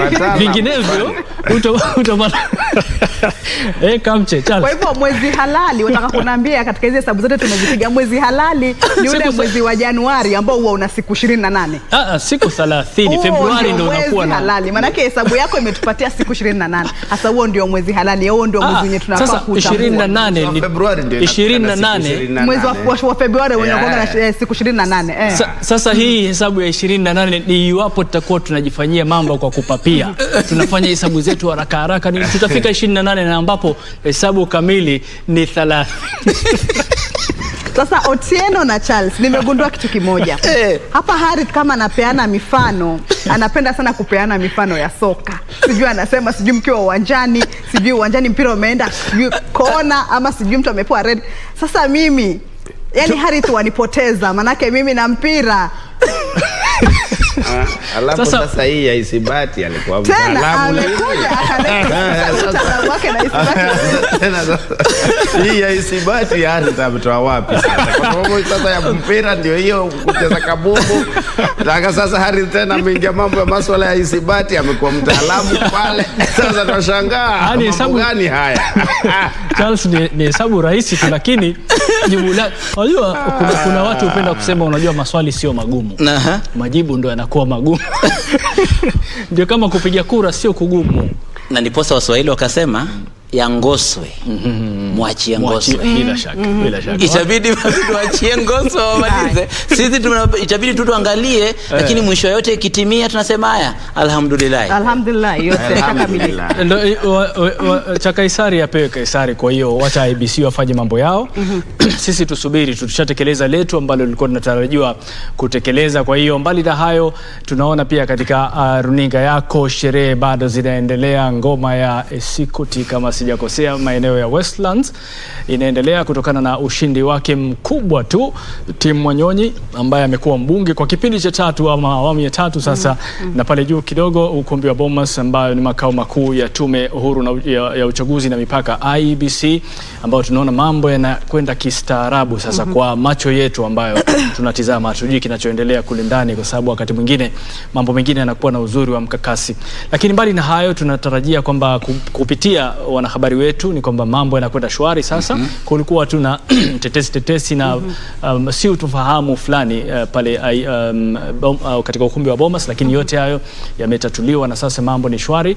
Na sherehe mbali na Westlands kuna maeneo tofauti ambayo bila shaka sherehe kama hizi zinaendelea, na hii ndio hali au taswira ambayo inafaa kujirudia katika taifa zima, taswira ya raha, furaha. Ukiwa umeshinda unashukuru, umeshindwa pia unakubali vuta subra na kuwahongera na kuwapongeza wale ambao wameibuka kidedea. Kumbuka ni kura tu ambayo bila shaka watu wanaipiga, na kama ulivyosema ni jambo la kuja na kuondoka, na mambo mengine yatakuja baadaye. Cha msingi ni kwamba taifa lisalie na amani, kwa sababu bila amani hakutokuwa na maendeleo. Kamche. Naam, Harith, kuna swala moja hapa naona bado tuko na muda kidogo ambao tunaweza kulizungumzia.